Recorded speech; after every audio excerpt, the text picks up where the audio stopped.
You hear that? That's the voice of Kevin Harlan, baby. And yeah, he may be calling the Super Bowl this weekend on the radio side. I don't care about that. I don't care about the damn Super Bowl right now. Quite frankly, and this might sound blasphemous because I know people are depressed after it, I really don't care about that loss last night. 131-128 for the Golden State Warriors in Utah, Joe Shasky. As I say, good morning to you. Good morning to all you lovely people. Good morning to Carter. Good morning to Sam Lubman, who is back. Good morning to Matt Nahigian. All of you just getting off work, getting ready for work, getting ready for school. I'm fired up. We went from 50-50. You're going to get Kevin Durant potentially. That's Anthony Slater. That's what he said. Our Warriors insider said 50-50 he had it. The Warriors would get Kevin Durant. Then a couple hours later, I found out, KD doesn't want to come here. And then it was pitchforks. It was banging on doors. It was, I don't know, an angry mob was going to descend upon Chase Center if the Warriors didn't get anything done. Well, they did get something done. They got Jimmy freaking Butler, Joe Shasky, a future Hall of Famer, a guy that was very disgruntled, a guy that was indefinitely suspended from the Miami Heat, a guy that has been all over the news waves these last few months. They got him in exchange for Kyle Anderson, Andrew Wiggins, Dennis Schroeder, Lindy Waters in a 4-team deal here that, again, lands Jimmy Butler in Golden State. Andrew Wiggins is in Miami. PJ Tucker also involved. He's in Miami. Kyle Anderson, he's on a tarmac somewhere. They don't know where he's going. He was going to go to Toronto. Now Toronto's like, no. A top 10 protected first-round pick from the Warriors is going to Miami. Lindy Waters III going to Detroit alongside Josh Richardson. And Dennis Schroeder is in Utah. He's staying there. Good morning, Joe Shasky. I mean, let's do this. Let's do this. Look, here's the reality, Warrior fans. There's clarity now. Like, we know where this is going. It's this year. It's next year. It's the year after. We're all in on trying to win a championship. Is it risky? Of course it is. I mean, are they going to just fall off the cliff? Who knows? We'll see. But at least there's clarity. Andrew Wiggins was a great Warrior. You won the trade. Like, I want to tell everybody that's out there, you won the Andrew Wiggins trade. All right? KD left. You were kind of stuck in between a rock and a hard place. You got yourself D'Angelo Russell. Okay, D'Angelo didn't really work out. You traded him for Andrew Wiggins. And you got Kuminga, the draft pick for Kuminga. You won that trade. You got the best 2 months of Andrew Wiggins' career. If you had to bet right now that he ever replicates the playoff run that he had, you're probably betting against it. Yeah. Not because you don't like Andrew Wiggins, because he's got a 12-year record of being inconsistent. He's invisible at times, and then at other times, he's very impactful. This team with him was kind of stuck in no man's land. You needed a premier, I create gravity in the final 5 minutes of a game, dog. And that's what you got in Jimmy Butler. Now, look, is he old? Absolutely. Does he play well with others? No, he does not. Can he hit an outside shot? Not really. But I know that if I throw him the ball, he can create his own shot. I know that if I throw him the ball, he can get to the free throw line. I know when it's crunch time, this is a guy that can help drag you across the finish. Did you watch last night? Unfortunately, I did watch last night, and they had an 11-point lead with 3 minutes to go. I was like, this game's over. It's over. They did it. It's Utah. They stink. And then all of a sudden, you see Draymond Green getting absolutely just obliterated by Walker Kessler. Transition three-pointer. That's the lead. That's you know what they needed? Who'd they need? They needed a Jimmy Butler last night. What has been the story all year? The story all year has been they can't finish. That's with Andrew Wiggins. They can't finish. And it's not an indictment on Andrew Wiggins. He brings a lot to the table. Jimmy brings the sole thing that they have been searching for forever. Somebody make a play at the end of a game. Outside of Steph Curry. Sounds like you're coming around on my guy, Jimmy Butler. I was gassing him up yesterday, and you were like, I don't know. And I was like, this guy's taking two teams to the NBA Finals. Joe, I wanted KD. I know you did. All right? So is this a pivot and a panic? Look, it is what it is. We're all in on the Jimmy experience with Steph Curry. I guess it's with Draymond as well for the next 3 years. This year and 2 more. Like, we know where this is at. He's going to, as in the owner, Joe Lacob, is going to dip into the luxury tax. That's my assumption. He's going to dip into the luxury tax, and he's going to spend whatever it takes for these next couple of years. And then that's it. And you know what? I respect it. I really do. Now, is it going to work? Dude, your guess is as good as mine. I thought Kevin Durant was coming yesterday. I was depressed as everyone was when we found out he didn't want to come. And I have a million thoughts on why he didn't want to come. I'll take Jimmy Butler all day. I just want to ask people, how many players in the NBA do I name before I name Andrew Wiggins? Well, we did this exercise when it came to just him scoring this season, and you named quite a few. You named quite a few in the Western Conference too, Joe Shasky, and that's the other thing about this. You're adding a guy in Jimmy Butler, and I saw the stat. Since 2020, there's been 3 players to have 8 40-point games in the playoffs. That's the most since 2020. Wow. Luka Doncic, who's now a Los Angeles Laker, Devin Booker, and Jimmy Butler. Like, this is a move for the regular season, and if you can get into the playoffs, and right now that's going to be a tall order, but if you can get into the playoffs, they just became a very difficult opponent in a Western Conference, quite frankly, outside of the Oklahoma City Thunder, who we all think is just going to roll. I got to see it before I believe it. Could be kind of wide open. So I'm very intrigued with how this is going to go. And I want Warriors fans to call in at 888-957-9570. And shout out to those watching on YouTube, brought to you by Golden State, serving the Bay Area for 3 generations. When you succeed, we succeed. Visit goldenstatelumber.com. We're streaming on Twitch, Twitter, and YouTube, powered by First NorCal Credit Union as well. Also, download that free Odyssey app. We're streaming there. It's quite simple. How are we feeling about Jimmy Butler becoming a Golden State Warrior? Andrew Wiggins is a part of that. And yes, the Andrew Wiggins era is over. We can touch on that a little bit. The 2022 run was special. It was amazing. It was great. We'll always have that. But this is about the future, and this is about maximizing Steph Curry. No, it's not about the future. It's about right now. It's about right now. The future is this year, next year, and the year future is 2 years. No. The future to me is 5 years down the line, right? Like, that's the future. The now is whatever's left in the tank for Steph. That's the way I'm viewing this. Well, so I get your, hey, the future next year. No. Literally exhaust, and I think this is what Lacob's going to do. He's going to exhaust all money, and he's going to exhaust all picks for the next couple of years. Everything past whatever these guys are signed up for, that's the future. Well, I don't know if he needs to exhaust all these picks right now because he gave up one there. And I don't know what it's going to take. Maybe go get a Nikola Vucevic now from Chicago Bulls. If it only costs you like some second round picks and some salary matching, right?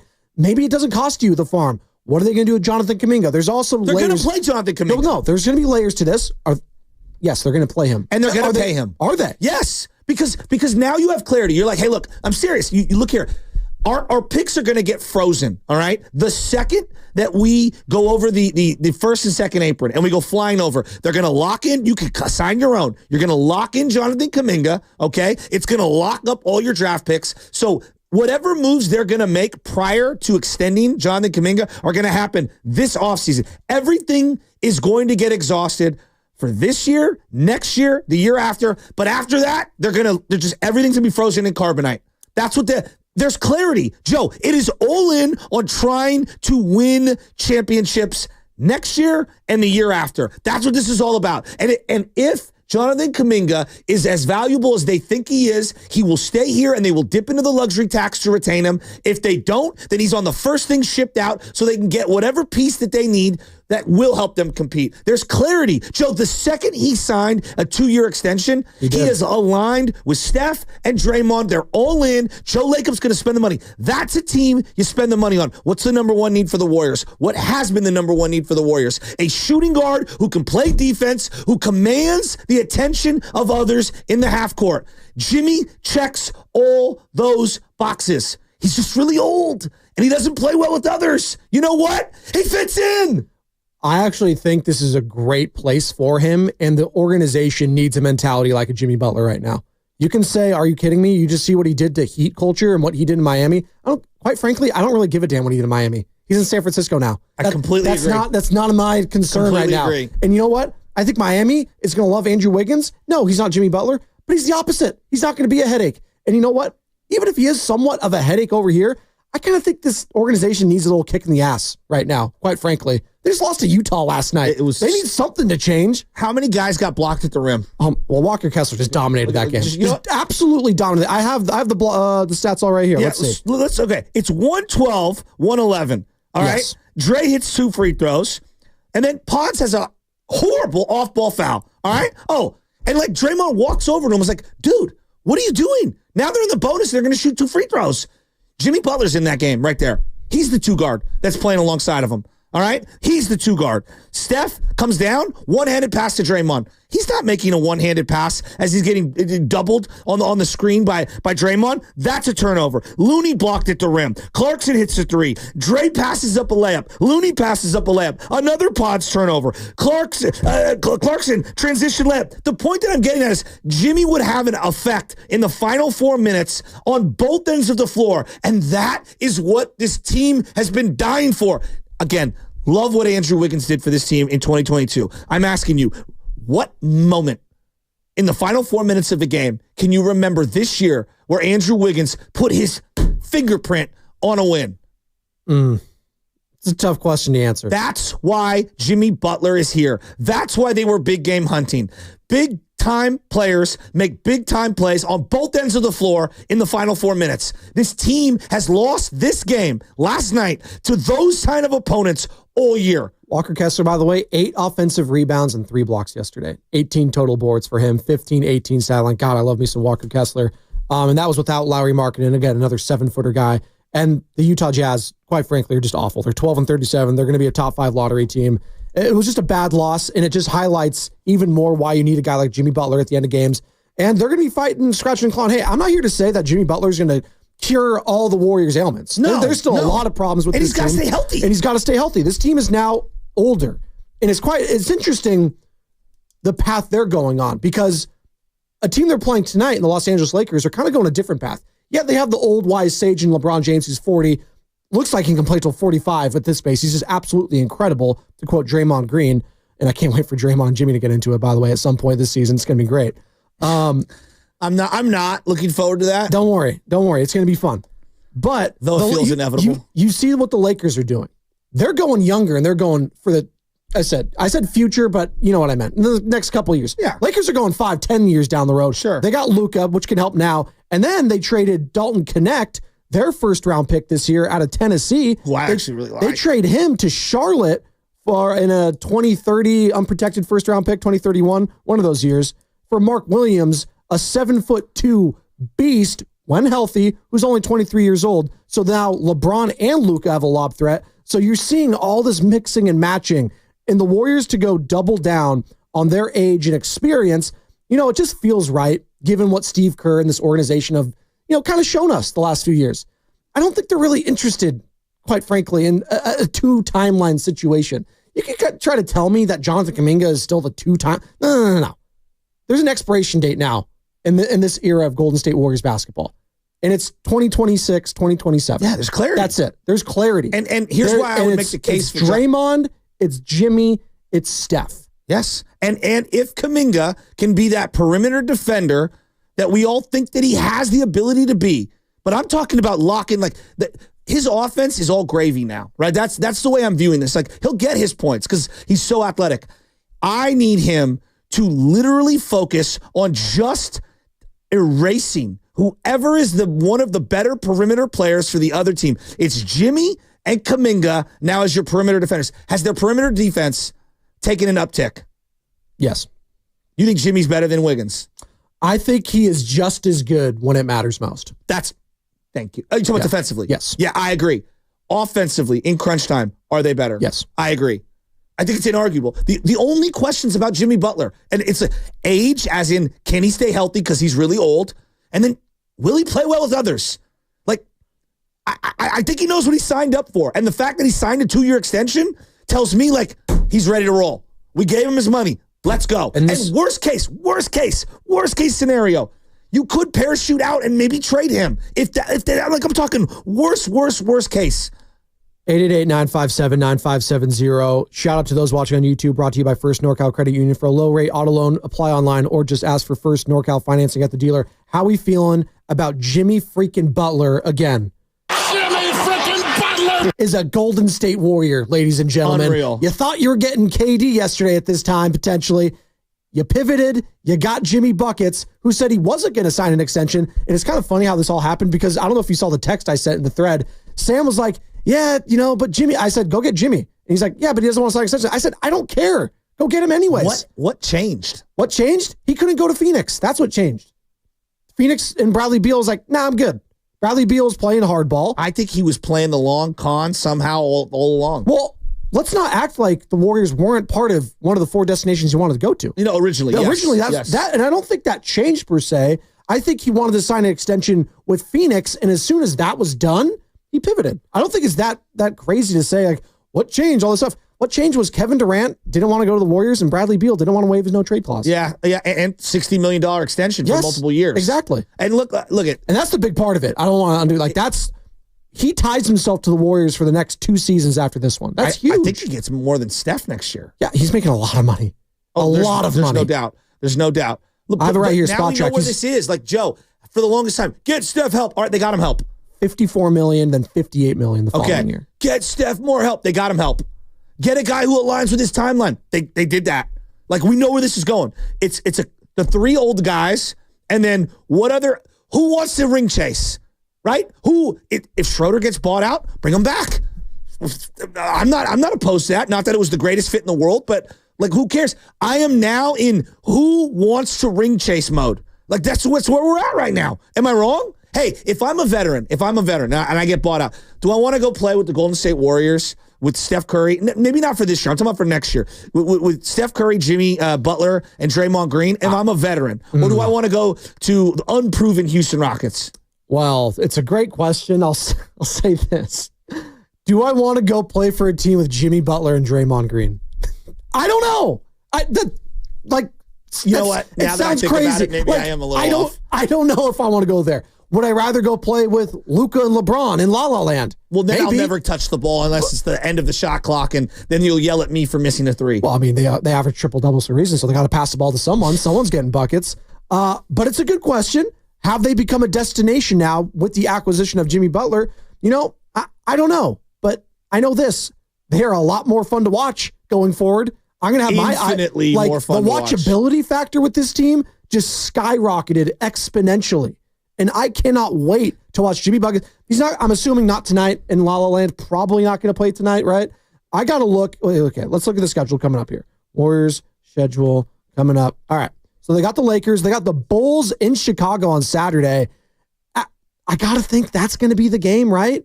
Right? Jimmy back in Chicago where it all started to make his debut for the Golden State Warriors. Are you kidding me?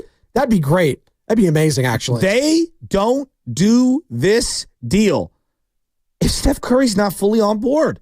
So, Warrior fans, I ask you straight up, you wanted to do what Steph wanted to do, right? Right? I'm asking. You wanted to do what Steph wanted to do, right? I'm just going to do what Steph wants me to do. He told us to shut up and turn off the Twitter GM stuff, and I think this felt like a Twitter GM move. Is all in. Frankly. Who the hell am I to be against it? Your greatest franchise player wants to play with him. They don't trade for him. They don't extend him. They don't bring this guy into that locker room without the number 1 top dog saying, I want him. I think he gave the blessing. I don't know if Steph went out of his way to say, yeah, that's the guy I want. That's the guy I need. Let's come over here. Maybe it was Dunleavy and Joe Lacob saying, hey, the KD thing didn't work out, Steph. We're going to try to go get Jimmy. And he's like, all right. That might have been how it was. I'm very curious to see how they're going to mesh on the floor together. I think it's going to be great. The winning mentality is what I am most impressed with Jimmy Butler. Bull. This is what they need. I agree. When's the last time this organization, and again, you could say Draymond Green. I do think Draymond Green's act a little bit as warranted. Even last night, he got a technical foul. He was protecting pods. He did a little shove in the back to Collier. It is what it is. But they needed another voice to be that pit bull, I think, at this point. They need another Mr. Worldwide, Mr. 305. Again, no pun intended, coming from Miami. You get the pit bull reference? Of course. So they needed someone else to be in here and being that alpha and being that dog. And maybe this is blasphemous. I got a tease coming up that might be blasphemous here in Golden State. I don't think you're ready to hear it. Maybe you are, Joe Shasky, because I did tell you last night in the call. It might be blasphemous what I'm about to say here coming up. But this Jimmy Butler trade means something for Steph Curry that for the first time, it's going to change things in how we view Golden State. And I'm going to tell you why going forward. 888-957-9570. Tune in for Warriors Live today. By the way, they play the Lakers. Yeah, Warriors are in La La Land playing LeBron James. Is Luka going to suit up? No, he's going to suit up Saturday. They're saying I know. I wish. That would have been great. Tune in for Warriors Live today, presented by Xfinity. Stream sports from the best seat in the house with Xfinity. Bring on the good stuff. What's coming up on the game is brought to you by MB Jesse Painting. Dave, Ariel, Chris, all of y'all, 888-957-9570. How are we feeling about Jimmy Butler Jimmy becoming a Golden State Warrior? Jimmy freaking Butler!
pushing his way into Horford.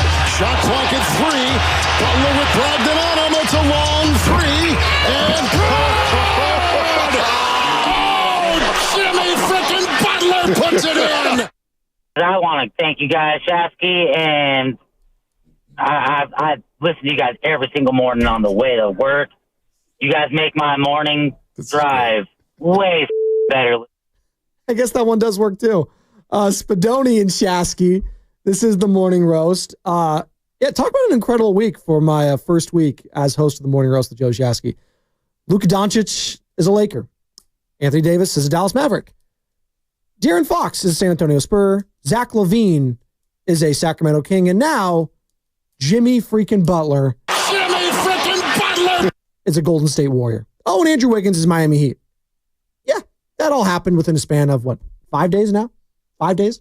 It's honestly insane, Joe Shasky. And we're going to break it all down today, tomorrow, next week. All season long, the watchability factor of this Golden State Warriors team has just increased exponentially.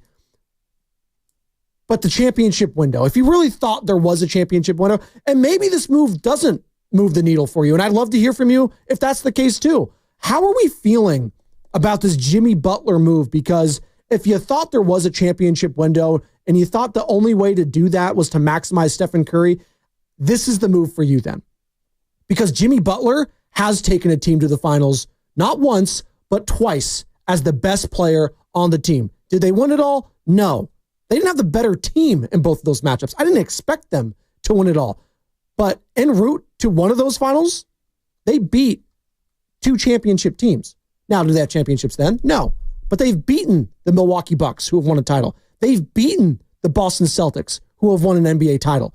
Jimmy Butler out-dueled the Jaylen Browns, the Jason Tatums, the Giannis's. You know what you're getting come playoff time. Just get into the damn playoffs first and foremost, and I'll take my chances. Hell, in a play-in game situation, he's taken a team from the play-in game all the way to the NBA Finals, Joe Shasky. That's what Jimmy Butler has done. And that is what he is giving this Golden State Warriors team potentially hope. We were talking about desperation. Well, now it's a new hope now in Golden State as far as I'm concerned. And by the way, you can have hope and a chance to play knockout tournament. And it's back. Win a chance to shoot hoops on the Chase Center floor. You're going to give out the keyword sometimes between 8 and 8:30. Again, between 8 and 8:30, you're going to want to listen to the keyword. I'm going to give it. Then the next segment, you're going to hear a sounder, call him with that keyword, and you're going to have a chance to shoot hoops on Chase Center floor. Tournament is Monday, March 3rd. And again, listen between the 8 o'clock, 12 o'clock, and 4 o'clock hours. You're going to have a chance to win on every single show today. Have to be 18 to win and be a California resident. We're beaming, Joe Shasky. We're beaming. Well, one thing that this guy doesn't do is shoot threes. And if you've watched the Warriors this year, they got enough guys who chuck. They need someone who can operate in the mid-range. Yeah, now, is he a ball stopper? Absolutely he is. I think this team needs an ISO scorer. I think we've there are different types of ball stoppers, right? Dennis is a ball stopper because he dribbles a lot. And he can't necessarily just rise up and shoot over people. He's short. What is he, 6'1"? You know? Yeah, if that.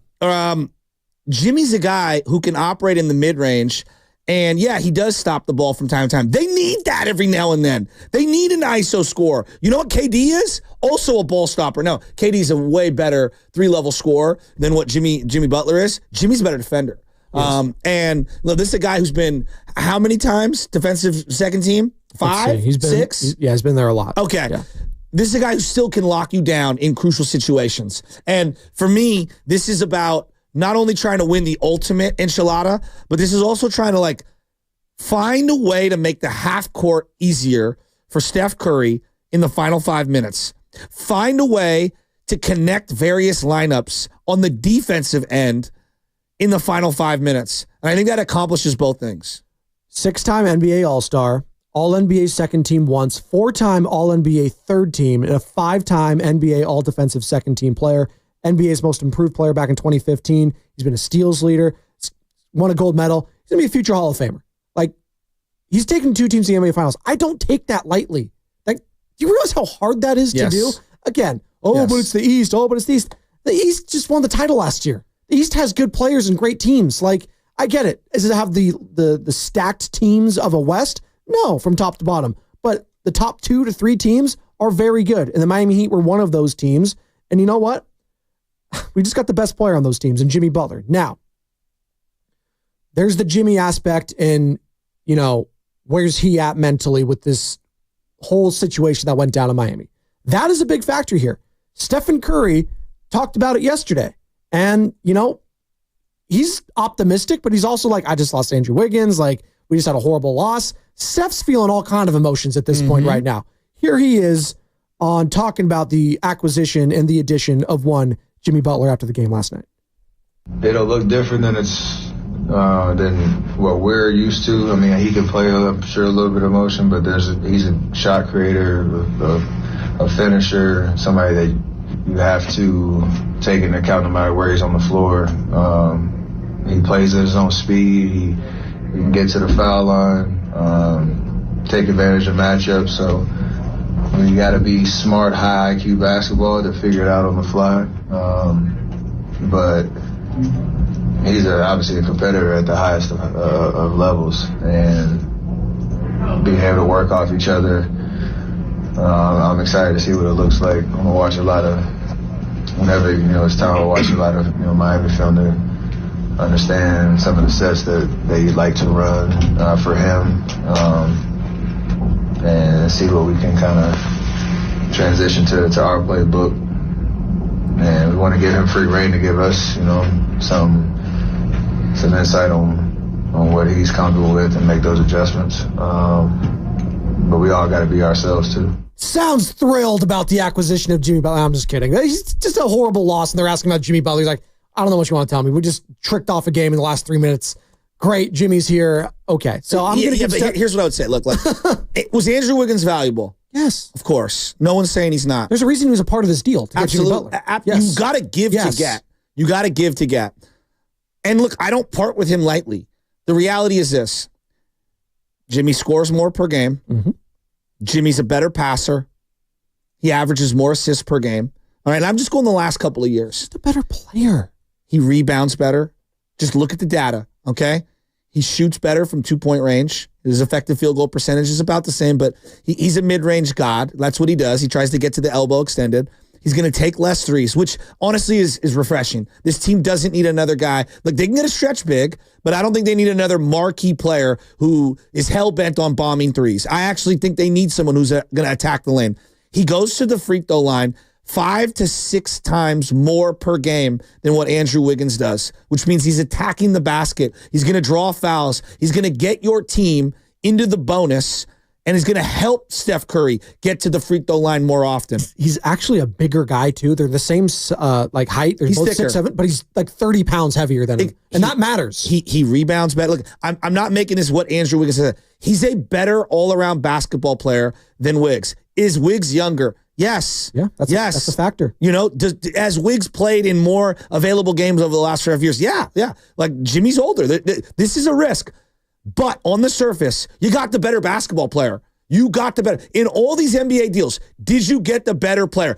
Anthony Davis is an all-world player, but Luka's better. And that's why everyone's losing their minds, because they got Luka, as in the Lakers. In these NBA deals, it's always about getting the better player. That's how you win the trade. They won the trade. 888-957-9570. Tim, Chris, Ariel, Dave, Coach Hall, Jason, we're going to get to you all on the other side. It's just a wild week, to say the least. Jimmy Butler is somehow a Golden State Warrior.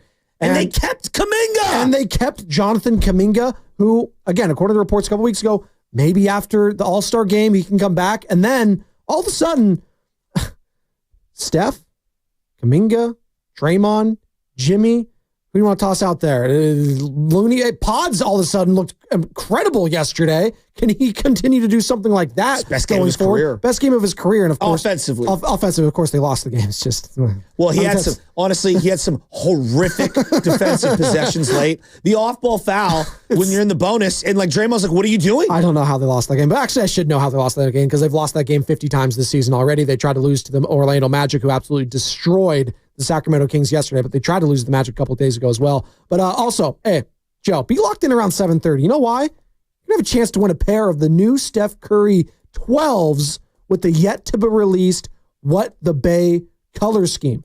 Also, The biggest celebrity pickleball event in the world is coming to San Francisco on February 15th and 16th at the Warfield. The star power behind this event includes celebrities like Brandi Chastain, Chris Mullen, Hunter Pence, Terrell Owens, and Baron Davis, your boy. Visit 957thegame.com for more information and your chance to win tickets, or go to celebritypickleballbash.com, all courtesy of our friends at Pivot. And that's what's coming up on the game, brought to you by the San Francisco International Airport.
defending the inbounds thrower.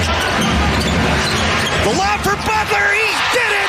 Jimmy Butler put it in with 0.3 of a second left and got fouled. Incredible. They didn't foul. Ball game's over. This is Oreo Cookie from Oakland, California, and it's plain to see you can't change me because I'm going to be a roaster for life. Sound courtesy of Bally Sports Miami? Something like that. I think it is. Jimmy Butler highlights all day. Why not? Just give it to me. Just Jimmy freaking Butler! It's Spadoni. It's Shasky. If you've been listening all week, you're like, where Bonte? No, Bonte's still part of the station.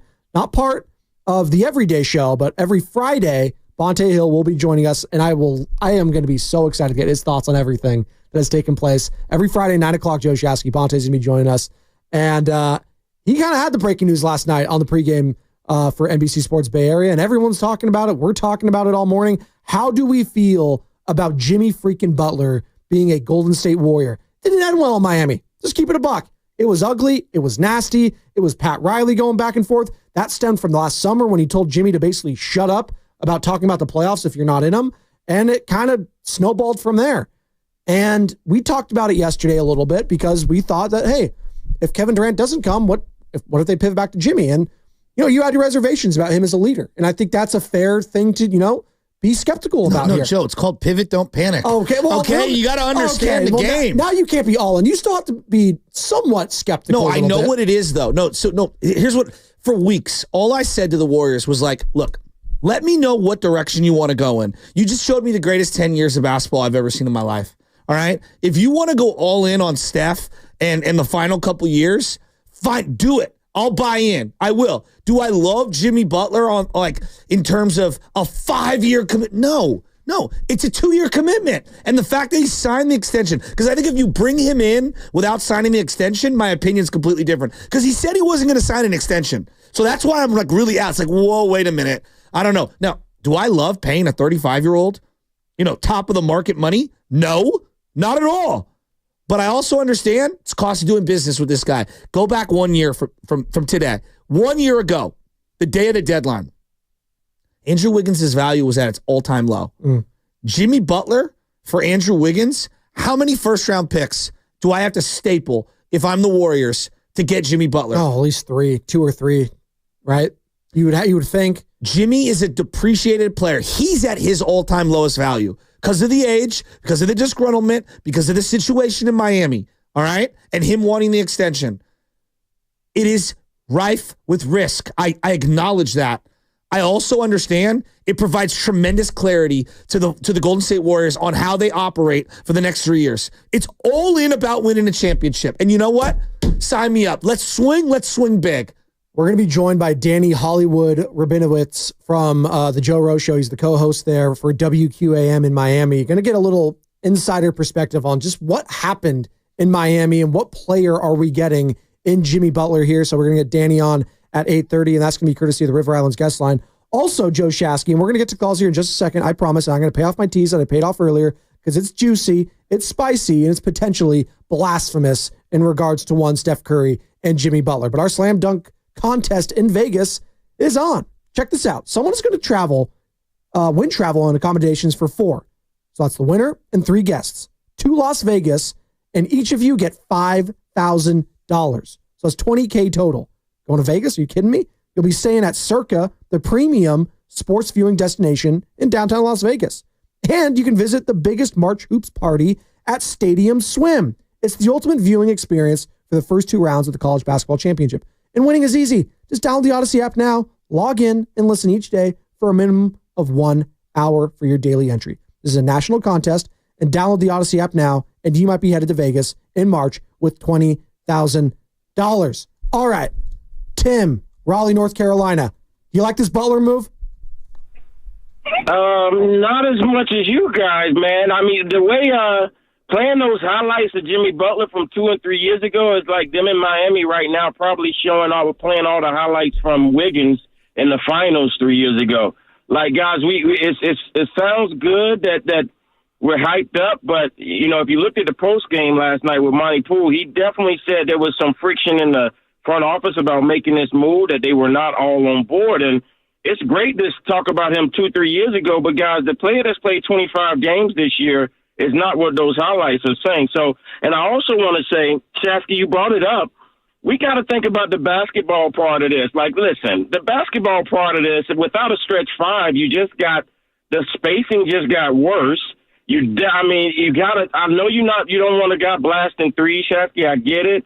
But, we've been dealing with this for a while. What unlocked Wiggins, if you really, really think about it, which was going to be exciting to see, hopefully when Kuminga came back, was they started playing a stretch five and opening up the floor for those last 7 to 10 games, and it kind of unlocked him getting to the basket. So hopefully they keep a stretch five out there. I'd love to see a stretch five with Kuminga. Don't you think they're going to make a move? Tim, I'll let you finish. Don't you think they're going to make this move for Vucevic here in the next couple of hours? If they do that, Shasky, you go to another level. They really do. They really do. Thank you. So, but I got to, and on the last one, I just want to say, I think it's a couple of things. I definitely don't think he's worth $35 million more. I mean, $60 million. And Wiggins 25. Now, come on, y'all got to even agree on that. And we don't know if a year from now he goes crazy and starts holding him up for another extension, because that's what he's doing now for Miami. But I think at the end of the day, Lacob, he just needed a name. I think he wanted to put all of this to bed about he's not doing anything for Steph. He didn't not do anything for Steph. I think he realized that a lot of people are going to react kind of how you guys are reacting. He threw a name in here. He threw a name, and now everybody can say we're going all in for Steph. If it works, it works. If it doesn't, we move on in 2-3 years. But I think a lot of people getting caught up in the name, the highlights you guys are playing. But guys, the guys that Jimmy Butler that has played 25 games this year ain't doing none of that. Yeah. And he's quit on the damn team. It means he's healthy. To kick his coach's ass. He doesn't have the wear and tear. Thanks, Tim in Raleigh, North Carolina. And also, like last year, Wiggins did nothing. So things can flip quickly. Yes. Can we acknowledge that? Last year, Podziemski was a rising, asset all around the league. This year, what's it look like? He's been a sophomore slump. Exactly. Yeah. Exactly. Now, look, Jimmy self-sabotaged the situation in Miami, right? And look, he does have bum knees. Like there's no doubt about it. He's an older player, and you're going to have to find a way to thread the needle with 3 old players. You are one Draymond or Steph rolled ankle or calf cramp or whatever from really being in some serious trouble here. Here's what I would say, though. You've kept all the young players. You surrendered, the 13th overall pick that you're going to have for this year? Probably. That's nothing. Yeah. That's nothing. And if you get into the top 10, you keep the pick. Yep. So I don't understand. Look, the money aspect, and now they know, though, we got Jimmy Butler. I will dip into the luxury tax for this team. You know why? Because business is about winning the title. So I now have clarity as a operating businessman in Joe Lacob that, hey, I got Steph, I got Butler, I got Draymond. Kuminga, I'm going to have to obviously spend some money on. I'm going to dip into the luxury tax. You know why? Because it's a 2-year window to win a title. After that, all bets are off. I'm not going into the luxury tax. We'll sell off. We'll figure it out from there. But in these next 2 years, this year, they're reluctant to stick their foot in the luxury tax. And I get it. The team wasn't worth it. The team wasn't worth it. The other thing I would say is this. We have been waiting and waiting and waiting and waiting and waiting and waiting for Andrew Wiggins to be the consistent, every night stud he was in that playoff run. It's just not going to come. It's not going to happen. We're waiting. And I'm not knocking him. Most guys can't replicate that. It's really hard. Jimmy brings a tenacity that this team desperately needs. They needed another frontline junkyard dog. He's that guy. Can he stay healthy? I have my own questions. I'm with you. I understand it. I'm not saying this is a slam dunk. I'm not. This comes with tremendous risk. I like that they swung. Brought to you by Golden State, serving the Bay Area for 3 generations. When you succeed, we succeed. Visit goldenstatelumber.com. We'll get to all your calls here in a second. 888-957-9570. Are you a little more skeptical like Tim in Raleigh, North Carolina? Are you saying, you know what, this is a lateral move? Hey, if we get Vucevic, maybe we're cooking with some hot grease here. But I'll say this. I'm very high on Jimmy Butler. Why? I have seen a guy that doesn't get respect in the regular season. I don't think like he deserves. I think he was a big part of the Heat culture. Now that Heat culture ended up failing. I don't know what happened. The fallout between him, Spoelstra, they got into it at times the last couple years.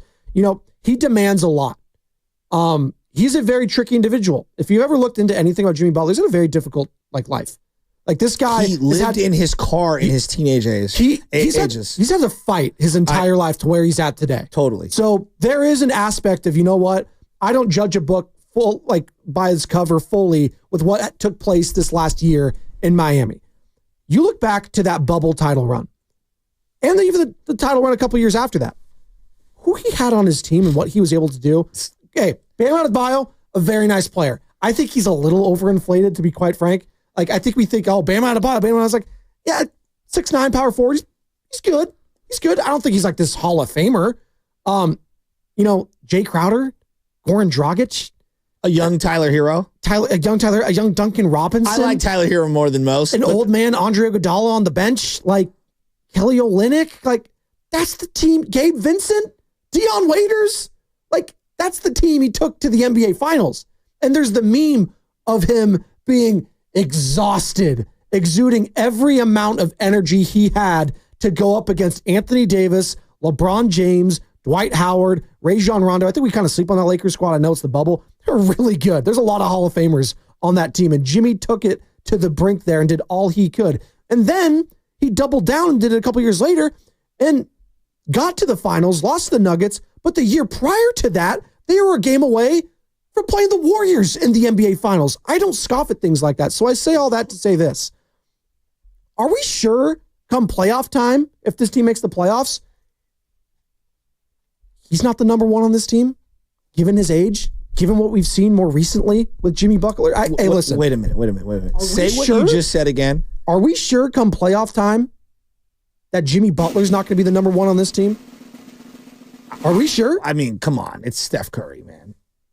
Playoff Jimmy has been unbelievable since 2020. I gave you the stat. The most 40-point playoff games since 2020 is Jimmy Butler at 8, it's Luka Doncic at 8, and it's Devin Booker at 8. That's crazy. That's what he does.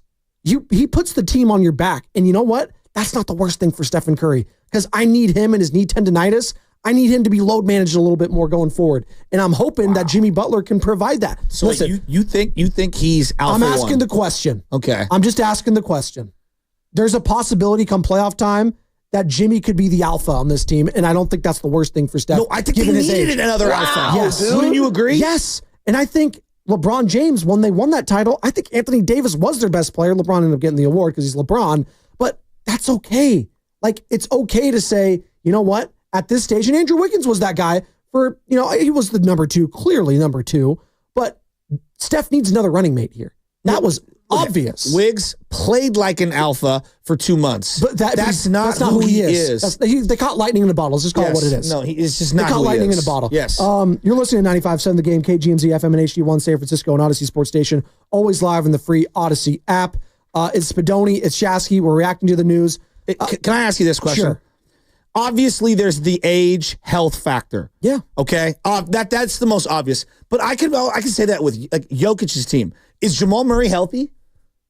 Like, no. I'm like, you know what I mean? Like, okay. Like, we all view Denver different, and Jamal Murray's not old. Okay. No. Let's look at what's going on with LeBron and Luka. Yeah. Can they stay healthy? It's a great question. Anthony Davis in Dallas, can he stay healthy? Well, and Kyrie. Yeah.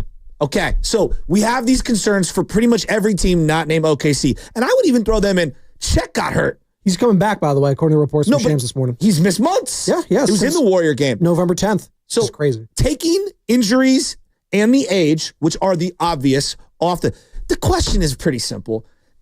Is he going to be able to coexist with Draymond? Like, that's what we're all worried about. Well, all the memes came out immediately when we saw that. It's Draymond and Jimmy and Draymond. It's them flipping the bird at each other, right? Across the street, that famous one.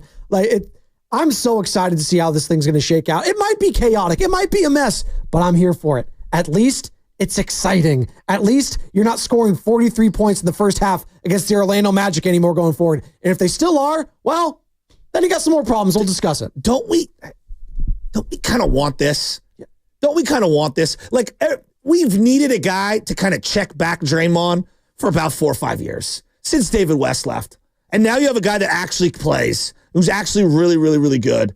They needed another, and listen, you might not think he's a great leader, but He leads by example come playoff time. I'll just tell you that right now. This team has needed a voice other than Draymond, yes. not me, a different voice for the longest time. Yes, outside 100%. Absolutely. Dave in San Francisco, I bet we see the best of Kuminga and Moody. Dave, you've been very patient. We appreciate it. You're almost Spidoni and Shasky. What'd you think of this Jimmy Butler move? Good morning, fellas. It's a new freaking day. Let's go. I feel like everybody's a little too want to hold on to our players. I saw Twitter, Instagram last night, like, oh no, we gave up so much. We gave up so much.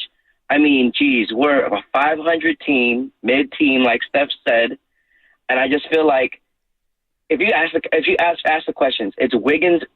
I don't care how young he is he ever going to reach the Jimmy Butler level? He's not. We got better, and if we get Vooch, like you guys said, we're going to be cooking with some hot grease, and I'm ready. I'm pumped. Let's get it. I'm with you. I'm Dave in San Francisco. He's fired up. What did they give up? Like I'm asking Warrior fans, take off the glasses. Giants fans did this with Matt Duffy, right? It's like Matt Duffy's a nice player. Like he's a really nice player. I liked Matt Duffy. They were crying like they lost freaking one of the greatest third basemen who'd ever lived. We all like Andrew Wiggins. You won the trade. You won the D'Angelo trade. You won it in smashing fashion. You are the team that got the best months out of Wiggins, and you won the title. You won the trade. It's one of the great trades in Warrior history because of what you did. Listen. It's okay. And here's the other thing. Which is 1 second, Joe. No, you're good. I've never seen anyone walking into an arena at Chase Center. I can't wait to see Wiggins tonight. Where's my Wiggins jersey? Get my Wiggins jersey. You said that a couple weeks ago. I was like, you're right. I love the guy. I've never seen an Andrew Wiggins. I love the guy. Jersey. I love the guy. I have never, ever in my life been waiting in the ticket line as they're about to scan your ticket, and someone's like, "Can't wait to see what Wiggs is going to do tonight." Never. I'm not hating. So mean, I'm not hating. No, I'm not hating. Sounds so mean. No, I'm not. Joe, I know. It's what did you give up? I know. We gave up. Like we didn't give up anything. In the sense of outside of Wiggins, I'm saying anything that you were really, truly needing. Kyle Anderson wasn't playing. Lindy Waters III, Dennis Schroeder. Lindy Waters wasn't playing. Exactly. Look, Dennis Schroeder, you got for the Melton contract. It didn't work. It's a net, whatever, okay? It didn't work. Wiggins, are we really, okay, it's Wiggins or Butler. Butler's the better player. Yes, he comes with a little more risk. There's no doubt about it. He also comes with way more upside. Right. Way more upside, right? And this first round pick, it's top 10 protected. What does the 14th pick do for you? Can get a guy like Dalton Connect, who the Lakers literally just flipped within 6 months for a big man. Everyone can get traded. Look, we're so grateful for what Andrew Wiggins brought to the table. Thank you, Andrew Wiggins. Like seriously, thank you, Andrew Wiggins. But in these scenarios, you have to give up something good to get something better. And that's what we did in this situation, I feel. Thank you, Andrew Wiggins. Coach Hall, San Diego, your thoughts. You're almost Spidoni and Shasky. Hey, what's up, fellas? Congrats, bro. Good to hear you this morning. So Appreciate it. I think it's kind of like canceling out. The only happiness I have is that Jimmy is way more of a dog than Andrew Wiggins. So, they are kind of parallel when it comes to players. But, Jimmy's going to go get you a bucket. But I still think we didn't address the ball handling problem that we're going to have. So, I mean, shoot, if we're trading players, I mean, dangle Draymond out there. Like, why not try to go get Kobe White and Vooch, or just another secondary guard. But, I think we're getting closer. But, I still think we about 1 or 2 players away. I would also look at Chris Middleton in the buyout market. I don't know what you guys think about that. I like that. In the buyout market, I like that a lot. The guy that you didn't mention. That's a great call. The guy you didn't mention, and I think I've mentioned him to you. I'm stealing that from him. That's a great Middleton in the buyout. Yeah, keep going. I've mentioned this name, and Kobe White's not going to trade it first and foremost. He's the best player. He's the future star in Chicago who's been looking for a future star since really Derrick Rose, and then prior to that, Michael Jeffrey Jordan. But Lonzo Ball just signed like a 2-year, $20 million extension. Talking about ball handlers and a guy who's an improved 3-point shooter, a guy that's got some size. I don't hate Lonzo Ball like a lot of people. Like they hear the word ball, it's like, oh, No, he can defend. He's got size. No, he's got size. He's got all that. He's kind of got a lot of the Livingston qualities that you were looking for. Yes, that's a guy I would be interested in. I would love Lonzo. I would love Lonzo Ball. And Lonzo? Potentially. I'm just saying. I would like that. I don't think they're trading Draymond Green. I don't think that's happening. I don't think so. But I understand where Coach Hall's getting at. He's getting a little greedy. We're getting greedy. You know what? You get excited, though, right now, because you know what? The Warriors finally showed us they're capable of making a big move. Like Mike Dunleavy has shown us, he is capable of making a huge move. Was Chris Paul and Jordan Poole a huge move? It was a move. It was crazy. It was like, wow, old man Chris Paul, you're getting rid of the future potentially in Jordan Poole. Wild. But this is a big move. This is a big boy move. This is a move you make in response to, you know, the Lucas, the De'Aaron Fox trades. Like, this is something that's going to perk up the ears of all those teams in the Western Conference. Oh, Steph is Jimmy now?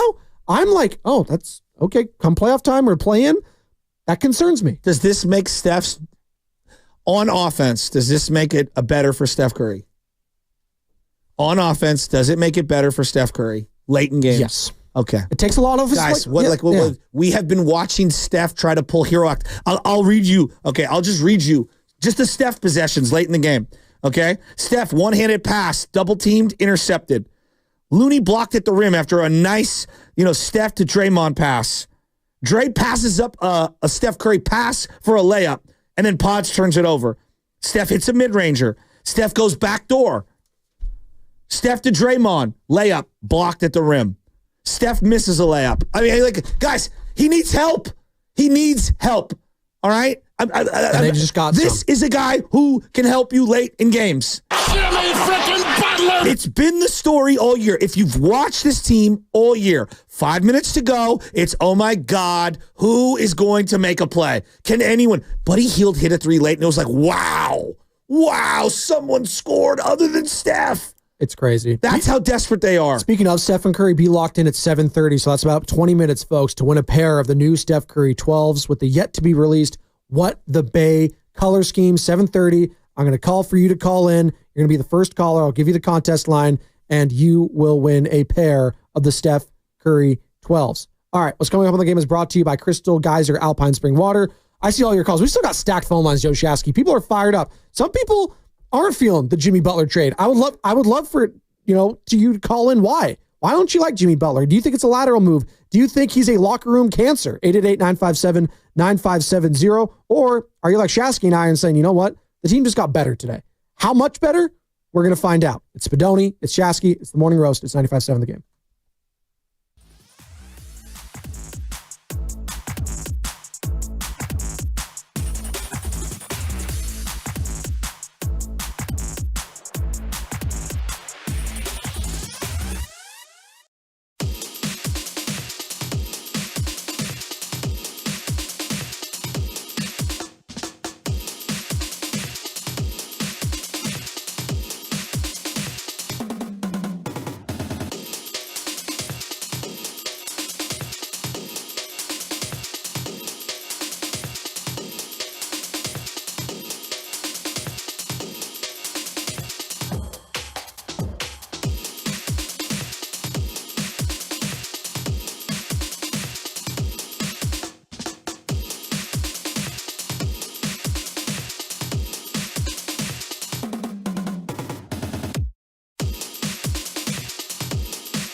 Gave him some room. Horford all over.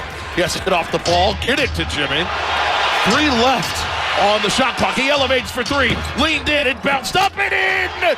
Jimmy Butler has lost his mind. 34 points.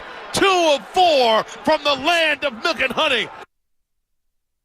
Bay Area, it's Jerry Stackhouse. You're listening to The Morning Roast with Joe Spadoni and Joe Shasky on 95.7 The Game. Stack got a silky voice. He does. He has a great voice. It reminded me of the Boyz II Men guy. Hey, baby, please don't worry.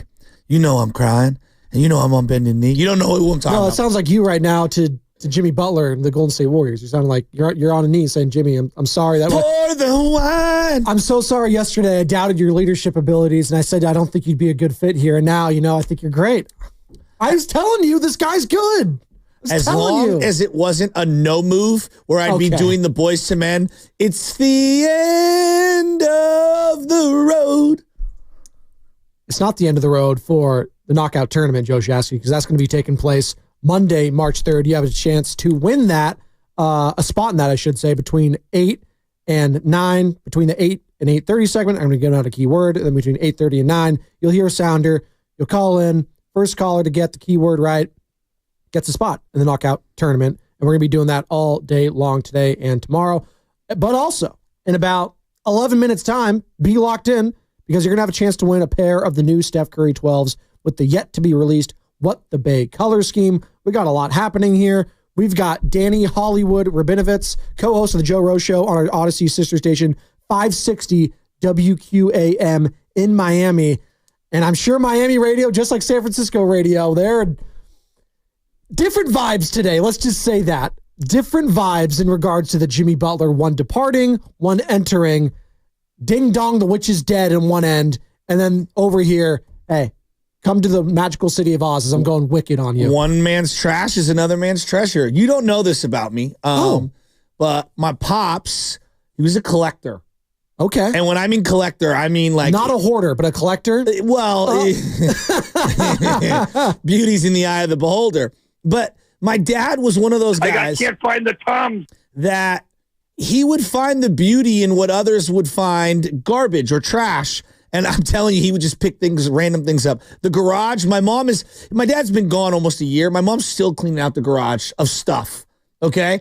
He was one of those guys that said, oh, you don't want it? I'll take it, and I'll shine it up, and I'll make it brand new. Whether it was leather chairs, softball equipment. I mean, he would always pick things up, and he would find good use for them. This isn't something that was thrown out on the trash heap. Like, I understand it went down really ugly. That's the NBA, people. Like, that's the NBA. Did you know at one point, Kyrie Irving was so toxic, he was untouchable? Yeah. What was that, about a year ago? Well, that was during, like, the pandemic, right? During the No, I'm talking about before he even got to Dallas. What did you think before he got to Dallas? Well, that's what I'm talking about. The Nets, Kyrie, right? What did you think? I thought he was a disgruntled superstar who was very selfish. And said some wild things. Said some very outrageous things. And you said to yourself, I don't know if I could trust him, correct? Yeah, I don't know if I want to root for a player like that, first and foremost, yeah. Sure, I'm talking about on the court. But sure. Yeah. Right? Like, how quickly did that change? Very quickly, because he stopped talking. Like, that's part of it. So is Jimmy Butler going to stop talking? Look, man, the NBA, if you hate your one spot and you go somewhere else, you can ball out quickly. Well, it can happen. We've seen it a lot. And it's not like this guy's got, like, he's 25 or he's got a long runway. He needs to play nice now. He's only got, like, if the Warrior thing for him, I'm just going to make the case for Jimmy, like, playing nice for the time being. If the Warrior thing for him doesn't work out, where's he going? Nowhere. Well, he's going to be 37 by the time this is over, too. He's going to be old. So he's going to waste another year? This might be it for him, too. That's why I'm saying he's going to play nicely. Exactly. His legacy is on the line. Rob, San Bruno, you've been waiting very patiently. We appreciate it, Rob. What's up, man? You're almost Spadoni. It's Shasky. It's the Morning Rush. How are we feeling about Jimmy Butler? First of all, good morning, fellas. Secondly, I'm not going to hold Jimmy Butler to what's going on in Miami to his fault. That's just Pat Riley. Pat Riley, when you call out Pat Riley, he gets in his feelings because you got bigger than him. He hated on Shaq. You hated on the best player in your franchise. Isn't Dwayne Wade? Didn't want to pay him. And then, like, how you did LeBron James. And then the same thing happened with Jimmy Butler. So I take that with a grain of salt. That's Pat Riley power move. But I feel like we underestimated Wiggs because Wiggs changed this game. Remember, you look at Wiggs before. Wiggs a downhill, mid-range, one-on-one player. That's what Jimmy Butler is now. So is Jimmy Butler willing to change his game? Or Golden State willing to let Jimmy Butler be Jimmy Butler? Because listen to that Steph clip y'all showed play earlier. Steph and Dre want to play one way. That's why Poole not here. That's why Kevin Durant not here. They want to play one type of way. They don't want isolation basketball. All I remember is Steph Curry clapping at Jimmy Butler. Clapping at Kevin Durant. Draymond getting mad at Kevin Durant because he ain't passing to Steph. So is it going to be that same type of thing now? Because we got to remember, Wiggs, you can talk about Wiggs all you want to. Wiggs not going to cause no trouble. And I think Wiggs is going to be good for him. He's not going to cause no trouble. He's going to just do his thing. But I do agree with you on one part.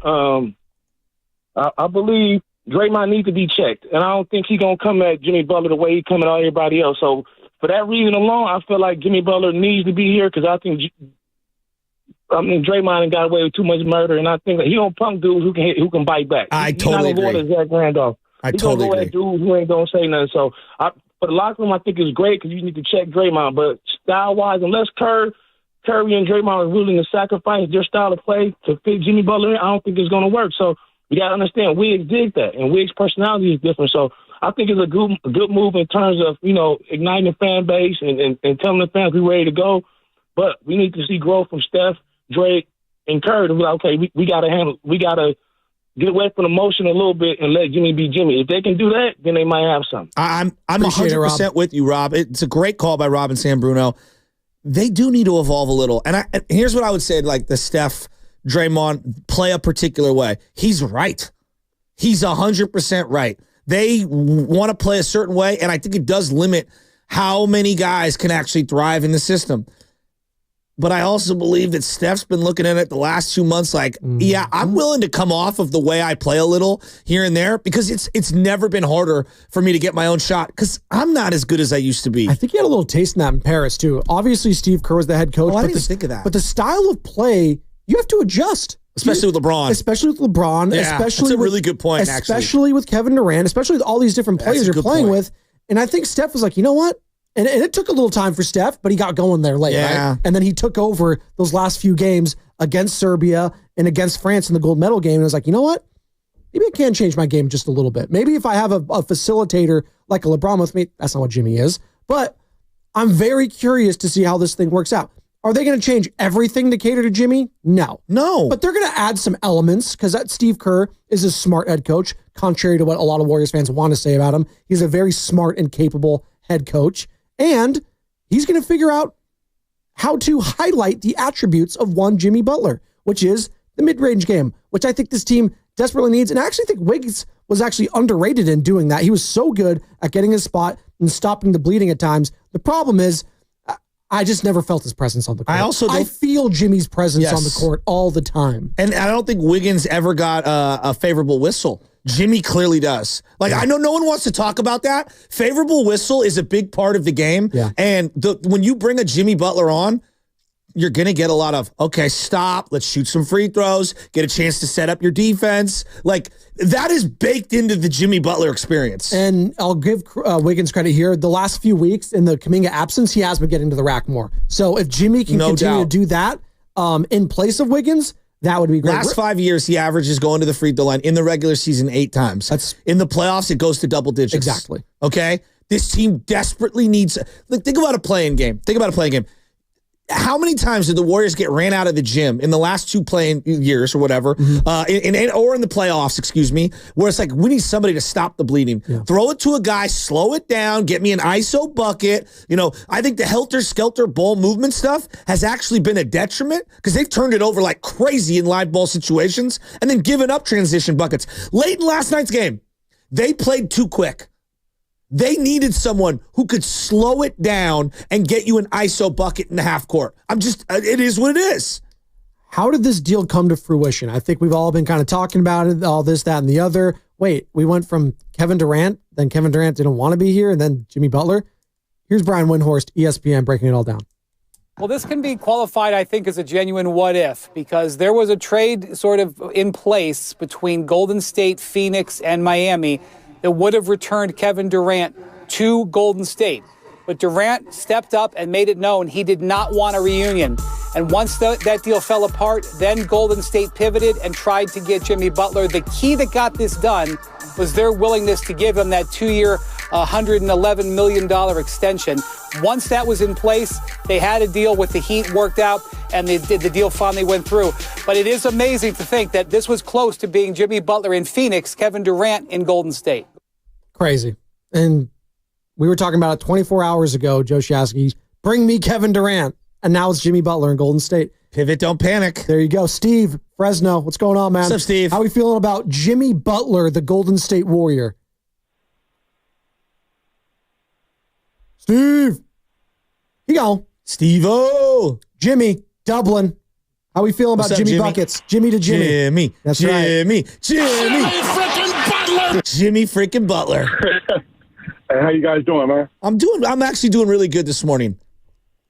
Okay. Hey, man, I'm not trying to rain on no parade, man, but I'm saying, man, hey, Jimmy Butler has played more than 60 games one time in the last 8 seasons, man.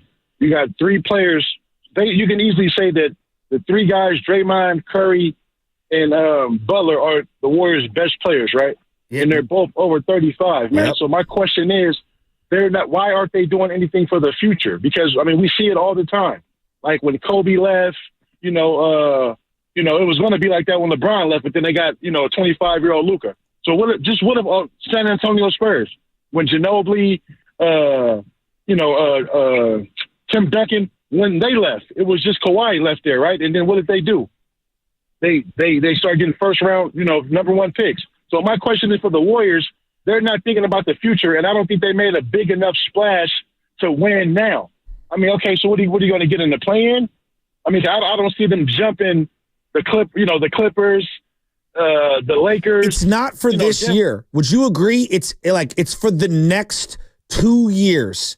And they haven't surrendered any of their draft picks after that. So this to me is set up. Don't be the number 1, 2, 3. It doesn't matter. The regular season is a tune-up for whatever the playoffs would be. That's what you're trying to do. And this year, you just try to get into the playoffs, obviously. But next year and the year after, as long as you don't surrender future capital, it's all about trying to win then and get into the playoffs and then go from there. That's what I think is the business model. I get that totally. But my question is, and it's yet to be seen, is he going to be available? Is he going to? I mean, that's your best ability is being available, right? Of course. That's my main question. They're going to have to navigate that. Yeah, that's like right now. They were like, "Hey, we can get Embiid right now." That sounds great on paper. Embiid, Curry, they can't sag off. Let's do it. But then it's like, well, you got to think about it. Embiid can't take a shower without getting hurt. Thanks, Jimmy and Dublin. Let me just real quick. The last Spurs title. Be careful in the shower. 2013-2014. Okay? The last Spurs title. And we would all agree that Spurs team had probably more mileage than whatever their ages were because they literally played in a gazillion consecutive playoff series. Yeah, they were in the finals the year before. Okay. You should have won. Well, Tim Duncan should have been on the floor. Tony Parker was 32 years old to start the season. Tim Duncan was 37 years old to start the season. Boris Diaw was 31 years old to start the season. Manu Ginobili was 36 years old to start the season. And then I had Matt Bonner, who was 33 years old. The one young guy was Kawhi Leonard at 22. How old is Kuminga right now? It's 22. Now, Kawhi, I think, was a more refined defender at that point. I think that Kuminga's bag right now might be, better, a little farther along than Kawhi's, Offensively, maybe, but defensively, Kawhi's. That's why I said Kawhi was a much better lockdown defender at that point in his career. But the point that I'm going at is that, look, man, Tony Parker, Ginobili, those were older bodies than whatever their ages were. Yes, Steph Curry he's old. I'm not here but he's kind of defied father time for the time being. Jimmy Butler is definitely old. I do not deny that. Younger than Steph. And so is Draymond. Yep. Draymond's the most banged up of the 3. He's the one I worry about the most. They're going to have to navigate the age next year and the year after. But for right now, I'm happy. All right. Let's give away these Curry 12s, folks. Call the contest line right now. First caller, 415-523-4652. Giving away the Curry 12s again. First caller at 415-523-4652. Thanks to the Curry brand. Steph Curry's brand, powered by Under Armour. We have a special sneaker giveaway heading into the All-Star weekend. The winner will receive, again, the latest Curry 12s, the Steph signature shoe, and the yet-to-be-released What the Bay colorway. These shoes are specifically designed to celebrate the Bay Area and will drop during NBA All-Star weekend on February 14th, Valentine's Day. Hope you got your plans ready, Joe Shasky. These shoes will drop the Friday of NBA All-Star weekend, if I just said that, on UA.com. All right, so also February 14th, UA.com. Go there to get the sneakers, and will also be available through Dick's Sporting Goods. We posted a picture on our station's Twitter page if you want to take a look. There you go. Curry 12s, Joe Shasky. You got any Currys? No. Are you going to get some now? Are you like locked back in now? What's Jimmy Butler shoe? You're going to get Jimmy Butler shoes? No. Okay. No. Jordan, are you Jordan only guy? Okay, is this a safe space? Sure. I tried a million basketball shoes. This was a couple years ago. I got 2 different pairs. One I left at the gym and one that I bring home for basketball practice. And only one fit my foot after playing in them for a while. You got like fat feet or something? No, my heel. I had the plantar fasciitis. I have to have the right heel because like the GT hustles and they're like too thin and they're like he knows what. It's LeBron's. The LeBron's? I think they're LeBron 11s. So those would we like, or those ones that were making it worse? No, those are the ones that I have. I bought 2 pairs because I like them so much. Is someone going to attack you for wearing LeBron James' shoes? The way my foot is, I think they're the most, for me, they're the most comfortable basketball shoe. I tried those big Jokic's. They have like a spring in the back of them. Not for me. Not for me at all. You acted like, is this a safe space? I thought you were going to say like SketchUp light up sneakers or something. Well, no, I admitted that I wear LeBrons. Okay. That's fine. They actually look cool, too. That's great. You know, Jimmy was wearing the KDs just a couple weeks ago. Now is he going to be wearing the Stephs? Hey, the old KDs, the year he came to the Warriors, were some of the most comfortable hoop shoes of all time. They had the air bubble all the way around. Mm-hmm. I had the like rainbow colored ones. They were so sick. I'm telling you, those KDs are some of the best shoes to hoop in. For me, though, it's the Kobe's. Like the Kobe's way back in the day, Mamba 8s or whatever the hell they're called, are low top. They're by far the best ones. They had the fly wire in them, and they like formed to your feet after a couple of times. Just for my foot, the best ones. And they had give on the ankle. When I was a kid, Carter knows. I don't know if Carter knows this. When we were kids, you were a little older, obviously. But Allen Iverson had his I think they're the answers. Questions? No, the answer. Stop. No, that's what. Yeah, no. The originals were the questions. No. But they had the ones that they had his face on the sole of the shoe. Oh. And they were like slide on, but they had like the zipper on them, I think. Yeah. Carter's like, maybe. But the Reebok outlets always had them. So I was like, oh, shit. I like the Reebok back in the day, back in the tracksuits, all that, this, that, and the other. Big AI guy way back when, because everyone was a fan of Allen Iverson. Is everyone a fan of Jimmy Butler now? That's the question in Golden State, 888-957-9570. Mike in Santa Clara, how we feeling about Jimmy Buckets? You're all Spinelli Shasky. The home of pods. What up, guys? Good morning. Hey, Spadoni, congrats on the promotion, big dog. Absolutely. Appreciate it, Mikey. Appreciate it. Yeah. Hey, so, the more and more, initially I was not really in on the Jimmy Butler trade, but the more and more, and I slept on it and started thinking about it, I think it really came down to that protected first-round pick. I would have liked it to be, it's a top 10 for sure, so I think it was a solid deal. I would have liked it to be maybe at the top 15, but I can deal with the top 10 protected.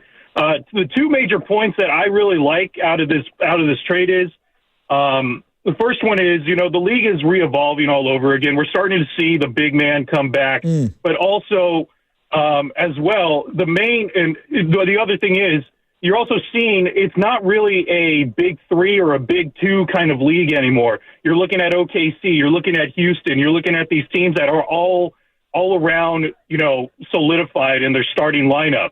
So this really, think about it like this.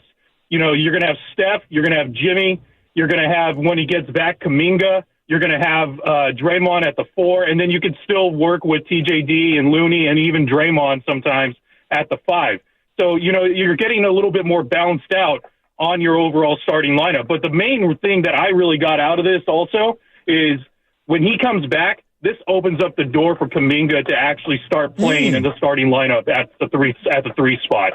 So I actually see, this is a great move for Kuminga to really start showing out, because I'm still a big believer in Kuminga. He's still growing. He just never really had the full potential to get out there on the floor, especially with Wiggins out there. And as much as I love Wiggins and I wish him the best, he's going to be a Warrior for life with me. it does open up the door for the future, and you're still also being able to keep Moody and Pods in that younger core. But for me, again, those are the main points, especially with getting Kuminga back out there on a more regular basis, getting more minutes and helping out. So 100%. There you go, 100%. Mike. And he just mentioned it. Moody, Kuminga, Pods. Totally. You got them all still. Totally. So if you want to make something else happen this summer, potentially, I don't know what it looks like. You got a lot of salary tied up to 3 guys right now, Draymond, Steph, and Jimmy.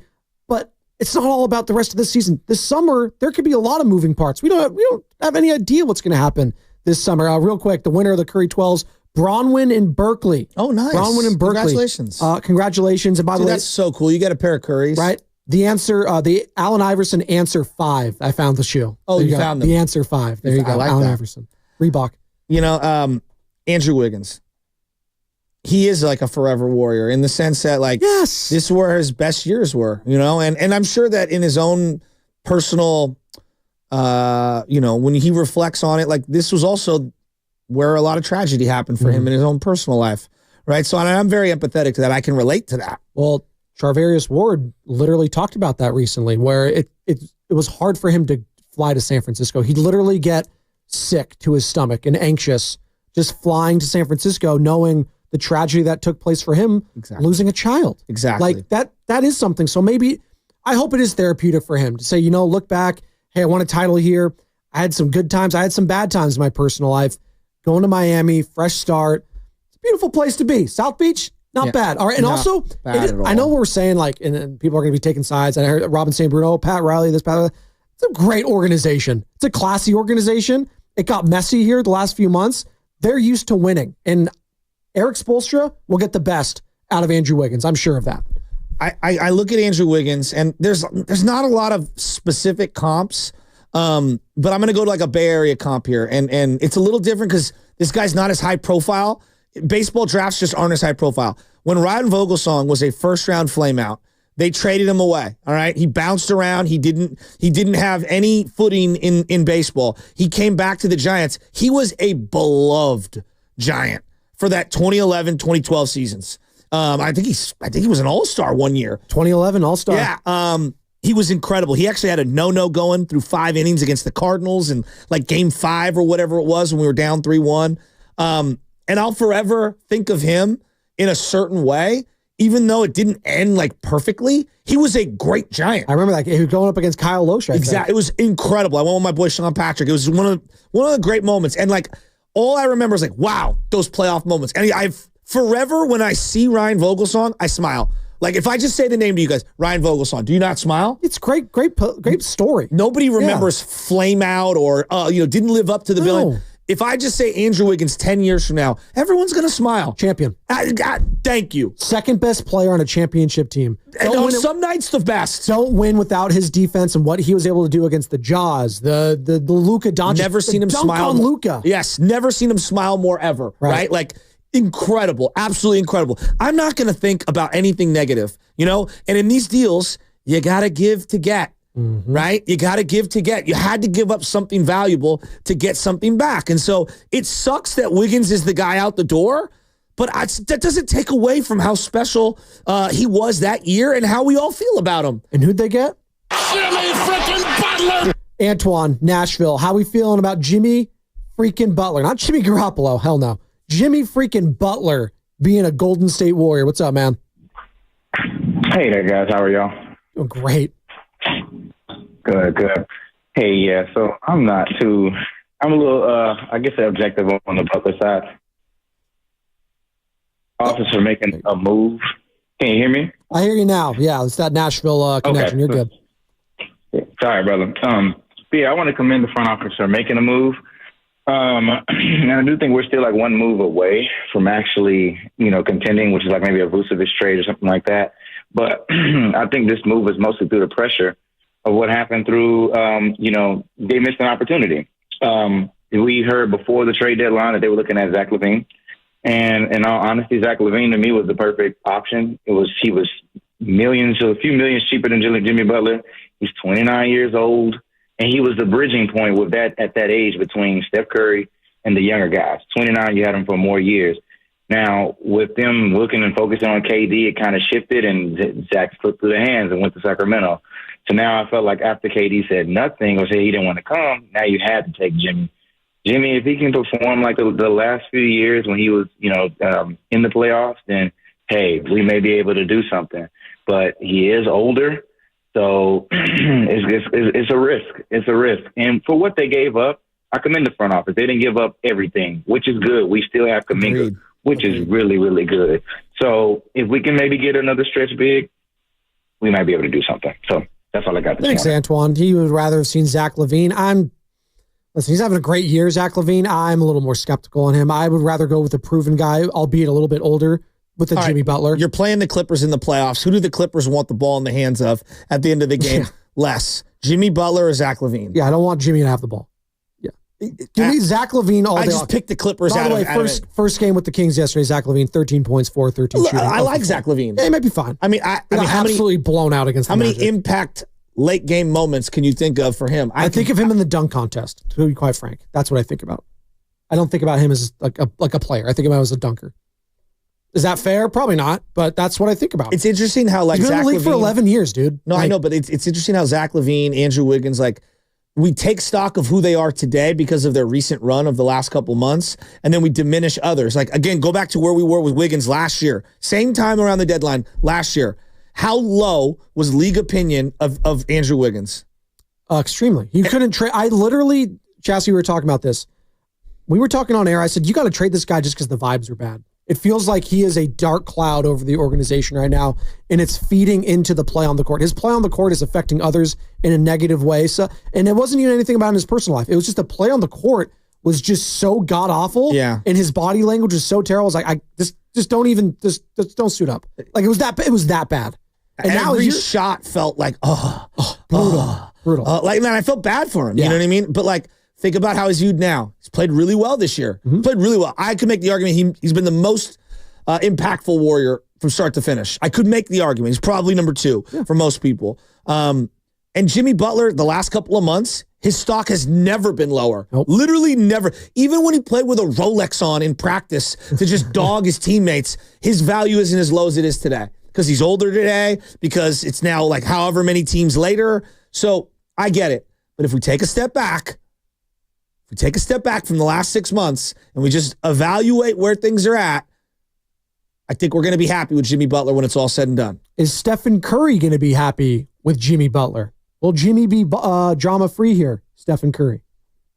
Like I said, I don't know much about the behind-the-scenes stuff that got them there. That's for their organization to kind of talk about. But I can put myself in his shoes in the sense of he's been away from the game for a minute. He's been frustrated for whatever reason.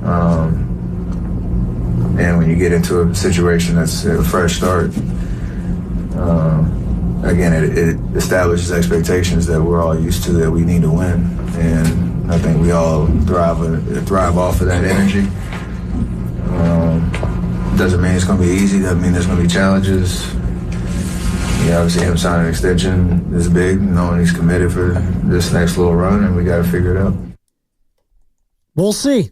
We'll see how things shake out with Jimmy Butler, Stephen Curry, and Draymond Green. I don't think that's a fair evaluation of Tone, because he just lost a horrific horrific game where they literally were outscored 16-4 in the final 3 minutes. And they just lost Andrew Wiggins. Like they were probably tied, at least somewhat. I don't know if they were homies, and best friends, but they won a championship together. And that's tough, man. And Pods, they talked to Pods at halftime, and they asked him about it. He's like, yeah, man, I just lost a lot of my good friends. Think about what we just went through as a show last Friday. Yes. Okay. I'm super excited for you, and I'm super optimistic, and I'm super pumped and super happy. And I'm also sad that one of my friends isn't here, right?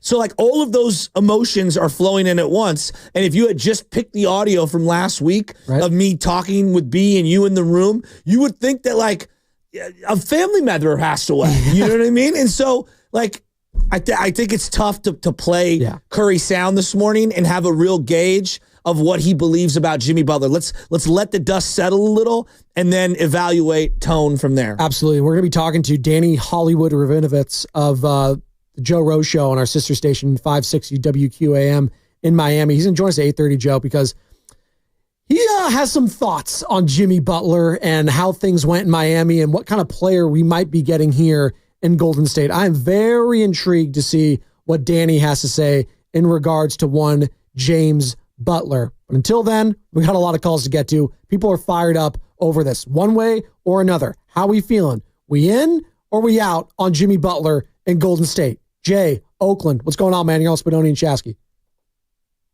Hey, what's going on, fellas? What's going on? Hey, can I be honest with you guys, man? Absolutely. I'm really conflicted, man. I'm really conflicted about this trade. I think that at the end of the day, the Warriors are more exciting.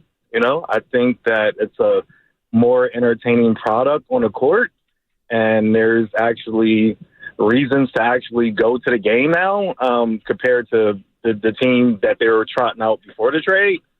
Do I think this trade moves the needle? Not a bit. Like, I don't think that this team is contending for anything and this year or next year or the year after that. I mean, and the reason for that is because the West is just so stacked.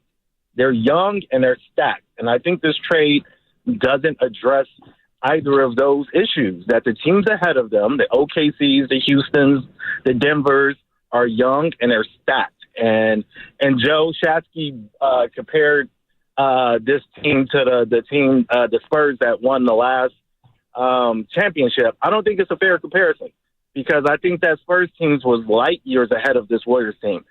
What Joe didn't include is that Spurs team was stacked. They were the number one seed, and they won 62 games that year. This team isn't winning 62 games. No, I agree with that. I was just using age as a barometer. And you also remember, they're 500 right now, right? They're a 500 team right now. But when they start from scratch at the beginning of next year, everything could be viewed differently. Oh, I definitely agree with you on that. But I think currently they're at 11th seed. I think next year they're probably competing. I wouldn't even say the top 6 seed. I think they're probably be competing for that 7th or 8th seed, to be honest with you. It's just because every team that's ahead of them is just better than them. So, yes, they got better, but everybody else around them is better. Hey, so, Jay, I'll say this. Jimmy's taken a playing team all the way to the finals. He's done it. You are correct. But that was in the East. But that was in the East. It's true. Who do you fear in the West? Hey, Jay, real quick.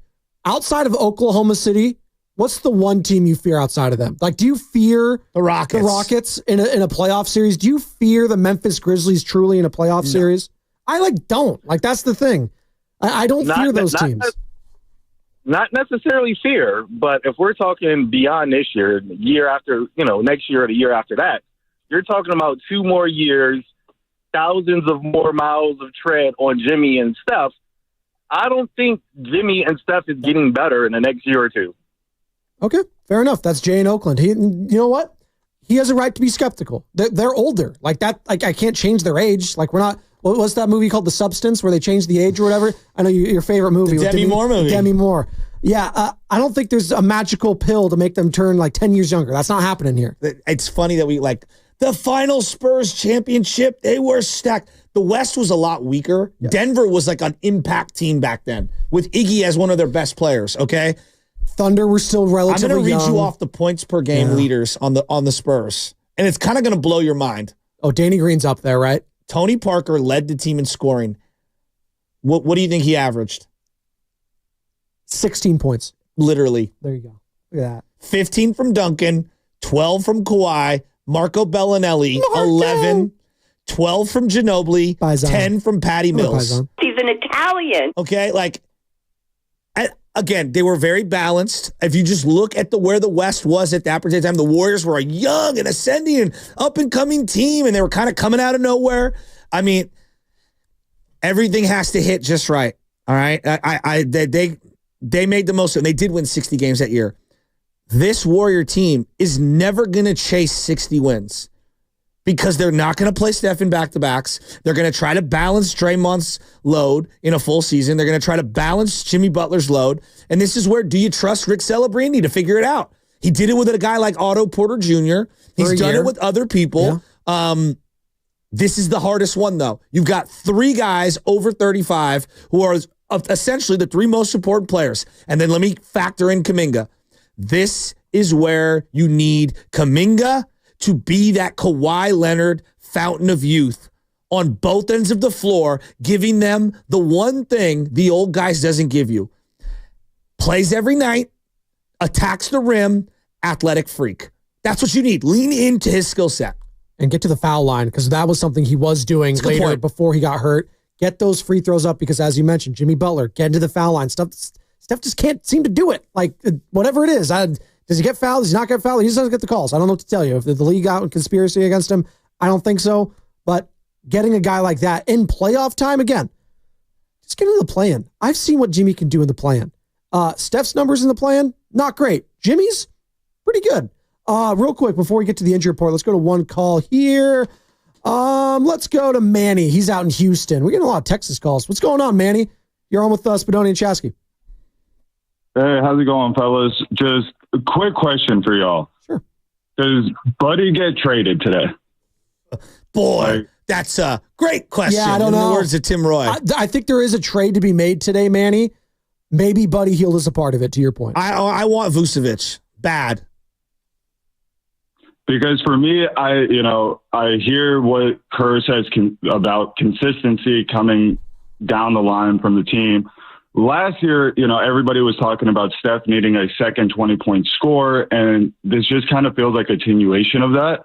But when you look at how Wiggins played this year, how Kuminga has been in the last few, before his injury, and even Moody in the last couple of games, I think the trade talk on pods has kind of weltered the way that he's played since coming back from his injury.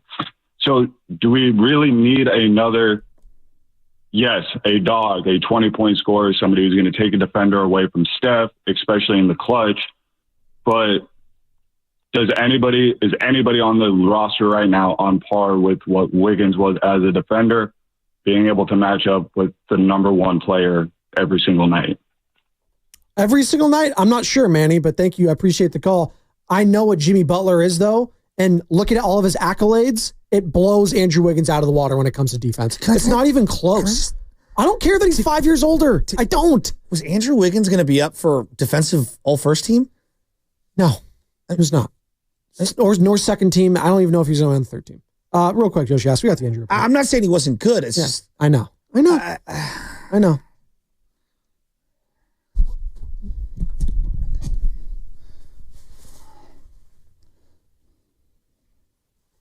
Jimmy freaking Butler! That's what we're talking about all day long. We're also talking Sharkies. Yeah, the Sharks are not expecting to have center Alex Wenberg back before the Four Nations face-off. We know Sam Lemon is back because we have a San Jose Shark here. Wenberg has been dealing with an upper body injury that has already cost him the last 2 games.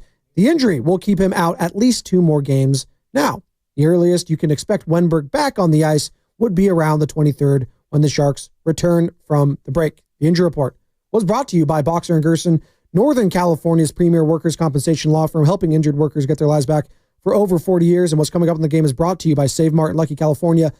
Going to give out the keyword for the knockout contest. Be listening.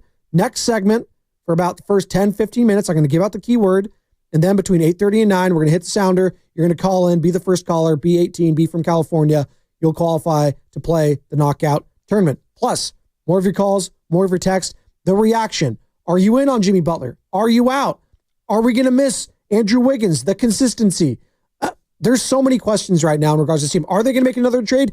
Do they need to make another trade? We're going to talk to Danny Rabinovitz of 560 WQAM in Miami. He knows all thing Miami Heat, all the ins and outs of the Jimmy Butler saga. And he has some thoughts. May not be what you want to hear, Warriors fans, in regards to Jimmy Butler, but we're going to hear him anyways at 8:30. That's what's coming up. Spadoni, Shasky, Morning Roast, 95.7 The Game.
dumb. Don't be, riding at anyone.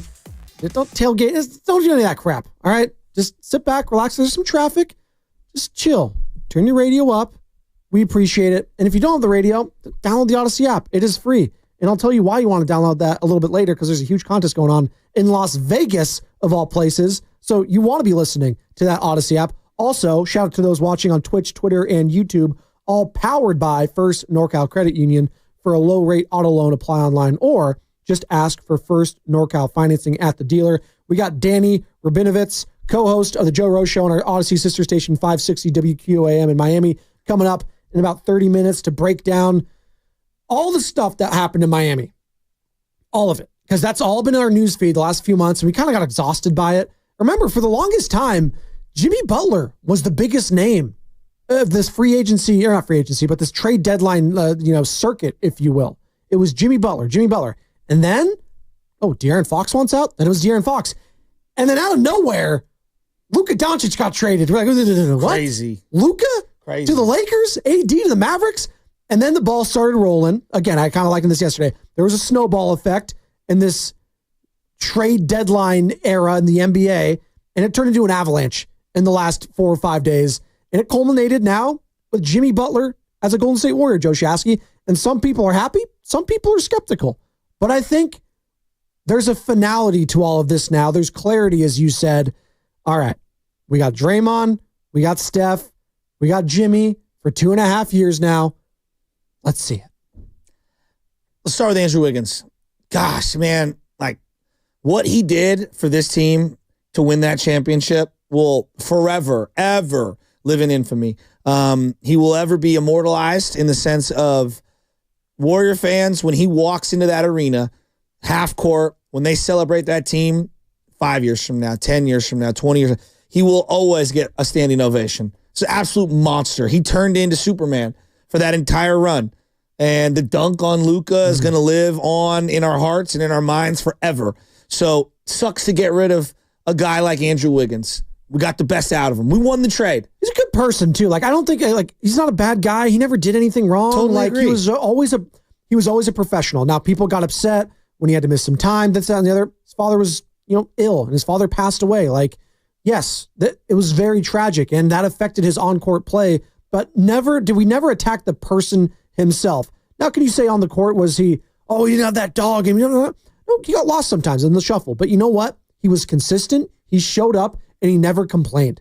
And he was a good leader on this team. I felt like just going in and out of his business and being a professional. I appreciated that about Andrew Wiggins. He's a good player. Yes, and he was very useful. He's a good player. And by the way, for just joining us, Jimmy Butler's a Warrior. Kyle Anderson, Lindy Waters, Dennis Schroeder, Andrew Wiggins, all leaving the Warriors. Kyle Anderson, PJ Tucker, Andrew Wiggins to the Miami Heat. Lindy Waters, Josh Richardson to the Detroit Pistons, and Dennis Schroeder to the Utah Jazz.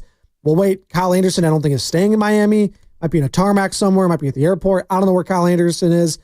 I never really saw him much this season, to be quite honest with you. I thought he was going to be a good addition when they announced him, Buddy Hield, D'Anthony Melton. Now, 2 of those guys are off the team, and we'll see what Buddy Hield. But just remembering Andrew Wiggins here as a Golden State Warrior, when he came to the Warriors, he was kind of a bust.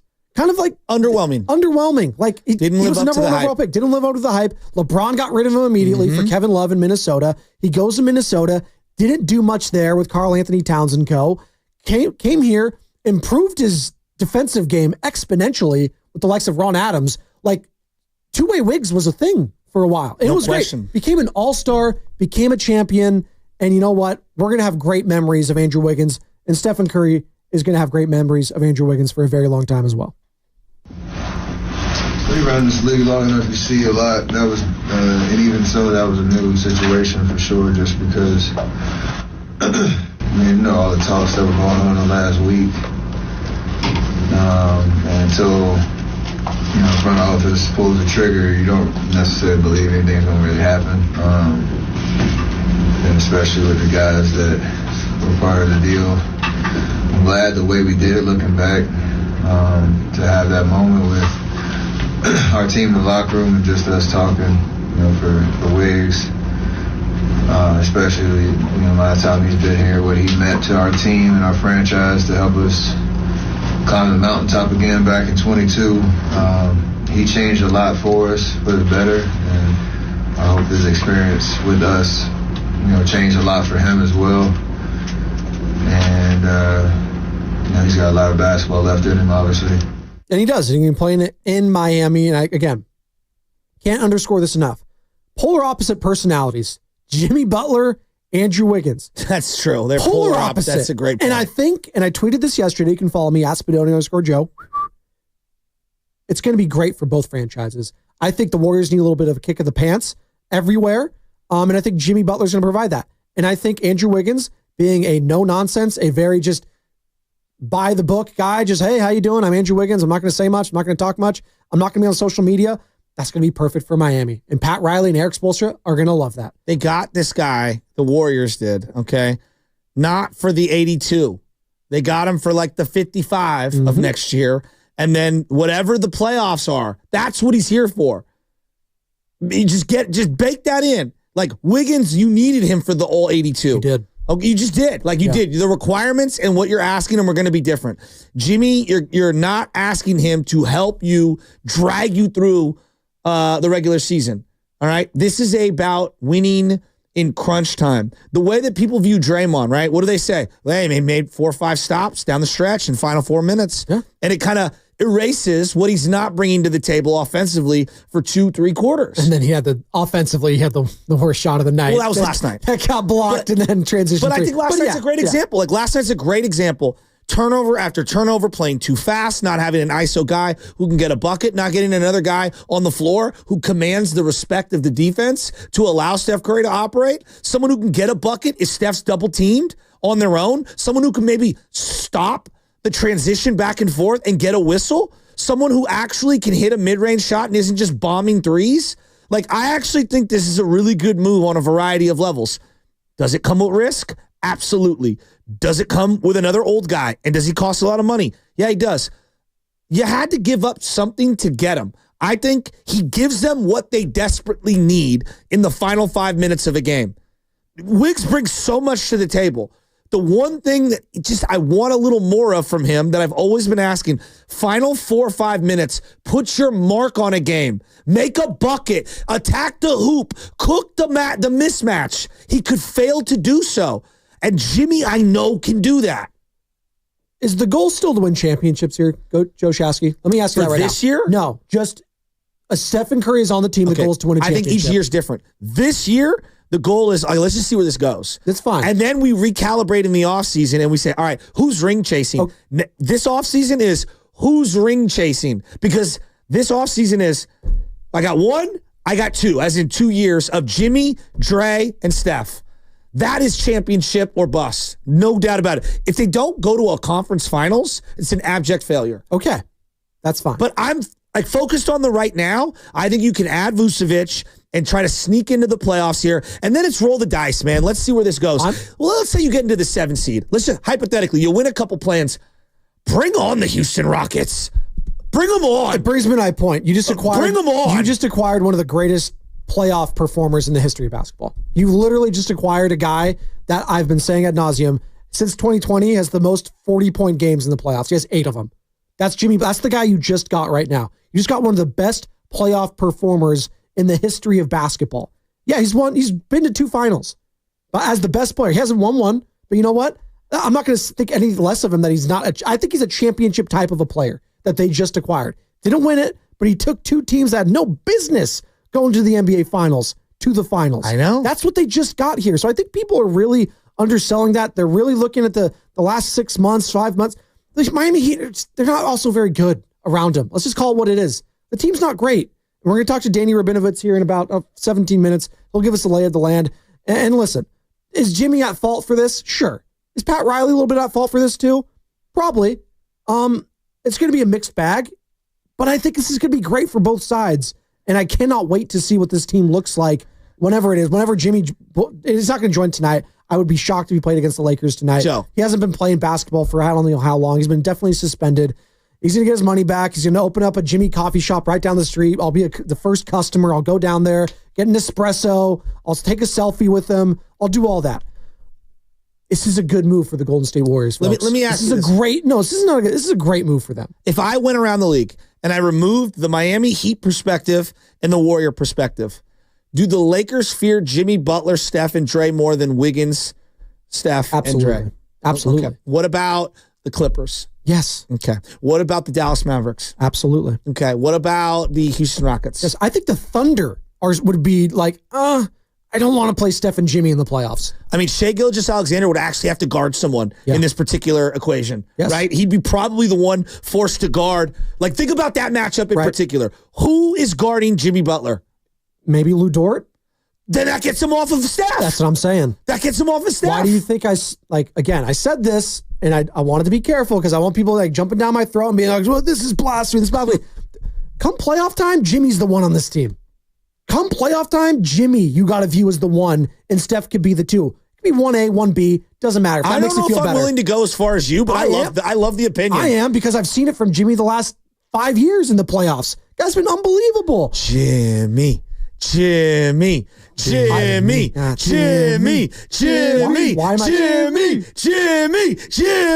I picturing Jimmy Garoppolo when you're saying that? No, this is a total different Jimmy. But I'm still picturing Jimmy G. Dennis, San Francisco, you've been hanging on, man. We appreciate the time. Spadoni, it's Shasky. Are you a fan of the Jimmy Butler to the Golden State Warriors move? Are you a fan, Dennis? I hate to rain on your parade, fellas, but that's the worst trade I could ever think the Warriors making. Wow. I've been watching that. Wait a minute. We gave away Robert Parrish. What are we talking about? We gave away Spreewell. We gave away Hardaway. We gave away Chris Webber for Danielle Marshall eventually. Jordan Poole for Chris Paul? I mean, Jordan Poole for Chris Paul, the worst trade ever? Fellas. Hey, I'm talking about today's. It's the worst move they could have made. Okay. I'm 70 years old. I was a ball boy for the Warriors. I've been watching them for a long time, a lot longer than you two. Wow. And hey, it's a horrible, horrible trade. Why? Horrible trade. Because you just got a lot older. Now you're stuck with this guy for 3 more years, and you got an aging group. These guys aren't going to the play-in. They're not going anywhere, and we're going to have to watch this now for the next 3-4 years. I don't know what you guys are smoking, but you ought to change your brand, because this is the worst thing they could have done. Can I ask you this? Can I ask you this? Let me ask you this question. Did you enjoy what you were watching this year? Let's just peel it back. Did you enjoy what you were watching this year? And was it good enough to win a playoff game? Hey, Shasky, I'm not enjoying. I haven't enjoyed what's going on. I don't enjoy I love the Warriors. I'm a big fan. I love Steph. But you look at what's been going on. Steph is declining before our eyes. Of course. He had a great game last night. He had a great game last night, but him and Draymond can't go the full tilt. You guys are talking about Butler playing, Steph, Draymond, Butler all playing 55 games. How are they going to get to the playoffs? How are they going to get to the playoffs? They're not going to be able to play enough for us to get to the playoffs. Let alone get in there and win. But what were they right now? But here's the thing. What were they right now, fully healthy, and what did they really give up? Are you really losing sleep over maybe the 15th pick of next year's draft? Shasky, you're stuck with this guy now. That's the problem. It's not that what you gave up, it's what you got, and now what you're stuck with. Stuck with is not the phrase I would use, and I appreciate the call, Dennis. They just got a future Hall of Famer. They got one of the best playoff performers. Again, I'm going to keep saying the playoffs because he took a play-in team to the NBA Finals. A play-in team. So sure, get me in the play-in. I'll love my chances with Steph and with Jimmy Butler. They are a better team. They didn't play Kyle Anderson. They didn't play Lindy Waters. Dennis Schroeder might as well have not been playing when he was out on the floor anyways because he didn't do jack bleep. Andrew Wiggins, God love him. He's not better than Jimmy Butler. I'm sorry. And they didn't mortgage the future. You still got your young assets. You got Pods. You got Moody. You got Kuminga. I don't understand why you think that's the worst trade ever. I'm sitting down to watch the Warrior game. I'm sitting down to watch the Warrior game. For example, last night, it's the Utah Jazz versus the Warriors. All right. Now, my brother's got 3 kids. He was talking to me about it, we were just shooting it. And he goes, I got 3 kids. We have dinner. We sit down. If the Warrior game's on, I put it on. They're boring. They've been boring. You know what he says to me? I say, wow, they're way more watchable with Jimmy Butler. At minimum, I want to see what's going to happen. Exactly. It's just that simple. And you know what else is simple? giving out this keyword right now for the knockout tournament, Joe Shasky. You guys ready for the keyword for this? All right. Dunk. I'll say it again. The keyword is dunk. As in, remember that time Andrew Wiggins had that really big dunk on Luka in the playoffs? Listen between 8:30 and 9, and when you hear the sounder, next segment, when you hear the sounder, that's it. Be the first to call in and give the keyword, and you will be on your way to Chase Center to play in the 95-7 The Game knockout tournament. So Dennis was out. He was big time out. Did you hear the rumors? What? They said that if Ratto and Steiny had a child, it would have been Dennis. Love you, Dennis. No, I love that he came at me, though. You got that from the YouTube chat. Antonio. I did. Oakland. Yeah, I of did. course you did. Antonio, I don't know who Oakland. said it, but thank you, YouTube chat. No, but look, I get his point of view, but we're not signing up for 15 years of Jimmy Butler at 35. It's 2.5 years. I mean, it's 2 years. Relax. Like, we're already watching an old team. Exactly. They're already sneaky old. They got rid of Kyle Anderson, who was 34. Slow-mo, literally. Not playing. Not contributing. Lindy Waters not doing anything. Dennis Schroeder might as well not have been on the floor. He wasn't. He just didn't. I mean, come sorry, on. I don't mean to be mean. He wasn't good fit here. What did we give up? Wiggins is a big piece. I don't want to disrespect Wiggins. I don't want to sound like I'm being flippant. Wiggins is a piece. Jimmy's better than Wiggins. Yes. He just is. He's a better player. He's not as young, so if people are upset, but again, you weren't trading Steph anyways, so the whole youth movement thing it doesn't matter to me anyways, because you're never trading Steph and Draymond to blow the whole thing up. There's clarity. You're going all in for a championship at one point in the next 2 years. Antonio in Oakland, I know you're in on Jimmy Buckets to the Bay. What's up, bro? You're almost Spadoni and Shasky. Yeah, Jimmy Butler, come on down. You know what I'm saying? Like, he's one of the best mid-range shooters since he's been in the league, maybe all time. It took 2 teams to the finals, even though I don't really count the bubble, but since most people do, I'm pretty sure you guys do. He took that team to the finals. And as far as, like, best finals performances, that bubble game, man, like, he was just busting everything. And at the end of the day, it's not like he's going to be the number one guy every night. Some nights will be Steph, some nights will be him, some nights will be Kuminga. It's like, man, like, we didn't even deal with the future.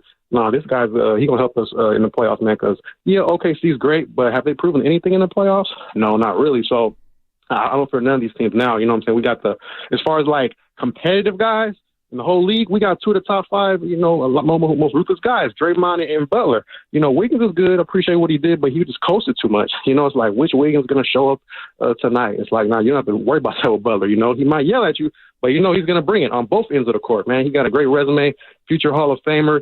And you guys just took that call from, that's somebody disguised as Steiny. I think that was Steiny, man. I don't take Steiny's calls anymore. Come on, man. Thank you. I don't care about the age. Jimmy Butler, he going to help us, man. And we can sneak in. Like, once the playoffs start, everybody's record is 0-0. Let's go. How many games out of the 6th seed are we? I'm going to pull a former co-host move here. We're going to do the loss column? We're 3 games out of the 6th seed. So that means we're 1 Vucevic away. 3 games. Amen. I mean, look, you go on a little like 7-3 runs. Well, that things sounds happen. Yeah, well, it's not called Jimmy starts to clamp down late in games. He makes a couple of winning plays. Real quick. We're going to come in here. A little 7-3 run. Maybe a little 12-3 Jimmy. Freaking Butler. Exactly. Let's go on a little 7-3 run, as if that wouldn't have been the best run since the start of the season for the team. Buddy Hield was good for a week and a half, and I was ready to throw a ticker-taper parade for him. And you were too, audience. You were too. I wasn't. I had my reservations. Quentin Post hit 1 3 in one game. We were like, this is the stretch 5 we've been envisioning for 32 years. This is what is currently happening right now. We're doing that, right now, the Warriors are out of the box. Out of the box. Shout out Disney Channel. All right. So they're out of the box right now. You got the Phoenix Suns at 25-25 and the Sacramento Kings. So you guys all have the same record. Suns and Kings have a better head-to-head against you. All right. Then you got the Mavericks at 26-25. Same amount of losses. T-Wolves, they're the 7th spot.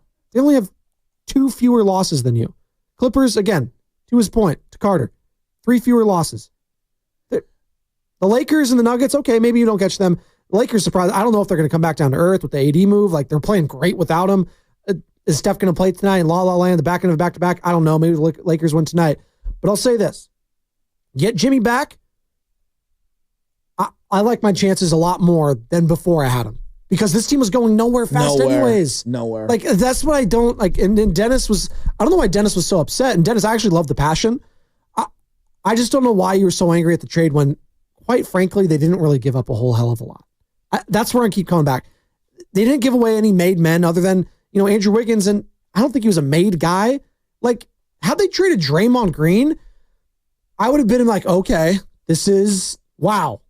That is crazy. And we were talking about that yesterday, Joe Shasky, the difference between trading a guy like Draymond and a guy like Wiggins. And Anthony Slater, who joined us yesterday, he would have been shocked if Draymond Green got traded. And I still think I would be shocked today if he gets traded. I don't think that's going to be the case. But Wiggins kept being floated around. Steve Kerr had to talk about it. He's like, hey, Wiggins is being floated around because he's young and he's a good player. And that's kind of that's what happens. So Steve Kerr was privy to these conversations. They knew Andrew Wiggins is probably going to be the guy was going. Do you think Steve Kerr is not happier? Because I don't want to make it sound like he wanted someone to go, but like, do you think Steve Kerr trusts Jimmy Butler more than Andrew Wiggins? Yes. Even though Andrew Wiggins has won him a championship? Yes. Steve Kerr has always catered to the older players and to the veterans, and he will love a guy like Jimmy Butler. Who he's coached. And he's played with hotheads and guys that demand excellence. Michael Jordan. That's a good point. Quite frankly, shoved him in the chest. They call it a punch. I think it was more of a shove. A little gentle nudge from MJ on Steve Kerr. Yeah, I think he'll be fine. And I think, again, the locker room, the dynamic between him and Draymond's going to be fascinating. Maybe we're overblowing the whole thing too. Maybe they're friends. I don't know. Maybe they don't even need to be friends. I don't really care about that. Just play good basketball and everything's going to be fine. Jimmy Butler's a high IQ player. Draymond Green's a high IQ player. Right there. I think it'll be fine. I'm trying to find, other than the age factor, give me a reason why this doesn't make sense. Personality fit. Is that it? Well, because Jimmy has... he's left a lot of locker rooms. We haven't seen him in this locker room, though. So I'm going to give him the benefit of that in this locker room. But you would say that, like, introducing him into that dynamic with Draymond Green, that is combustible. We thought Richard Sherman was going to be, I don't know about this guy. But Joe. 49ers, I don't know. Draymond Green is unlike anything anywhere in sports. It's like literally you've got the beakers and you're like pouring different fluids into the little beakers. Mad scientist? Absolutely. And you're like, this might blow up in my face. It might just blow up in your face. And you know what? That's also something that would make me lean forward on my couch. The disaster aspect of it all? I'm just talking about every timeout as they're going to break. It's like, is everybody getting along? What's going on? Come on. This is entertainment as well. The eyeballs are going to be glued. So when Carter's out there in the press box, he has a little phone. When they're all zoomed in on the shots that him, Evan, Steven Risotto do. Oh, what did Jimmy just say to Draymond? Oh, they're getting into it on the bench. 2,000 likes later. Can't wait. Spadoni, we talked ourselves into Kelly Oubre, who has been a fraction of the player that Jimmy Butler has been in his career. We all did. We will talk ourselves into Jimmy Butler a week from now if they go on a little run and he looks good. I apologize to Mike Dunleavy and Joe Lacob when I was comparing them to the Farhan Zaidi Giants. The Giants never did anything like this. You know what?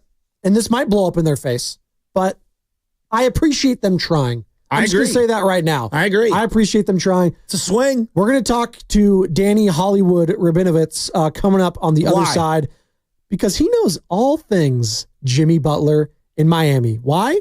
Because he's the co-host of the Joe Rowe Show in Miami for 560 WQAM. Also, you're going to hear a sounder on the other side, and that's going to be your clue to call in to qualify for the knockout tournament.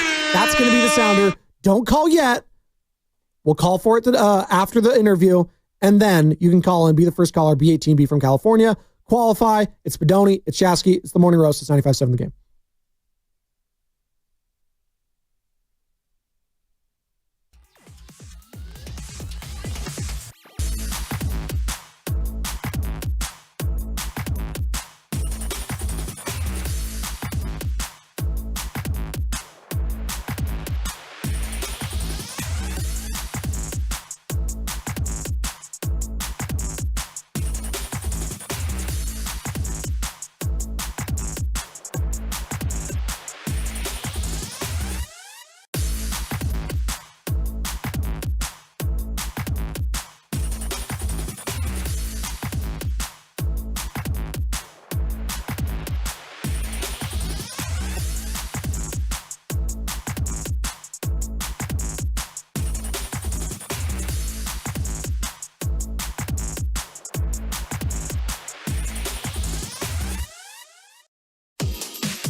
Pods had a career night last night in Utah.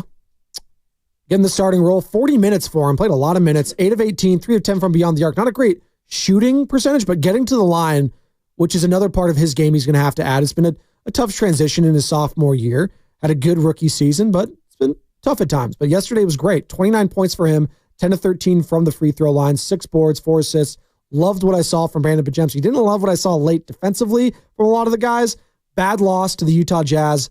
But it's the talk of the town right now is not that game at all. They lost the game yesterday, but they won the day, as far as I'm concerned. Joe Shasky, as we're going to be joined by Danny Hollywood Rabinovitz here in a few moments, co-host of the Joe Rose Show on our Odyssey sister station, 560 WQAM in Miami. He knows all things Jimmy Butler, the Pat Riley saga, all of it. I cannot wait to dissect just everything, how he feels about the trade, all of it with him here in a few moments. But Andrew Wiggins is gone. He's in Miami, and Jimmy Butler's here. Can I just take you back in time? June 12th, 2023. It's about 16 months ago? Yes. Okay. He dragged the Miami Heat to the finals. Mm-hmm. Some would say he was a top 3-4 player in the NBA that year. Yeah. Okay? He didn't get hurt. Now, I know he missed some games because he had some knee tendonitis and stuff. He didn't tear his Achilles, didn't tear his knee, didn't have an ACL injury, didn't separate his shoulder. He got into a beef with a 70-something-year-old Pat Riley over a contract. It's true. Okay? Everyone on the planet would acknowledge that he was a top 5 player in the NBA. Jimmy Butler. Yeah. Why are we devaluing Jimmy Butler? I'm not saying that J. Andrew Wiggins wasn't valuable. He clearly was. We appreciated him. I appreciated him. We know what he brings to the table. Why are we devaluing Jimmy Butler? Well, we're going to ask Danny Hollywood Rabinovitz here in just a second. And don't forget, at some point after the interview with Danny, I'm going to call for this sounder coming up here. I'm going to call for it after the interview, not now. You're going to hear that, and then you're going to call in with the keyword I gave away last segment to have your spot at the knockout tournament. And are we ready to go? Danny, thumbs up. Great. As all guests on 95.7 The Game appear on the River Islands guest line, River Islands and Lathrop. Go discover the islands. Danny, what's going on, man? You're on with Spadoni and Shasky. How you doing? Gentlemen, thank you so much for having me, and very happy to say today that Jimmy Butler is now your problem. Oh, what? Okay. I'm going back in time. I just said to the audience, like, hey, look, 2023, June 12th, you guys just lose to the Denver Nuggets in the finals. I mean, people thought he was a top 4, top 3 player in the NBA that year in Jimmy Butler. What has happened since that moment that led us to today in Miami? Well, yeah, and I heard you guys talking before I was coming on, and look, he, without question, put that team on his back and brought them to the finals. He did it in the bubble. He brought his team to the finals there. He's brought them to, conference finals matchups. He's done a lot for this team and the city down here, and I happen to have been one of his biggest defenders. But, at some point, you can't quit on your team, right? I think that's the biggest issue right now is you just can't quit. You need to be a professional. Whether you want out, you want in, whatever it is that you want, you can't just quit, right? And he did that. He would go out there and he would mope around on the court, and they essentially had to suspend him for that. They suspended him for missing a flight. They suspended him after he, freaked out at shoot around that he wasn't, they told him he wasn't going to be starting. And this thing was a mess. And it's very strange because he said at training camp this year and at media day and all that, he said, hey, I'm not worried about a contract. I've made enough throughout my career. It's just money. And guys, he also could have opted in for another $53 million next year with the Heat. So, again, none of this really made a lot of sense. I know that he wanted that extra year, and the Heat weren't willing to give it to him. The Heat probably should have dealt him in the offseason if they weren't going to commit to him because, knowing that Jimmy is sometimes can do this. He's done this in every place that he's been in his career, right? And so, look, if you guys, in out there in the Bay Area think you can fix them or you're going to have a better result, I can only tell you that the Heat have been a franchise that has really done a great job of helping players and reviving careers and all that stuff. And, Jimmy came down here with the blessing of Dwayne Wade to help facilitate the whole thing, and it ended in a disastrous fashion, as you saw. So we're talking with Danny Hollywood Rabinovitz, co-host of the Joe Rose Show on our Odyssey sister station, 560 WQAM in Miami. This guy's tapped in with all thing Miami sports and particularly Jimmy Butler. So it's as simple as he quit on the Heat. What's the Pat Riley angle in all this? Because I want to go back to last summer, and we played the soundbite here, and everyone was playing the soundbite. Jimmy was talking his talk. It was about the Knicks, I want to say, in the playoffs. And, Pat Riley's basically like, hey, man, you're not in the playoffs. You need to shut the hell up. I'm paraphrasing. That's basically what he said. So is that kind of where it stemmed all this, that back and forth? Was it prior to that? Where did it all go wrong between Pat Riley, obviously the president of basketball operations there in Miami, and Jimmy Butler? It's really interesting, man. That's kind of the question, right? Pat Riley has these end-of-season press conferences where he's been known to call out players. He did it to LeBron. He's done it to everyone in between, right? And he did it to Jimmy, and he called him out, and he talked about his availability. He needs to be available for games, and he did rip him for what he did in the playoffs. Which look, he wasn't playing, and he was doing a lot of talking. But again, he came into training camp, and it seemed like he was going to overlook all that, and it was past him. And he said, "I'm just here to play. I want to win his championship for this city. The money's not an issue." Somewhere along the road, money became a major issue, right? And I don't think this was like Jimmy, v. Riley here. I just think that Jimmy was upset that he didn't get his contract, and somewhere along the line, he got upset. And I don't know where that stems from, guys, to be quite honest. That's something that he's going to have to answer at some point when you guys finally get a media availability with him. Maybe he'll spill his guts and talk about it. But I will tell you guys, I think Jimmy surrounds himself with awful people, and I think they give him really, really bad advice. I think his agent's a moron who has continually just tried to insert himself into this situation. He was the guy that came out and ripped the Shams report, right? That Jimmy was, wanted out and Shams was traded, right. And the guy, yeah. So look, I know that he's doing his job. I get he's doing his job, but I think Jimmy's friends who have gone on social media and have trashed the Heat organization. I just think Jimmy surrounds himself with some really, really bad people, and they've given him some bad information, guys. I think Jimmy should have found a way to make it work down here.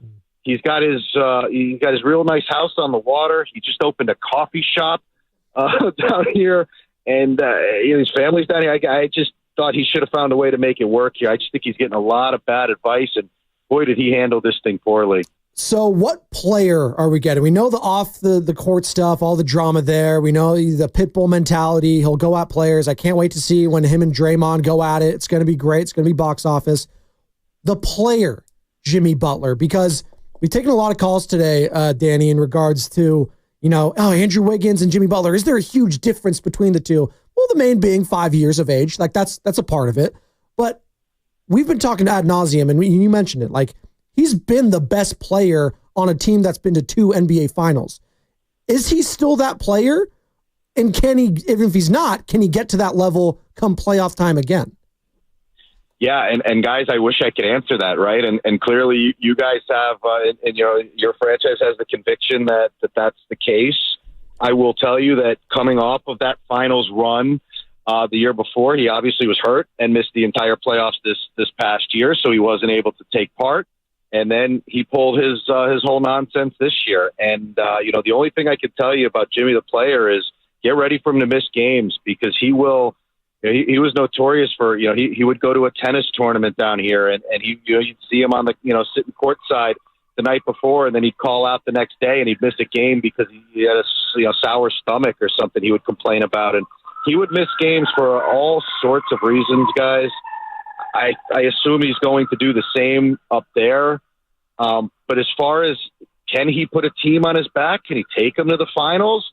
I have no idea. You're gonna have to find out, like the rest of us, because again, he did it, but we're far removed from that. He missed the playoffs last year. That whole playoff Jimmy moniker that everyone has given him. Well, we didn't get to see it last year because he got hurt. What was the injury?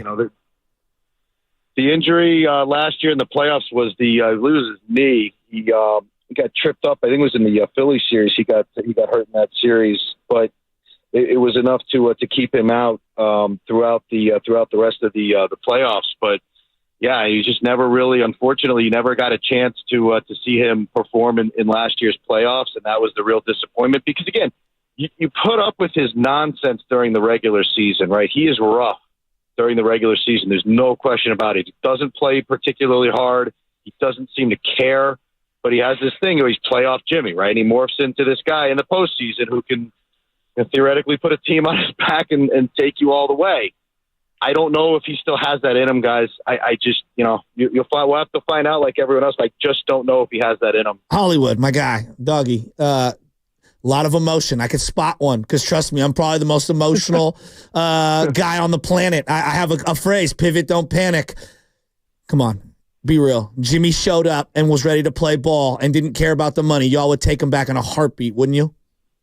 Oh, 100%. Okay. And to be again, and I told you I was one of Jimmy's biggest defenders down here. I wanted this to work out. I really, truly did. He happens to be my son's favorite player. I wanted this to work out. And again, there are very few players in the NBA that can put a team on their back and take them to the finals. I agree. If you're asking me if I believe Jimmy can do that still, I mean, yes, I do. But, again, he missed last year's playoffs with an injury. He's not mentally, he's clearly just mentally, he's just not there, right? He's not all there. I don't know how much dedication he has anymore. I don't know how much he cares. Oh, that's big. Well, let me ask you this one, guys? I don't know. Let me ask you this one. I got 2 quick questions on this. First one, you as a Heat fan, we come rolling in with Steph, Draymond, and Jimmy. You fear that more than Steph, Wiggins, and Draymond? Oh, man, I don't think I fear either of them, to be quite honest with you guys. And we were talking about this a lot on the show this morning, and I just don't think Golden State, with the team that they have, I just don't think it's enough.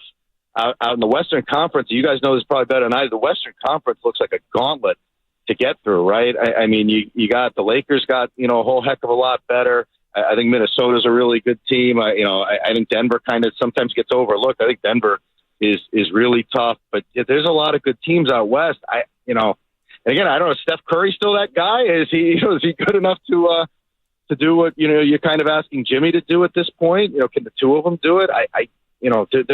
They're old, right? For NBA years, they're aging and they're getting up there. So I don't know, but I to be honest, I wouldn't pick Golden State to make it out of the West. No. I just asked who you feared more coming into Miami in a singular night. It's just pretty straightforward. Because look, love Andrew Wiggins. He brings a lot to the table, but there's consistency factors, and the biggest problem with this team is final 5 minutes to go. Like, can anyone outside of Steph make a play? And that was a big issue. Can Jimmy and Draymond Green coexist. Because, like, let's call this is like the beaker. We're just throwing chemicals together, and I'm hoping to not blow my face off. Guys, here's what I will tell you. Jimmy could not make it work with Eric Spoelstra, who's one of the most respected coaches in basketball. He couldn't make it work with Pat Riley, who may be the most respected, front office, executive that we have in the league. Maybe, heck, in all of sports, he's right up there, right? He's a Hall of Famer. He couldn't make it work with teammates like Bam Adebayo, Tyler Hero. They have a good core down here, and they have a solid coach, and they have this is like the model organization, right? And I know the Warriors are kind of similar to that in a sense, but he couldn't make it work here, and I don't see it, guys. I would like to. I'm still rooting for him, to be honest with you, but I just don't see it, to be honest. Danny, we appreciate the time, and I'll say this. You could not be getting more of a polar opposite personality coming back than Andrew Wiggins. The guy doesn't say anything. You won't hear a peep out of him. He's not on social media. He doesn't even fist pump. He doesn't do anything. He's just going to be there. He'll be consistent. He'll keep his head down. You'll love it. Hey, Danny, we really appreciate the time this morning, man. And best of luck going forward in Miami. Heat culture, baby. Guys, like I said to start the interview, we've dealt with this for about a month now. He is officially your problem, so it's all good here in Miami now. Hollywood. Jimmy. Good luck, guys. Good luck. See if you can figure it out. Appreciate it. That's Danny Hollywood Rabinovitz, co-host of the Joe Rose Show on our Odyssey sister station, 560 WQAM in Miami. Was that sobering or was that salt? There was some truth in that. That was also somewhat emotional, but play the lines there a little bit. There's the sounder, though. Be the first caller to call in with the keyword that I gave out last segment, 415-523-4652. That's 415-523-4652 with the keyword, and you will win a spot in our knockout contest at Chase Center on Monday, March 3rd.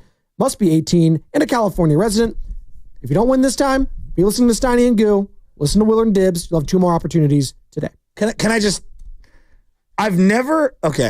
when you really do hate someone and they're gone and you don't think that they're good at all in any walk of life, it's like, sayonara, thank God we got rid of them. It's pretty straightforward. Mac Dre had the greatest line, and I'm paraphrasing it, making the women cry. And that's what it felt like. Jimmy, he was so beloved that he literally was about to make that guy cry. Did anything he say, though, I don't think we know we're playing with fire. Well, yeah, that's what I'm saying. We're not arguing with anything he said, though. So, if you're a listener and you hear someone who's just tuned in, it's Spadoni, it's Shasky, it's the Morning Roast, they're saying, Danny's bringing up some good points here. And if Heat culture, which we all revere, if they couldn't get him in line, what makes us think that Steve Kerr, Mike Dunleavy, Joe Lacob, Stephen Curry, and the Warriors culture are going to bring them all in? I'm going to be honest. After that interview, I feel a little bit more pessimistic than I did before. Actually, I feel better. And I'll tell you why I feel better. Don't. Because clearly, he is a scorned lover that still wants to. He would have taken Jimmy. If Jimmy come waltzing in, guys, I'm back. They'd have been like, let's go. You cannot be kidding yourself. They're not like Wiggins is an upgrade. There's no way they think Wiggins is an upgrade. He never said Wiggins was an upgrade. Which I think is a lot of people think Wiggins is better than Jimmy. No, he's less of a headache, but for Miami, no one's arguing. Well, no, but for Miami, that's an upgrade. He's less of a headache already. He'll give me 18 points, whatever. Jimmy's probably averaging this season, hasn't played a lot. For them, it's fine. Did their title odds go up? Well, they weren't winning a title this year anyways. Okay. They didn't care. Yeah, I'm just asking. They're trying to go get Giannis coming up. They're trying to get Giannis coming up here. Just asking. They're going to be in play for a big superstar, whichever next gruntled superstar is going to be. That's what they're going to be looking forward to. I thought they weren't going to get an Anthony Davis level, so maybe it's moot point. But if I was Miami and I saw that Luka Doncic trade, I was like, oh my God, that would have been the trade that we would have loved to do. But Jimmy Butler tanked his value so much that no one's going to, Kyrie and Jimmy, that wasn't good. Oh, by the way, another personalities going at it. That would have been one. Danny Hollywood Ravinovitz just absolutely laying the torch to one Jimmy Butler. But to your point, he's emotional. Oh, he was very emotional. And you've gotten emotional with guys like Draymond Green in the past too. So like, I feel that though. Like, no doubt. That's what fans do. No doubt. And he's a fan. And he was he wanted to keep Jimmy, but it gets to a point. You could tell he did. It gets to a point where even you can't defend it. Like it gets to a point where even you can't defend it. What? The title odds for the Warriors were at plus 6,600. They are now at plus 4,000. That is a huge move. Who else is in front of them? Doesn't matter. They jumped. I'll let you know. They jumped. Well, I'm saying if it's from 1,000 to like a 500, that is a big jump in gambling. That's what I'm saying. And gambling. Now give me the Heat. Yeah, well, the Heat weren't winning anyways. But now I'm just saying, like, what does the country think of the move? Well, Jamal in Oakland is the winner for the knockout. I just want to let you know that first and foremost. Congratulations, Jamal. Jamal, he's going to be playing hoops at Chase Center. Let me pull it up right now. I can go to DraftKings right now for you. While I'm doing that, let's go to Alexander in Chicago. He's been waiting patiently on the line. I might throw $100 on the Warriors. Well, man. relax. Are we allowed to say that? I don't even know. Alexander, you're on with Spadoni and Shasky. It's the Morning Roast. You excited for Jimmy Butler? I'm extremely excited for Jimmy Butler. Are you kidding me? Let's go. Are you kidding me, bro? And listen, bro. Listen, I'm a Chicago native, right? Y'all are Golden State Warriors should thank the basketball gods for not bringing in Zach LaVine. Zach LaVine is nothing more than a dunk champion, by the way. He hasn't really led the Chicago Bulls organization anywhere since he got there. We haven't been the same since Jimmy Butler. Wow. When Jimmy Butler was here in Chicago, Chicago was on top. Chicago was on their way. You know what I'm saying? And then the trade happened or whatnot. But essentially, man, I just need to say this to Warrior fans, Warrior Nation fans, right? Stop complaining, man. Stop the complaints and the whining and the moping.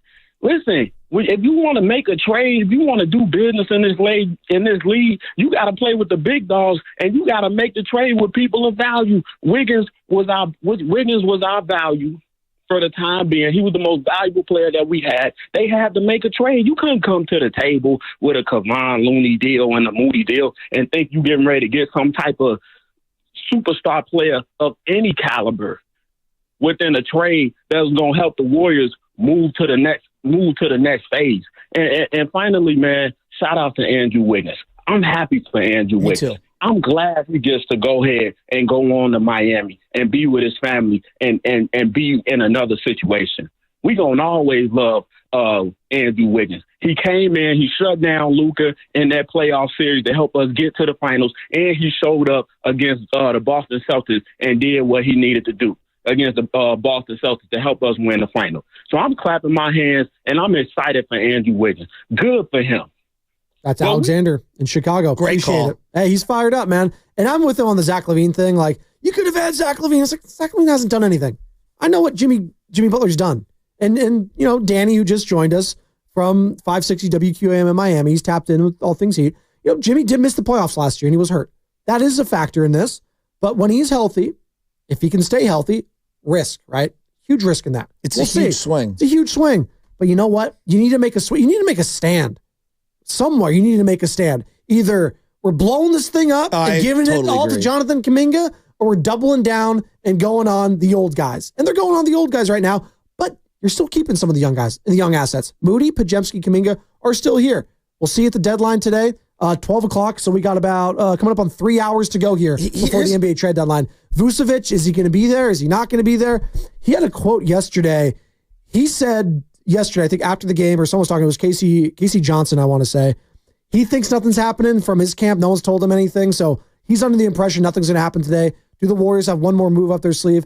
If this is it, how we feeling, Warriors fans? Jimmy Butler, no more Andrew Wiggins. You know, you can love it, you can hate it. I don't think there's any in-between on this one. Well, no, here's what I would say. It's like, guys, we all acknowledged what we were watching wasn't fun, wasn't good. It was brutal to watch. Okay. Last night was excruciating in those final few minutes. I think they got outscored at the beginning and end of the game, the first and final 4 minutes of the game, 37-8 or something like that. They look like chickens with their heads cut off at the ends of games. And that has been a common theme all year. That was not exclusive to just last night. It wasn't good enough.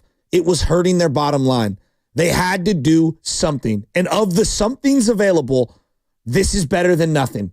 And I am talking myself into this thing, but he is a good player. He just needs to play nice. I mean, just play well with others and be healthy.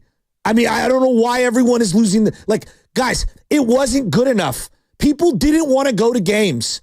You were turning the television off. They were blowing leads at a rapid rate every single time the game was close with 4 minutes to go. Steph Curry looked as frustrated as he's ever looked. You're trying to maximize the final couple years of him. You're not trying to trade for Jimmy Butler for the next 10 years. It's for 2. There's clarity there. We know what the operation is. Operation win one more in the next couple years. It's pretty clear to me. And how did we get to this point? Because just 24 hours ago, we just had Anthony Slater on. We were like, wait, he's saying Durant to the Warriors is 50-50, and now Durant doesn't want to come here, and then all of a sudden we got Jimmy Butler? Wait, what? Brian Windhorst, ESPN, breaking it all down. Well, this can be qualified, I think, as a genuine what-if, because there was a trade sort of in place between Golden State, Phoenix, and Miami that would have returned Kevin Durant to Golden State. But Durant stepped up and made it known he did not want a reunion. And once that deal fell apart, then Golden State pivoted and tried to get Jimmy Butler. The key that got this done was their willingness to give him that 2-year, $111 million extension. Once that was in place, they had a deal with the Heat worked out, and the deal finally went through. But it is amazing to think that this was close to being Jimmy Butler in Phoenix, Kevin Durant in Golden State. And instead, Kevin Durant's probably going to stay in Phoenix, and Jimmy Butler is in Golden State. Think about how you would have 2-year extension. Think about how you would have felt if no move was made. That's what I ask Warrior fans. If no move was made, what would your feelings be right now? What would the tenor of the calls be? Heads on spikes. That's what it would be, literally. So you went out and got the best player available. Yeah. You got the best player available right now because Kevin Durant was never, as we've learned, Kevin Durant was never going to be available. Okay. He didn't want to come here. Okay, he didn't want to come here. Let's play process of elimination here. If we didn't do anything, everyone would still be pissed. And you'd probably alienate your best player more. Yes. Okay? And you probably wouldn't make the playoffs. And they still might not. But at least you have a better chance now than you did yesterday. I believe that. I'm blown away at the revisionist history on everything. Do people not? It's never good enough for a certain segment. If people don't think this team is better now than they were yesterday, I would like you to call in 888-957-9570. Isaac in Oakland seems to think that Pat Riley pulled a fast one on Mike Dunleavy. What's up, Isaac? You're on with Spadoni and Chasky. Thanks for hanging on tight. We appreciate it. He did pull a fast one. I don't know what you guys roasting, but man, first and foremost, he's a better defensive player. There's no way Butler's going to take with his knees. He's going to take LeBron or Luka or playoff Jimmy. He only did good because he was playing the weak East. Okay. And when you play the weak East, Isaac, he beat 2 championship teams. He beat a Boston Celtics team that won a championship, and he beat the Milwaukee Bucks in the series that also won a championship. What do you mean? But if he's a better and when you lose close games too, it's also coaching too. But I think it's a bad move. I think the Warriors gave away a good defensive player, a good role player like Wiggins. The key thing they weren't winning is because the youngster got hurt. But I mean, they should have. I think they should have did it a different route, man. They should have tried to figure out how to get Luka. That's what I was. Yeah, they weren't getting Luka. We didn't have Anthony Davis in our back pocket. What? I mean, you weren't getting Luka. Could just close our eyes. Everyone, close your eyes. I'm doing a game. If you're driving, don't close your eyes. Close your eyes out there. Please be safe. Give me the Andrew Wiggins moment on offense in the final 3 minutes of a game in the last 3 years. Yeah, I can't envision it. Now, give me the huge defensive stop in the final 3 minutes of any game in the last 3 years. Yeah, I can't think of that either. No, I think of, again, I said it yesterday, the Andrew Wiggins moment this season that everyone was talking about was him getting blown by Austin Reeves on Christmas. And then we also blamed Kuminga. Yes, on that play. Right? I'm not making this about like Wiggs stinks. I'm just saying they needed to get better in the final 4 minutes of games. How many winnable games have they said, God, it'd be nice to have one more alpha on the floor? Right. Like, to me, we're overthinking this whole thing. How bad have they needed one more alpha to make one more play that would make them 4 or 5 games. I think that you could make an argument 20 games this year have been decided in the final 5 minutes. They're at least 4 or 5 games better if you just get one more alpha to make a couple of plays in each of those games. Listen, I think Kevin Durant would have been a better fit. He's a better player. He's an all-timer, great scorer. He's familiar, would have been way better. I don't think the drop-off from Kevin Durant to Jimmy Butler is as wide as everyone wants to think it is. I think it is, but that's fine. Well, no, I don't think it's all of a sudden I'm going from Kevin Durant Hall of Famer to some average scrub. Jimmy Butler is an all-star and a great defensive player. What you're lacking offensively, he's going to make up defensively. Now, to Isaac's point, can his knees hold up? He is an older player. That is part of it. Something that's great about Kevin Durant's game offensively, it's aging gracefully because he can still rise up and get a shot off over anyone. Jimmy Butler's a big guy. He can do that too. He doesn't have the three-point shot as a KD. That's a fact. And by the way, you're listening to 95.7 The Game, KGMZ FM and HD1 San Francisco and Odyssey Sports Station. Always live on the free Odyssey app. So, yes, it's disappointing going from Kevin Durant to Jimmy Butler for some people. It was very disappointing. Jimmy Butler's not a scrub. Jimmy Butler is a very good... Jimmy Butler did something that Kevin Durant did twice as well. Like, Kevin Durant was the best team on those Thunder squads. Best player on those Thunder squads. Mm-hmm. It was him, Russ, it was James Harden. He did take a team to the finals there. They lost. All right? He went with the Golden State Warriors, who were stacked. No one was beating them. 3 finals, obviously, but 2 of them, they won when he was healthy. It's great. Jimmy Butler didn't have any of those other players that Kevin Durant had on any of those squads. I keep going to that. I'm going to keep falling on that. Is he that guy still? Danny, our guy in Miami, doesn't think so. Year removed from the playoffs in which he didn't play. We're going to find out. Give him a shot in the play-in. I'll like my chances. Brett, Bay Bridge, what's going on, man? You feeling good about this Jimmy Butler move? Good morning, Paisan. I mean, I honestly, guys, this is great news today. I don't know why everybody's shaking their head. I mean, Wiggs, I like Wiggs, but he was soft to Charmin. I mean, you know, he always had something going on. And I'm not trying to even put a beef with him and that whole situation with his dad. I get that. I've been there. That sucks. But, I mean, Jimmy B is exactly what this team needs right now. We need a kick in the rear. We need to wake up and start playing cohesive basketball together. I mean, let's put the rat on the table, boys. We're 500 with Wiggins. Let's see what we can do without Jimmy or with Jimmy. Totally agree. I totally agree. And Brett, appreciate it. I've said this ad nauseum, and I'll say it again. I literally went through what Andrew Wiggins went through. My dad was in a coma for over a month, and we had to visit him every single day. He was literally 5 minutes away from the studio, and I visited my dad, who could not respond to me every day, and see my mother go through that every single day. Yeah. It tore me apart. I had 1 foot in work, 1 foot on my dad's deathbed. I was literally knew where that was going. All right, and I'm sharing a lot more than I would like to share, and I know what he went through. I have tremendous empathy for him, tremendous empathy, and what he dealt with. I have an idea of what that is. I don't know exactly what it was like for him. We all grieve in totally different ways. No one is crushing him for that. We're evaluating this on the player versus player and who they are and how they can help this team. But like what he went through, I think 99.9% of people are like, dear God, like what you went through is horrific. I have tremendous empathy, and my heart goes out to you and your family. A lot of people don't even know what that's like, you know, to go through that. Carter, I know you're behind the board. You lost your dad. You know what this is like. Yeah, it's awful. It's brutal. Horrible. I would come into work and I felt like a zombie. I can't imagine what he was doing in an even more public job, because this is a public job, and having to try to pretend to go through the motions, all right? All of us have empathy for him.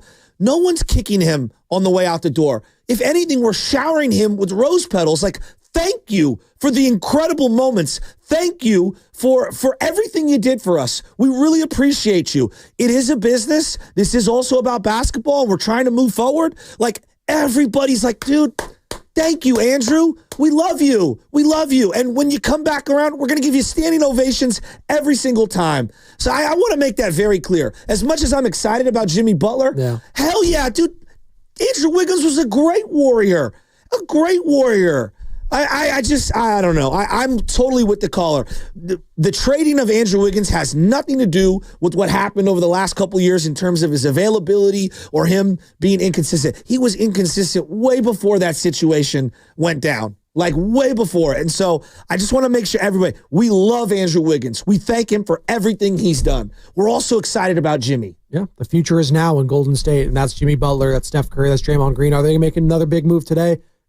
Less than 3 hours now till the NBA trade deadline is officially over. So we're going to see. We got full phone lines right now, Joe Shasky. You should start hitting some of these.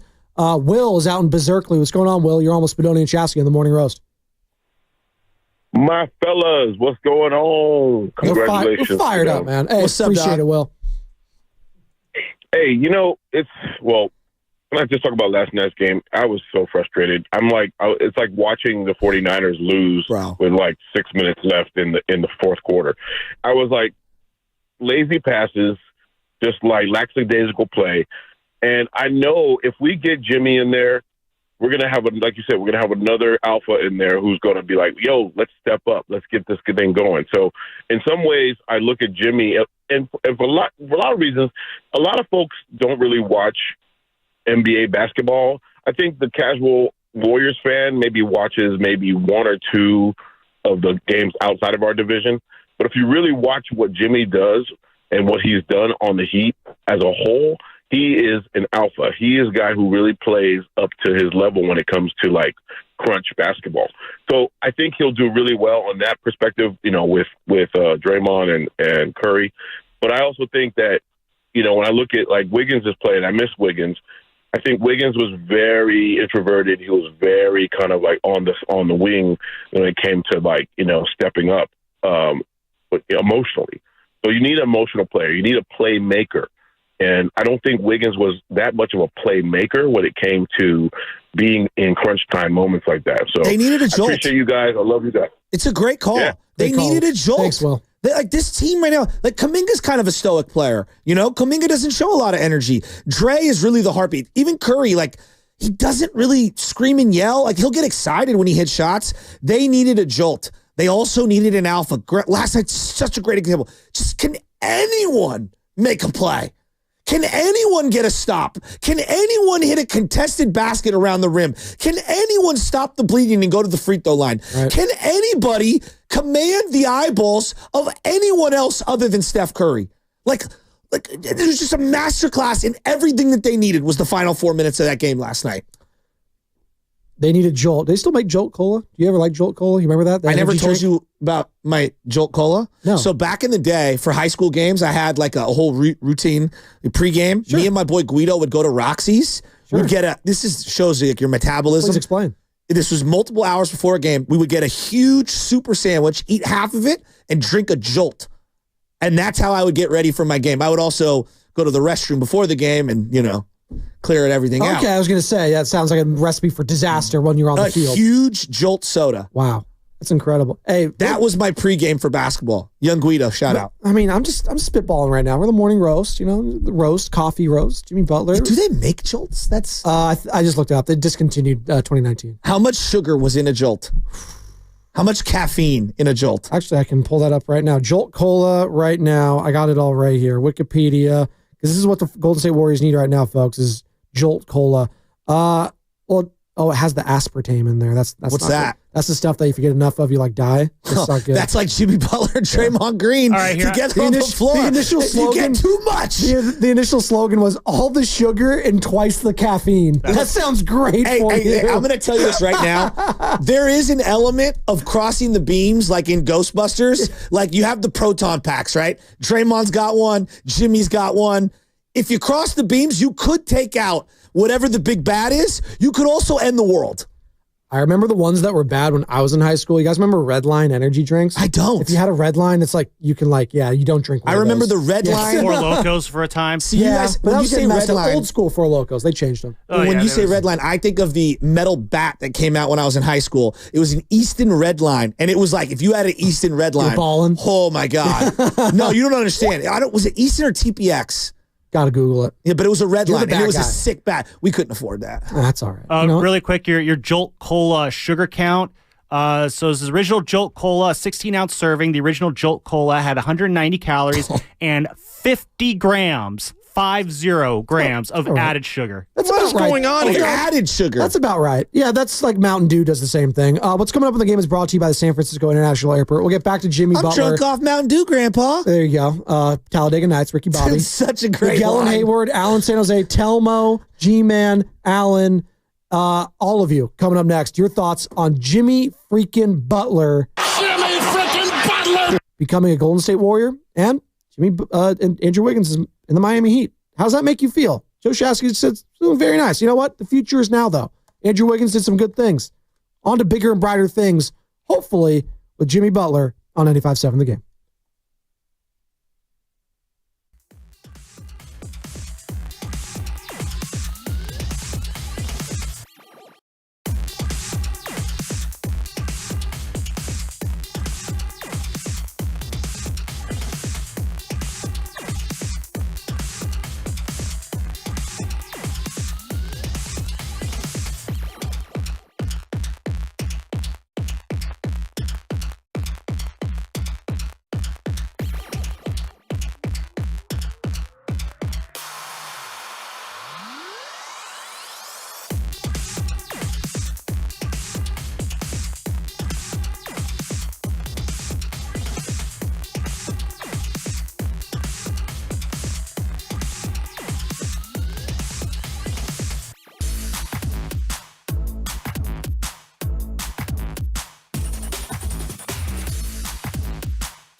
I'm not scared. We're Warriors! He's too old.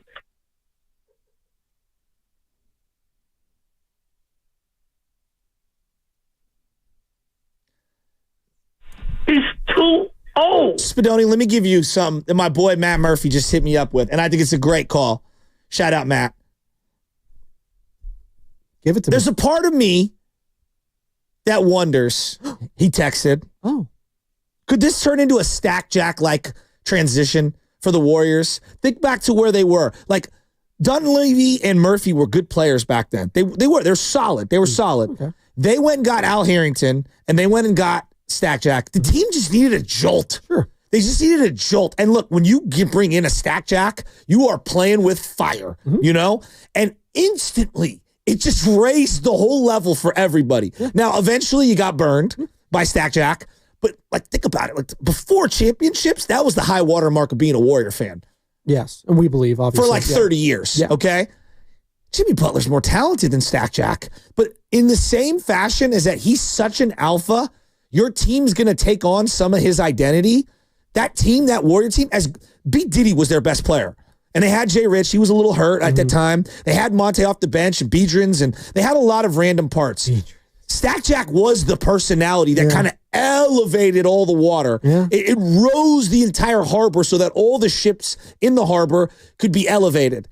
I just wonder if you get that kind of a lightning in a bottle effect with Jimmy coming. Now, look, I'm not saying that you're not playing with fire. You are absolutely playing with fire.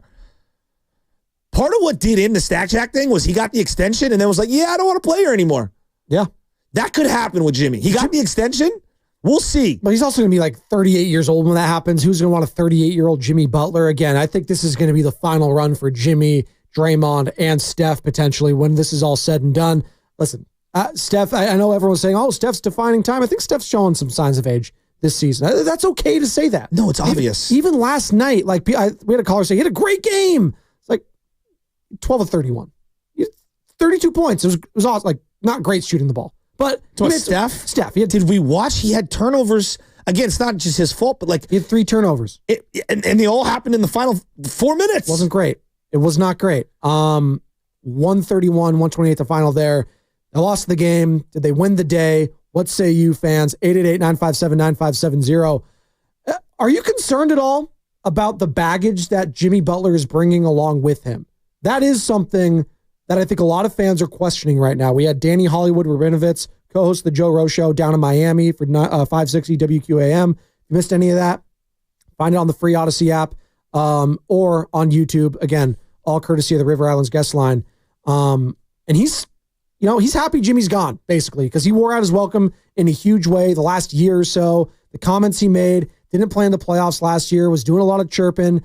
It rubbed Pat Riley the wrong way. Was that the reason for everything that went wrong? He doesn't know the exact reason what happened. He just knows that Pat Riley and Jimmy, there was a falling out, and there was no way of reconciling. Is he the most nuclear guy that has come to the Bay in terms of, like, when Sherman left Seattle, it was like he tore his Achilles. He was down bad. People like, whoa, I don't know. He's probably washed, but he wasn't nuclear toxic. No, that wasn't a person. That was more on the field play for him. Could he still play? Exactly. Yeah, he talked some trash. It was like, oh, this guy's a villain, but like he was fine. He didn't do anything, But for Jimmy, he's been in the news cycle the last 6-7 months, being like, what the hell's going on? And definitely suspended. He doesn't want to play here. He's a hard guy to work with. I'm going to come back and wear Suns shoes, and then I don't want to participate. Like, there's so much stuff here. I can't remember the last time in just Bay Area sports, there was a player acquired with this much baggage attached to them. R.I.P. Jerry Springer, great show on the Game Show Network. Alden Smith had baggage, but we didn't know how bad it was because he was drafted here. Correct. This is a guy with pre-existing nuclear baggage league-wide, and I'm using the metaphor of toxicity. Like, I mean, who even comes close? No, that's why I say Stack Jack. Yeah. Stack Jack was dude. Let's not. He was suspended for like 60 games. I'm thinking of a trade that happened way back when. I'm thinking of the risk the Lakers took with Dwight Howard and how that ended in Miami. Obviously, him and Stan Van Gundy did not get along anymore. There was a lot of contentiousness. Was it Dwight? Was it Stan Van? But that's not even the level to this, because it feels like Dwight never quit on the Magic. Jimmy quit on the Heat. He did. He quit on them. That's a fact. Yeah. He quit on the Miami Heat. But he walks into this, joining the team. But he walks into this locker room, and he's not even close to the most nuclear player on the planet. Come on. I mean, did Draymond ever quit on the team? No, I'm saying league-wide perception. That's a great question. Who is perceived? I'm talking league-wide perception. People think that Draymond is nuclear. We love him. I think Jimmy Butler's, like, his Q rating is way worse than Draymond's right now. You think? Just given everything that took place the last 6-7 months. All right. Well, yeah.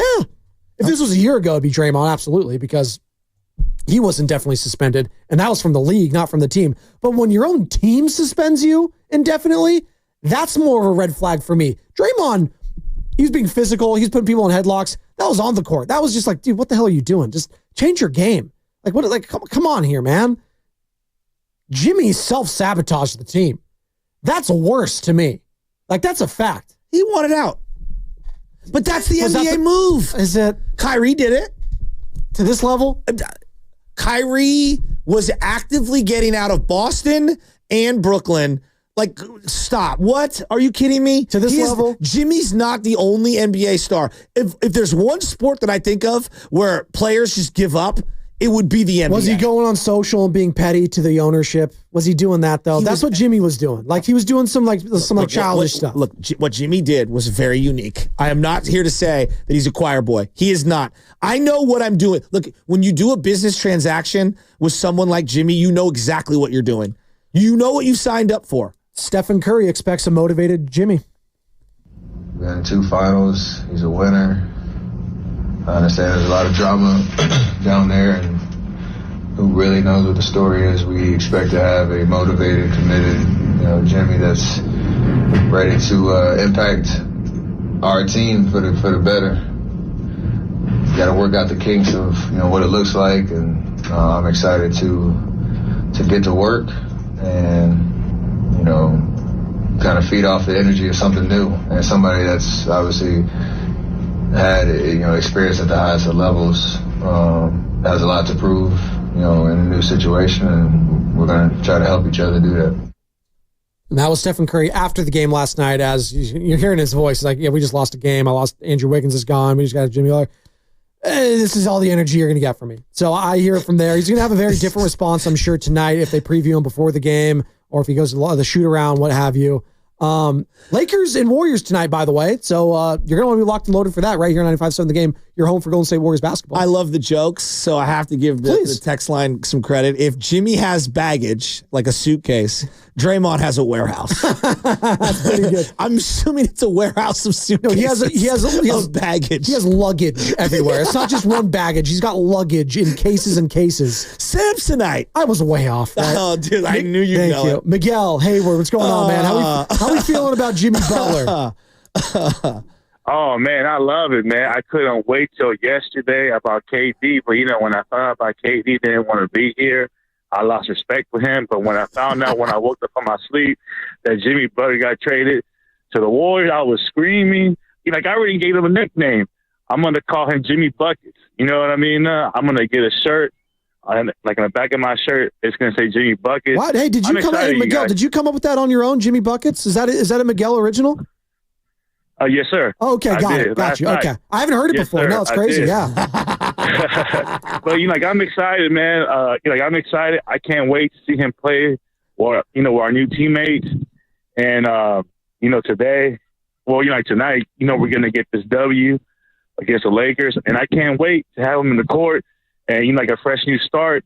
And I want to give a shout out to all the negative people that keep on calling y'all show because they're the ones that don't even care about the Warriors. And, if you're a real true Warrior fan, you're going to be positive. And I just want to say that I love y'all show. You guys keep on doing what you guys are doing. You guys take care. Appreciate it. That's Miguel and Hayward. Come on, Jimmy Buckets. That's a Miguel original right there. Everybody wanted trades, and then they made a trade, and everyone's like, not that trade. Not that trade. Well, I like how he just gave the Warriors the win. Yeah, we're going to get this win tonight against the Lakers, who've just been owning them the last few times. I'm very interested. I don't think Jimmy plays tonight. I'd be kind of shocked if he did. I want him to play so bad. I want him and Luka to play so bad. No, Luka can sit so he can win. But I really want Jimmy to play really bad. Right? It's going to be fascinating. I think you'll see him this weekend at some point. They haven't even announced it, I don't think, right? This hasn't even been announced. What's the new nickname for him and Draymond? The Beef Bros? AA battery? No? Come on, that's a good one. It's not bad. It's not bad, right? Come on, that's good. There's tough guys, right? I need Jimmy on the pod like yesterday. Okay. Oh, and Baron Davis. Absolutely incredible. Baron Davis, part of the pickleball tournament, too. So there you go. Bash Bros? It's been taken. Yeah. It's been taken. That's Mark McGuire. That's Jose Canseco. We'll workshop it. How about that? Yeah. But I do want this. I was teasing it. Hey, if he's a coffee guy, we're the Morning Roast. Want to do a little collaboration? Draymond did just open up a restaurant. Did he? So the Business Boys. I'm not mad at it. I like it too. Okay. I'm sure there's going to be some outrageous ones on the text line. 888-957-9570. Please. The Baggage Boys. The Baggage Boys is good. I love. That's a good one. That's a great one. Oh my God. G-Man, Oakland. Oh my God. What's going on, G-Man? Oh. Hey, what's going on, Joe Squared? I like that. I love Joe Squared. That's a good one. Not mad at it. That's not fair. I'm going Jimmy Dre off the top of my head. Jimmy Dre sounds good. Okay. But I'm tired of these emotional fans calling in. It's the same thing we heard with Klay Thompson. It's a "what have you done for me lately" league, not "what have you done for me" at all. You know what I mean? And yes, we're going to miss Wiggins, but we're missing 2022 Wiggins. We're not missing, once again, the inconsistent Wiggins that we've gotten for the last 2 or 3 years. And with that being said, of course, we would have loved to have the cupcake, but obviously the cupcake isn't going to be able to come back. He didn't want to, so we're gonna move on with Jimmy, who's obviously a better, more consistent player than Andrew Wiggins is. And I'll leave you guys with our boy just got a contract extension, or is talking about a contract extension, George Kittle. Oh, is that new? Breaking news? George Kittle? Yeah? No? You're going to get into that, Carter, please. George Kittle contract. We'll see. Can I defend cupcakes? They're delicious. I love cupcakes. They're delicious. And why are Warrior fans calling Kevin Durant a cupcake? That was an Oklahoma City I don't thing. care about What are we that. doing? But cupcakes are real delicious. quick. That's the second caller that's kind of like crapped all over Kevin Durant for not wanting to come back here. Do you blame Kevin Durant for not wanting to come back here, given everything that took place? I do. Really? Well, I mean, I would like him to. Yeah, I would have liked him to come. But you understand why he didn't? Kinda. Kinda? Yeah, kinda. You were on the airwaves when he was leaving. Yeah, and you had to defend him against all the callers telling him to leave. You know I love KD. I know you do, but you love understand KD. all the fan and vitriol and anger that was. Yeah, but I also question what's going on in his dome. You want to just stay in Phoenix? Fine. It's nice. It's sunny. You know, like Cozy. I love my brother. He makes bad decisions sometimes, and I tell him. God, you're just eviscerating Patrick over here, man. I love him. Deli Boy Colin. Yeah, Defend yourself. He's happy. Hey, he's like, this makes them so much more watchable. We're going to a next caller here. Telmo in San Francisco has been a long-time caller. I got to say this, Telmo, you were the first person I put on air when I was a board op. No way. Like 7-8 years ago. It was Shasky and Towney doing, I think it was the double shot. I tell you what, man. No, and I accidentally dumped Telmo, and this is engraved in my brain. This is the Towney impression. You cut off my guy, Telmo. Oh my God. That was Towney. So that's lived. We're going to go to Marco in Vegas. That's lived rent free in my head. Telmo, welcome. It's Spadoni. It's Shasky. It's the Morning Roast. How you feeling about What's Jimmy up, Buckets? Telmo? What's up, fellas? First of all, Spadoni, congratulations. I'm glad that I get to be part of this full circle moment for you. I've been hearing you on different shows and just before you got on the air. So congratulations to you. Appreciate it. Now you get to carry the butcher boy. Oh, but you can take that. No. Come on. No, we know Joe brings the passion. Nah, he's but listen, guys, here's the thing. Here's the scenario. You know why we all miss Wiggins and why this thing? Wiggins is, when you don't have a prom date, but you have a friend who's really nice and pretty and is there and supportive, and you're like, yeah, we're going to go together, right? And it's comfortable and it feels safe. But then Jimmy Buckets, which I'm glad that guy thought of that name because now we have something to call him. Jimmy Buckets Jimmy Buckets is the new person in school that transferred in, right? And you're like, whoa, who's that? And all of a sudden they want to go to prom with you. And so this is going to end one of two ways. You're going to have the best prom ever, or you're going to get dumped at the or it's going to be like the movies where you get, dumped and everybody ends up laughing at you. So that's kind of one of the two scenarios that's going to happen. But no, seriously, I mean, in that game yesterday, nobody could get a layup, right? That's the thing. Wiggins, how many times did we see Wiggins go and get a bunny blocked or missed because he didn't go to the rack with intensity? He wasn't a dog. He wasn't ferocious. He didn't go to the hoop with bad intentions. And you had GP2 going, just dunk the ball, right? And yesterday, Draymond Green getting blocked. You had 2 2-on-1s that you didn't end up with the basket because nobody went to the rack with bad intentions. That's what you need at the end of the game. That's why when Steph's not getting to the foul line, when he had 30 shots, they didn't give him a freaking free throw yesterday. You need a guy like Jimmy that's just going to be a dog, a junkyard dog that's going to have bad intentions, that's going to say, I'm going to take over right now, and this is my moment. And that's where I think the upgrade on Andrew Wiggins is just that passion, that fire, that ferocity, and that's just the mentality that I'm the best player on the court right now, and he's not even going to think of deferring to Steph Curry. And in some situations, that's not a bad thing. That's what the Warriors have been missing. Telmo, great call. Appreciate it. I mentioned it earlier. Jimmy Butler's a bigger guy than Andrew Wiggins. He's 30 pounds is nothing to scoff at. That's 30 pounds, and Jimmy Butler's chiseled. That's 30 pounds of muscle right there. That's on top of Andrew Wiggins. Not say Andrew Wiggins wasn't strong, wasn't athletic, wasn't all those things, but there are levels to strength, and Jimmy Butler gets his more often than not, and he will go up strong to the rack when given the opportunity. I'm so excited for Jimmy Butler. So excited. But these nicknames are starting to really flow in. And like it's just the duo nicknames. The Draymond texted me the Thrash Bros. That's pretty good. No, pretty good. That. I'm seeing the Turmoil Twins on the 510, and then Carter. I'm going to let you say it because I think this is the greatest one I've ever heard. What is it, Carter? What the Suspendables? Well, Carter's been plugging it into ChatGPT, letting the AI do some work. Carter, read off some of these that the AI is giving us. Give it to me. What did Siri give us? The Suspendables. The locker room landmines. Oh man. The technical boys. That's not bad. Technical boys. I like tech support. I just like tech boys. The tech bros. Tech support's a good one. Yeah. Tech support's really good. Yeah, I got to go through them. I have hundreds here. Suspendables is hilarious. Suspendables, that might be the top one. The greatest nickname of all time. By the way, this time tomorrow, you're going to want to be listening because our guy Bonte Hill is going to be joining us this time tomorrow. I cannot wait for Bonte to give all of his thoughts on Jimmy Butler, on Luka Doncic, on all of that. Oh, by the way, the Super Bowl's this weekend. Who's going to win that game? We'll get into that. Baldy's going to join us tomorrow. It's unbelievable. So cannot wait for Bonte Hill joining us in studio as he's going to be doing going forward every single Friday, 9 o'clock, Bonte Hill. Okay, and I just want to make it very clear.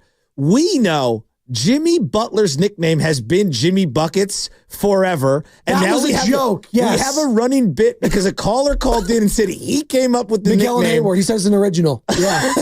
Jimmy Buckets. No one's ever called him that before. And so we're all kind of making fun of it. So if you're just tuning in, we're well aware that Jimmy Butler's nickname, the new Jimmy B, we know that Jimmy Buckets is his nickname.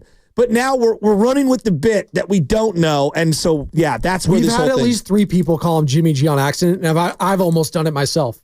Himmy Buckets is another one. Playoff Jimmy, obviously. Why does it say Jimmy G in the basketball reference? It's Jimmy B, which is what I do like. Yeah, Himmy Butler is good. Himothy. Suspendables is one of the greatest nicknames of all time. The Suspendables. I mean, now I'm imagining them like a WWE tag team coming out together. Jimmy with whatever, who knows what hair he's got. Oh God, the Suspendables. Oh, that's exactly what it is right there. The Undependables. That's a good one. That's a good one. It's too many. That's too many syllables. The Time Bomb Twins. Perfect. The Time Bomb Twins is pretty good. Time Bomb Twins. George in San Francisco. What's up, George? How we feeling about Jimmy Buckets and the Suspendables? Oh my God. What's up, George? Oh my God. Just for the record, I don't want to get petty, but I actually came up with Jimmy bucket. Oh, okay. He did Georgia SF. He had it all along. No, so listen, guys. I'm trying to digest this, and I'm thinking about it in terms of what Lake Up and the ownership is doing. And the Warriors are one of the most valuable sports franchises on earth, right? Yes. And they have to have they need an entertainment product. And this is the first season where I'm not watching the game from start to finish. Last night I'm watching it. With 3 minutes left, I walked in the other room. I go, they got this. Well, sure enough, a few minutes left, I'm screaming. I'm going, oh, no, not again. They're going to lose this, right? But what does Butler do, whether the Warriors make it to the finals or, make it out of their conference? The entertainment product was just elevated. I mean, the energy at Chase Center is just going to be higher. Totally. Viewership's going to be higher. And this guy is box office gold. I am so stoked. I'm so excited. It was a brilliant, no-brainer move for Lake Up and Company, and I think it's brilliant. I think it's great. Super excited. There you go. George is excited. 888-957-9570. Your thoughts on Jimmy Buckets, Jimmy Butler, the suspendables. Give us your nickname for Draymond Green and Jimmy Butler. That tag team duo. Give me a nickname. What is it? The Time Bomb? What did you call The Time them? Bomb Twins? That is so good. The Clash Bros. The Clash Bros. Clash Bros That's is a good very one. good. The Clash Bros is really. I actually really I'm love trying that. to think of like a Butler and the Baker or the Countess and the Butler, but like I had one yesterday with Jimmy and Steph because our guy Dr. Nirav Pandya, UCSF. He goes, what's the nickname? I said Jury Duty. Jimmy Curry, Jury Duty. Not bad. Not bad. But not as good as the Suspendables. Not as good, but the Suspendables might be the greatest nickname But Jimmy of all and time. Jimmy and Draymond as a tandem is just way funnier than Steph and Jimmy. No, it just has to be Jimmy and Draymond. It has to be. It right? has to be. Oh my God. I mean, I could actually legitimate WWE. We had the Royal Rumble last weekend. Yeah. I could legitimately see them as a tag team duo, like going at. Like they would lean into it too. So there is a Bible element. We know that Bros? Steph's very he's not Jesus, but in this one he's like basketball Jesus. No, he's a nice the guy. haymaker and the butler. There you go. He's the straight man in all this. He's the guy 100%. that's not going to do anything. He's just going to be normal Steph. And you got Jimmy Butler and Draymond. It's absolutely incredible. Who's going to yell more at Jonathan Kuminga when he makes a mistake? Is it going to be Jimmy Butler or Draymond Trey Green? was so mad at Pajemski last night with that foul. Yeah. He was like, dude, they're in the bonus. What are you doing? And then like you could feel Fitz's frustration. Oh, we're up 11. We just let them hit a shot. Poor Fitz. By the way, Fitz suppressing the knowledge of knowing that Jimmy Butler has been traded to the Warriors and not acknowledging it. Well, Bonte and the whole crew on the Green Post talking about it's it. all they're talking about. I was like, guys, can we get on the same page here? I Why live are we with these pretending that this people. isn't? I love these people. Well, They're part of my family. I was so confused. He was devastated. It's like, do we not all know? Like, it's like, what do they call it? Kayfabe or whatever? Yeah, kayfabe. When you're stuck into your character, but everyone's all in on it. Like we know the trade it's coming down, right? It's coming down the pikes. Burnsy, Fremont, what's up, Burnsy? You're on with Spadoni and Chasky. It's the Morning Roast. How are we feeling about Jimmy Buckets? Hey, before I get into that, major congratulations, man! I've hit you up early in the mornings. I consider you one of the hardest working broadcasters in the biz, man. Congratulations. And Shasky, I'm going to shoot you some love too, man. I love your voice, and I love your passion, dude. You really give it to me, and this whole show is good. This show is going to work. Now, I want to let you guys know, first of all, do your thing, right? Don't, I know general managers want you to stick to the script all the time. Do your thing. Do you think Howard Stern stick to the script? No way. I want you guys to elevate this show. I want to know about high school hoops in the Bay. I want to know about your I do. I want to know about your families. I know both of you come from huge families. What's your favorite place outside of the city? That's the kind of stuff. Make it your show. Make it your show. Don't always have to stick to this Warrior stuff. Do your thing. One other thing, man, before I get to Butler too, is R.I.P. Dennis Richmond, man. That guy was a legend in the Bay Area. completely agree. I don't think Bay Area news has been the same since he's gone. That dude was legit and one of the greatest mustaches in the business. Now Jimmy Butler, all right, are we getting Jimmy Butler or are we getting headache Jimmy Butler? That's the big question. I'm all hyped for Jimmy Butler if he's Jimmy Butler. But if he starts going headache, if we start seeing him in Vegas on a Wednesday night and can't play on a Thursday, we got problems, right? But right now it looks good. And Wiggins, oh, dude, I will never forget Wiggins, man. That dude, some of the dunks that man performed is why I love basketball, all right? Awesome that he's going to Miami. Miami's hot, man. Miami's a great town, right? Have fun in Miami, Wiggs. Welcome to the Bay, Butler. Give us the real Jimmy Butler. Show what's up. Steph, I love you, Steph. I'm so glad you're still a Warrior, man, because for the last 2 months, 95.7 has wanted to trade you and Draymond. That's from 10 to 2. And I'm just so glad you are still a Warrior. Guys, I love your show. Thank you, bro. Keep it up. And rock on, man. Let's go. That's Burnsy. I need a hype man like Burnsy in my life. By the way, he said, I don't want to catch Jimmy Butler in Vegas. Well, maybe you could, because you can win our contest, Slam Dunk in Vegas. Check this out. Someone is going to win travel and accommodations for 4. That's a winner and 3 guests to Las Vegas, plus $5,000 for each guest. So that's $20,000 in total. You'll be staying at Circa, the premium sports viewing destination in downtown Las Vegas, and you'll be able to visit the biggest March Hoops party at Stadium Swim. It's the ultimate viewing experience for the first 2 rounds of the college basketball championship.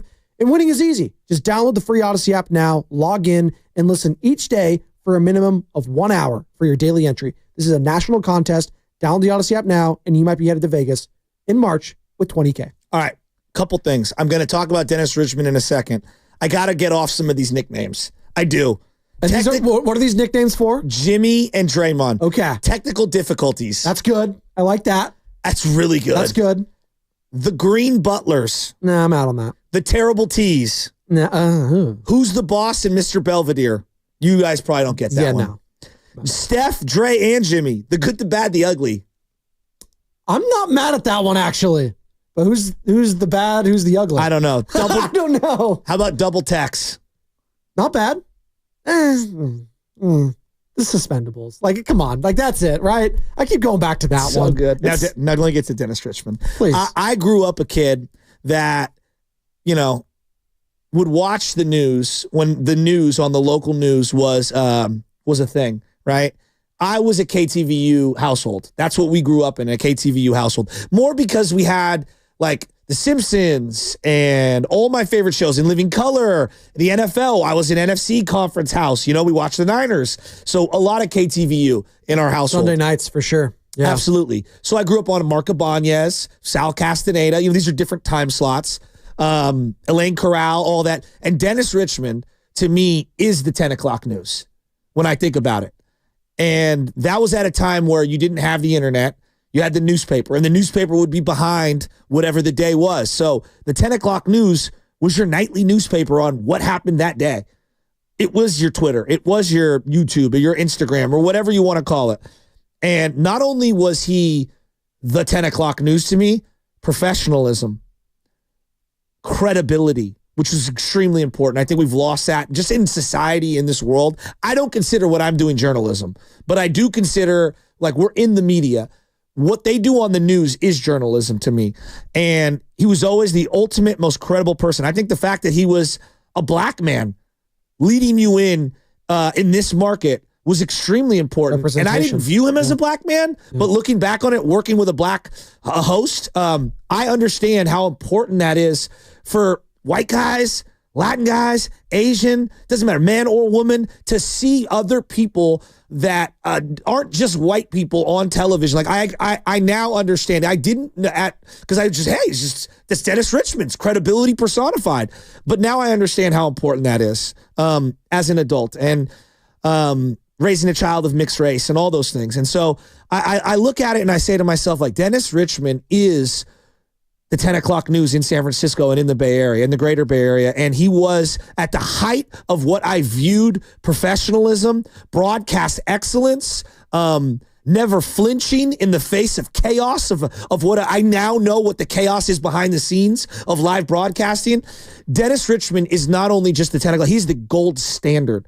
And I know there's other people, and I don't want to dismiss anyone, But when I think of KTVU and I think of the excellence of just that whole era, the 80s and the 90s and into the 2000s, Dennis Richmond is the gold standard for me. And man, rest in peace. I'm so sad that he had to go through all of the different health stuff that he went through over the last couple of years.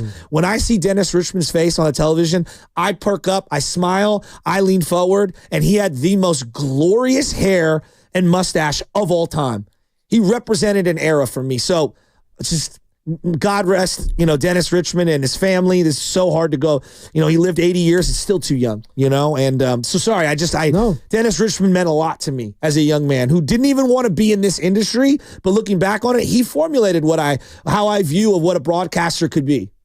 Very well said. Passing away yesterday at the age of 81. A life well lived. Was served in the military. Was in the 82nd Airborne. Went to Ivy League. Went to Columbia University. Didn't have a hope and a prayer. He just moved to California and stumbled upon one of the greatest runs a broadcaster's ever had in this market. So rest in peace, Dennis Richmond. One of the all-time mustaches, as I'm trying to grow a mustache, if you're looking at me on YouTube, nothing compares to one Dennis Richmond. I mean, he's meticulous. Yes. Dressed meticulous, presented meticulous. Cool. I use the word cool. Absolutely. Yeah. And in my mind, he could crush your hand when he shook your hand. I never even met him, but I just thought that that guy, I would never want to cross that man because I bet you he just jacked out of his mind. He just always presented perfection and broadcast excellence. We don't make him like Dennis Richmond anymore. Fast five.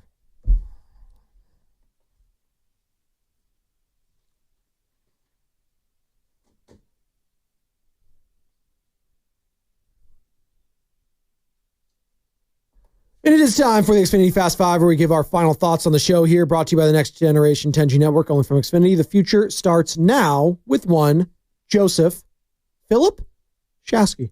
The third. Oh, excuse me. My final thoughts are this. Come on, y'all. Even if you hate this, you're going to be tuned in to every single game down the stretch for just the intrigue. For just the intrigue alone. God, I love this. I need a collab.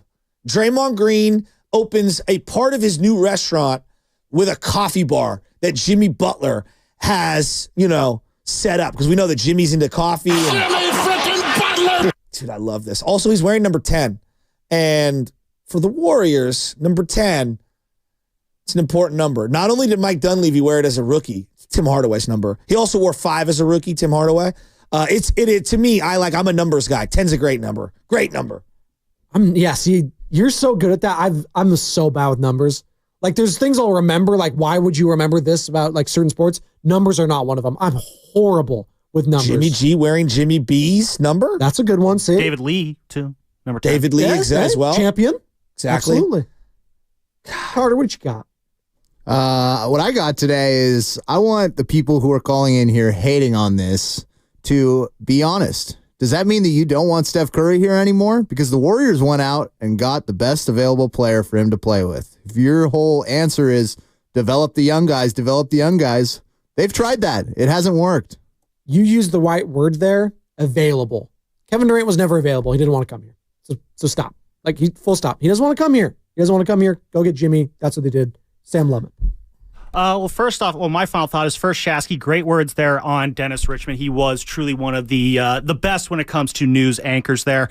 I remember I watched went back and rewatched the old coverage of the 89 earthquake, and they cut to Channel 2, and it's Dennis Richmond out in the parking lot of the news studio, and it just looked like, even in the parking lot, the dude just looked like he belonged, behind the desk. So that's a legend right there.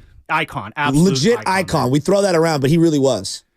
My final thought, though, is, you know what? Thank you, Andrew Wiggins, for all you did here. I always remember that game against Dallas where he had the dunk prompted one of our best shows I think we've ever had at this station because the Warriors got that win. And then Brian Windhorst took to the air the next day and said that was a checkbook win. And we played that sound. It gave us a whole day's worth of content. And then we had Wendy on the next day and had a great conversation with Wendy, arguing with him about the whole concept of a checkbook championship. So, thank you, Wiggins, for giving us that great content there. And as much as we appreciate your time here, it's time to move on. And best of luck to you in Miami. Sam, next time it's final thought Not final thoughts. Oh, right, because you never have more than one final thought ever. How about the FBI? I have Federal 6 Bureau. different shout-outs I have to give out here, so yeah, let's... It's all right. He was off for the past few days. He had a couple thoughts built up in there, so that's okay. Even one of my final thoughts was, and he needed to playing get off us of to yours. 54, because my final thought is I can't wait to watch Jimmy freaking Butler Jimmy freaking Butler! as a Golden State Warrior. And by the way, Warriors taking on the Lakers tonight. We'll all be locked in. Luka will be on the bench. Will Jimmy be on the bench? That's going to be fascinating. It's LeBron and Steph. Enjoy. Well, hopefully Steph plays the back end of the back-to-back. Enjoy it, people. Well, two more quick ones. Oh, God. Not flight risk, Final fight thought. risk, or the Federal Bureau of Instigation. That's not bad. I like the FBI one, but it's still the suspendables. And that was Fast 5, brought to you by Xfinity. At home or on the go, you'll get the fastest internet to all your devices. Steiny and Guru, next.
All righty. What's up, baby? Jimmy Butler. Jimmy Buckets. Is a Warrior. Man. Go ahead.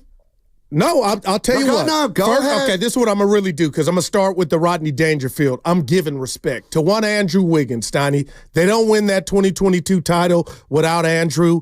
He's arguably the best perimeter defender, the best three-point shooter, and I'm not putting this all at his doorstep. I kind of didn't want to see him go if it was him or Kuminga or whatnot, but for the Warriors to facilitate this trade, keep the youngsters in regard to Moody Pods and Kuminga and his future.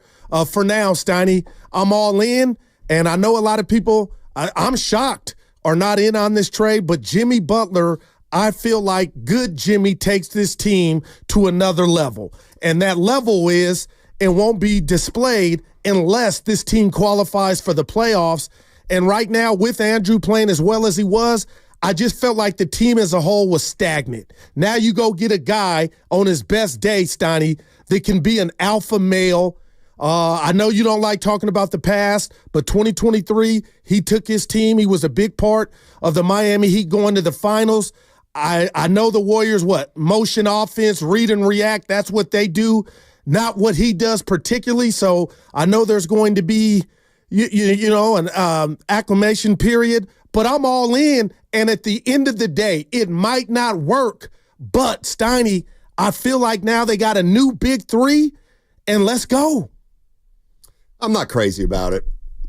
I'm not. But that ain't as bad as I thought. You don't hate it.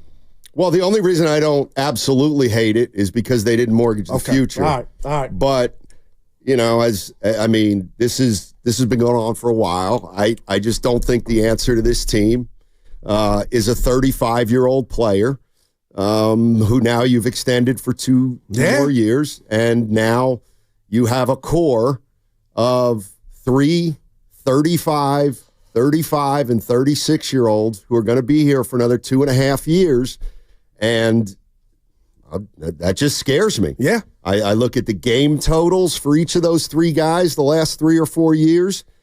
Jimmy Butler's total game total in the last 5 or 6 years is abysmal, and,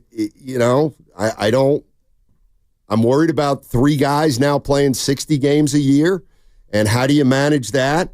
And the thing that sticks out to me most, give it to me, is, and maybe you had to do it, but one way you can look at it, and it's a harsh way to look at it, is the Golden State Warriors just gave a 2-year, $112 million extension to a guy who's never played a game for him. Mm. He hasn't played one game for the Golden State Warriors, and they extended him. So, just the way I think of it sometimes is they just extended a guy who's been suspended 3 times this year for $110 million. That's a gamble to me. Yeah, no doubt. That's a risk. And this is I'm going to use the D word, Steiny. Tell me if you think I'm off base here. With this move, I just feel like they now have identified the direction they're going. And that direction is they're going all in, and it's 2 years with Steph. It's 2 years with Dre and Steph Curry. And we'll find out if it was the right move. But I just feel like there's a direction, and they push their chips in. And we won't even talk about last night's collapse, because what's starting to bother me is by the time this thing gets cohesive or they try to start gelling, where are we at in the standings? And you can't just trick off games like last night. But the word for me is direction. They've identified, Steiny, you're right, that extension, because you talked about it, they got past that. Before, if they were to make a trade, what was that going to be like? But to keep Kuminga, Pods, and Moody, and they're still around, and, I told you in the green room, could you get Vucevic for 2 expiring contracts in regard to Looney or GP2? I don't know, so they might not be done, but there's direction, and I felt like they were operating from a place of desperation. We all did. We knew it. It was out there. And they come up with Jimmy Butler, Steiny, and hopefully you get the best version of him. And Curry last night talked about the drama, and hopefully that won't follow him here. And I just think Jimmy Butler now, you got to be a fat rat in regard to what do you want? Cut the shenanigans. You're an alpha male. Now we got 2 alpha males with Dre. Let's see. And Stoney, I'm not looking at you as happy as I am or excited about the newness. There are risks involved. Well, how are you going to keep Kuminga? I think this. How are you going to keep Kuminga? I think because now you talked about it yesterday. He ain't getting 40. A lot of people don't got it in their wallet.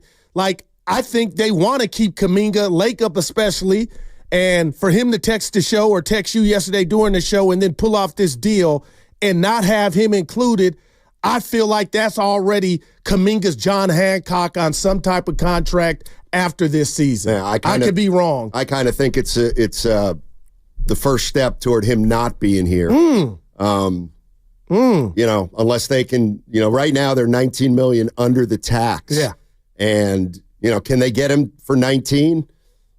Then they can stay under the tax, but they're going to have other stuff to do as it relates to trying to stay under the tax if they want to stay under the tax after the new year. So, I mean, I look at this as whether you like Kuminga or not, this doesn't bode well for him in my mind. Wow. How's he going to play? They've got Draymond Green and Jimmy Butler at forward. But it's the same thing as Wiggins, though, right? And Wiggins and Kuminga never really could coexist. So Butler's now Wiggins, and Green is still Green. Yeah. So, and Butler, you've now given, by the way, don't forget, Jimmy Butler's making twice as much as Andrew Wiggins. Twice as much. So, all I'm saying is I'd hold off on believing that Kuminga is going to be here long term after this one. But they need him back if they're going to do anything in regard to just competing and getting out this box, because they're not in it right now, partner, with that loss last night. Yeah. 888-957-9570 is the number. How we feeling about Jimmy Butler? Man. Look, we got to be honest. He was at least their second choice. I mean, Kevin Durant's a better player, right? And they had a deal for Kevin Durant. They did. Apparently, but Durant didn't want to come here. So they settled for Jimmy Butler. I saw a stat from Bobby Marks. Give it to me. And this is unbelievable to me. But let me hear it. Let's see. It is Draymond Green, Steph Curry, and Draymond Green equal. And Butler. Yeah. I'm sorry. Butler, Curry, and Green equal 83% of the Warriors' payroll. 83% of the Warrior payroll right now is those three guys. So you're banking on them. Yeah, that's it. Shout out B of A. Not just tonight against the Lakers. No, I got it, Stotty. For the next 2.5 years. And, I know you got the basketball mind. You've been around the game. But what I do like about this is the organization, Stotty, and listening to Monty Poole last night on NBC Sports Bay Area, I don't want to verbatim, but paraphrasing, he kind of said there was maybe a toggle within the organization in regard to making this move. But the bottom line is they did it. And, again, the word for me today is direction. And, this team did make the playoffs as great as Andrew Wiggins was, had been playing. And I'm not putting that all on his doorstep. This is just new. And I hope Jimmy can teach Kuminga some tricks of the trade. But, I mean, a catastrophe, Steiny, is you get Butler and somehow they don't qualify. Exactly. Then exactly. Well, and what I see, I ain't gonna come in here and sugarcoat. I'll be like, I was wrong, partner. What I see right now is Jimmy Butler right now, before Kuminga comes back, so for the next couple of weeks, I mean, he's got to be better than Wiggins. Otherwise, you're not going to win more games than you have with Wiggins. They were a 500 team with Wiggins. Is right now. Okay, forget Kuminga for the moment because he's not playing. Right now, the Warriors are a better team than they were yesterday with Butler replacing Wiggins, Anderson, and Schroeder. I'm going to say yes because that team was just 500. Okay. I'm not saying he's got to show me anything. No. Jimmy Butler's done a lot in this league, but I got to see how the Warriors are better. All right, and let me just throw this to you because I know we're up against it. This team was horrible at layups and free throws. This dude's a mid-range savant. And he makes his free throws, Donnie, and he can create better than Andrew Wiggins, I believe. Play-make for others, and he can play-make for himself. So we'll see how it works. But, again, I'm not putting that 500 record just all on Wiggs, man. I'm not, but that's just what they were. And it looks like they were staring down that barrel with that. And again, I don't want to run anybody out of town. We got till 12 o'clock. Would you be surprised if somehow they move GP and Loon for Vucevic? Would you feel different about the team then? Or would you be like, Goo, I'm still kind of in the same boat? Because I would. If you go get Vucevic, is he an upgrade? Possibly. Probably. I don't know what I need to say. I just... You're not by yourself, man. I don't... So now you bring Vucevic in. Yeah. Okay, so your core is going to be 34, 35, 36, 37. You can't run from that. It's just who you are. Well, I don't like it. I don't like it at all. The other thing, let's take a break first, and then we'll get into it. 888-957-9570 is the number. Listen, we got a bunch going on today. Check this out. We're going to be giving a spot in the knockout tournament at Chase Center. You want to play knockout? Listen at noon. We're also going to we're giving away a pair of Curry 12s. I'll tell you all about that on the other side. Don't forget, we got tickets to the Rising Stars All-Star Practice. That's coming up in the crossover. You can also win a trip to Vegas for the College Basketball Championship. So we got a lot going on. You don't want to go anywhere today. Got a chance to win stuff. Got a chance to have great conversation about the Golden State Warriors. What's coming up on the game is brought to you by Fremont Bank. Here for you, here for good. Safety on roads and freeways starts at Valvoline Instant Oil Change. Your 15-minute drive-through oil change for all vehicle types. Friendly technicians check fluids, wipers, lights, tires, and more while you stay in your vehicle. Locations and coupons at BayAreaOilChange.com. Steiny, I'm not just excited about the trade. I got a testimony. I woke up this morning, got on the scale, and partner, I immediately start smiling.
playoffs with them last year. Not all his fault at all. But I'm just saying, give Butler a chance, man.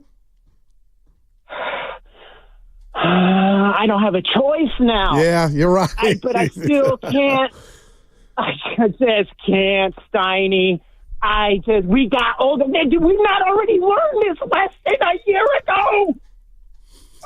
Steiny, help you, Steiny. Appreciate the call. Yeah. I don't know. Thanks for the call. Boy. I mean, you have every right to be concerned about the age of this team. I think. I mean, maybe people aren't concerned about it, but you know what? Yeah. They have 3 guys now that got to be load managed. Well, I don't know how much managed Jimmy needs. He's been a bit off. He ain't been in the office. Well, I you mean, should be fresh as something at the farmer's market on Saturday morning. Butler's missed half the games this year.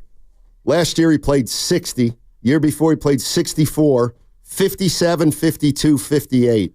He hasn't played over 64 games in any of the last 6 years. And he missed last year's playoffs with a sprained MCL. So, I mean, they're not getting a guy who's been an Iron Man. Here's the other thing I was thinking, too. And, again, like, do I like the trade? No, not really. I don't.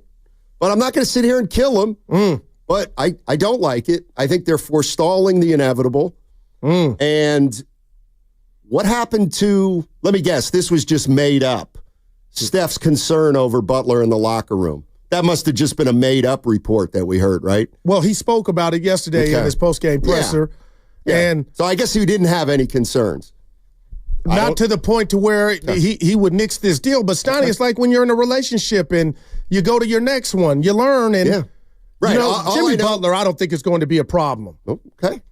But people out there, Jim, I can't wait for Jimmy and Dre. But you got an alpha male, man. Something Wiggs couldn't give you.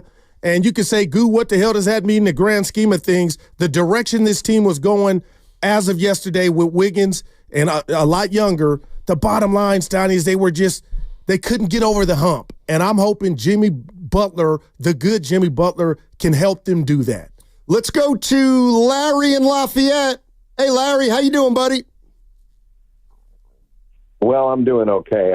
I think we are going to miss Wiggins' defense a lot. And I agree with you guys about the ages. This is going to be a real problem to me.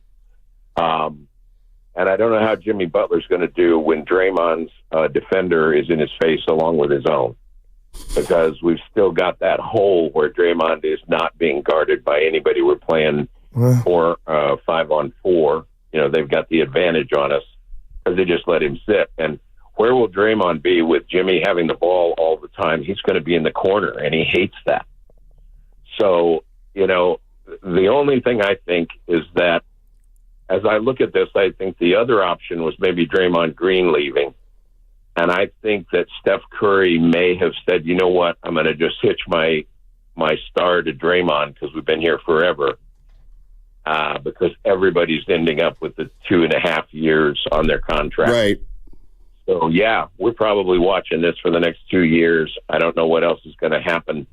But right now we need a ball handler badly, and we need a stretch 5, or else everybody, especially Kuminga. Think about Kuminga. They're going to leave him at the 3-point line and let him just die there. Because why would you let him get past you? You know. So I'm just worried about the overall makeup of the team, and still a big fan. But you know, right now, Steph, I'd like to see him give him 20 games off so his knees can get right, and then we can really see where we're at. Well, they can't afford to do that. They're not going to be able to do that. Yeah, I'm with him, though. I think something's up. I told you that, Steiny, but what if I gave you this? 119 playoff career games for Jimmy Butler, 21 points, 6 rebounds, 4 assists, 46% from the field, 34 from 3. Yeah, I know what he was. Yeah. But 2023 is not a couple years ago. I know what he's been. I absolutely know what Jimmy Butler's been. Stylistically, it's going to be, they got to get acclimated. I get that. Warriors just traded a role player for a star. That's what you do in the NBA. Okay, if you think Wiggins is just the role player and you think Butler is a bona fide star, then we should see the Warriors go to another level. No doubt. No K. And again, this is not about Wiggins, but Steiny, he had a radio station, Dibsnet, we named after him. It was K-Wig. and he's been playing great. I'm not going to ignore That's right, that. he has. Yeah, but You're last gonna miss year, him now. I'm not saying you're not going to miss him, but in the whole enchilada, the grand scheme of things, what happened last year? This with Wiggins, they didn't make the playoffs. They're not on a 46-win pace now. You're right. I mean, they got a lot of work to do. Damn right. And if you lose tonight, you're one under before he even steps on the court. What are they, 25-25 now? Yeah, 500, yep. So they got to go 21 and 11. They got to go 21-11 right now to get to 46. 21-11 to get to 46 wins. Yeah. So they got to go on a run, and they got to start ASAP. Margin of error is razor thin. Exactly. 888-957-9570 is the number. Jimmy Butler's a Warrior. Good, bad, indifferent? Does it make them better? How risky is it? Are you on board with it? Are you on board with it because you have to be? Are you on board with it because you want to be? Are you like me and you're petrified of the ages of these players right now? 888-957-9570. Let's go to Sushi Steve in San Francisco. What's up, Sushi? What's up, guys? Hey. So, listen, full season, I mean, you guys, I'm sure you guys feel the same way. This whole season, you don't know what Warriors team you're going to get. Like, it was so unpredictable. It's been so unpredictable. So the good news, it's not really good news, but there's two things that Warrior fans can be sure of now. Number one is that Mike Dunleavy just signed his resignation, his future resignation. He just signed it with that signing of Jimmy Butler, in my opinion. And the second thing now, is just real quick. Why? Just say why. Well, I'm going to say why because Okay. because in 2.5 years, we're going to be in complete rebuild mode. We're going to be the Washington Wizards. Unless Kuminga becomes a star and Podziemski becomes a star, like I just see us in 2.5 years being the worst team in basketball. And that's going to be because of Bob Myers' drafts on his misses, and now Dunleavy making the move that he's making. I'm just stating something that I can predict, because I can't predict what I'm seeing every night the Warriors game. I don't know what Warrior team's going to show up. I just think now that we've signed Butler, we've solidified two things that we'll potentially see in the future. Appreciate the call. Yeah. Steiny, people going to feel how they feel. I just feel like that caller thinks that the Warriors shipped all their young players out with this deal, and that didn't happen. No, but they shipped a pretty good player out. Yeah. And listen, I get Wiggins has been absolutely, like, we've all watched Wiggins for 4.5 years, but the Wiggins you're trading is the one who played like he played this year, and the Warriors are a 500 team. But Wiggins was playing like he was playing. So Jimmy Butler's got to come in here and be noticeably better than Andrew Wiggins on both sides of the ball, as far as I'm concerned, to make an impact on this team. And that's what they're banking on. And we'll see. Yeah. Butler hasn't played a lot. I don't know what kind of shape he's in. They don't, there's two things here. He's not in great shape, probably. He's never played with these guys before, and everybody's already talked about it, including Curry. I'll play it down the line that, he's not really a natural for this system. So they got to get together in a hurry here. Man. There's 31 games left, and they can't really meander. They gotta get after it right away. Let's go to Tommy in San Jose. Hey, Tommy, how you doing? Hey guys, can you hear me? Yeah. Okay, hey, first of all, shout out to Two-Way Wiggs. I'm going to miss him. We don't win a championship without him. And he's definitely going to be missed. But I just want to say Butler's different. He's a different beast, I understand all the things that you guys are saying as far as his health and having not played. I feel like we're going to get a fresh player. Guy's going to be hungry. Yeah, it's a little late in the game. We got a long ways to go to get back into the playoffs, but Butler is a different beast. Wiggs has always been about he's having a good run. He would have a good stretch of games. Are we going to have a good Wiggs? Are we going to have a bad Wiggs? That was my only thing. He was very inconsistent at times. Butler is not that. And I think that there may be a game or two where we've got to rest Steph. Butler's going to be a playmaker type of player. He's going to be able to lead the team on the floor. And we don't lose nothing on defense. I think we're not seeing the skill set that Butler has as far as on the defensive side of the ball. And I think that's going to improve, keep us in games. and he's going to get to the line. He's going to get to the line a lot more than Wiggs did. He's going to make his free throws. Yeah, we got a bunch of old guys on the floor, but, let's see if these guys pull out the old man game and get us some W's. We've left a lot of games. I feel like our record should be a lot better than it is. And, the Warriors would tell you that. But, hopefully Butler gets us some more W's and we'll climb up the charts. But these teams that are up higher in the league, I'm not afraid of the Houstons, and I'm not afraid. Okay. I feel like we can compete it with everybody in the league, but we haven't been able to pull out some of these W's like last night. I mean, that was a heartbreaker. Shouldn't have lost that game, but. All right, man. Appreciate the call. Maybe that stops because we've seen that movie before, and I know they were shorthanded, Stoney, last night. Maybe that doesn't happen with Jimmy Buckets. Yeah. 510, I think people from the text line, I think people need to chill with the look what Jimmy did in 2023 narrative. If you could reliably expect the 35-year-old guy to be the same player now, can you? I don't know. The other thing I was like, you know why this hit me last night as I was watching all the Warriors. I was looking at the Warriors contract situation, right. And it also happened. I'm looking at it on the same night. Pods had 29? His career high. Pods had a great game last night. You know why Pods is, and I don't think he's untouchable, but you know why they can't trade Pods? It gives them energy. He's the only guy on the team outplaying his contract. He's actually a bargain at $3.5 million.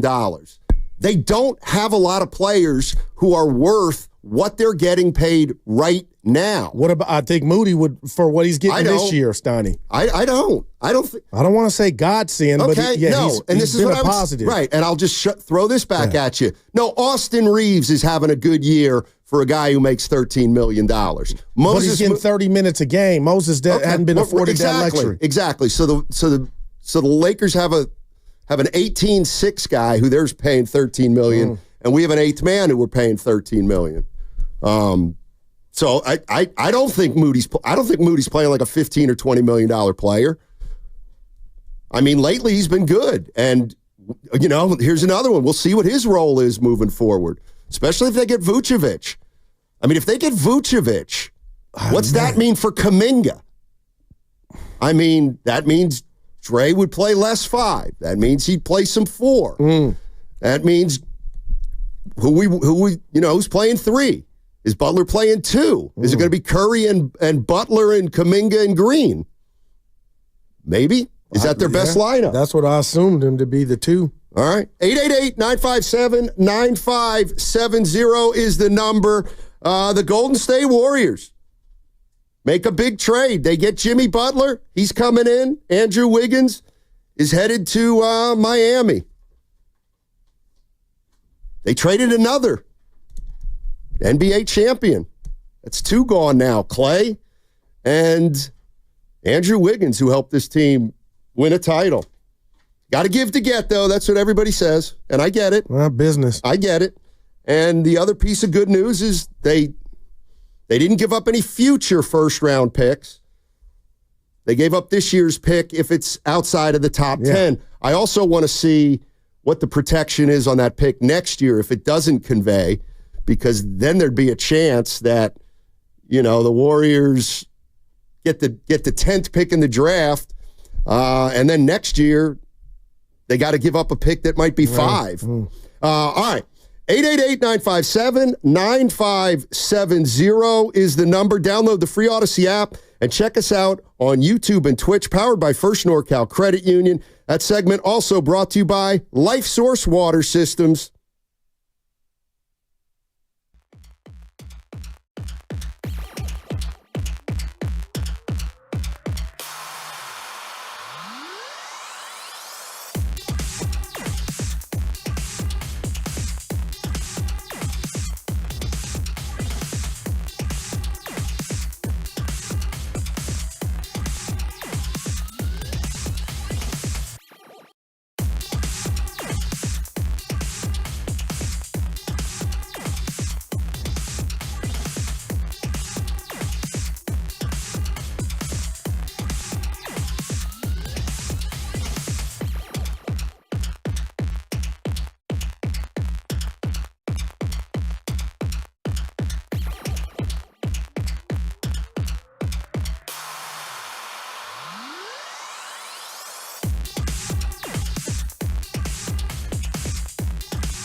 Now, back to Steiny and Guru on 95.7 The Game. All right, the trade deadline is still going on. It's got another 72 minutes remaining, so we will find out if the Golden State Warriors have another move in them. They're still being linked to Nikola Vucevic in Chicago, their center.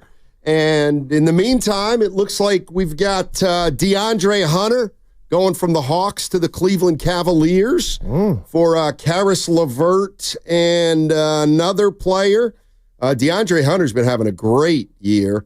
So Cleveland gets DeAndre Hunter. And Yusuf Nurkic is going to Charlotte for Cody Martin and a guy named Micic. So there you go. Jimmy Butler's a Warrior. I got to believe, when they play on Saturday? Yeah, they play Chicago Saturday. And I'm going to say this to your partner, but go ahead. I'm just cutting you off. Do you have like Andrew Wiggins on his best day, and we've all talked about it, and the reason I'm bringing him up is he meant a whole lot. And you know what? The chances are we're going to miss him. But we can't focus on what's going out. On his best day, nobody called this station, nobody referred or looked at him as a one, just a complete package. Jimmy Butler, to me, Steiny, until proven wrong, I get it. You say I'm living in the past. He's a one. He's an alpha male. They kept their young pieces. And what were we staring at if we kept Wiggins? I believe 500. And I know he has no responsibility for the collapse last night, but with him, we've seen games like that happen time and time again, and there's no way this team, when he gets in here and hits the floor, Steiny is not going to miss the play-in. I was getting concerned we were headed in that direction. All right. I do not say they're automatically in the playoffs right now. It would be interesting. Do Warriors fans think this will elevate them in the? Yeah, it better elevate them in the standings. There you go. That's what they're banking on. So right now the Warriors are. Oh boy, I hate to even hear you say they're 9, 10, and 11. They're tied with the Kings, Suns, and Warriors. Spurs are 2 games in back of the Warriors. And they're coming like the Rockets got on the Warriors' ass last year. Are the Warriors going to be able to hold off the Spurs? I would hope so with this move. I don't know if they would have been able to do that had they not made this move. People are just, I don't know if it's his hair color and the suspension, Steiny, but he was in a bad situation. I'm not exonerating him of any wrongdoing, but I'm sorry, he's a guy. Right, but he's been in multiple bad situations. Well, Miami, Minnesota. He is the bad situation. And it doesn't happen right away, but Jimmy Butler does have a track record for this. And you did say... Now, he's only going to be here 2.5 years, so how much damage can he do in 2.5 years? There you go. But the damage would start if this team, from a winning standpoint, didn't make the playoffs. Possibly. This year. And you said Steph, nobody cares. I think something's up with Steph's knees. And you said he needed a 1 or a 1A. Jimmy Butler fits that for me. I want to see what kind of one he is now. Because I love that, though, if we got to throw this year out, so then this year... Let's put it right on the table, Steiny. A couple of them, real quick, brought to you by Atco Pest Control. What if I told you there's more pressure now, not just on Jimmy Butler, but Steph and Dre? There's pressure. Hey, we wouldn't got a guy. You know what I'm saying? We're going to be able to hone in on those 2 guys like, okay, what is it, slippage? What's going on here? This move was made to give them what they thought they needed. And because of what eroded in Miami, and the Warriors were desperate, we talked about it, Steiny, how would we be feeling, Warrior fans, if nothing happened and we just came in here, like you said, last block, and they blew that game? So I believe there's more pressure on Steph and Dre and Kerr to make this work. But I don't think there's any pressure, believe it or not, on Curry and Draymond. And that's one of the things that, here's what I believe, and Jimmy Butler fits into it. I'm sorry. Jimmy Butler wanted $120 million more than he wanted to play for the Warriors. I don't believe Jimmy Butler's here because he wants to be a Warrior. He's here because the Warriors have extended him already. But why? Right, so he's here. Yeah. Why? Because they think he can help. He probably wouldn't have come without an extension. I guess. I'm not sure. I don't know what changed with his extension and what didn't change with his extension. But I guess something must have changed because the reports were that he didn't want to sign an extension here, and then he ended up signing an extension here. That tells me I think the walls were closing in on Butler, quite frankly. And you could be right. And the Warriors. But they were closing in on the Warriors too, Steiny. Exactly. So it's a desperation move. I feel like it's a desperation move. However, they didn't mortgage the future. Yeah. But they certainly didn't speed up the rebuild. They didn't speed up the progress. They now have 3 guys under contract who are making over $140 million. They're all up there in age, and they got to carry this team. They got to carry them. Yeah, but now you got me scratching my head when we went into how Kuminga's affected. If Draymond, he obviously doesn't want to play 5, he's back at 4, and if Jimmy's at 2, I thought we were I'm really I don't want to say concerned, but that's something to monitor moving forward, how they coexist and how Kuminga, because it was all on him before he got hurt. But so you're gonna have, if you play Butler at 2, that's what I do. Okay, Curry, Butler, Kuminga, Green, and Looney. Well, if it's Looney, you have no 3-point shooting. It's got to be post. Yeah, Jimmy Butler doesn't shoot threes, or Vucevic, but Vucevic doesn't shoot a ton of threes either. That's the thing they're going to have to figure out. The one thing is, I was listening to the Warriors postgame show with Bonte and Mully. I could tell Mully's. Oh, he was hurt. Mully's concerned. He said he was a big Wiggins fan, and I saw it on his face, Steiny. No doubt, and he really brought up the issue of style. Yeah, he did. That the Warriors are going to have to figure some stuff out. And they don't have time, is what's concerning. They got to do it while they're playing.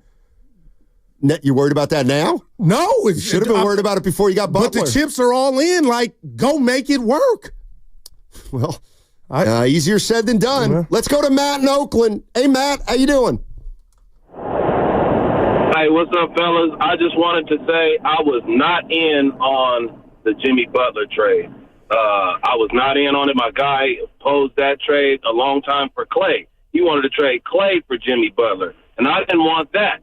But now that it's here, I think this team has a good mix of older players and younger players. And to get another alpha male, Wiggins was not that. And that's why they were giving up all these close games, because they didn't have an alpha male on the floor. Draymond is an alpha male, but he can only do so much.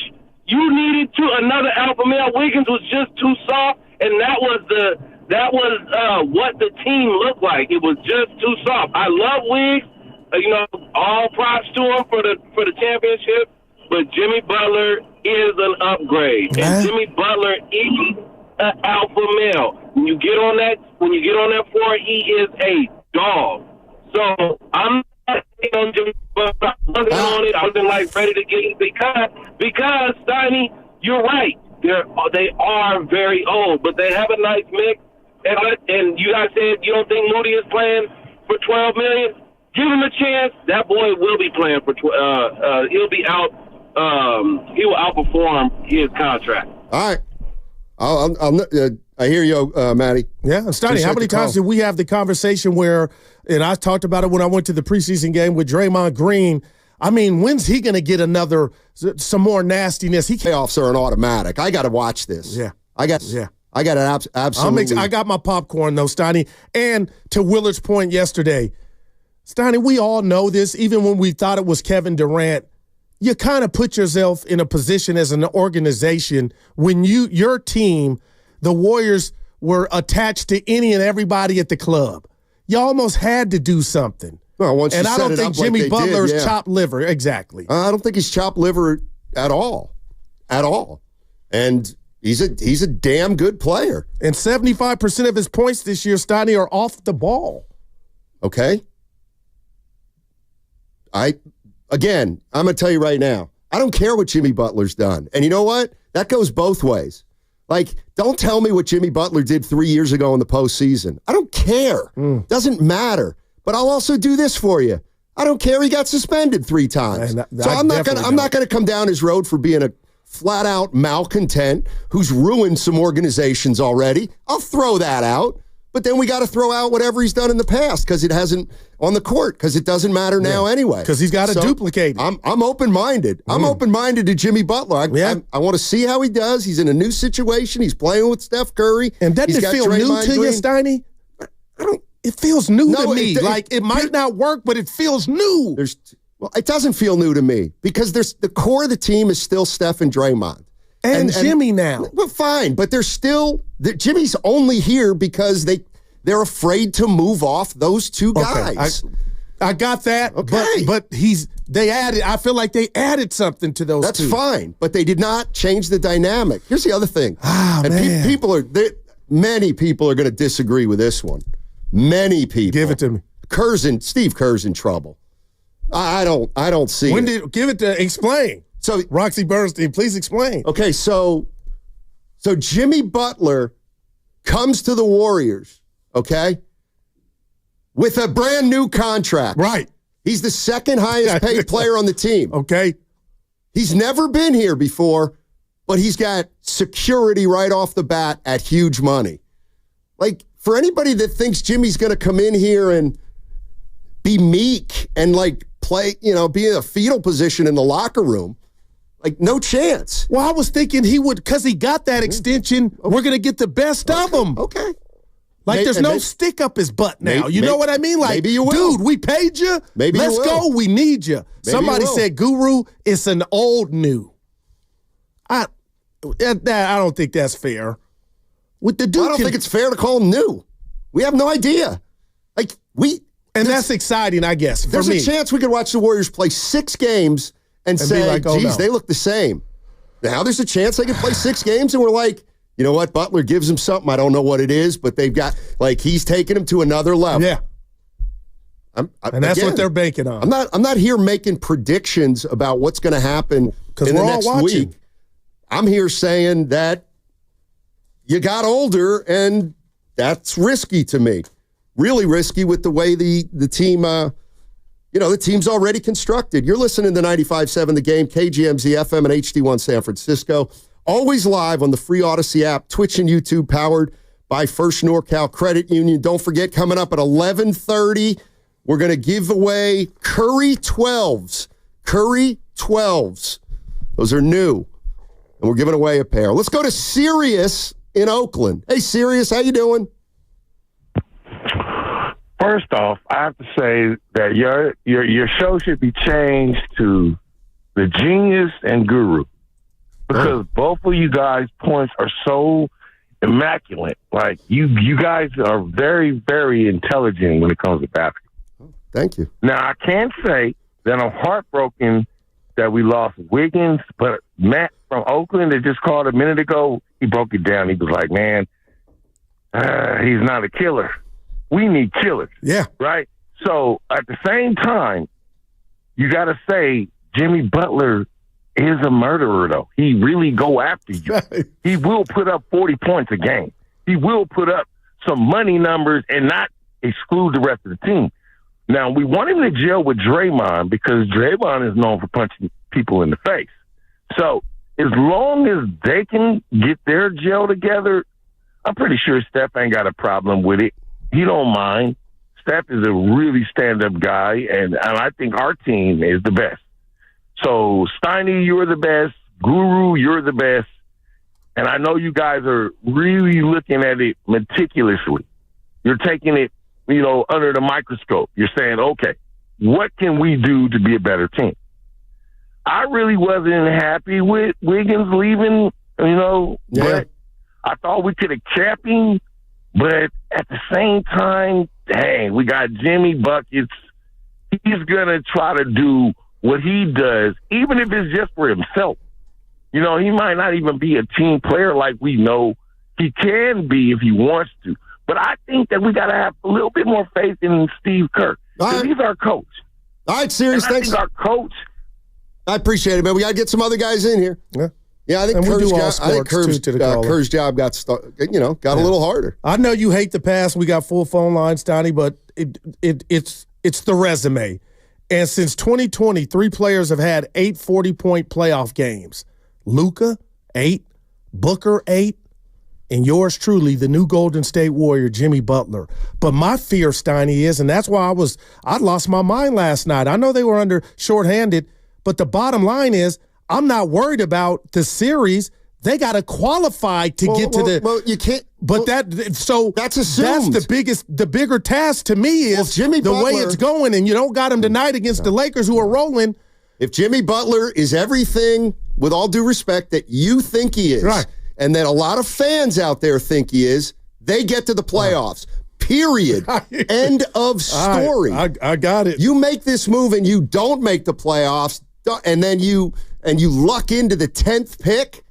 Don't tell me this is the way we drew it up. No, I won't tell you that. So we'll see. I mean, I think it's risky, and they kicked the can down the road, but they made their intentions clear that they're giving Steph as much help as possible. Let's see how it goes. Carlito in Alameda. Oh, man.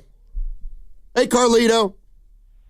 Hello, gentlemen. Hey. Hello, gentlemen. Listen, I think it's a great trade. I think Jimmy Butler, it's a great move. Here's the caveat. It's too little, too late. And I'm going to tell you this much. The organization saved face because Dunleavy was looking like forehand anxiety. So he saved face. He saved his job. I think Curry should come off of the bench in a new role with this one. Thank you, guys. All right. No, go ahead, because I got something for you. I'm going to run by you. Like, this is one thing that nobody's putting into the equation at all, and probably nor should they. I actually thought Schroeder was starting to help. And he was. Well, he's not going to be able to anymore. And, that's fine. It's not like Schroeder came here and he's untouchable. But, again, one thing I look at is, who'd you give up? You gave up, how old's Wiggins? 29? Yeah.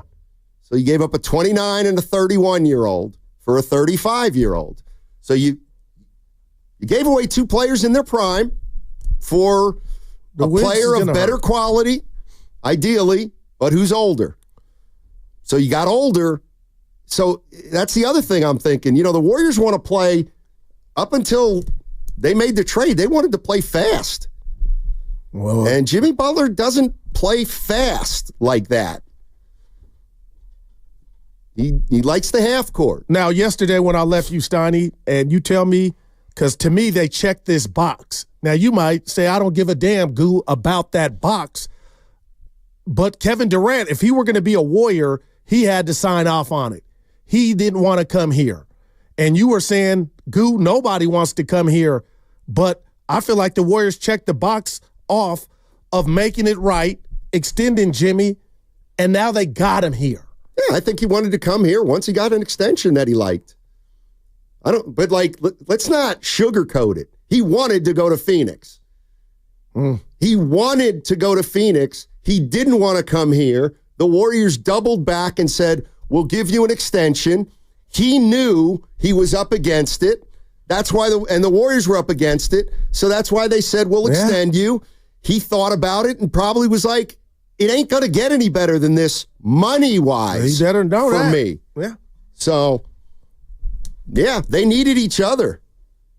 I don't think there's any doubt about that. And now they just got to make sweet music. Let's go to Carpenter Dave in Kensington. Hey, Carpenter Dave, how you doing, my man?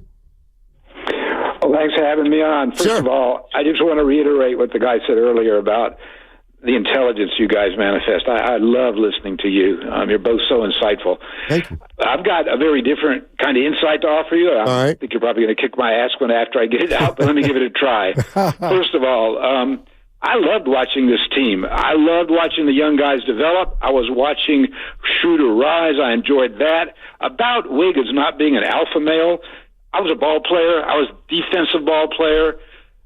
You don't get any more alpha than the kind of defense Wiggins plays. Stick that in your pipe and smoke it, some of you other listeners. Here's what I think about going forward. It may turn out to be all come up roses. Right. But we're getting a 35-year-old brilliant ball player with a failing knee. Knees are, when knees go, your athletic career is starting to come to its end. We may get wonderful results here. I don't think predicting the future is really a fit pastime for adults. I try to avoid doing it, but it's also kind of irresistible. There you go. So let me not predict the future, but paint one potential scenario. All right. And that potential scenario is things don't go well. They go south. Buckets cannot fit into the Warriors' read and react offense because he's about his offense. You mentioned that 75% of his shots come off the ball. That means the ball ended with him. It didn't move. He's not a connection guy. Apparently, I don't know a lot about him, I must say, but he's not a connection guy, and the Warriors thrive on connectivity. So here is the possible scenario, and if it pans out, I'm going to call you guys back and lie and say I made a prediction and it came true. All right, spot. The scenario is, and this is my last utterance. I won't take any more of your time.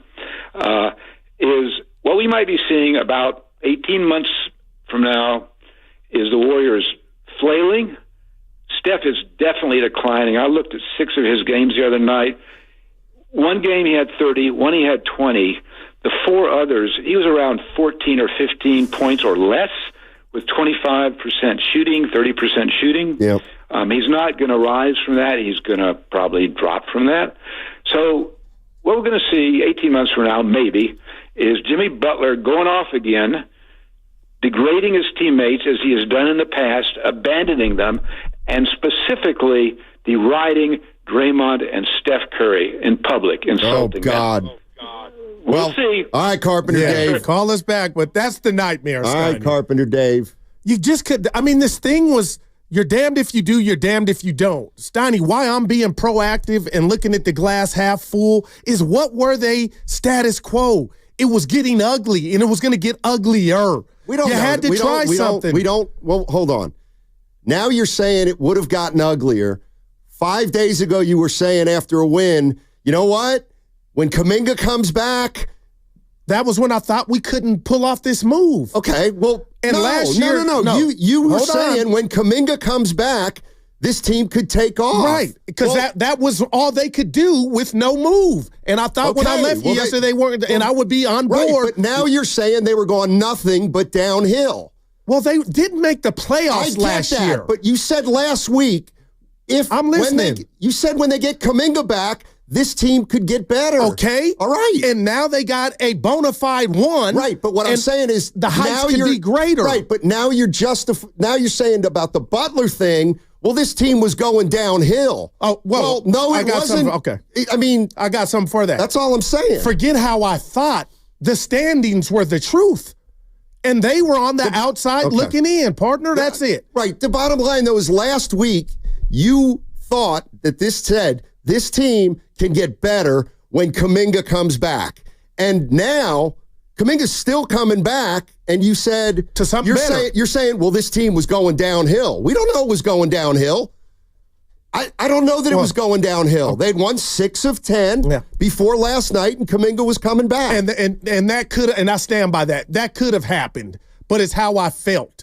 And now I feel better because if it doesn't work, at the end of the day, they're going to say, we gave you Jimmy Butler, we paid him, we tried. This has a last dance feel to me, and now it didn't even affect the youngsters. Like, you still got Pods who's starting the ball. You got Moody, and you kept Kuminga. And now they all got pushed down a little bit because now once we added another 35-year-old, so we've got 3 super veterans.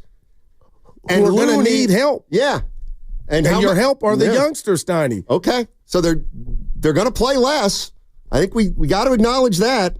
Kuminga in the start lineup. Okay. Download the free Odyssey app and check us out on YouTube and Twitch, powered by First NorCal Credit Union. Safety on roads and freeways starts at Valvoline Instant Oil Change, your 15-minute drive-through oil change for all vehicle types. Friendly technicians check fluids, wipers, lights, tires, and more while you just stay in your car. Locations and coupons at BayAreaOilChange.com. Coming up on the other side, your chance to win Curry 12s. Curry 12s on the other side on 95.7 The Game.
Now, back to Steiny and Guru on 95.7 The Game. All right, coming up in 10 minutes, your chance to win a brand new pair of Curry 12s. All right, thanks to the Curry brand, Steph Curry's brand, powered by Under Armour, we have a special sneaker giveaway. It's coming up in the next 10 minutes, heading into All-Star Weekend. The winner gets the latest Curry 12s, Steph's signature shoe, in the yet-to-be-released What the Bay colorway. Those shoes are specifically designed to celebrate the Bay Area, and they drop during NBA All-Star Weekend on February 14th. And so on February 14th, if you go to UA.com, you can order them, or you can also get them at Dick's Sporting Goods. So in 10 minutes, I'm going to ask you a trivia question, and I'll say, Steven, can you put the contest line number in the producer's box for me? In about 10 or 15 minutes, I'll be asking a trivia question, and the first person with the right answer on the contest line that I'm going to give you gets the Curry 12s. Yeah. What if I told you I like Steven? I like his energy. Yeah. Why not? What's not to like? I got to revisit something. Okay. You kind of Nancy Kerrigan me last segment. I didn't like it. Oh. I'm all in regardless of what they do with this team. Mm-hmm. And at the time we had that conversation, and I do still mean and understand when Kuminga comes back, it's going to be a boost. But Steiny, had it been that version of the Dubs as is, I would have been watching, and it still would have been the truth.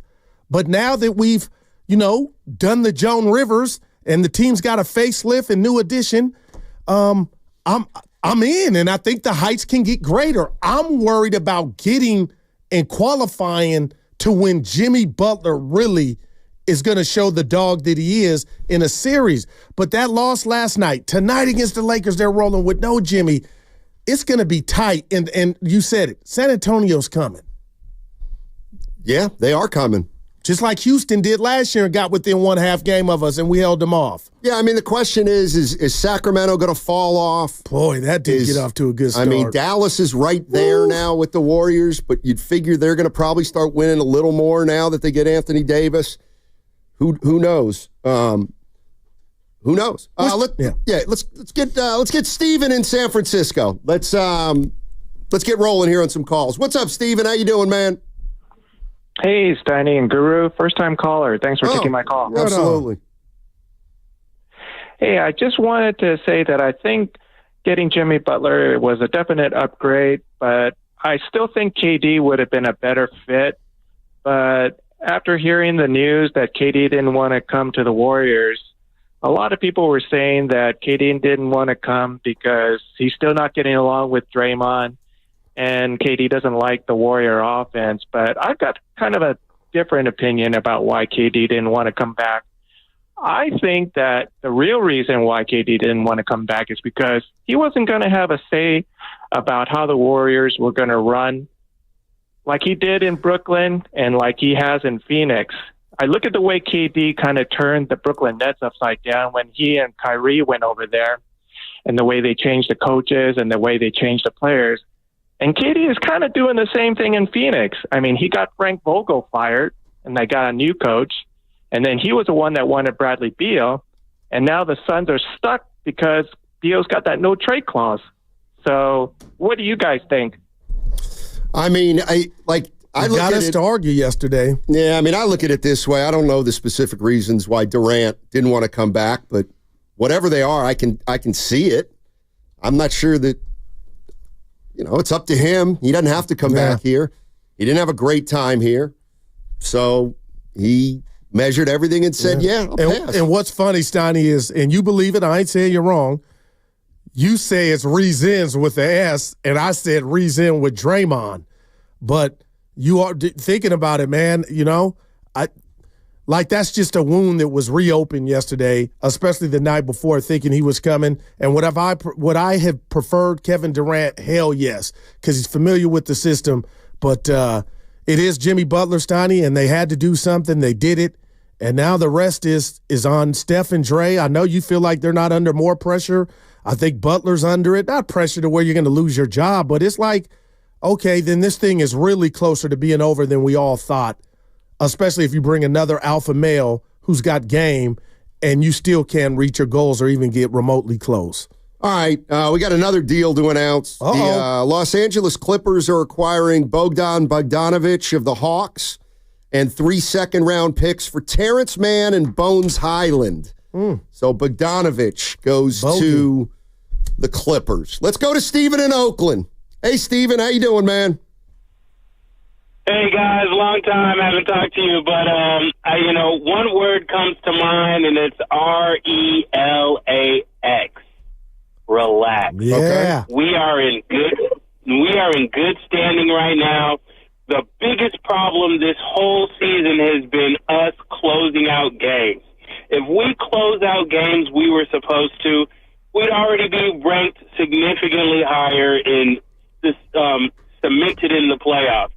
Jimmy Butler knows how to close out games rather than Wiggins, who is just kind of floating through games, getting his point. We got a guy who can take a game over, get us the possessions we need late. And then losing Schroeder, I see that as a plus because Schroeder was running around there not knowing what to do anyway. Yeah, no, maybe that's more minutes for Pods. Schroeder wasn't great, but I actually thought Schroeder was getting better. And he was. But again, the Warriors traded Schroeder, who didn't contribute a whole hell of a lot here. I get that.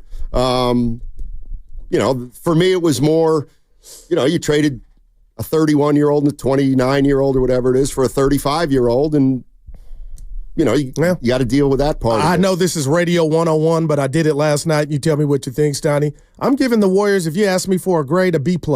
Okay. You got a problem with it? No, not at all.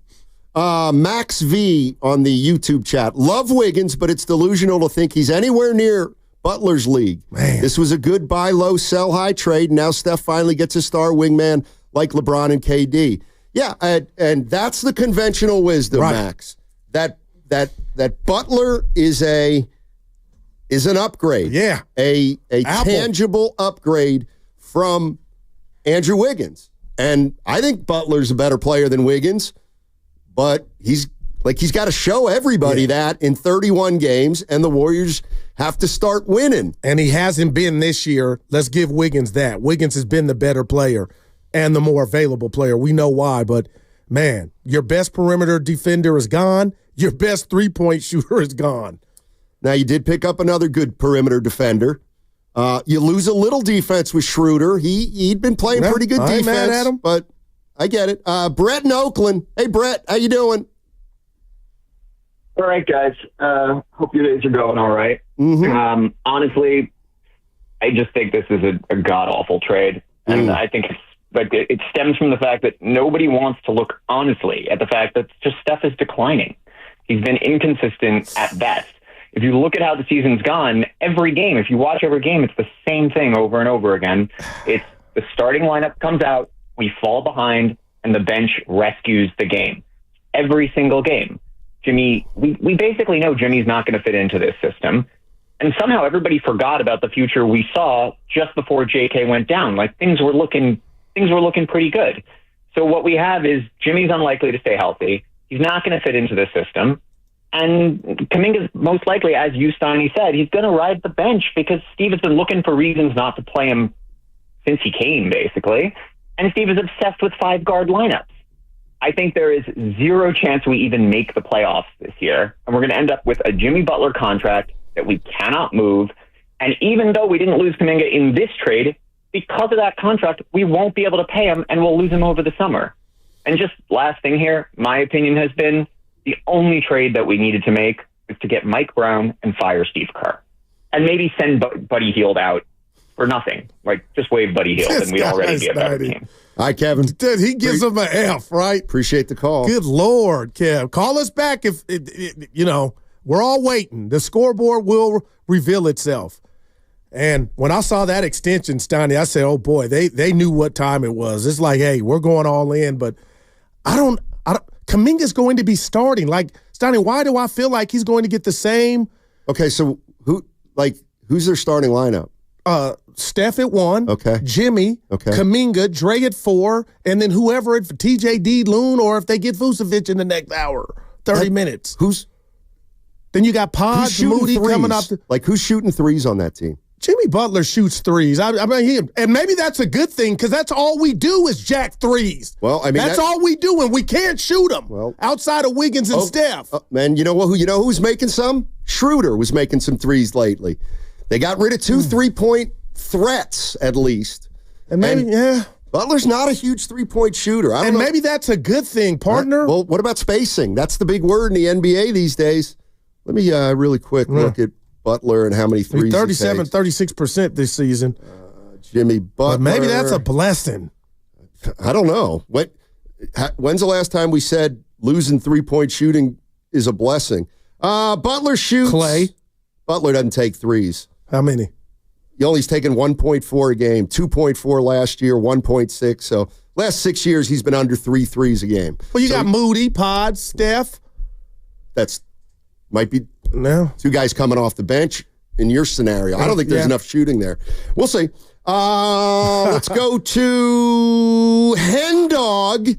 Henny. In San Francisco. I think I'm going to totally agree with Hendog here. What's up, Hendog? Hey, what's up, guys?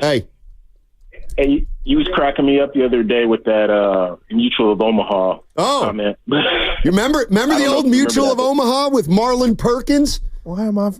I do. You got to be over 50 to recognize that one. You don't want to be a wounded gazelle out in the savannah. I'll tell you that. I feel good. I don't remember it. Yeah. All right. Anyway, I think the Dubs missed a big opportunity. I mentioned this guy's name the other day, Mark Williams from Charlotte. He just went to the Lakers. Huge beast down low, man. He grabs rebounds, scores buckets, and he protects the rim. But, hey, we missed that one, so hopefully we can pick up Vucevic. If not, we might be in trouble. Another guy we could have used is the one you just mentioned, Bogdanovic. He's a shooter. We could have used him on the team, but I don't know what we would have had to give up to get him. Yeah. But I'm glad we was able to hold on to some of our young guys. True. Looney's not a young guy, but I'm glad. I think he should be like a warrior for life. I love that guy. But I'm glad we still got Pods. He seems to be coming around, shaping up to be a decent point guard. Yep. But he's going to need a backup if he's going to wind up being our point guard. So I think we need to get us a point guard too. Maybe. But I'm afraid some of our other youngs might get dealt because I noticed that TJD wasn't playing yesterday. Yeah. Moody wasn't playing yesterday. So they might be targets to get dealt. Yeah, appreciate the call, Hendog. Good stuff. Time running out, too, Stoney. 27 minutes. Yeah, I mean, I guess the question with Vucevic is, can you get him by trading Looney and Payton? Yeah. 2 expiring contracts, or would you have to give up one of your young players? Would you do it if you had to include one of the young players? Which one? Moody. Yes. But he's going to be – I don't think Moody's going anywhere because of his contract situation. Not about his play, Stoney, because I think he's improving, man. Yeah, he's fine. Let's go to Jimmy in Bayview. Hey, Jimmy, how you doing? Hey, guys. What a great week of trades and stuff to talk about on sports radio. Steiny, I understand where you're coming from. I mean, I'm of the rebuild sense because it's tried and true and you're not gambling on stuff. But, the fact that we signed Kerr for 2 more years and the fact that we have Curry signed for 2 more years. I mean, what are we going to really do? Have a bunch of rookies running around with those 2 guys? I mean, Kerr couldn't stomach that. So we should have changed coaches if that's where we were going to go. And I think what Kerr does well is he manages big personalities and getting them to play together and to kind of figure it out. And I don't actually think this is the worst of it. I think Jimmy's going to work for a couple years and it might peter out his last half a year. But I honestly think there's going to be another trade probably next year, and they're going to go all in. So it's going to get worse or better, depending on how you look at it. What do you think? I mean, Jimmy, thanks for the call. I appreciate it. I understand why they did it. I appreciate that, but I don't like it. I just don't. I think it's a big gamble. They could have taken a bigger gamble by mortgaging more of the future. I mean, they didn't hurt themselves beyond maybe losing the number 11 or 15 or something like that pick in this year's draft. They got 3 players under big money for the next 2.5 years. And I'm just looking at Curry 56, Butler 54, Green 27. That's 145. Moody, Hield, that's 167. I mean, I just don't think you can pay Kuminga $30 million at this point. And maybe this is what the Warriors kind of set up. What if this offseason, Stoney, I don't want to run anybody out of town, but I'm just being real on my Rubik's Cube. You tell me if I'm off. What if something popped off and they moved Dre in some type of trade this summer? Yeah. Yeah. But if they take money back for Draymond, they're still going to have the same problem. But, Kuminga, I'm interested to see how this affects him. Obviously, another veteran player in here where I understand they don't play the same exact position, but, I mean, we know 3 guys that are always going to be on the floor in crunch time. Steph, Butler, and Draymond Green. So who are the other 2? We'll see. I'll tell you this. Yeah. And it's about last night. And I know he had 30 points because he's my guy, Stoney, but none of this is going to work if Steph doesn't get healthier. So that's another risk involved, or a rat on the table brought to you by Atco Pest Control, Stoney. I'm watching my man, and I know you don't agree. Nobody's making excuses. He hasn't. But, Stoney, he's got to up his game, too, for all this to work, man. All right, last thing before we give away the Currys. And it was something I can't even remember, so it couldn't have been that important as my dad. Oh, I know. Yeah, I do think this is a way that the Warriors can tell Kuminga, we only got 20 for you. That's all we have for you, 20. So if you think you can make more than that, go out and get a contract like that, and then we'll decide whether we match it or not. But, I think this jeopardizes Kuminga more than it ensures he'll be here. Okay, here we go. Here we go, ladies and gentlemen. I'm going to ask you a trivia question. And the first caller, and I see a caller on there right now, you're ineligible. You're not going to win. Damn. Hey, you can't jump the gun. You can't. The number first. The number is 415-523-4652. The first person to call that number with the right answer to the following question gets Curry 12s. Nope. I see people calling now. No. You're out. You're all out. Carter, you got to determine here who. Okay, you ready? Here's the question. What was the name of Steph Curry's college coach? Steph Curry's college coach at Davidson. Who was it? 415-523-4652. First person with the right answer to Carter Chickering gets Curry 12s. Damn. Yes, sir. All right, there you go. You come up with that question? Nahegan. All right. Yeah, it was, it's known, but it's not an obvious one. So you Curry 12s, man. You definitely got to be a big Warrior fan to know that, I think, off the top of your head. Let's go out to choose 27. Jason, let's go to Philly. Hey, Jason, how you doing, man? I'm good. What's up, y'all? Hey. I just wanted to say that one of the things we can't do is judge this trade based off of what happens this season. There was no trade in the NBA that was going to save this team this season. I mean, even the Lakers acquired Luka, and they're not expected to win it all. I think the rest of this season is tryouts for those who are going to fit around Steph, Jimmy, and Dre for the next 2 years. And after 2 years, if they don't win or if they're not, progressing and towards that goal, they're going to break up the team. So, three things I think Jimmy is going to help with real quick, and then I get out your way. Yeah, it's all good. Is that he's going to end those doubles and triples all game on Steph right away. One of the big things we lost with Klay was his gravity. Even when he wasn't shooting his best, teams still had to guard him. I watch him in Dallas, and teams still won't hedge too far away from him. And Jimmy's going to draw attention. So that's going to help Steph. Late game execution and free throws. He's going to get to the line. Between him and Kuminga, we're going to be able to live at the line some, which should help get some easy points and buckets and also increase our offense. And then he's going to slot everyone, appropriately in their offensive roles. JK is going to be more of a a space guy, scoring in transition, and Pods is going to be more of the combo guard that he was with Klay there. Hey, appreciate it, Jason. Thanks for the call. I mean, there are definitely some positives here. I didn't like what he said about this year, and it's his prerogative, Bobby Brown. But, Steiny, I'm sorry, this year matters. And I think that's why they pulled the trigger. I think it matters, but it also isn't the be-all and end-all. Otherwise, you wouldn't have given Jimmy Butler a contract extension. Like, that's what I mean. They got 2.5 years of this.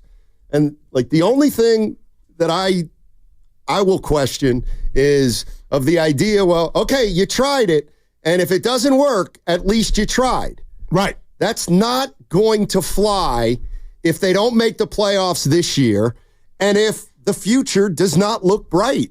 Like, this could set them back. It's possible it sets them back because it's going to prevent them probably from, transitioning for another couple years.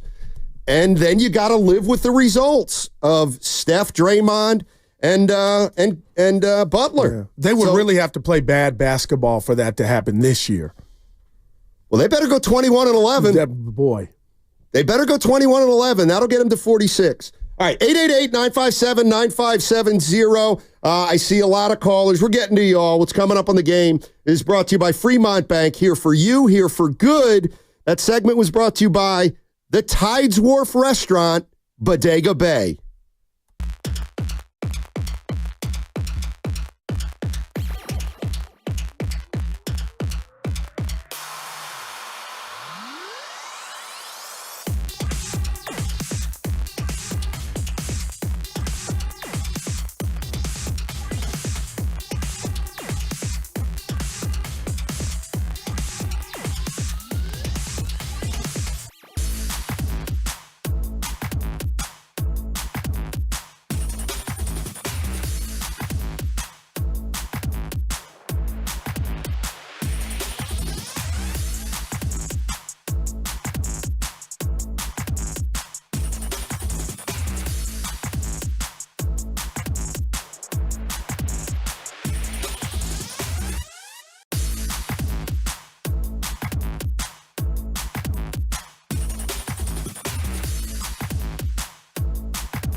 so that's contest number 1. We've got 4 today. Oh. No lie. 4. All right, here's the next one. 12 o'clock hour. We're giving away a spot in our knockout tournament at Chase. Next hour, I'm going to be giving away a keyword, and then the first person to call in with the keyword when you hear a certain sounder that I'll tell you about, you got a spot at knockout. That's in the 12 o'clock hour.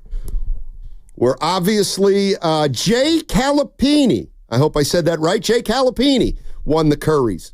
Well done. Good job, man. Well done.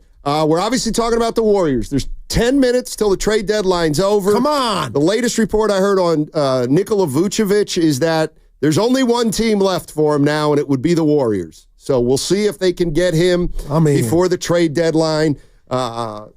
Chicago's 34-year-old center, Nikola Vucevic, the Warriors are talking about. So we'll see if they can pull one more off after acquiring Jimmy Butler yesterday.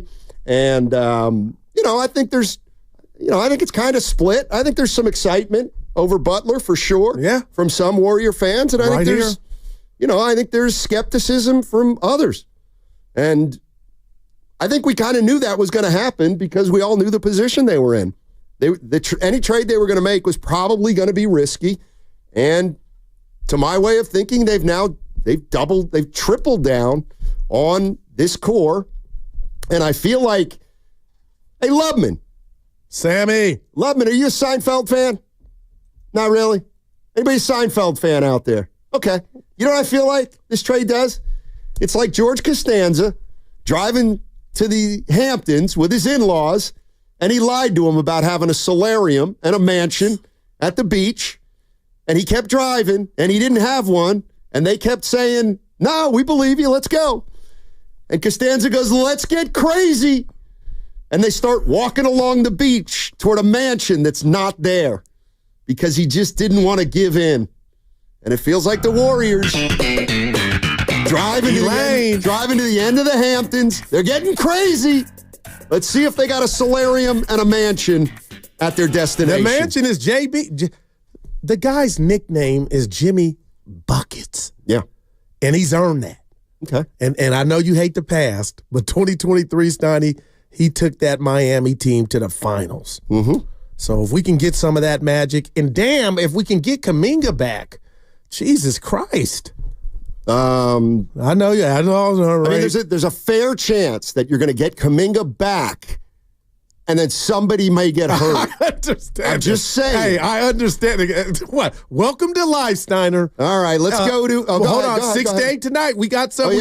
At the Tipsy Putt, we'll be there. Viewing party. Lakers Warriors. Steiny and I at the Tipsy Putt, Bay Street, Emeryville. I'm juiced. Yeah, the all-new Bay Street, Emeryville tonight. You want to watch the Lakers and Warriors with Guru and I come out. We're going to be there from 6 to 8. Pull up. I think the game starts at 7. Yeah. That puts me out of there at about halftime. I'm just kidding. I know. I'm kidding. We'll be over there an hour before the game. They better win. Well, it's going to be tough. They don't have much of a roster. If it wasn't trade deadline, we would be like a carcass, as you mentioned yesterday, talking about that. Steiny, they gave that game away last night. But Jimmy with Butler's Draymond here. And Steph on the court. But Jimmy Butler's coming. They're going to win every game they're in that's close. They were in the bonus with 9 minutes left in the fourth quarter. I know. Fitz was hot. Dennis Schroeder to the Pistons. Good for him, man. He's been bought out already. Good for him. And the other thing is, Steph played a lot last night in the altitude. How's he going to play tonight in LA? Well, that's what I mean by that real quick, that margin of error. I don't know. He can't sit out tonight. You would think that's automatic L. You would think, but it's a back-to-back. And it's about longevity. Let's go to Lift Timmy in Daly City. Lift Timmy, what's up, buddy? Hey, what's up, boys? How we doing today? Somber day today. Oh. No, we're excited. Talk to Goo.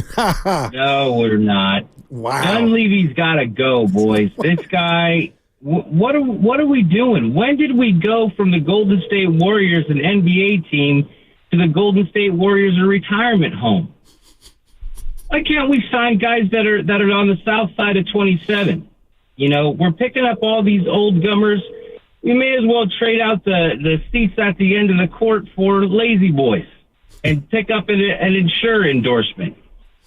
The problem is, boys, is that we're taking on guys that are too old. Appreciate it, Lift, Timmy. Stoney, it's getting to me now. They still can play. Leave the birth certificate alone. Let it play out. And I got to say something that's bothering me. In life, Stoney, I don't understand why we say bless you when somebody sneezes and we don't say it when they cough. And then how can a GM get fired when the owner's the one that signs off on everything he's going to do? Because if it doesn't work, it's on Dunleavy. But he had to get the go-ahead from the big boss. Still, the boss can give you go-ahead on a move. Doesn't mean that if it doesn't work, he can't fire you. You're there to make the right move. Yeah, but the boss says, let me see what you got, Stoney. And if he okays it, you're part of it too. Well, he's part of it, but he doesn't have to keep Mike Dunleavy on. Let's go to, who's been waiting? Kevin in Oakland. Hey, Kevin, how you doing? Hey, gentlemen, always good hearing you. I'm going to do a little guru here. All right. So I feel Butler is going to amp up Kuminga's game and Moody's game, and they're going to have a terrific season, and we're going to trade Butler, Kuminga, Moody, and bring LeBron James so those three can play together. Curry and his buddy, and LeBron comes to L.A. Comes to Golden State. And then we bring in another, Post is shooting good because LeBron, and then we bring another shooter. And so that's my little, I think Butler's going to play really well, and he's going to uplift Kuminga's game, and we ship those guys out, and we get LeBron. So you think, thanks for the call. Kevin thinks Jimmy Butler, mentor. Jimmy Butler. I like that. The mentor. Oh, really? Yeah. Now you're smiling. I am. I'm laughing. Because you're laughing at Jimmy and you're not looking at what he's done, Stoney. I can't defend him in Miami. Here's all I'm saying. Like, Jimmy Butler's a great player. I'm going to give you everything about him. Miss me with he's a mentor. Well, let's get Bam on the phone. Did he mentor in Philadelphia? Well, did he mentor in Minnesota? Did he mentor in Chicago? Let's just... Yeah, he's older now, Stoney. Oh, and he's... Okay. All right. But don't rule it out. Okay. Hey, young fella, let me talk to you. Let me show you how to use this mid-range. Let me show you how to get... Yeah, because nobody's tried to get through to Kuminga. Let's go to Vince. Vince is in San Francisco. Hey, buddy. Hey, what's up, guys? Hey. First, I just somebody was talking about why KD didn't want to come here. My thought is KD didn't want to come back because Steph proved that he could win without KD, but KD had Kyrie, and now he's got Booker and Beal, and they're getting bounced in the playoffs. So that's the first part. Now back to Jimmy. I'm not opposed to Jimmy Butler being on a team, but he's got a really big contract. So if it doesn't work out, what is the exit strategy? Like, will teams be willing to take on a 1-year, $60 million contract? That's the first thing with Jimmy. I also think it's almost an even swap for Wiggins. But what you gain with Jimmy is you get a closer, a guy who, like you guys are saying, can work the mid-range, get to the foul line, kind of slow the game down when things start getting hectic. Like, that's one thing that I really missed about Sean Livingston was when things would start getting crazy, you could go to Sean and he'd get that midi up, and he was damn near 100%, and he was kind of the guy to kind of slow things down and get the momentum to swing back for the Warriors. My last point is, if this trade would have been for JK, I think I would have felt a little bit better about it, honestly, because I'm not completely sold on JK being the guy.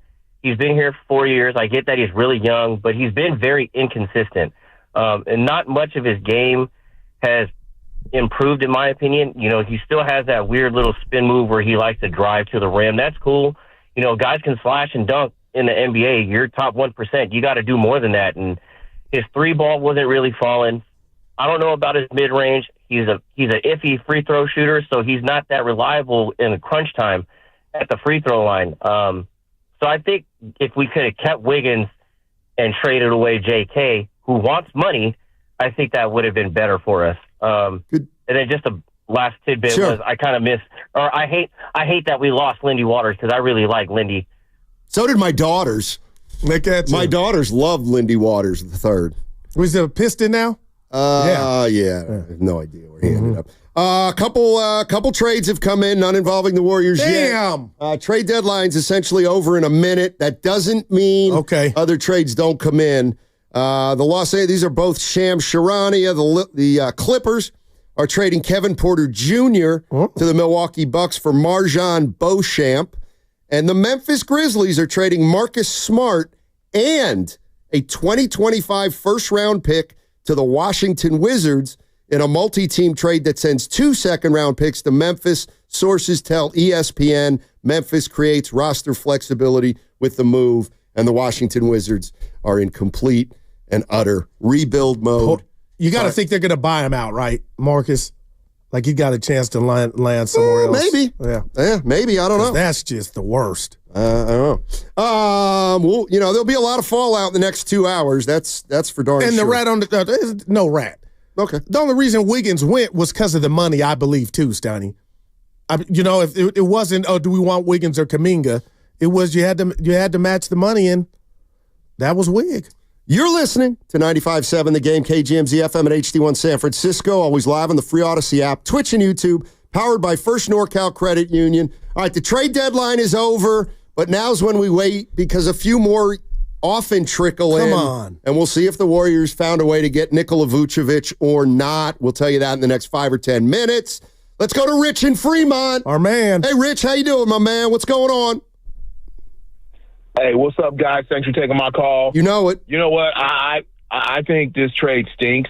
I really do. I just didn't like it at all. And mainly because, don't get me wrong. I understand everybody's, liking Jimmy Butler's skill set and the fact that he's, been to the playoffs to the pinnacle at some point with the NBA title, but he never captured it. I think the real reason why he's not in Miami is just all the drama that he brings. And I just don't like the idea that, if Jimmy, for whatever reason, is not satisfied with the situation, he's going to bring that same drama into the locker room with Golden State. And I think it's going to be a distraction, not to mention the fact that we gave up two-way Wiggs. I don't like that. Wiggins gave you defense as far as also scoring. I also think that if Butler gets injured, because he's shown the last couple of years to be injured, more so than maybe. And so if that happens, now where are you going to be? Okay. Well, now you got a person that's making the money he's making and he can't contribute because he's hurt. And so I look at the fact that had we kept Wiggins, had we went after Cam Johnson, that would have been a little bit more stomach. I could stomach that a little better because of the fact that, once again, you're not going old. Okay. You're looking at the future of the Warriors. And I just think 2 years down the line, I don't see it. Rich, you still got your youngsters, Rich. You still got your youngsters, and I'll just say this to you, man, because I can't disrespect Wiggins, and I won't. This team didn't make the playoffs as currently constructed last year, man, and they're right now in the box. So what were you really hanging on to? Okay, but if you had picked up someone like a Cam Johnson, okay, now you still have youth. You need the youth. The youth is what's going to carry you to the future of Golden State. And then you can say, like I said, make me a believer. Shout out, what's the name of that band? I can't think of it right now. Make me a believer. In other words, he's here. You got him here. I want to see Journey. Because I just don't believe it. Make me a believer. Thanks, guys. That's Smash Mouth. No, don't stop believing. No, that's don't stop. Right, but that's not the song he was referring to. Yeah, Rich, you got Podge, you got Moody and Kuminga, and you got Post. You got Santos. According to Anthony Slater, the Warriors are done. They are done. They will not be getting Nikola Vucevic. Steiny. They will probably, I think they have to convert Quentin Post's contract from a two-way contract to a guaranteed contract. He earned it. So here's what we're looking at. Curry, I'm just going to throw this out there as a starting lineup. I don't know. Curry, Podziemski, Butler, Green. You got Trace Jackson, Davis, Looney, and Post at center. You still have Kuminga hurt. who can come off the bench. Buddy Hield will back up the guards. And Moses Moody is in the mix somewhere. Yeah. Somewhere. Let's go to Philmo Mike. Michael. What's up, Philmo? How you doing, buddy? I'm doing okay. I'm doing cool. All right. I feel like the Warriors I look at it almost like, man, we did all this for Jimmy Butler, and like he didn't even play for us at all. And then I look at it, we got a lot older. We have not gotten younger. This does not seem like now keep in mind, we don't know how it's gonna look. Right. So I don't know. I'm not gonna say like, hey, it's gonna be horrible or it's gonna be great, but just from just what I wanted to accomplish, I just don't like the fact that we're bringing in a guy that they just said he's sometimes the guy from Miami this morning on the roast was like, he barely, sometimes if he don't want to play, he don't even play. Like, at least with Wiggins, when he played, he was reliable, you know what I'm saying? Outside of anything happened big, with his family, he was normally playing, 80 to 79 to 82 games a year. Right. I can't really take in the fact that he's a quote-unquote alpha male. He hasn't shown that in years. So I don't know where this really leaves them. But I also don't feel like the money we paid him, he's not that much in value. Talk about value. You want to get players that are playing above their pay grade. He's not doing that. That's going to be like a horrible contract. That's a horrible contract. I mean, Mike, that's the other thing that I worry about too. Thanks for the call, Mike. Appreciate it. I mean, and I know it doesn't work like this, but I mean, you were paying Andrew Wiggins $27 million, and now you're paying Jimmy Butler twice as much as that. Like, he better be an upgrade. I was going to say, what if you go twice as far? He better be an upgrade. Yeah, That's all I'm saying. And I'll tell Mike this and anybody standing, and again, I'm no Johnny Cochran, rest in peace for Jimmy Butler. 2022, I get it. Hey, good, that was 2023 wasn't that long ago when things were well. And I don't know how Jimmy Butler gets this contract. The world's on to him, and he's going to be like a kid that's gotten in trouble knowing if you get one more, it's over, you're going to get a butt whooping. He knows what time it is. And him being paid before he touches or plays his first game or minute with the Dubs, I got to believe and would be shocked as all outdoors if we don't get the best version of him at this point. Well, and that's the other thing. I mean, on and off the court, I guess. I have no idea what the best version of Jimmy Butler is anymore. I mean, as far as I'm concerned, slate's wiped clean. I'm not gonna give him the benefit of the doubt for what he did 2 years ago. I won't hold it against him for what he's pulled this year. Let's see what he does when he gets here, and if he makes the Warriors, let's see if he can pass the eye test. And we look at this Warrior team in a week or two and say, you know what, they're better. They're better with Jimmy Butler. They're better. Yeah, but starting in 2 years, this all going to be changed. You know what I mean? Like, that's why I said The Last Dance. Like, they won the title during The Last Dance. The Bulls. The Last Dance, the Bulls won it. They won a title. But my point is... So, in other words, The Last Dance was a quick dance, and they won it all. No, what I'm saying... This is turning into the slowest waltz of all time.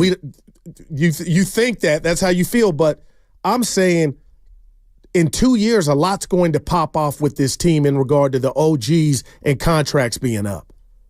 Like, this ain't 5 years. It's only going to be 2 years. Well, you know what's funny? Yeah. This is so funny to me. That's how I'm looking like. Right, yeah. There's all the line. Coach Kerr, too. No. Well, first of all, no, because he's out next year. There's a year later. But this is interesting to me because Steiny is only going for two. You said it's only going for 2 more years. And we know that, right? But 2 years was too long to wait if you started to rebuild now. You know what I'm saying? But we don't know where the rebuild was going to – you could still be rebuilding in 2 years. That's right, but you're going to start the rebuild in 2 years. You're not starting it now. You can't start it now. Yeah, exactly. You have 3 players under contract for 83% of your payroll. They're all 35 years old, and that's what you're going with. But you still couldn't do it even if you hadn't got Jimmy because you had – remember I said Dre and Curry were in the way. What I'm saying is you could have done this a year or two ago. Started a rebuild where you started looking to the future, trying to acquire some picks. But why don't you think they did it? Because they didn't have the stomach for it. They didn't have the stomach to trade Steph Curry, which I understand, but they also didn't have the stomach to, and they missed their opportunity to acquire good young talent when they had a chance. And so now they have what they have, and they gotta go with this now. All right, you're right. Let's go to 31. Jason in the Central Valley. How you doing, Jason? Hey, boys. Thanks again for taking my call. Yeah. It's, like you guys said, you get both perspectives on whether or not to be somber or whether or not to celebrate. It's just my take is just really tough to be optimistic about a guy who's caused drama with every team that he's been with. But then again, you combat the other side with, he has talent. He's been to the finals twice, dragged the Heat into that position. So you just got to hope that as a fan that he's going to do what he's getting paid to do, because, that's just how it is. And I'm more concerned about not so much what happens with the remainder of this season. I feel like this kind of season, like a previous caller said, is more of like a tryout, I guess. But looking into the next 2 years, I feel like that's when everything restarts. Steph won't be busy with the Olympics. He'll get a full summer to rest. The team will get together in training camp.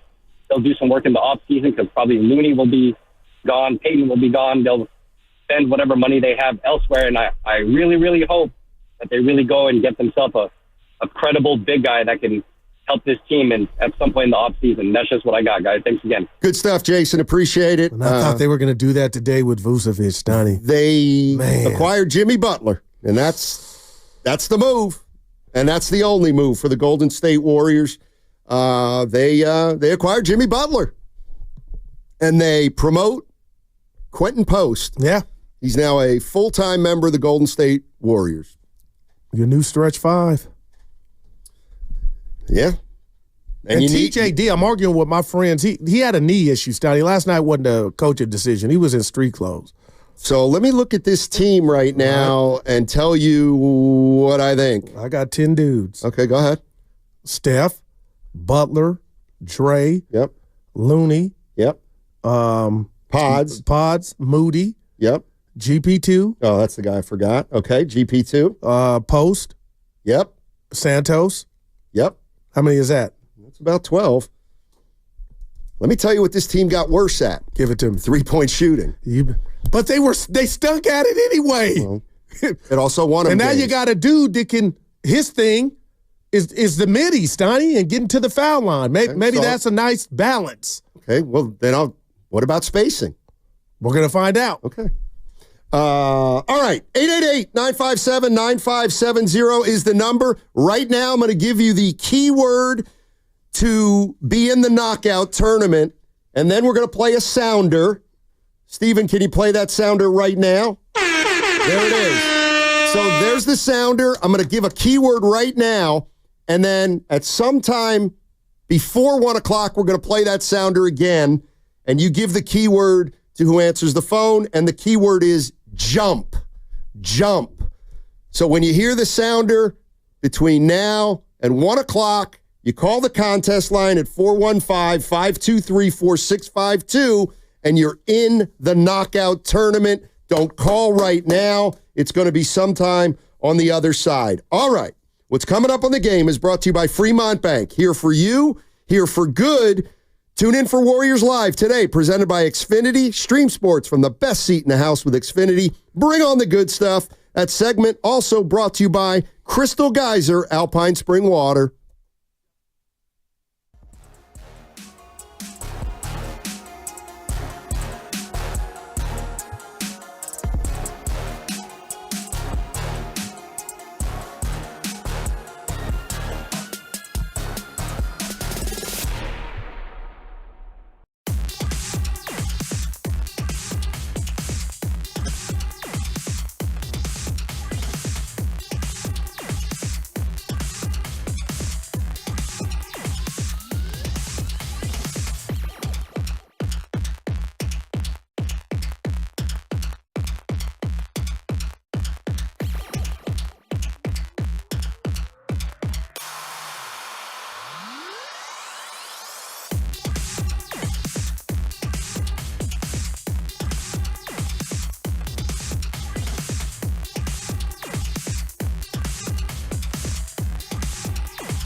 team.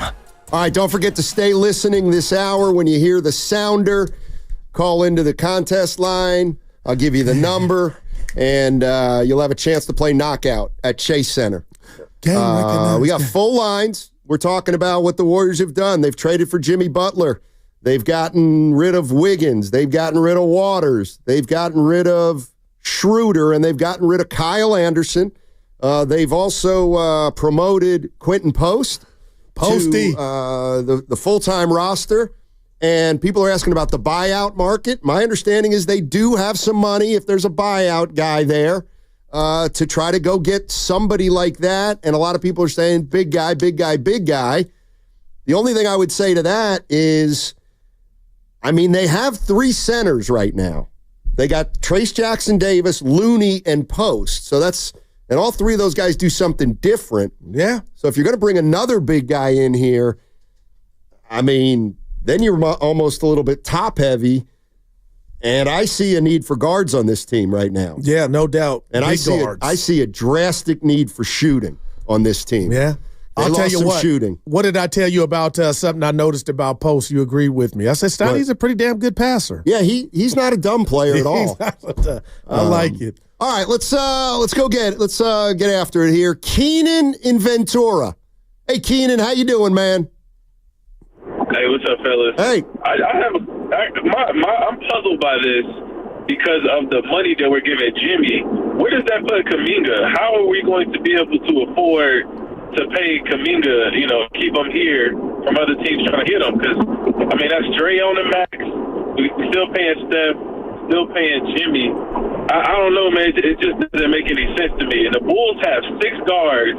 And to not put a package together to get at least a guard or Vooch, it just doesn't make any sense to me. And we're really gonna regret the day we didn't get off of Draymond Green when we had a chance. Appreciate it. No, I appreciate you, Keenan. And you're calling the right show there. We both agree on that latter part, Steiny. So I'm looking at their backcourt now. So we got Steph at 1. Let's just say hypothetically Hield is starting at 2. That needs in. That means then that means Podziemski. There we go. He's playing. But they only have 3 guards right now. I mean, Waters isn't on the team. I mean, Moody, they like to play at 4 now. What about Spencer, Steiny? I know people. I saw him. I'm just saying. He's still on the. He ain't scared. I'm not telling you he's a starting, but. You're not doing this, are you? I know. Okay. Now you try to flip it. They don't have enough guards. They don't have enough guards. What do you think about Spencer? I think he's a fringe NBA player. That's what I think of him. Nice dunk last night. Yeah, and and who was it on? Hey, go get Walker Kessler. Walker Kessler. I have he was gobbling up rebounds. Yeah, he's so good that he's now on a Pat Spencer poster. That's how good he is. Steiny, it's no crime to get dunked on. It happens. The greats have always got dunked on. Walker Kessler's so great. He won them that game. Yeah, they pay him $4 million. That's what he's worth. Game. He would block his shots left and right. He stinks.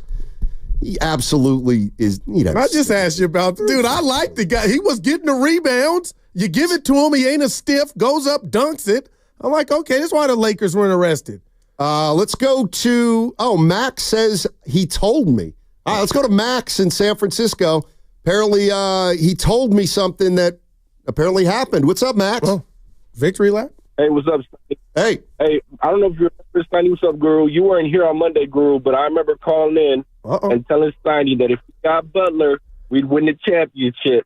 So, I think we're on our way. That's all we needed. Just like we did with JaVale, just like we did with Andre, just like we did with Leandro, just like we did with all the guys that came to the Warriors and got rings. We're going to do the same for Butler. He just needs to be on the best team available and the best team he's ever played on, which is us, and we're going all the way. And when we do it, I'm going to call you back, Steiny. Okay. And just remind you that I called it. All right. Wow. Look at him. Call back. I'll tell you, I'll go the other way. I wrote this down. That's what you do. I wrote this down, and people may hate it. I'm not sure, okay? I'm not sure that Butler, Curry, and Green could have won you a championship in their prime. together. Oh, man. I mean, hey, I'm just looking at I think you get a lot of pushback on that. Well, the one. Warriors had Durant, Klay, Steph, and Draymond all in their prime, and the Rockets took them to 7 games. That's a testament to how good the Rockets were. Well, then maybe the Rockets would have beaten this version of the Warriors in their prime, is what I'm saying. Well, I wish we were in that prime, but we're not. Yeah, we're not. Hey, I'm going to take a page out of the boxing real quick. We've been here almost 3 hours. We have been here 2 hours, 2.5.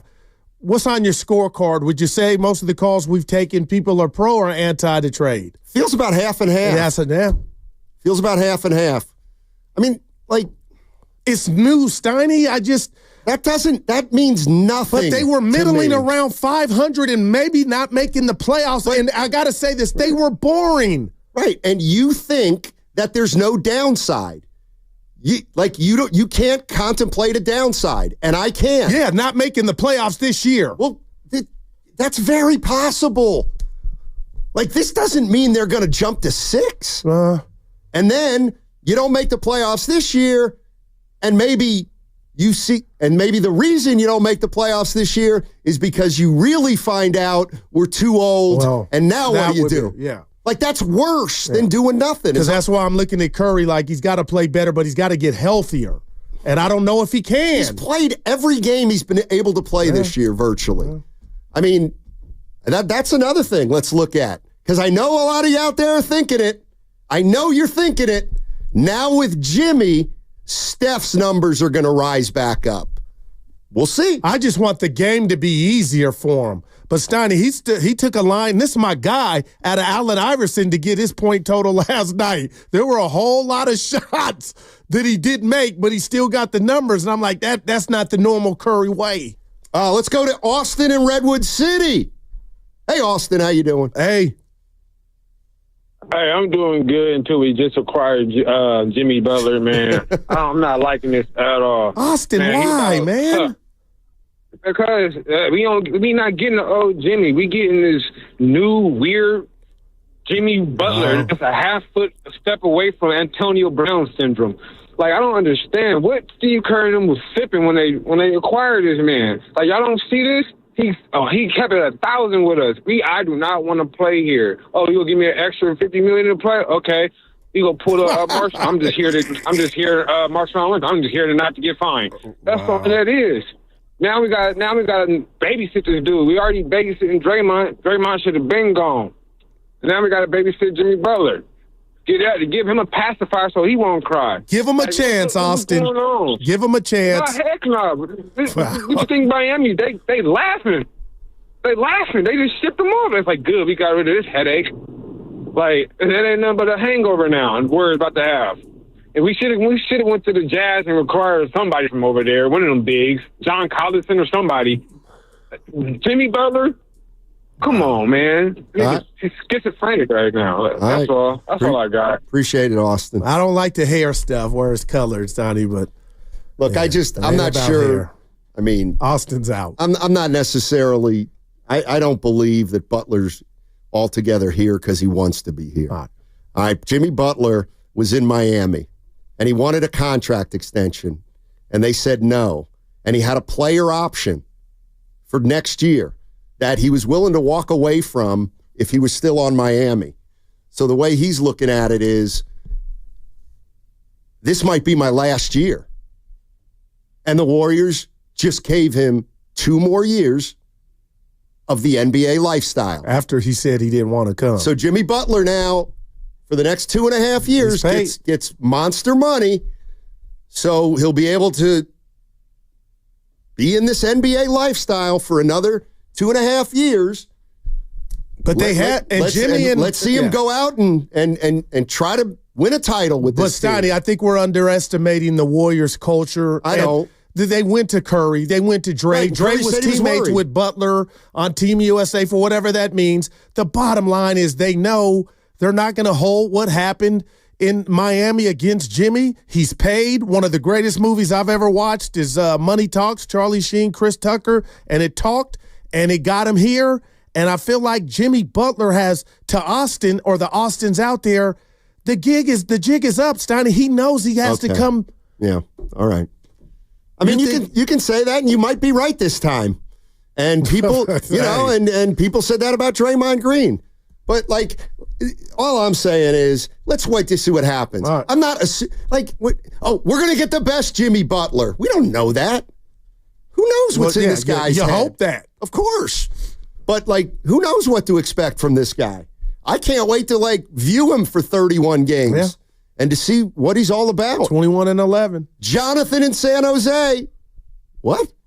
You said they got to go 21 and. I thought you meant those were Jimmy Butler's numbers. I wouldn't be surprised. What? Yeah, 21 and 8. 8 what? Rebounds. Does he? I wouldn't put it past him. Stoddy, this dude took the Miami Heat to the finals twice, and he was their best player. Let's just keep it real. They lost to 2 better teams. Like, how much does Austin? How much does that matter? I think right a lot now? of people are disrespect to the Warriors. I think it does. Well, it doesn't. It doesn't mean anything right now. Well, the only thing that matters is who they are now. That's all. And maybe he's still got a lot left in the tank. And there we go. Okay. Jonathan in San Jose. Hey, Jonathan, how you doing? Good afternoon, guys. Trying to stay dry over here on a wet day. Yeah.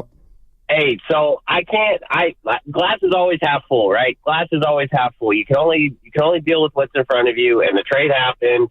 We can't do anything about it. What I find shocking, though, Steiny, and you might agree with me here, I haven't heard anyone say two-way Wiggs in so long that it might have been since the final. I'm not personally hating against Wiggins here. I'm just going off what some of the radio shows have been saying in the past couple of years, and fans screaming to get rid of Wiggins. Where is Wiggins? Why wasn't Wiggins playing? You know, we found out he had personal reasons. I'm not going to even begin to speak on that. It's none of my business, but I'm just going off what the tune was. And I'm just kind of shocked and actually feel good for him because he's probably reading and hearing the same things. Wiggins, we don't like you. You're not consistent. You haven't been the same since the finals. And I actually kind of feel good for him. He's gotten a fresh start. You know, they got themselves a champion over there, so good for them. But I'm just kind of shocked by everybody, you know, how much we're going to miss Wiggins. You guys were begging to get rid of him. And I just, like you, Steiny, let's see what the rest of the year's got. I'm kind of actually, this is something that I like. Because like you said, is he going to give us the best Butler? Or are we going to see one of the worst trades unfold in most recent years? That's all I got, guys. I love you, Goo, too. I didn't forget about you, buddy. I hope you guys have a great day. My man. And he's right, Steiny. Like, he better be the good Jimmy, or this has the ingredients to just blow up in their face. Like, and that'll matter to Jimmy. Like, Jimmy's shown that he really cares if things aren't going his way, that he'll still be a team player. Like, the idea that this. But what's his way now, Steiny? He's got his contract. He's got his chicken. That's right. What else? And you look now it's about you wins look at and it losses. as though he's happy as hell. I look at to me, I am shocked in a way. I'm like, I don't hate the move. Yeah. I just can't believe they did it. I can't believe they did it. I really can't. But maybe I will look like a fool. Okay. And there you go. There's your drop. You just hit me with my mindset is he's coming here. I got my contract. Let's go. Yeah. What do you think I think he walks into the locker room with as much power as anybody in there. And he might use it. He's been in this league for 16 years. He knows the ins and outs. He got a contract extension from the Golden State Warriors before he's ever played a game, coming off 3 suspensions, and he's 35 years old. That's the way I look at it. He's never played a game for this team. They extended him for 2 years. He's 35, and he's been a malcontent. Let's see what happens. Let's see what happens. Yeah. And I didn't want Maybe to. Maybe they'll be better. Yeah, we started the show giving. Go ahead, Steiny. No, I was just his flowers. Everybody, you know, and there's a lot of people out there. We're better today than yesterday. I feel that way. Okay. Who shoots threes for this team? Steph Curry. Okay. Pods, Moody, and Jimmy Butler at times. Jimmy Butler doesn't shoot threes. I get that they weren't good at it with Wiggins. He was one of the best doing it. So that was an Achilles heel. Maybe they diversified their portfolio. Okay, so three-point shooting is among the most important things in this league right now. And the team's not good at it. I don't understand tell me what do they rank in terms of percentage? And let me I would just say ask you at the bottom. This is how you know that they don't really have a plan. Steve Kerr said in the beginning of the year, we're a team that we want to shoot as many threes as possible. We want to shoot as many threes as possible. We want to shoot 40 to 50 a game. You still want to do that? You still want to do that? I would ask you before the trade, where did that get you? And last year it got you on the outside looking into the playoffs, and this year you couldn't get out of 10th or 9th. So maybe Jimmy Butler doing something different, what he does will help. Sometimes you need a bucket, Steiny. It don't got to be a 3. You just need a bucket. Okay, great. And they got a guy that can get his own play make, and I think a lot of people are sleeping on that. That's fine. And the funny thing is now, you know what? You know what I haven't heard anything today about? Because we're all excited about Jimmy Butler. But it used to be a big word around here. Spacing. Spacing used to be a big, big word. But we can't rip it until we see it not work. But what I want to do, real quick, Steiny, let's put the right on the table, brought to you by Echo Pest Control. And I just keep thinking about Mully last night, and they paid their respects, Bonte, to Wiggins, and I did that today. But let's not act like he was not flawed. He would float. And I don't think Wiggins, I don't think Jimmy Butler will float. Okay. All right. Pat in Foster City. Hey, Pat, how you doing, man? Pat. Hey, thanks for taking the call. Yes, sir. Yeah, I'm here. Yeah, I don't really like this trade much either. I think, if you look at Butler's stats, they're down. They're down in points. They're down in rebounds. They're down in assists. And, that's what happens when guys get to be 35 years old. So to think he's going to get better after he's kind of gone down, I don't think so. So in terms of the trend line is not very good. And in terms of his character and whatnot, I don't know him that well, but he's always been a little feisty, if you will. And the fact that he kind of quit on his team over money this year doesn't make me feel real good. Nor does the fact that he seemed like he didn't really want to be here for a long term doesn't make me feel real good. And then you look at the rest of the Warriors, and where besides Curry, where are we strongest? And I think you could say, used to be, Wiggins and Kuminga, and Butler's kind of, he's more in that space than anybody else. So we're kind of loading up on one position where we were best. It just doesn't make sense. And he's a 2-point guy. He's not a 3-point guy. I don't see him stretching the floor much. It's just going to clog up the middle more, take away from our drives, which seems like maybe what we're best at. So I just, and then giving up Wiggins was one thing. I mean, okay, Wiggins for him and a couple other players. Okay, maybe. But then to throw in a first-round draft choice, Miami was kind of desperate to get rid of this guy. I just think we got had by Miami, I think. I just don't think it's a good deal, but I hope it works out. But that's my take on it. Yeah, you know what, Pat? I'm kind of with you. I don't think it's a great deal either. I understand why they did it. I'm not going to sit here and rip them, but I don't think it's a great deal. No, seriously, Steiny, can you elaborate on why you think? Because I'm not convinced it makes them better. No, why do you think they do? When you say I understand, was that desperation? Yes, of course it was. What else would you call it? Trying to get better. This is a team that, if you look at the standings, it was real, Steiny, and I'm not blaming it all on Wiggins. They did something, I believe they think, Curry, Dre, all included, that thought that adding this guy and what he does would make them better. I don't know if it makes them better. No, and that's exciting. We're going to find out. I'm looking at this roster right now. I don't like its 3-point shooting. And you can say, well, maybe this is another way to skin a cat. Yeah. But let me tell you something. You better be able to shoot the 3 in this day and age. And they don't have a lot of consistent 3-point shooters. Well, he's 36%. He don't take a lot. I mean, he's not a floor stretcher, though. But, hey, maybe it'll work out. I don't know. Damian and you know what? All right, there it is. Caller number 7 right now to the contest line with the keyword that I gave last segment. Call 415-523-4652. Caller number 3 at the contest line is playing knockout at Chase Center with us. 415-523-4652. Caller number 3, say the keyword to the guy who answers the phone, and you will be in the knockout tournament at Chase in early March. 415-523-4652. Caller 3, you're playing knockout on the same floor that Steph Curry plays on. That's dope. I got somebody that agrees with you. We'll play the sound on the other side, but I was shocked too. Big boy. He didn't like it. I've listened to this show for years, and the more time goes by, Steiny's truly showed how negative he is. Where's that at? I actually I didn't see that. I mean, I'm actually... You said you didn't bury him for it.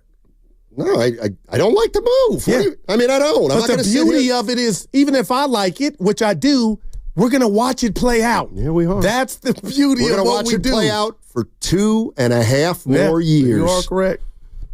2.5 more years. And to that caller, Steiny, that pick was protected. Top 10 protected. Yeah. And I know it's 8. I know it's... If that lottery ball this year comes out, if you don't make the playoffs, or they will. Although they'll probably anyway, they get 11, and they lose that pick. I know everybody's going to say, "So what? They didn't like the players in the draft." Okay, another opportunity down the drain, my man. And as far as the protections, it's top 10 protected this year, top 10 protected next year, and if it doesn't convey, then it's not protected at all in 2027. Mm-hmm. So what that means is if the Warriors stumble into the lottery, if they stumble into a top 10 pick this year, they keep it. If they stumble into a top 10 pick the following year, they keep it. But then the next year, they lose their first round altogether. We don't want that. All right, 888-957-9570. We still got a lot of people that want to talk about the move. Jimmy Butler is on his way to the Bay. Are you convinced that this has made the Warriors a better team? Is it better short term? Does it have long-term positives? How are you viewing Jimmy Butler now in a Golden State uniform? 888-957-9570. Download the free Odyssey app and check us out on YouTube and Twitch. Powered by First NorCal Credit Union. Safety on roads and freeways starts at Valvoline Instant Oil Change. Your 15-minute drive-through oil change for all vehicle types. Friendly technicians, they check fluids, wipers, lights, tires, and more while you stay in your vehicle. Locations, coupons at BayAreaOilChange.com. That's BayAreaOilChange.com.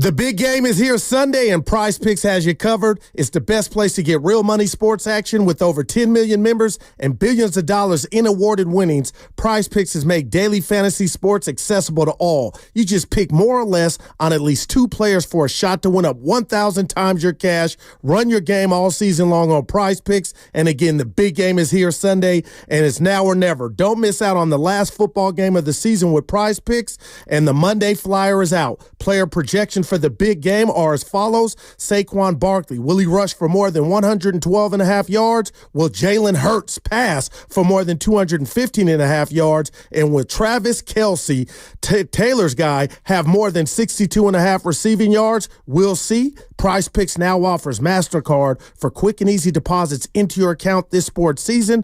Download the app today and use my code GURU957 to get $50 instantly after you play your first $5 lineup. That's code GURU957 to get $50 instantly after you play your first $5 lineup. Prize Picks. Run your game. Must be present in certain states. Visit prizepicks.com for details.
Driving to the end of Long Island, headed toward the Hamptons, looking for a mansion with 2 solariums, Prickly Pete, and Snoopy. Look at my man. That's what they're doing. They're getting crazy, as George Costanza once said. And hopefully better with Jimmy's weather. Hopefully. Yeah. Hopefully. By the way, I can't let you get it. Warriors are 13th in three-point shooting percentage. So they're in the top half of the league right now. Oh, that hurts. In three-point shooting percentage. And they got rid of 2 guys who shoot the 3, and they got a player who doesn't shoot a lot of them. Damian in Santa Maria. Hey, Damian, how you doing? What up? Hey. First thing I just want to say, I wish you guys were on all day long. I took a walk yesterday afternoon, and I just, instead of listening to music, I was listening to you guys the whole time. My man. Just, watching the news of the trades and all that. But, yeah, so I wish maybe one day we can get you guys all day long. I'll tell you what, we're going to be in Emeryville at the Tipsy Putt tonight, 6 to 8. If you want to come down in Emeryville, Bay Street, watch the Lakers and Warriors if you're free. I know that's going to, I don't know, maybe. That's a no. That's all right. It's all okay. Good, baby. What you got? How did we lose the Jazz last night? I want to know how the hell did we lose? It's the worst loss of the season. That's how I feel, Steiny. Shorthanded or not, I'm sorry. Yeah, that was bad. That was horrible. I think we're up by 10 with what? 11. 2:55 left, up 11. Yep. That's horrible. But what to call it? I don't know. I want to be honest. I know a lot of people think that not Jimmy G. What am I talking about? Jimmy Buckets is going to come and, you know what I mean, and do what he was doing in Miami and is that good? And not show up. But in my opinion, I think he's going to come up and he's going to show out. I think he's going to show what he's worth. I'm with the. Why did we sign him to an extra 2 years if he hasn't even played a single second for us? But I like it. I think we should, kick back on the negative comments. But everybody has their own opinion.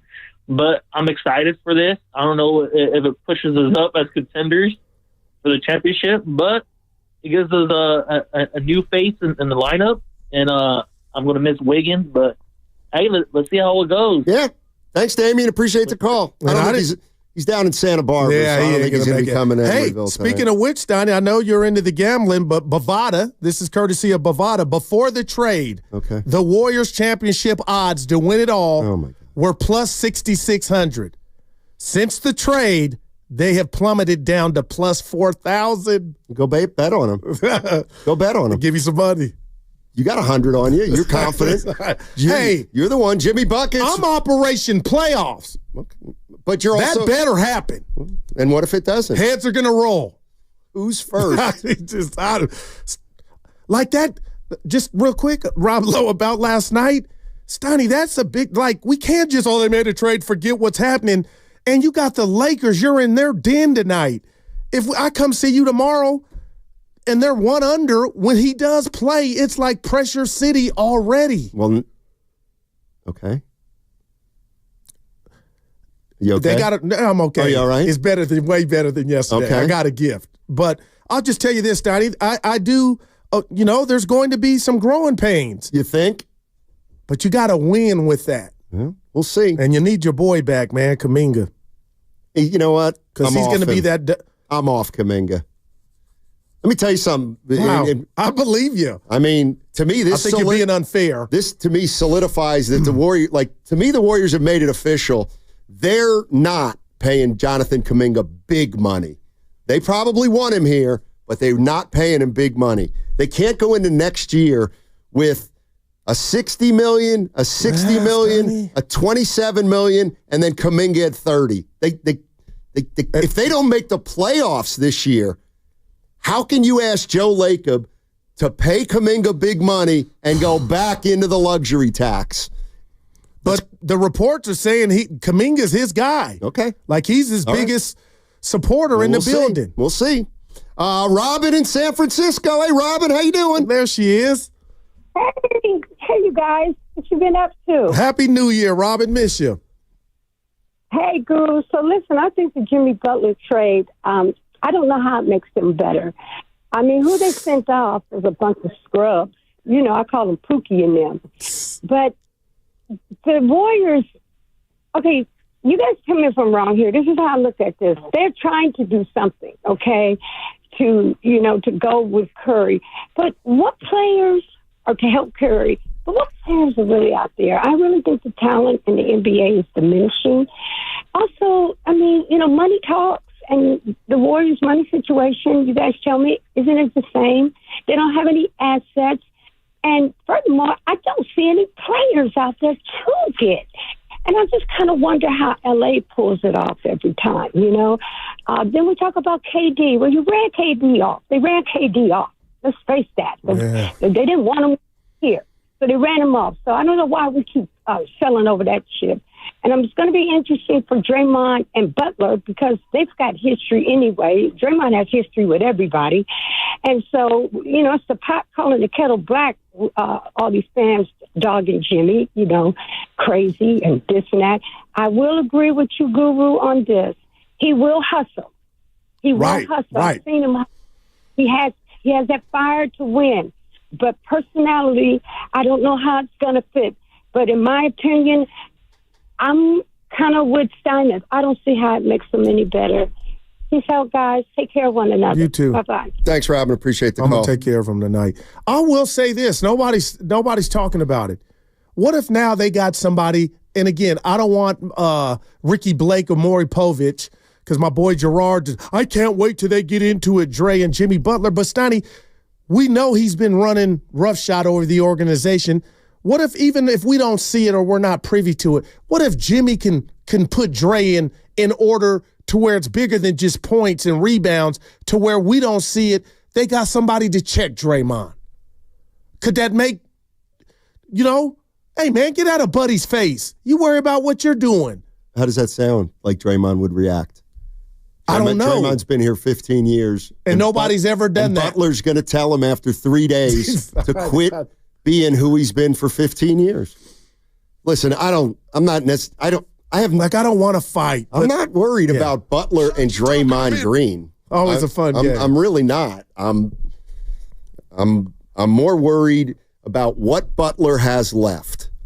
What does Jimmy Butler have left? Yeah. What does Steph have left? What does Draymond have left? Left. And, the one thing about the Warriors where I don't know.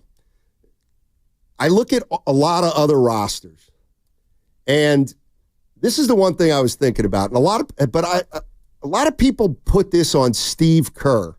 I don't put it on Steve Kerr. I put it on the entire organization, and it's this. The NBA has become a developmental league. It just has. You draft players, and then you kind of don't hear from them for a year or two, and then they start to emerge when they're 23 or 24. I'm looking, I get it. This is an anomaly. Huh? I'm looking at San Antonio. You know how many players they have who are under 25 who are already pretty good? They got Wembanyama, Vassell. Keep going. They've got Sochan. They've got Castle. They've got Keldon Johnson, who's still only 25. And what I'm getting at is the Spurs haven't really been that great, but over the last two, the Warriors don't have anybody in their young core emerging. Moody's starting to emerge. What about Pods? Pods is starting, I guess, to emerge. But other teams have young guys that, I'm sorry, they're just ahead of the Warriors' young guys. And now we still have 3 veterans in here who are going to play a lot. I'm just saying. Would you say, and again, I'm not trying to, stick up for anybody, but the bottom line is, would you say teams like San Antonio have gotten a head start on teams like the Warriors who were playing meaningful ball up until the 2022 season? After that chip, there have been some misses or things that don't look good now. But, Steiny, there haven't been 5 years of just blowing drafts. Well, this is the end of a dynasty. So you ain't been working with a lot. And you missed out on Wiseman. listen, if and when this thing ends, they're going to talk about a bunch of stuff. They're going to talk about the blown Wiseman pick. Yeah. They're going to talk about trading a 36-year-old Chris Paul for a 23-year-old Jordan Poole. They're going to talk about extending Draymond Green at the wrong time. And they might talk about how the Warriors actually gave Jimmy Butler a $55 million a year extension at 35 years old. But you said they never end well. They're betting on the come. They're betting on this to work and kind of extend it and get them Steph back into the team back into the playoffs. But Steiny, when it's all said and done, if that does happen, wouldn't you say you were kind of crazy to anybody if they thought that it was never like they made the move? They didn't give away all their young assets. This is just the end of the show. And you got to start over. I mean, look, those three guys better produce. Well, those three guys. Understand. But it's not about producing on Saturday or the rest of the year. They got to produce for 2.5 more years. And again, I've said this before with Steph and Draymond. You're listening to 95.7 The Game, KGMZ FM and HD1 San Francisco. Always live on the free Odyssey app, Twitch and YouTube, powered by First NorCal Credit Union. I mean, I'll say it. What I'm not crazy about is the same thing I wasn't crazy about yesterday. And that is you now have 3 players. Your 3 core players now. The 3 guys who are going to play more than anybody else. They're all declining. They just are.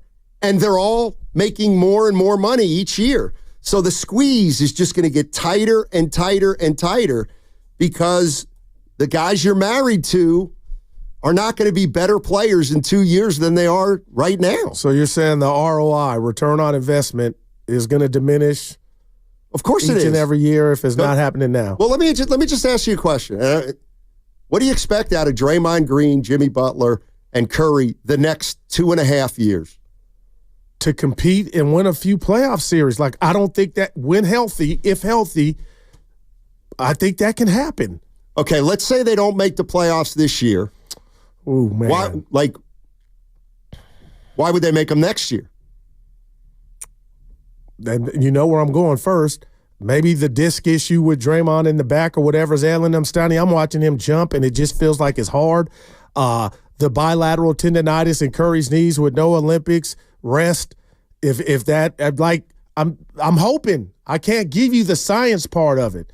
But Jimmy Butler, up into that sprained MCL, Steiny, I know the birth certificate is not on his side, but when you watch him play, you don't watch a guy where you're like, oh man, he's ready for Kane. I don't know what he is. I mean, I'm going to be dead I'm excited serious. for I have no idea what he is right now. Him, but you knew what he was. But that's not what I mean, look, I don't know who he is or what he is right now. That's what Mike Dunleavy gets paid $5 million a year for. I mean, Mike Dunleavy better not have traded for Jimmy Butler if he thinks Jimmy Butler is from 3 years ago. Like, he's got to play at this level that everybody thinks he can play at.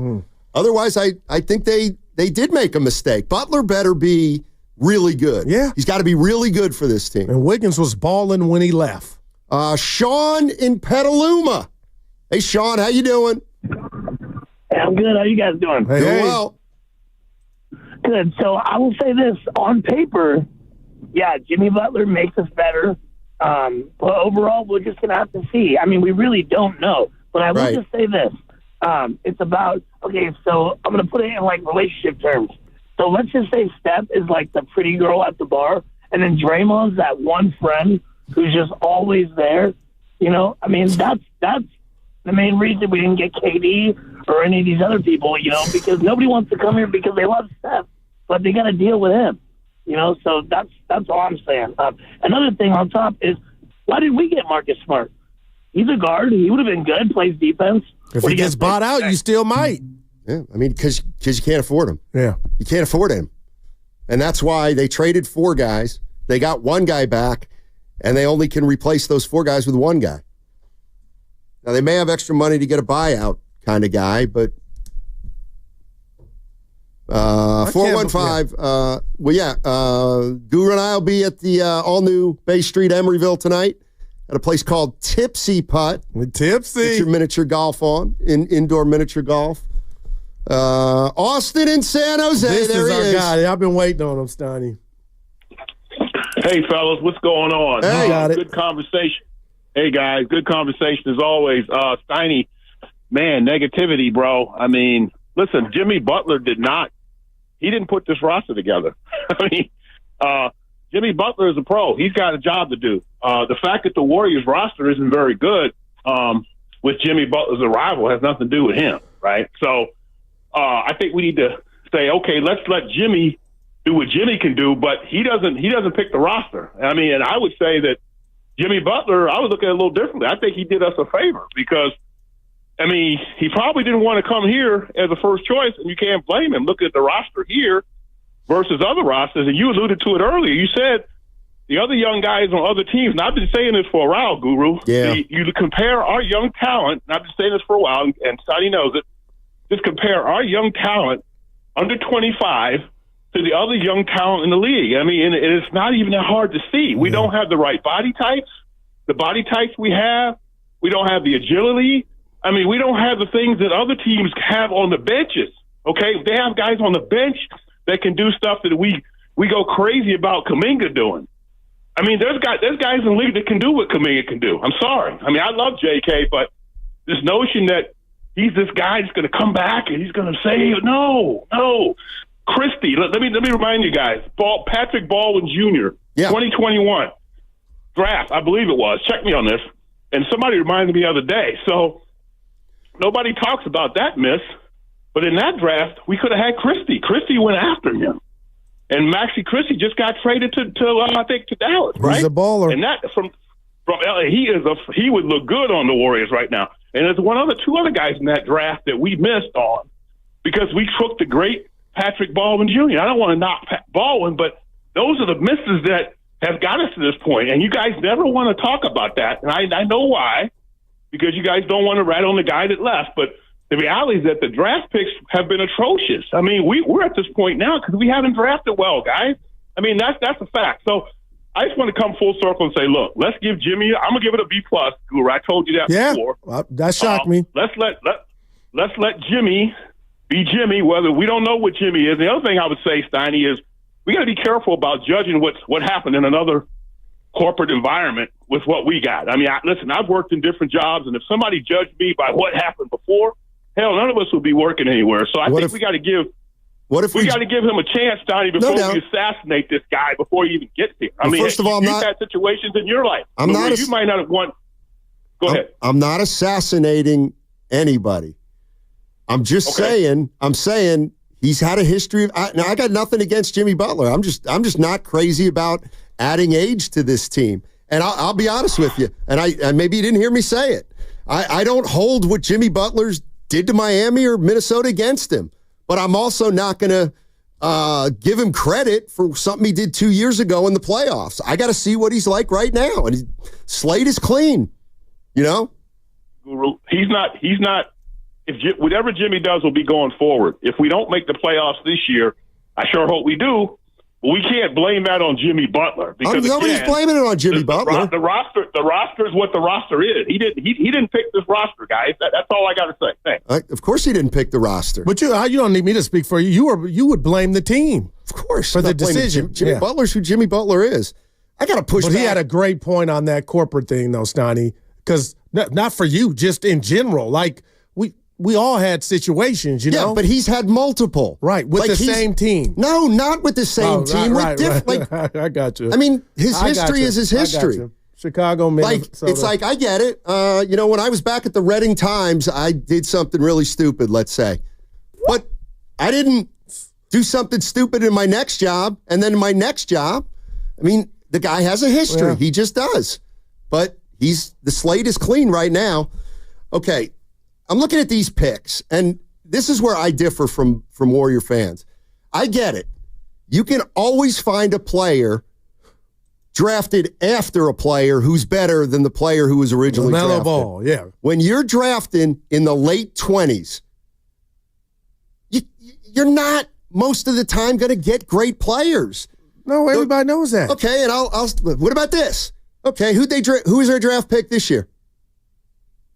Who'd they draft? Quentin Post. Quentin Post. Yeah. He's now in the rotation. Yeah, got him contract. I don't care if he stinks or not. They just drafted a guy who's in their rotation. What about Pops? As a rookie. Patrick Baldwin Jr., 28th pick. They took a shot. I still think he could play. He wasn't it. Yeah. Okay? Kuminga at number 7. Hey, a lot of people here still think he's got superstar. So you can't rip the Kuminga pick yet. All right, Kuminga looks good. Moody at 14. Is he a good pick or bad pick? I'm hearing people are liking what they see in Moody. But if you go on behind, who he was 14. You're not going to get a great player at 14. But if you go after him, there are some guys that you could forget the names. Okay, but yeah, exactly. We had this exercise not too long ago. That's there were not ballers a after pick. Moody. Moody is not a terrible pick. Well. This is what I mean. But I feel like you're cooking the books. No, I'm not. When I tell you Jordan Moody can Poole play, you say no. Then now, for this sake of the right. argument, you're just saying Moody as if it's a plus. Like, which one is it going to be? They got a rotation player with Moody. They drafted a player at 14 in the middle of the first round who's a rotation guy. Do I think he's great? No. He's a functional player. What about Jordan Poole at 28? No, plus. That's a great pick. Well, a great pick. Okay, now you go Jacob Evans. Okay, Jacob Evans wasn't any good. He was 28th. 28th pick. Those are not assurances that you get good players. Kevon Looney, was he a good pick at 30? Yeah. He's a great pick at 30. Like, the idea that this team has not drafted well is untrue. They blew it on James Wiseman, but these 28 and 29 picks that they had during the dynasty, I mean, those are darts at a dartboard, I think. And even if they are darts on a dartboard, they actually didn't do badly with these picks, the late round picks. I mean, they got two, like Looney is a cog on a championship team as a 30th pick. Poole was a key contributor for the Warriors on a championship team. He was a 28th pick. Like, that is pretty damn good. Cam Thomas was in Moody's draft, Steiny. And we can do that till the cows come home. But that's what you're essentially doing now the other way. No, I'm not. What I'm saying is, I don't think Moody's great. But for a 14th pick in the draft, he's fine. He's a rotation player. But compare him to Cam Thomas. Well, give me all the other names. Give me every other name after Moody. Bones Highland. Okay, he's just got Quentin traded. Grimes. Okay, he just got traded. Never heard of Josh Christopher. Usam Gamba from Houston. Okay. Jaden Springer. Okay, Philly. he just got traded. And who else we got? I mean, and Trey Mann and Trey Murphy. About Trey Murphy? Okay, Scotty? They missed on Trey Murphy. All right. But so that's 17. You can't do that. And Sengun. Well, you're going to find 6 more names in the next 40. But I guess you can't hit every one. They have not been bad at drafting. They blew it on Wiseman. And I don't care about Jordan Bell. That was at the end. You don't care about who? Jordan Bell. They were. Say what you want about Jordan Bell. He started an NBA Finals game. Like, he just did. This idea that the Warriors have blown it with their draft picks, I disagree. What about Wagner at 8th? It went right behind. I mean, you can do that in NBA history. Sam Bowie over Michael Jordan. The Warriors have not drafted badly, is what I'm saying. And Wagner went 8th, so I'm wrong. For where they picked in the draft in the last 10 years, they have not done poorly. That's all I'm saying. They blew it on Wiseman, but hey, what's coming up on the game? Brought to you by Fremont Bank. Here for you, here for good. That segment brought to you by the all-new Bay Street Emeryville, where Guru and I will be tonight for the Warriors-Lakers game.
We'll have it right here on 95.7 The Game. Guru and I'll be out at the all-new Bay Street, Emeryville, watching the game. If you want to come out and join us, we'd love to have you.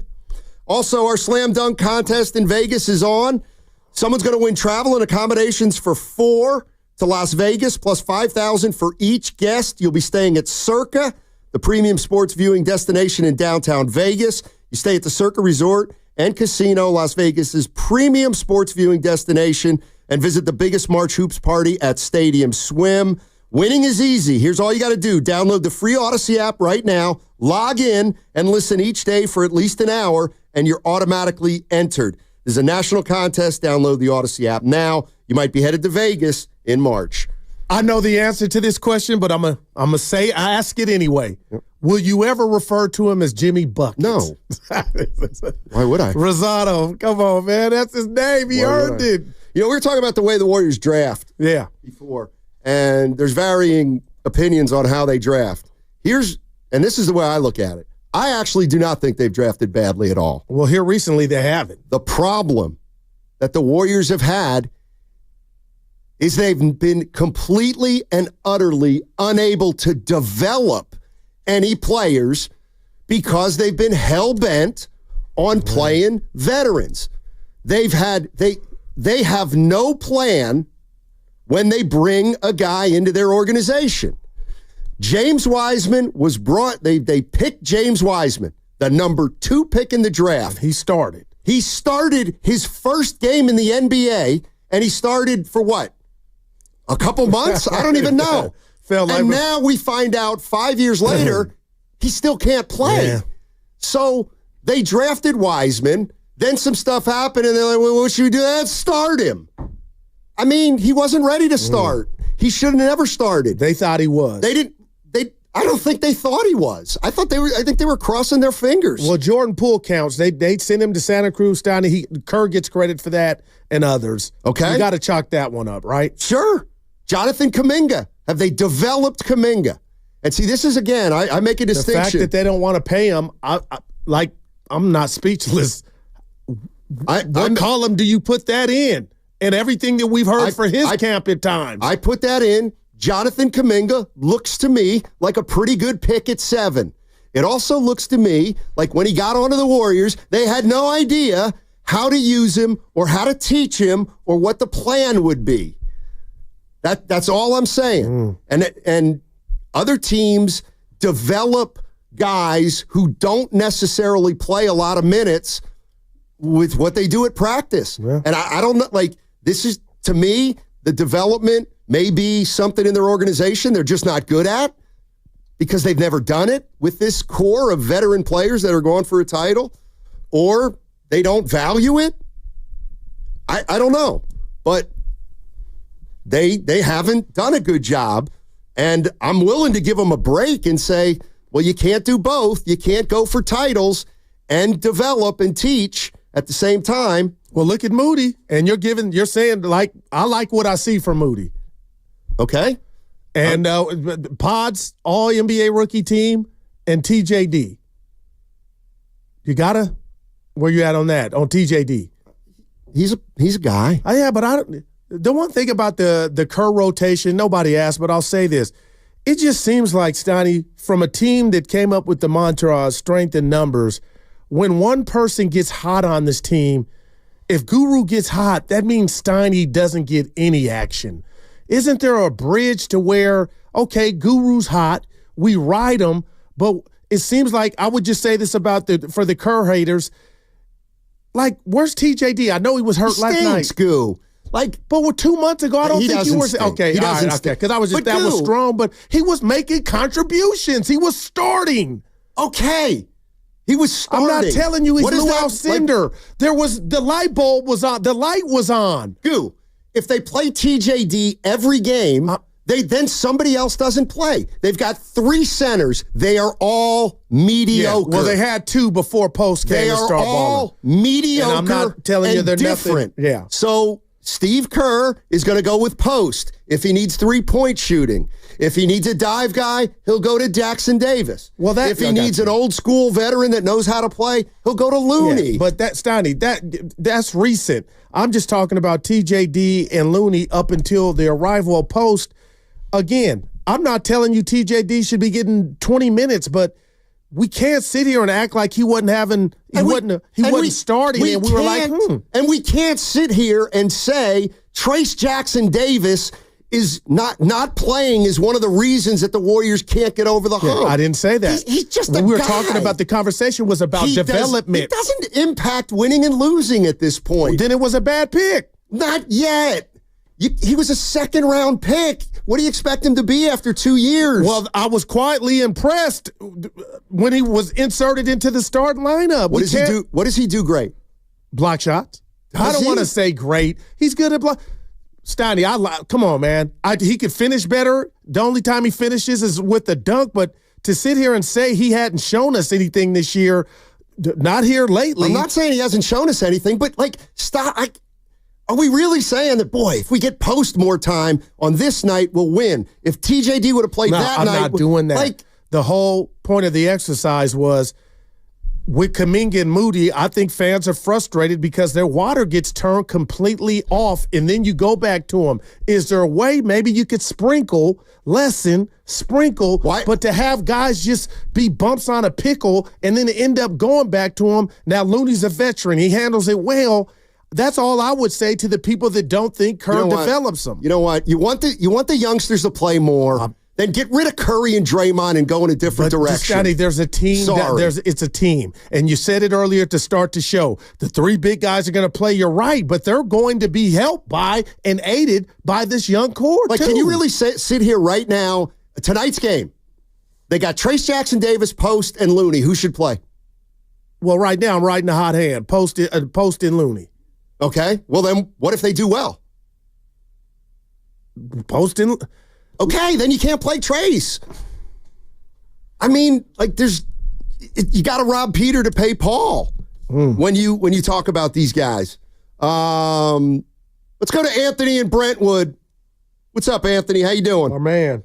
What's up, fellas? What's up, man? So I want to say about the Jimmy thing. I'm excited that we locked him in for 2 years. I had reservations if it was just going to be a rental. Knowing it's not just a rental gives me a little more confidence that they can put a few more pieces around them. Some wings coming off the bench and one starting that could just stretch the floor because that will give some spacing because we still lack spacing. But I have to come down Guru's road just a tad, all out of love, of course. Yep. Kerr does not get credit for developing Jordan Poole. Jordan Poole requested and asked to go down to the G League because he knew he needed more run. And that he developed himself. Now, Kerr, I'm sorry to say, he doesn't get any credit for developing guys. He gets what he gets, but he still prioritizes the veteran guys, and it's up to the young guys to develop themselves. You can see it because development comes with playing time. Jordan Poole was smart enough to know I got to go down there and play, and the more I play, the better I'll get if I'm determined. Moses Moody, he's showing that the more he plays, the more he can impact the game. Jonathan Kuminga as well. The more he plays, we see more of him being able to spread his wings. You guys are talking about Trace. Trace is a more athletic Looney, but he doesn't stretch the floor as well as Post. But Post probably doesn't defend as well as Trace Jackson Davis.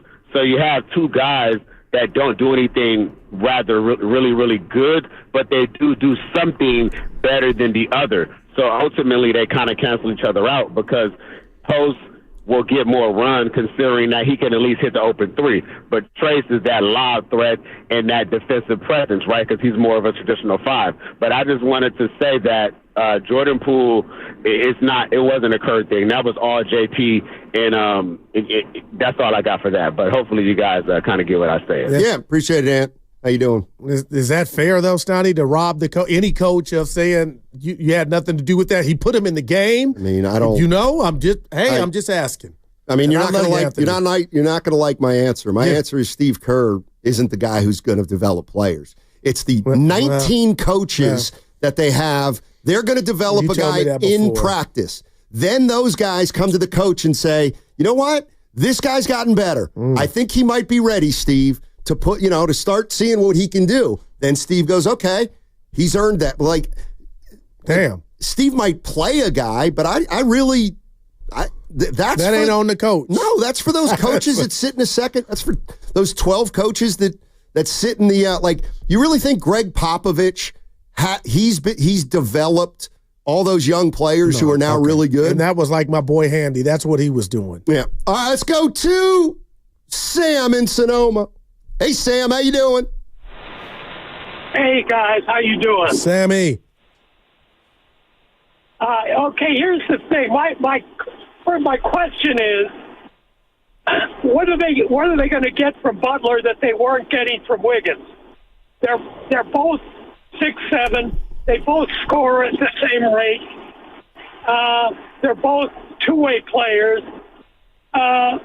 Why dump Wiggins for Butler? I still haven't get my head around that. Well, let me Sam, hold on. Yeah, because I want to take a crack at it. I'm going to give it to you. Okay. Yeah, why?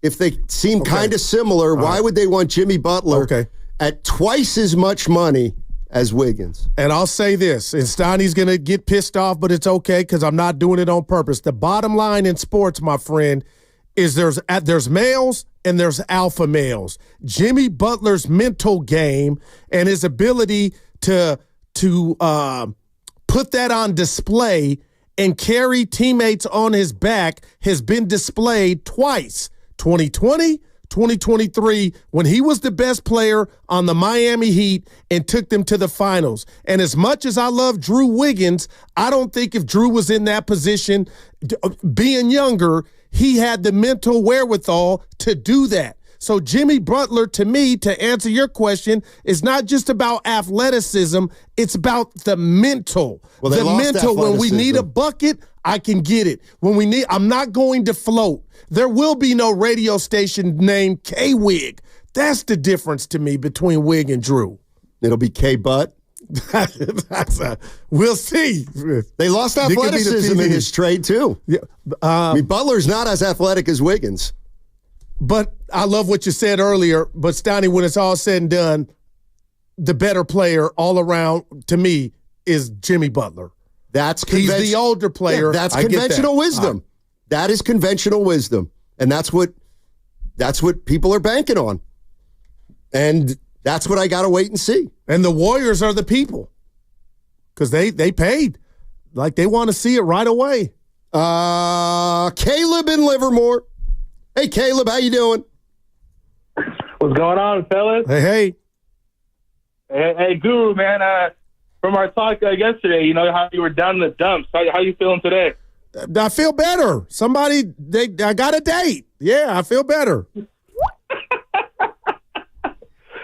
All right, man. So, obviously, Jimmy Butler going to Golden State. I think pound for pound, Jimmy Butler is a better player than Andrew Wiggins. Yeah, I want to talk to you guys about. Wait, what happened? No, go ahead. Oh, okay, cool. What I want to talk to you guys about specifically some buyout options. I'm going to give you 3 players, okay? Mm-hmm. The 3 players: Kelly Olynyk, Bruce Brown, and the one and only Ben Simmons. If you had to choose between those 3, who would you pick? The middle guy. Olynyk? No. Brown. The smallest guy of those guys. I don't think they need another big man. Because they have 3. And, you know, they could bring, if they get Kelly Olynyk, then, you know, it's going to come at the expense of Trace Jackson Davis or Post, which is fine, but does he make you that much better than those guys? Yeah. And, I don't think they need a big guy now. And I'll say this, Donnie, I'm being real with this one. We'll see what your take is before we play some sound for you. Last year, everybody was running Andrew Wiggins out of town. And I told you it's never, for me, ever been about his talent. It's just the ability to float. That's all. And now everybody's calling, because I believe it's more Jimmy Butler hate and the circus that comes with it, and he's responsible for that. But if we're going to keep it real, people, remember, you called the same station. You sent in Texas. You read stuff. You went to the text line. everybody, he was public enemy number one, and now I'm sitting here reading stuff like he's Michael Jordan. Well, I mean, you're taking... And he's a badass. Well, don't get me wrong. You're using every Jimmy Butler high. So, I mean, when we said Jimmy Butler at his best, well, guess what? Jimmy Butler at his best, and I did cheap shot. He ain't an NBA champion. Wiggins was an NBA champion. So Wiggins at his best, and I'm not saying Butler didn't get it done. Yeah, I get it. Right. Butler was a 1. Right. Wiggins was a 2. Right. But, when we say Jimmy Butler at his best, okay, well, Andrew Wiggins at his best, but we didn't get that Andrew Wiggins at his best all the time. Yeah. So, and there are ingredients. Is the high that I'm on, we're going to be able to see, Steiny, if they miss Wiggins right away, if Jimmy Butler for some reason hits the ground and he's not running. Let's go. Let's listen to some sound. This is Kevin O'Connor, Yahoo Sports, pros and cons of the Warriors getting Butler. Jimmy Butler brings pros and cons for the Warriors. On the pro side, he's a downhill attacker for a team that's near the bottom of the NBA in at-rim attempts. Jimmy Butler takes 50% of his shots in the restricted area, one of the highest at-rim guys in the NBA. Butler helps there with his downhill attacking, gritty defender. You'd think he's going to come playing with an edge, try to prove Miami wrong for not wanting to give him his money. You understand that. That's obvious. But you're paying him $60 million annually after extending his contract through 26-27 for a guy who's in his mid-30s, has also not really done a lot at a high level since he was in the playoffs in 2023, missed a lot of games, been injured, obviously been suspended with everything this year, and that's on the con side. There's risk here for Golden State. Butler's burned the bridges of every team he's played for, whether it's what just happened in Miami now, yelling on all of his teammates in Minnesota, and then being interviewed by Rachel Nichols, not shooting threes with the Sixers, on and on and on and on. Kevin O'Connor. Nothing for those are facts. I think he went to pro. Here's more of him. Maybe these will be more pros on Butler. Everybody knows how Jimmy Butler operates, and he finally got paid, but he's in a situation that's already a 500 team where they don't feel like they have a lot of hopes to win the finals. There's a chance that this implodes for the Warriors. On the other hand, I understand the Golden State Warriors going for it here because it came at a fairly low cost. They're giving up Andrew Wiggins, Kyle Anderson, Dennis Schroeder, and a protected 2025 first-round pick that's likely to convey. So they didn't have to give up a whole bunch of their future. They maintained flexibility moving forward. I still think they're going to regret not going the other route that I wrote about on Yahoo Sports a few weeks back, the tank route. Trade Steph, trade Draymond, get a ton of assets while they still have high value. All right, so that's Kevin O'Connor. This is just one point of view. Yeah. A lot of people that like to trade. A lot of people don't. We got some set. Can you play from our guy, friend of the show? This shocked me, Steiny. This might make you change your mind because it is Stephen A. Smith. No more dangerous than they were yesterday. I'm not moved at all. Listen, and that's no knock against Jimmy Butler, but what we're not going to do today is call this a mega deal. It is not a mega deal. The fact of the matter is if Jimmy Butler had ended up in Phoenix with Kevin Durant and Devin Booker, that would have been a mega deal. But him being in Golden State, you got to understand something. We're accustomed to seeing Steph Curry with Klay Thompson. Jimmy Butler's not a Klay Thompson caliber player, that type of player, rather. He's big time. He's playoff Jimmy. He will produce. His numbers go up every series in the playoffs, everybody. No doubt about that. And we know that he's big time and he's an all-star caliber player. I'm just saying in terms of this system, who he's playing with, the personnel surrounding Jimmy. No, this is not a mega deal. This is something that's gotten the Golden State Warriors about $19.3 million under the luxury tax. And it's saving them money. It's a business deal. And I think that also you gave away Wiggins. Now, he's a guy that I think you can give away for a box of cookies half the time. Wow, dude. So it would have been a blockbuster deal. So he's just all out on the Warriors. Had he went to Phoenix to get with Durant and Booker, but because he's coming here with Steph and Dre, he's saying a whole lot without saying it. I don't like that. I wish he could. Like, he used to be on the Warrior train. Did he? And Wiggins right now can get you a little more than a box of cookies, Stephen A. He got Jimmy Butler. Because you guys ridiculed me about I saw something in his eyes, even though I admit that I was wrong, Wiggins. But now he's gone. But I think it's a lot of the Butler fiasco that he's created. But if he comes out here and balls, Steiny, and could get you 21 and 6 and 5 and D up and get to the line and be mental. Man, an alpha male is what this team needs. Another one that can score. They got one now. He can't score. He does score, but we'll see. And there was a desperation part of this too. The one thing, again,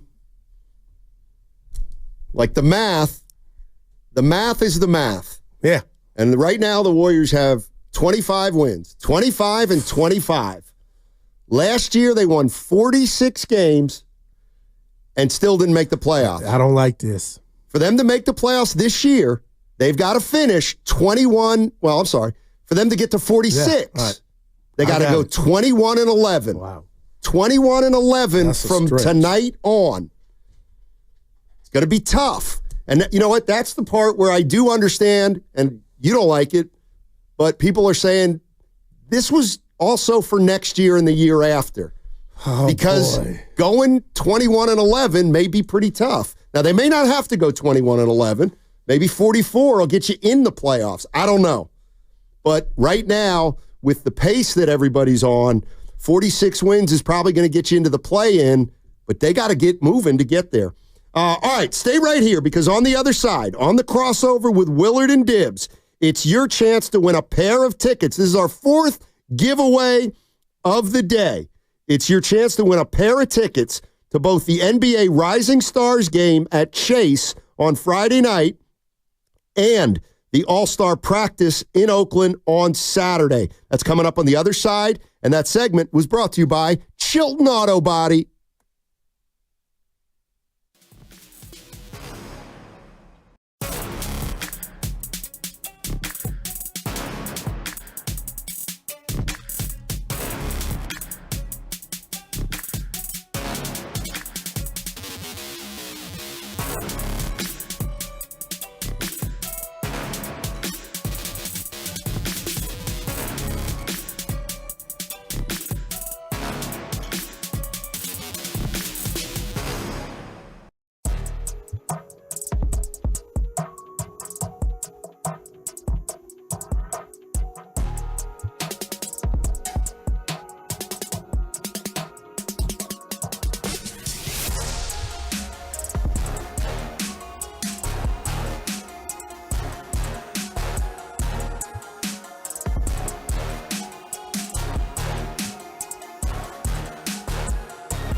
Brew on 95.7 The Game. All right, the crossover is brought to you by Abundant Life Weight Loss. They know the secret to losing up to 1 pound of fat every day. Go to AbundantLifeWeightLoss.com. Also, it is crossover time, which means in the next 20 minutes, we're going to be giving away 2 tickets to both the NBA Rising Stars game at Chase next Friday night and the All-Star practice in Oakland next Saturday. When you hear this sounder, John Sally. When you hear John Sally, not now, but in the next 20 minutes, be caller number 3 to the contest line at 415-523-4652, and you will be going to the Rising Stars game and the All-Star practice on Saturday. Let's welcome in Dibbs and Willard. What's up, gents? I can't see you.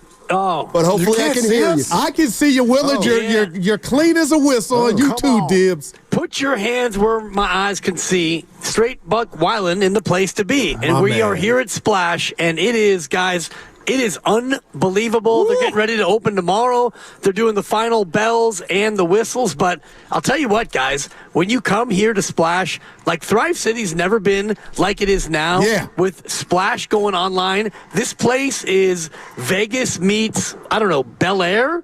Or wow. It's incredible. This is what we're hoping Jimmy Butler is. There you go. Game changer. Yeah. There you go. This changes the entire vibe of Thrive City. And I think especially for people who love to, if you work in the city and you're going to a Warrior game, well, now you can get off your job at 4:30 and get over here a little bit early. This is going to be the spot to be.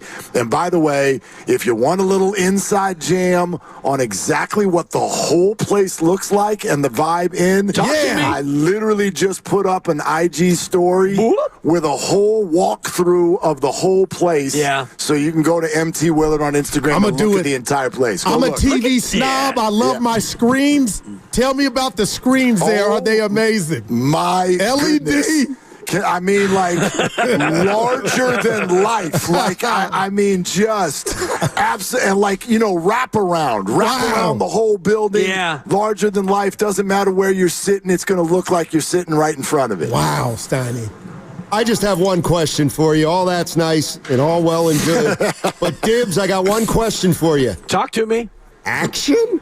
There will be action. Right now, there's no action yet because the VIP event is going to start here in about 3 hours. But I can guarantee you, based on the ambiance, the collection of liqueur, not liquor, but when you're in a classy place like this, it's liqueur. Yeah. The liqueur collection, the padded seats, the location, and the ambiance, the action will be an 11 out of 10, Steiny. Nice. Mm-hmm. I like it. We'll be there next week, so I'm looking forward to it. I love it. And, even guys like you and I, some of us knocking on 60's door, some of us who've already had that door answered, it doesn't matter who you are or where you're from or what you are. This place is phenomenal. I can't wait. And I know that tomorrow and, going in beyond, Mark, this place is now available for reservations. Yep. And by the way, Steiny, when you guys are here next week, because you're going to be up here for like Radio Row, right? Leading into the All-Star game. Yeah. You're going to be up on the veranda because the first floor is fancy, but the second floor is bougie. Oh, I haven't been there yet. It's bougie, and you're going to be up there on the veranda looking out on the people like the dictator you want to be. Oh, boy. That's what's going to happen next week, Steiny. Yeah, it reminds me a little bit of course, the town in Ireland called Derry, formerly Londonderry, where the phrase catwalk first came into being, when the rich, wealthy socialite women would walk along the walls of the town, and the peasants down below were left to just stare up, and they started to call them cats because they walked around like cats. Yeah. And then hence catwalk.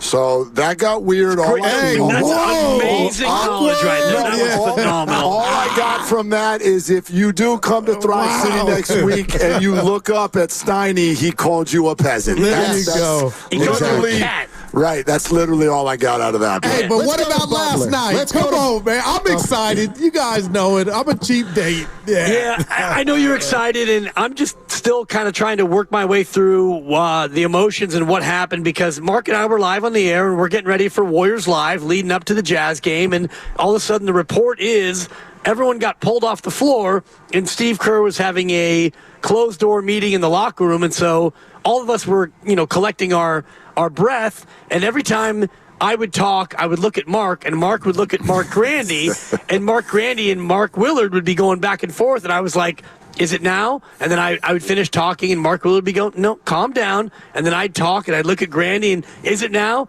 And then one time when I was actually talking, and I threw it back to Mark Willard, Mark said like a word and a half, and then yeah, bang. And it was breaking, and it was bang, and it was everything that we thought. Yeah. And so Mark and I really haven't had a lot of time to pick through it together over a longer form, but I'll tell you this, guys, I'm excited, And the price wasn't that steep, Willard. Well, yeah, the best part about it is that they didn't, as everyone is saying, mortgage the future. There you go. I get that, but here's what I'll say about it. I like, and I hope this doesn't sound like 1 foot on each side of the fence. I don't like the deal, but I understand the deal. I understand why the Warriors did this.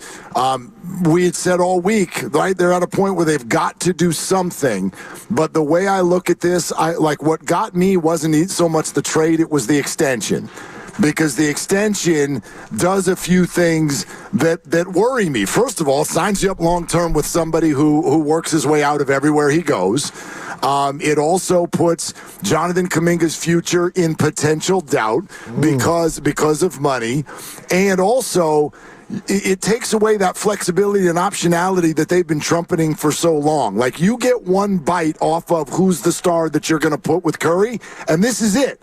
And this does feel like a little bit of an arranged marriage. I heard your guys' conversation earlier today with regard to, does Jimmy want to be a Warrior, or did Jimmy want an extension? And Jimmy wanted to be a Sun. But Jimmy could find the money and a new taker in one spot, and it was here. And the Warriors could find a big name in one spot, and it was him. I don't think they love each other, but everybody got them together because they have to. And so with all that said, I'm with you also, Goo, that, look, it's exciting. It's something different. It's new. It makes it more watchable, and all of that is good. But it's not a perfect deal. No doubt. It's not a perfect deal. Yeah, and I wonder, he might not be a perfect player for the system. It's one thing. I was watching the Warriors post-game show, and Chris Mullin was definitely emphasizing that, this is going to take an adjustment. They don't have a ton of time. They got to start winning immediately. The one thing I'm a little concerned about is Butler's not really a three-point shooter, and they gave up one of their better three-point shooters, and Schroeder was at least starting to become a little bit of a threat. That's the one thing I'd worry about in terms of stylistically. I get that, but honestly, if you are looking for a team that can shoot the three, it's got to be Buddy Hield and, Brendan Podjemski, who now gets more minutes, and Moses Moody gets more minutes, and, he's been a pretty good three-point shooter. So for me, it becomes about those guys more than it is, Wiggins was competent as a three-point shooter, and Dennis Schroeder was a guy who, was starting to maybe find his way. Slow-mo would never be a three-point shooter, and Lindy Waters was, kind of being downgraded to a 8-minute-a-night guy. So, yeah, I think that's a good point. But the other thing is, can Jimmy Butler make you more of a free-throw shooting team? Because other than he does that. Yeah, he should do that, and, Wiggins can do that, but he hasn't done that enough. So can you get a team that now gets to the line more? And also, too, the Rat on the Table brought to you by Echo Pest Control. We all talked about it in yesterday's crossover, Willard. The bottom line is they had to do something because their name was plastered with every and anybody that was available. We talked about it and said the answer is not in the building. I'm being proactive. I feel like the answer is now in the building with Jimmy Butler. I could be proven wrong, but But Dibs, to your point, this team was horrible at free throws. He gets to the line and he makes them, and he's a playmaker, and he finishes. So I'm excited to see if that can rub off on this team. And I told Steiny about the three-point shooting team. We become a one-trick pony. Maybe now we diversify our portfolio, and what he can do to slow down some games can help the team, and maybe we don't see leads blown like last night. And I know Wiggins didn't play, but we've seen that too many times. No doubt. And look, here's what I would say to you, Goo. If you say that this is the answer, then my next thought is, what's the question? Let's play Jeopardy. Wow. What's the question? Can I assume playoffs, Willard? What? No. I mean, I don't think you can. I don't think we can assume anything. But if what we're saying is Jimmy Butler is the answer to the Warriors' problems, I have to say to be determined. If what we're saying is, if the question is, hey, is there anybody the Warriors could get that would change this dynamic? Then yes. Jimmy Butler's the answer. Do you know what I mean? I'll take the that. rest. I think it's fair for all of us to just say, like, let's see. Let's see how this works out. But I did some poking around last night with some people in the capologist world, because I think, didn't we all want to ask right away, what does this mean for Jonathan Kuminga? Yeah. And Dibs and I will talk about it a lot throughout the day. I know the callers want to do that as well.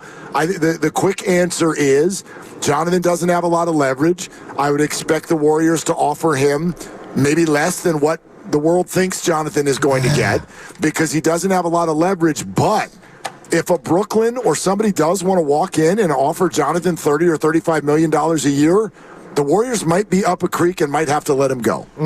That is a possibility. No doubt.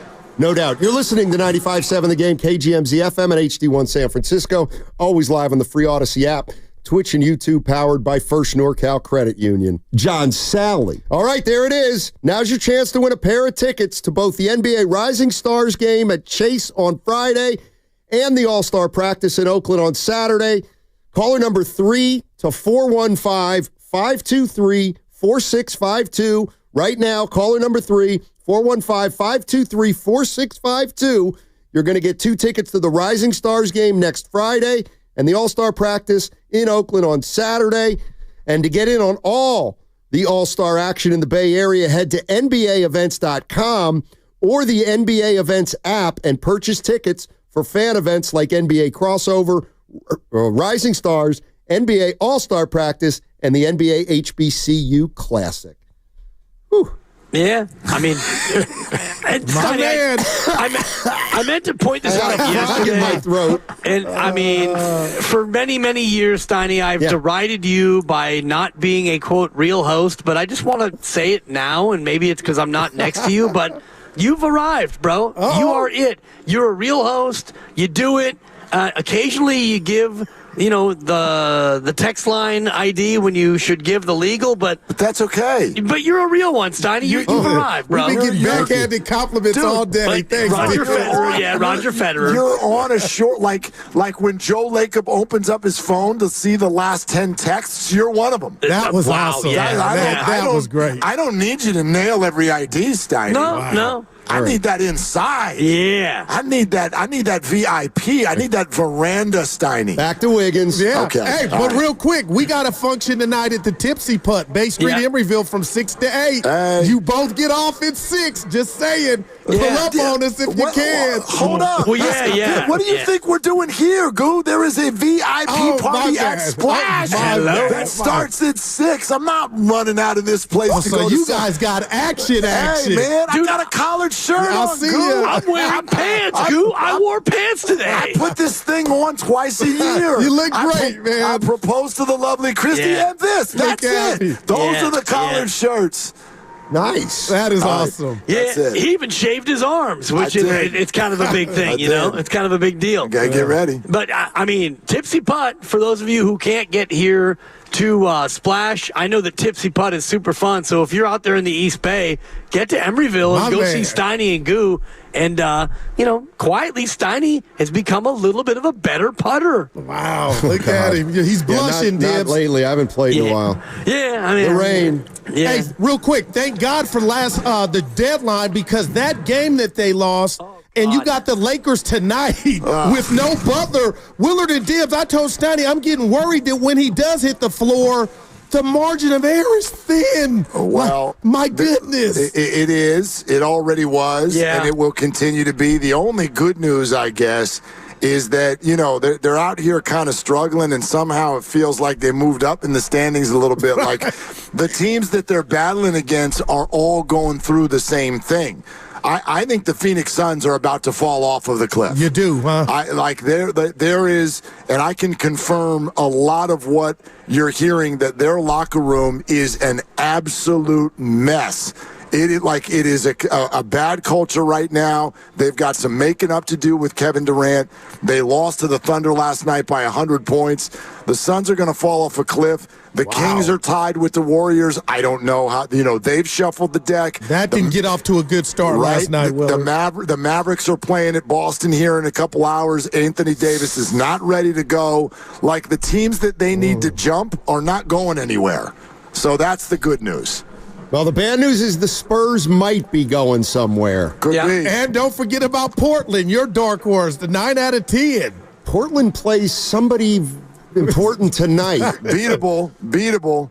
They do. Who does Portland plays like somebody? They play Sacramento. That's right. They host the Kings, and the Kings are fresh off of a clunker also. Yeah. So, this one's interesting. I'm not sure why Sacramento is suddenly a favorite in this game, which changed a bunch of points. So I don't know if someone's about to be announced out or whatever.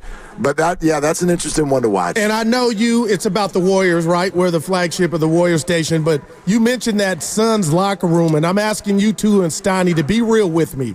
If I'm Bradley Beal and you're my teammate and they wanted me traded and I veto that trade, would you look at me sideways or think about me differently as a teammate? Maybe, but I think that whole thing is broken from, a year and a half ago. So if you're Bradley Beal and you're one of the people that has that no trade clause and you're a teammate, you can't begrudge him for that because he obviously negotiated that and they said yes, back when he was with Washington when he had that no trade. So you get that, you keep that, and you can't look at him and give him hate for that. I think about what you talked about, guys, about the Warriors, and I look at the Warriors now versus the Warriors yesterday, and I don't think that they're any better in terms of wins and losses, but they sure are more interesting. Yeah, I'm with you there, Dibbs, too. A lot of people are saying, well, Butler's better than Wiggins, so they're going to be better. I got to see that. I don't know what Jimmy Butler is. I'm willing to take a fresh look at him right now, but you got to see how it all fits. And, they lost 4 guys in that locker room.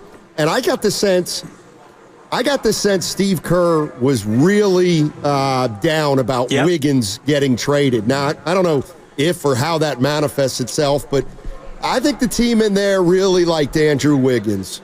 Yeah, no doubt. And he's a guy who showed up every day other than when he had personal stuff. And, Mark and I talked about it. We did a comparison of Draymond missed games versus Wiggins missed games. And Wiggins doesn't miss games unless he has major personal family tragedy. So you're taking him out and you're bringing in a guy who has been suspended 3 times in the past 8 weeks and a guy who has blown up 3 different organizations based on his feelings about whether or not he wants to actually play for that team. I think it's a big time gamble. I don't think it works for this year. Now, will it work for next year?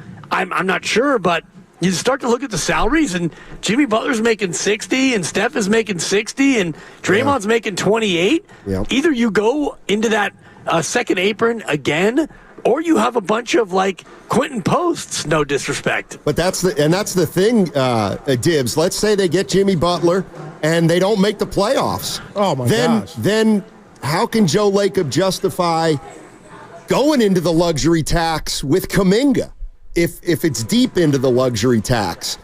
You usually like to be in a luxury tax when you're very competitive. And obviously you would be thinking, well, when we get everybody back next year, we'll be better. But that might be a bridge too far for Joe Lacob. This is what my cap guy said yesterday with regard to exactly what you're talking about. I wonder how people feel about this. Forget this year, right? So after this year, by the way, you're announcing you're letting walk immediately your expiring contracts. Looney, GP2, gone. And then if they don't want to go over the second apron, which is kind of what you're saying, Steiny, like if they don't feel like that's worth it, then here's your roster. You can do Steph, Jimmy, and Draymond and go to as much as $25 million for Kuminga, no more. And then the rest of your roster is Moody, Buddy Hield, Pods, TJD, Guy Santos, and 5 minimum salaries. Wait, 5 minimums? 5 minimum salaries. There you go. That's your roster next year. That would be Steiny, Guru, me, you, and Shasky. I don't have as many concerns about this year because you can explain this away. They're a 500 team at the 50-game mark, and they've got to figure one another out. My concern is after this year because your flexibility to do anything about it if it's not going well is now gone. Yeah. But what if you decided, and I don't want to run anybody out of town, Willard, but I told Steiny this earlier, what if you decided, you know what, we want to see what we could get for Dre? You can do that, but you've just watched the NBA, like what happens when you're trying to trade a big name who's aging and everybody knows you want to trade him. Like it took Zach LaVine a year and a half. It took the Warriors a year and a half with Andrew Wiggins, and it took the Heat and Jimmy Butler going into a complete standoff mode. Like it's just not a powerful position. You can do it, but it's not a great place to be. Well, the other thing, Mark, about that is if that's the way it comes down, they'll probably do some other stuff, obviously. But if we're looking at a team with Draymond, Butler, Steph Curry, all the guys you mentioned, and 4 minimum guys, this is what I mean. So you don't have a lot of depth, and you're going to be load managing 3 players. Yep. Then getting through the regular season could become a challenge. So, now there's no guarantee it'll be like that this summer. They could probably do some things to get deeper, but it might involve not being able to have Kuminga back. Right, and it also might involve, kind of what we've seen this season in terms of a regular season, which is a scuffle. Because you're right, Steiny, if you're going to play Steph 70 of 82, and Draymond's going to play 65, and Jimmy Butler's going to play 65 or 70, well, now you're looking at least 15 to 20 games where you won't have your new big 3, and that means a lot of Pods and TJD. And, if Kuminga can step up and really be 18 to 20 a night and play 80 games, then, okay, maybe you can stave that off. But that's, to me, the big part of losing Andrew Wiggins is Wiggins was a guy who would play. And, say what you want about K-Wig Goo, and I heard you earlier, and you're right, and I kind of founded that, the whole idea of, Andrew Wiggins, 6 of 13 and 14 points. It's kind of what he did every night. But at least he was a reliable thing, and now you've got 3 older guys and, 8 or 9 question marks. Yeah, and before I let you go, Dibs, you used the number 65 for amount of games for Jimmy Butler. That would actually represent the most games he's played in a season in the last 6 years. 6 years. Yeah, 64 has been his highest game total in the last 6 years. Well, one of those was pandemic, and then and this year, obviously, just a suspension. No, it's fine. And this year has been colored by suspension, and so you're right though. All right, Dibs and Willard, have a great show, fun, fellas. We got to get moving. I got to get on my way over to Emeryville. You guys have it locked down at Splash on 95.7. Yo, text us from your party. We'll do text it. you. We'll do it, baby. Yeah. Yeah. You stay ready for that text, Mark. All righty. Here we go. IG video. Yeah. Okay, bye. 95.7. That's the official. Yeah. Okay. Yeah.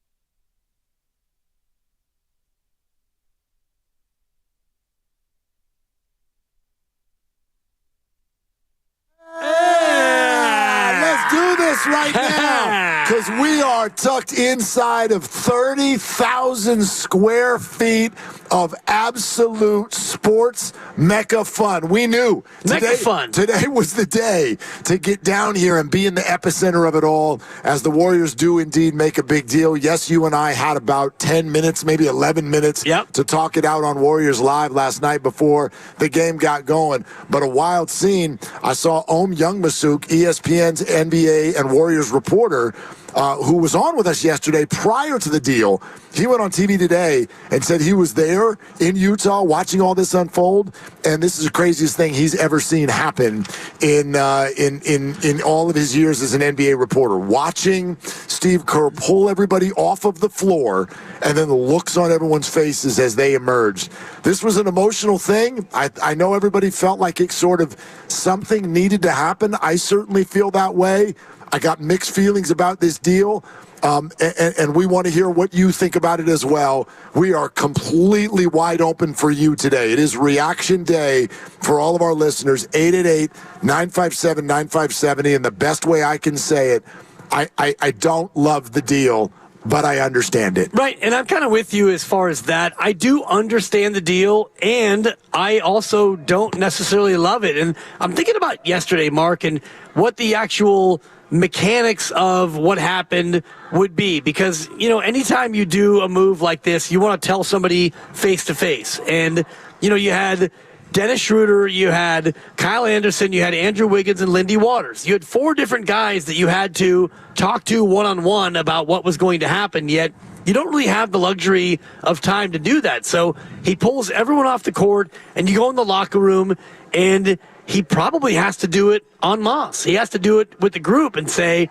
guys, there's been a move, and and you're gone, and you're gone, and you're gone, and you're not playing, and whatnot. And I did read a report yesterday about Steve Kerr in the tunnel with Lindy Waters, and maybe it came to Steve later that Lindy was a part of it, because the deal, as we knew it, was Jimmy in, Schroeder and Kyle and obviously Wiggins out. Yes. But we didn't know where they were going until after our show was over. And so they still don't. I mean, Schroeder changed teams again today. Right. And so he was in Utah, which was kind of appropriate. Now he ended up in Detroit. Right. And he's going to stay with the Pistons. The whole thing got complex as it often does. The whole thing got crazy. And so I just wonder in the moment, and when Steve actually came back out on the court, and we can ask him this next week when we talk to him, but Steve clearly was a little bit shaken, and Steph, when he came back was shaken, and everybody is shaken. So in real time, unfortunately, in the social media era, you kind of have to do this all quickly because the news is going to get out before you have a chance to tell the people. And I actually think Steve Kerr had a point yesterday of why isn't the deadline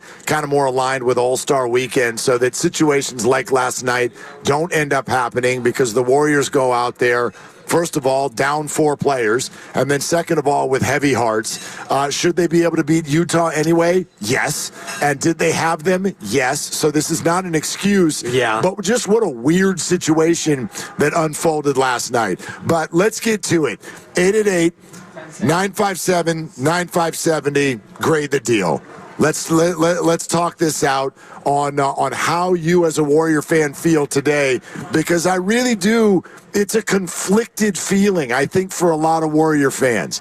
There's no way that you can, at least I don't think, you're going to come out and say this is a perfect deal. That's the guy we want. That's the age we want. That's the attitude we want. And that's the skill set we want. It's not any of those things. But what I acknowledge is it's something. It's an aggressive swing. And it does make the Warriors in this moment a more interesting watch. There is now renewed curiosity into see what they can do. That's fair. I don't think that they necessarily got better. I mean, if you look at Jimmy Butler versus Andrew Wiggins as far as a player versus player deal, then I do think that right now Jimmy Butler's probably a little bit better than Andrew Wiggins, and that's fine. But then you take out some of your depth, and Schroeder and Slow-Mo, and they're gone. Lindy Waters, whatever, he wasn't playing that much anyway for the most part. But I look at what it's made you this year, and I don't think that you're necessarily that much, quote-unquote, better. But you go into next year, and then Jimmy Butler, he got a new extension for $60 million a year. I didn't see that coming. I mean, that's where I got to take the L. I said all week, get Jimmy Butler just as a rental. And then maybe the price is much, much cheaper. Maybe you do that for just expiring contracts or what have you. When that report came out earlier in the week where they're like, Jimmy doesn't want to sign an extension. You heard me say it a bunch of times. I'm like, good. The Warriors don't want to sign you to an extension either. But then they did. And this does risk Jonathan Kuminga. You didn't give him up. Right. But you might have given him up. You're a little bit out in the middle of the street without your cell phone right now, because if Brooklyn wants to offer Jonathan Kuminga $33 million a year next year, the Warriors might, I don't know what kind of spending ownership will want to do, but the Warriors might have to just let him go. Well, even if it's 30, and I don't know where the breaking point is on a per annual basis, and I guess Jonathan Kuminga could sign a deal that is more backloaded. Could. Like, you could sign for 5 and let's just say 150, which is 30 per, and it could be 20-20 and then 30-40-40, and that might, and I don't know the total math of it, I'm just kind of doing it off the top of my head, but you could do it backloaded, kind of like an NFL contract. This is guaranteed, so he would get his money, but you could make it so he's keepable until Jimmy and Steph are gone, and then he goes to a bigger number. You can do that. And yes, I know there's a lot of you, in fact, thank you for those of us who are, however you're listening, whether it's on the app, the radio, whether you're on YouTube. And it was Jeremy Wong who just said, Joe Lakem's not going to let Kuminga walk. You're insane. It's not just about letting him walk. It's about, can you even match the number? Do you want to go into the second apron? Right. Where every dollar becomes $10? You can do that. You're allowed to. But the Warriors have long said that this is not their goal. That is not the way that they want to run their business, especially when they're hanging around in the play-in tournament every year.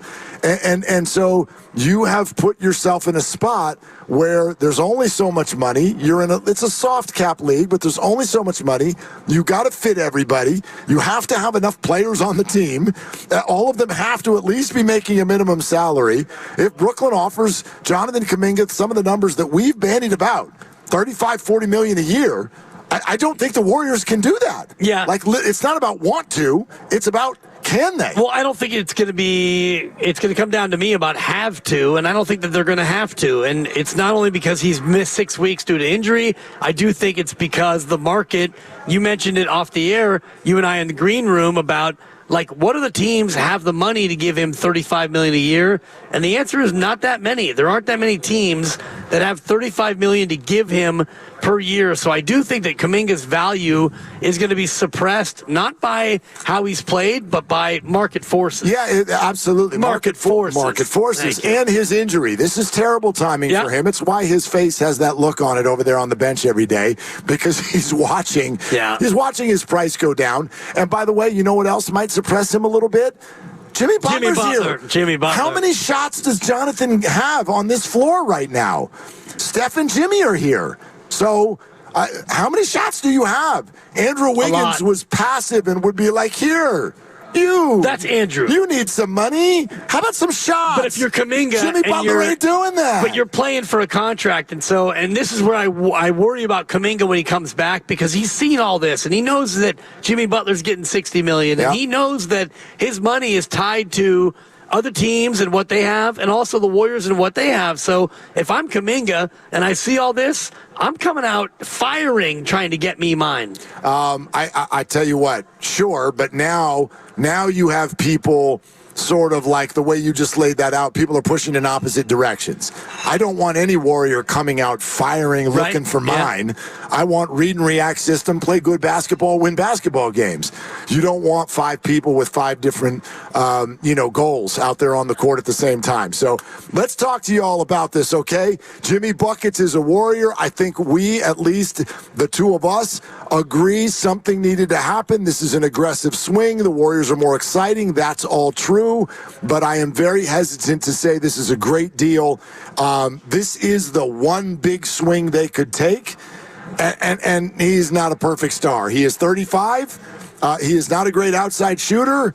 and his attitude can get away from him sometimes. Yeah, you think? And I cannot wait to see he and Draymond together. And, if things go a little bit sour over the course of a game or a week. And, Jimmy Butler's a tough personality, a strong one. And I was listening to the Morning Roast this morning, and they were coming up with nicknames for Draymond and Jimmy Butler. Oh, boy. And I think the winning nickname was the Suspendables. And that's pretty good. I offered up to Joe Shasky. I just texted him the Thrash Brothers.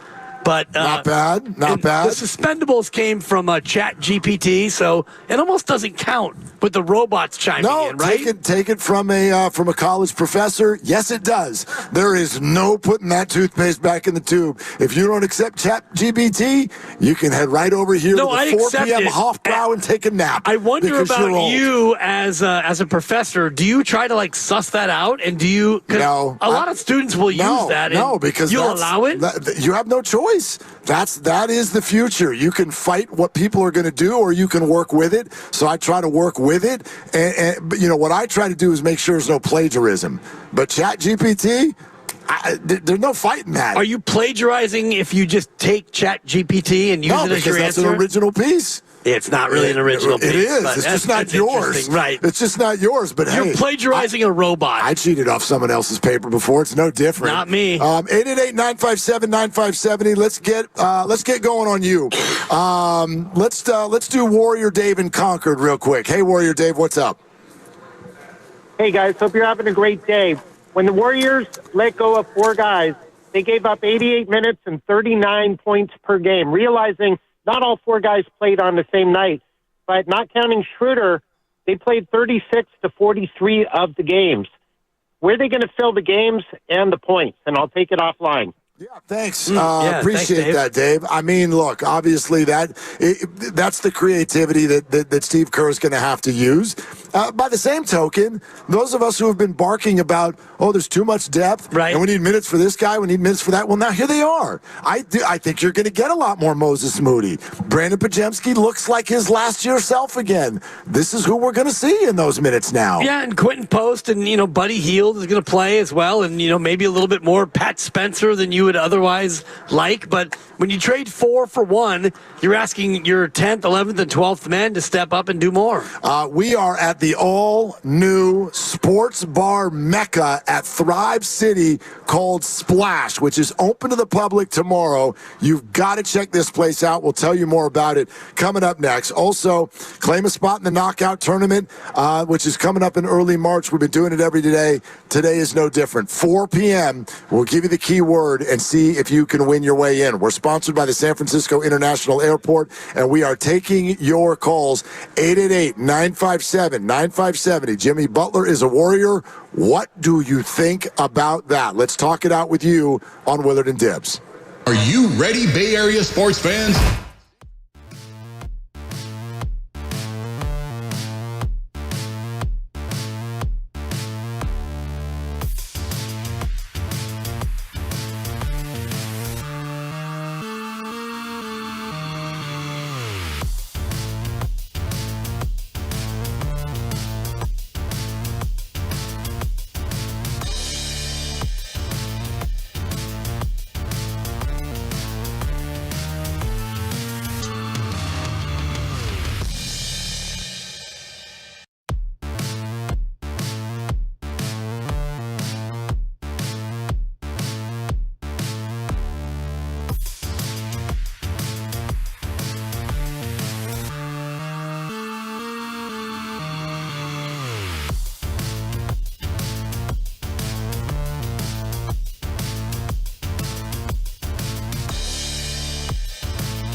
How about some shots?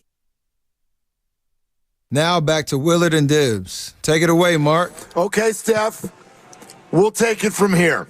Man, somebody has to after last night, Steph. Good Lord. I mean, can you take it from here?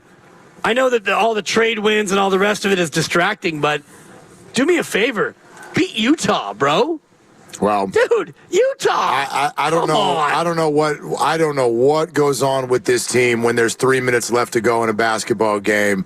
But they turtle up, and so a situation like that actually makes people want a player like Jimmy Butler, because he, in theory, is built to not have stuff like that happen. But yeah, the Warriors, of all the reasons we gave throughout the week of why they had to make a deal, there was one that we didn't know about.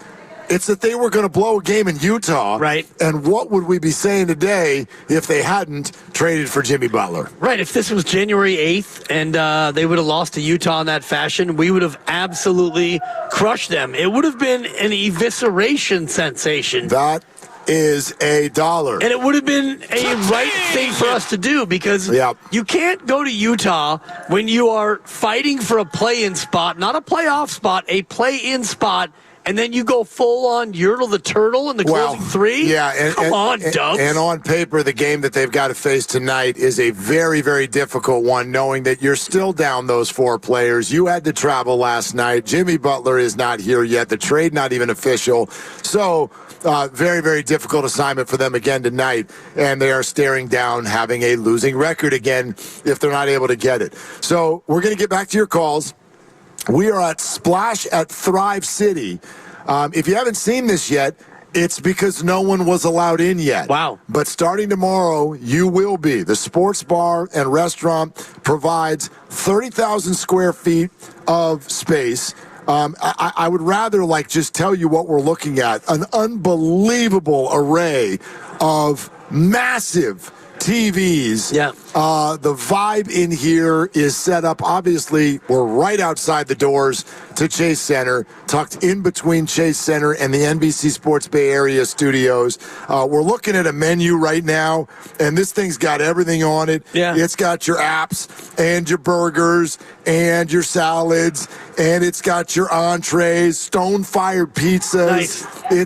We're going to try some of this stuff today and tell you about it. Well, you should actually highlight what it is, such as pick and rolled, which is the rolls, and you've got the assists, which are the sides, and the mains. I kind of like the way that they've broken it down on the menu as far as, some of the basketball-themed stuff. And some would say that this place is unparalleled, Mark. Some would say that. Unparalleled. They even have the steak poo-poo sizzling skillet, which I can only think is a menu item that was inspired after the way they played in the fourth quarter last night. It's unbelievable. Yeah, total dynamic video ticker that encircles the ground level of this entire place. You're just going to have to come check it out. You got the big game coming up this weekend, or if you got tickets to a Warrior game here in the near future, come a little early. Yeah. Hang out here, have a drink, have a bite to eat before you go over. We'll be telling you more about this place, and you can get a little sneak peek, at least of what one of the booths look like if you just look at us on YouTube right now. Or I did a walkthrough of the place on my Instagram, MT Willard. You can check it out there. I love how you always promote your Instagram. The one thing shamelessly. The one thing that the menu is missing right now, you know what that is, right? I don't. Curry. And I'm surprised that they don't yet have curry on the menu. Don't worry. Thank you. If I was going to open a restaurant at Thrive City, I would certainly have curry on the menu. That's all. Yep. That's all I'm going to say. And instead of a host or a hostess, should they call the people out the front the butlers? They should. They should. Anyway, we should stop this. All right. Jimmy Butler's a Warrior. Andrew Wiggins plays for the Miami Heat. They did not, if you're just joining us, make any other deals today. Mark Stein did report that there was a last-minute run at Nikola Vucevic with Chicago. They could not come together on parameters, so no more deals. And quite frankly, I'm not surprised because they're already going to have to fill in the roster spots that they lost yesterday with young guys, minimum salary guys. Two-way contract of Quentin Post, for example, is going to get moved into a regular deal. So here we go. But the big question is, we knew the Warriors had one big move to make. whether it was last year, this year, or next year, they had financial space to do this one time. And this is what they did. That's the part of it that I struggle with. I get the entertainment value. I think they are a better team today. I do. I think that's likely. It's not for sure. That's my opinion. I think they are a better, more dynamic team in this moment. But you also got to compare it to what may have come down the road next summer or the summer after that. I know Steph's time is ticking. So this is the one move they could make, and they made it with Jimmy Butler, and that ain't perfect. No, and I'm looking at your eyebrows, and you and I are closer physically than we've ever been before, and just uncomfortable, in fact. Quite, and lucky for you, I actually did shower today. But just judging by your eyebrow movement as you said that, your eyebrows went down a little bit in consternation. It was a consternation sensation, is what it was, because you're right. They had one move to make. Cha-ching! They made this move, and for me, you're throwing all your eggs in one basket, and the basket is Jimmy Butler over 2.5 years, and, Steph is about to be 37, and Draymond's going to be 35, and Jimmy Butler's about the same age, and so you're relying on a big three, all who are on their mid to late 30s, and behind that, you've got a bunch of mostly unknowns and role players. So, and you have to play 5 guys on the court at a time. Look, I checked. I get it. This would be my sort of quick synopsis of the whole thing. Steph is running out of time.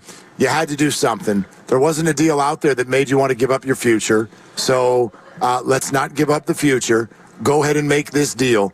But the bottom line is there were moments last night where I felt like I was watching The Bachelor. You see how people come together with The Bachelor. It's like, hey, we'll take you. You're good looking. How about you? You get out of the limo. You guys get together. And then in 2 days, you're all going to act like you're in love with each other. And you're not. Now, listen, there are relationships that came out of that show that lasted. Very few. Yeah. But there are. So it can happen, and maybe this will happen, but let's be real. This is not exactly the player they wanted, and this is not the exact team he wanted. Exactly. So you all got jammed together, and therefore it ain't going to be perfect. Well, and it doesn't have to work if you're Jimmy Butler because you got an extension. And the report was he doesn't want to sign an extension with the Warriors. And then they showed up with 2 years and $120 million, and he suddenly thought, you know what? I want to sign an extension with the Warriors. So he's got the rest of this year making the remainder of his $48 million, and then he's got 2 years at $120. So he's going to be making Steph Curry money, and as long as he doesn't get himself suspended, he can go out there and just do whatever he wants to do and try to win a title and be Jimmy Butler. And you've got Draymond and you've got Steph. And unfortunately, based on the way the NBA works, you don't have a lot of room to do much else. And you might be able to keep Kuminga on a lesser deal, a deal lesser than what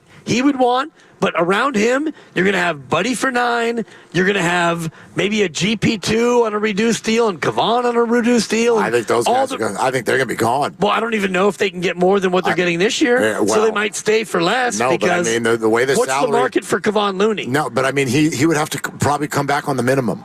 Like, he would have to come back on the minimum. He could come back for $3 or $4 million, which is right above the minimum. But again, not necessarily. Whatever the number is, the point is, whoever you surround them with is going to be low-priced, mostly bench material guys. And so you said that they got better. I don't think they got better. I don't think they got better now. I don't think they got better then. I think what they got was more exciting. And I'm excited to see Jimmy Butler as a Golden State Warrior with Draymond and Steph. I don't think they got any better. Well, I don't know if your point has any staying power then. Like, if they got worse, that's not more exciting.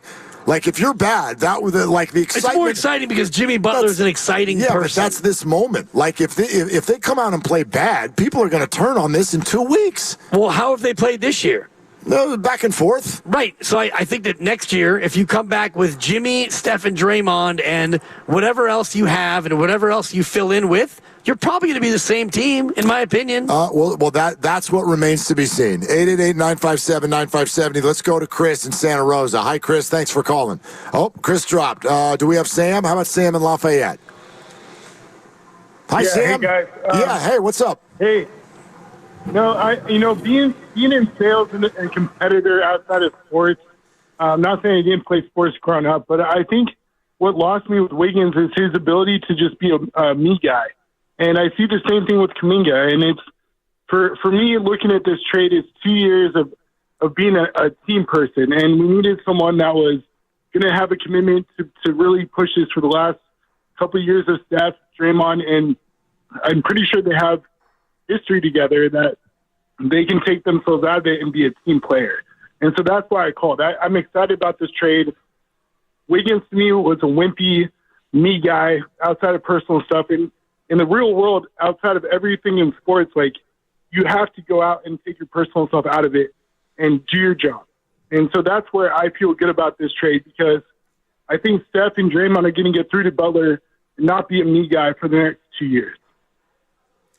Sam, totally get where you're coming from, except for there's one thing you said that it's just me now. I find that very hard to hear. Andrew Wiggins was wimpy me guy. Wow. I don't see any of that in Andrew Wiggins. And I'm not going to say that about him on his way out the door when he was such a key to a championship and, quite frankly, always behaved as a complete professional. If you're bothered by the fact that he couldn't get around personal stuff to play over the last couple of years, you can do that. I think that's unfair. Everybody has personal stuff. I will never, without knowing exactly what happened, I do not buy. And we were told directly this was not just about his dad and his failing health. I don't know what it was, but I know it was more than that. So whatever he had going on, it was, you have to have space for that. To trade Andrew Wiggins for Jimmy Butler and say that Andrew is a me guy? Jimmy Butler's a me guy now. Now, this has happened everywhere he's been. Well, I'm not going to judge any of these guys because, Jimmy Butler has done what he's done, and, what he did in Minnesota, what he did in Chicago, and all the rest of it, it's just water under the bridge because now he's a Warrior and he has a chance to either be the same or different. And I think to judge anyone for what they do based on their own personal stuff is unfair. And here's one thing that I said in the chat earlier this morning. It might have been during the roast and might have been during Steiny and Goo, but one thing I'm not here for today is Andrew Wiggins slander. If you want to say that, they got better, fine. If you want to say that Wiggins could have been a better player, fine. I'm not here for any Andrew Wiggins slander about off the court or anything else. The man was here, he played amazing, and you won a title in 2022. I'm completely with you. I think Andrew Wiggins, you forget what his reputation was when he arrived. I think a lot of people forget this. They got Andrew Wiggins and Jonathan Kuminga for D'Angelo Russell. So now you can make the case the Warriors, off of losing Kevin Durant, got an asset that they turned into Wiggins and Kuminga, which led to a championship, and now, by extension, leads to Jimmy Butler. And Wiggins was a part of that, and he never, ever raised an eyebrow at any of it. He is who he is, and his standing in the NBA went up when he came to the Golden State Warriors, and for the first time maybe in his career, he sort of met the expectations that particular franchise had for him. Right, and he actually fulfilled it for 1 2-month period and one playoff stretch where he was an all-star and he won a title. And so, yeah, I was the founder of K-Wig and all the rest of it, and I was at the forefront of, criticizing him for his milquetoast play. But now that it's over and you look back on what the total era was, I'm not here to disparage that because he was a key figure in the championship that they won, the unexpected one. And if he didn't play the way he played, they never would have won that title. 888-957-9570. We are talking about the deal. Do you love it? Do you hate it? Somewhere in between. Jimmy Butler is a Warrior. No other deals were made today. Dennis Schroeder on the way out. Kyle Anderson on the way out. Obviously, there was also Andrew Wiggins, who is now a member of the Miami Heat, and a protected first-round pick, which means for the next 2 years, if that pick ends up in the top 10, the Warriors will keep it. If it ends up outside the top 10, which still at this moment remains likely, then just next year's pick only moves on to Miami. So there's no mortgaging of the future with this. That's the good news. I just don't know if I don't know how this fits in a basketball sense, and I really, really don't know how this fits in terms of the culture that Steph Curry has created and whether or not Jimmy Butler fits into it. Let's go to Jonathan in Foster City next up on Willard and Dibs. Hey, Jonathan, how are you?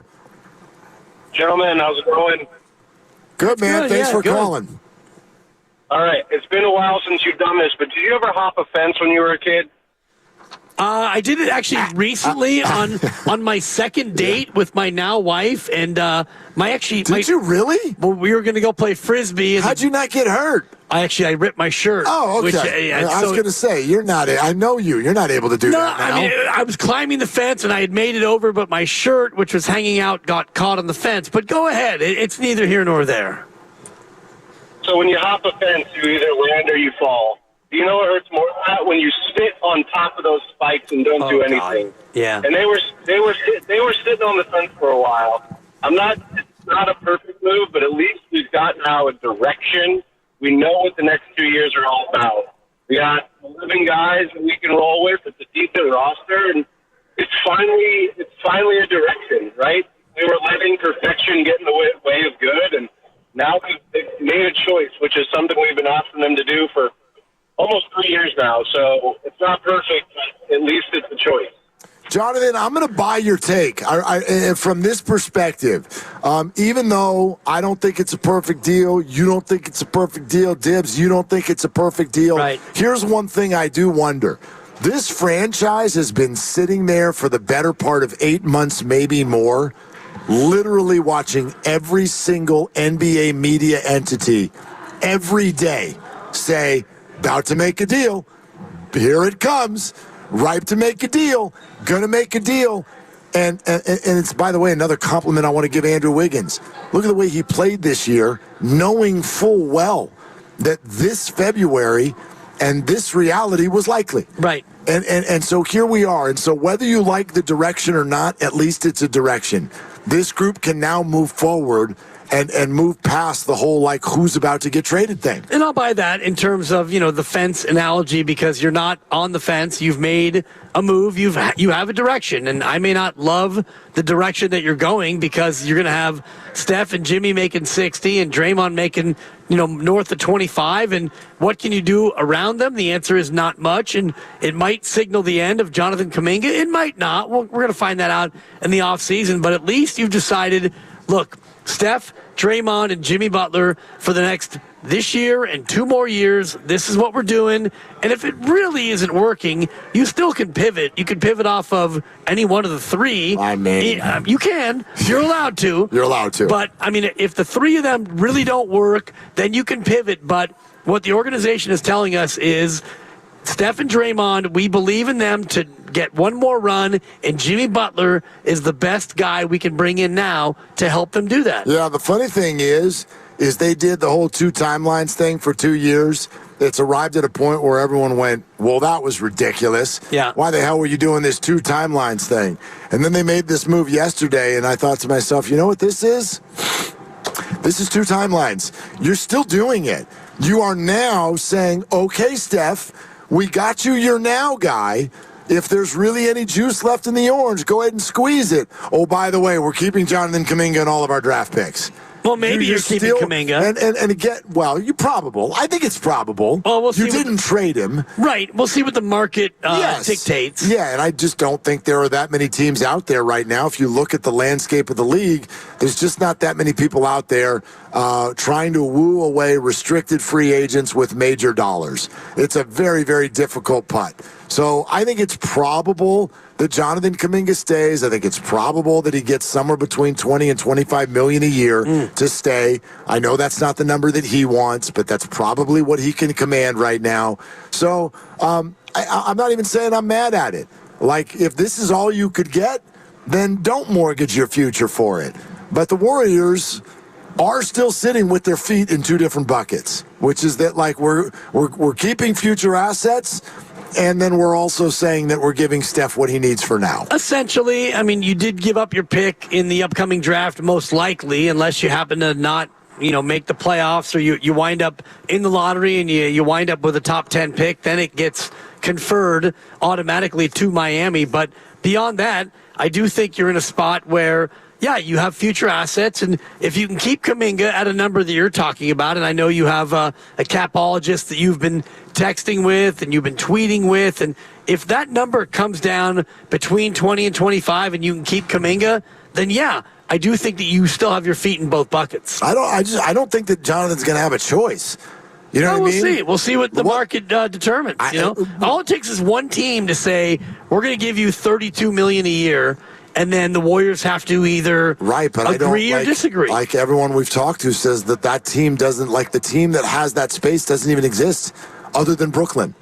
Yeah, and it's early, though. It's early in the process. Yeah, I don't know how teams are going to even be able to clear that. Again, I'm not saying that you're wrong, and you're right. It only takes one team, and maybe Brooklyn will be that team. But I would imagine that the Warriors have run those numbers and that probability before they made any of these moves.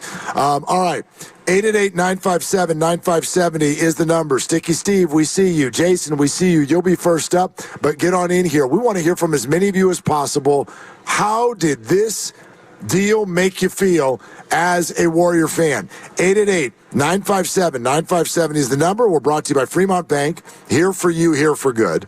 We're also sponsored by Chilton Auto Body. And don't forget that the knockout tournament gets another entrant today, this afternoon. 4 o'clock, you need to be with us for the keyword. And we are at Splash at Thrive City, the all-new sports bar, restaurant, entertainment facility that is open starting tomorrow morning right outside of Chase Center, and it is restaurant quality. This is a good-looking place. You need to come check it out. This is Willard and Dibs. Have you been in a car accident? Chilton Auto Body is 50.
Driving in, skipped it over to Wiggins. Wiggins puts it on the deck. He'll drive the glass, goes up for the jam. Oh, my goodness.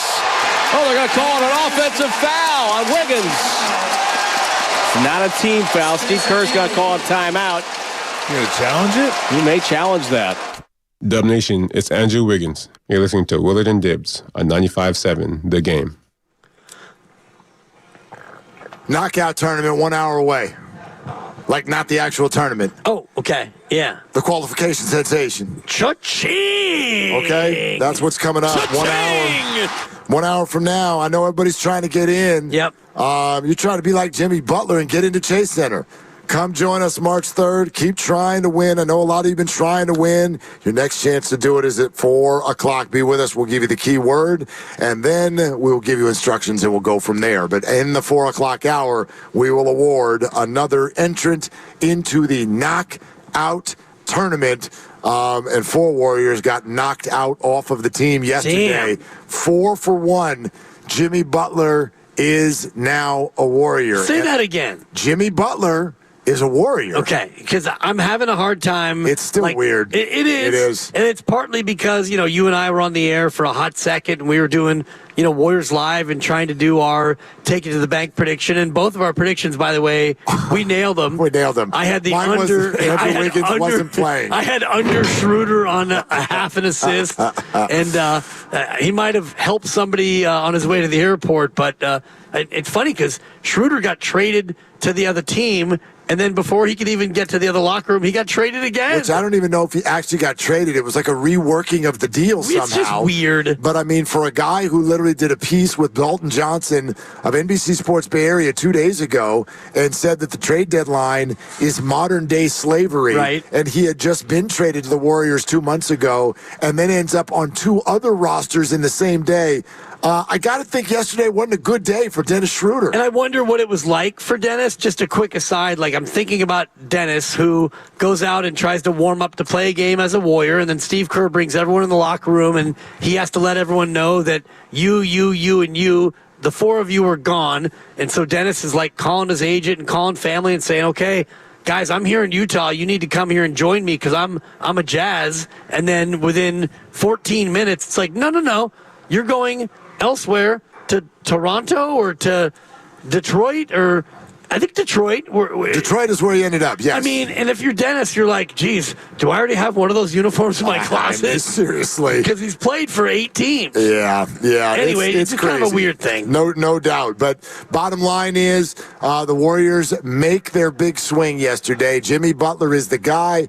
I don't love the deal, but I understand the deal. Really about time more than anything else. The Warriors had set themselves up so that they can make one more deal to help Steph Curry. And as much as who that was, it was also about when that was. And they were running out of time.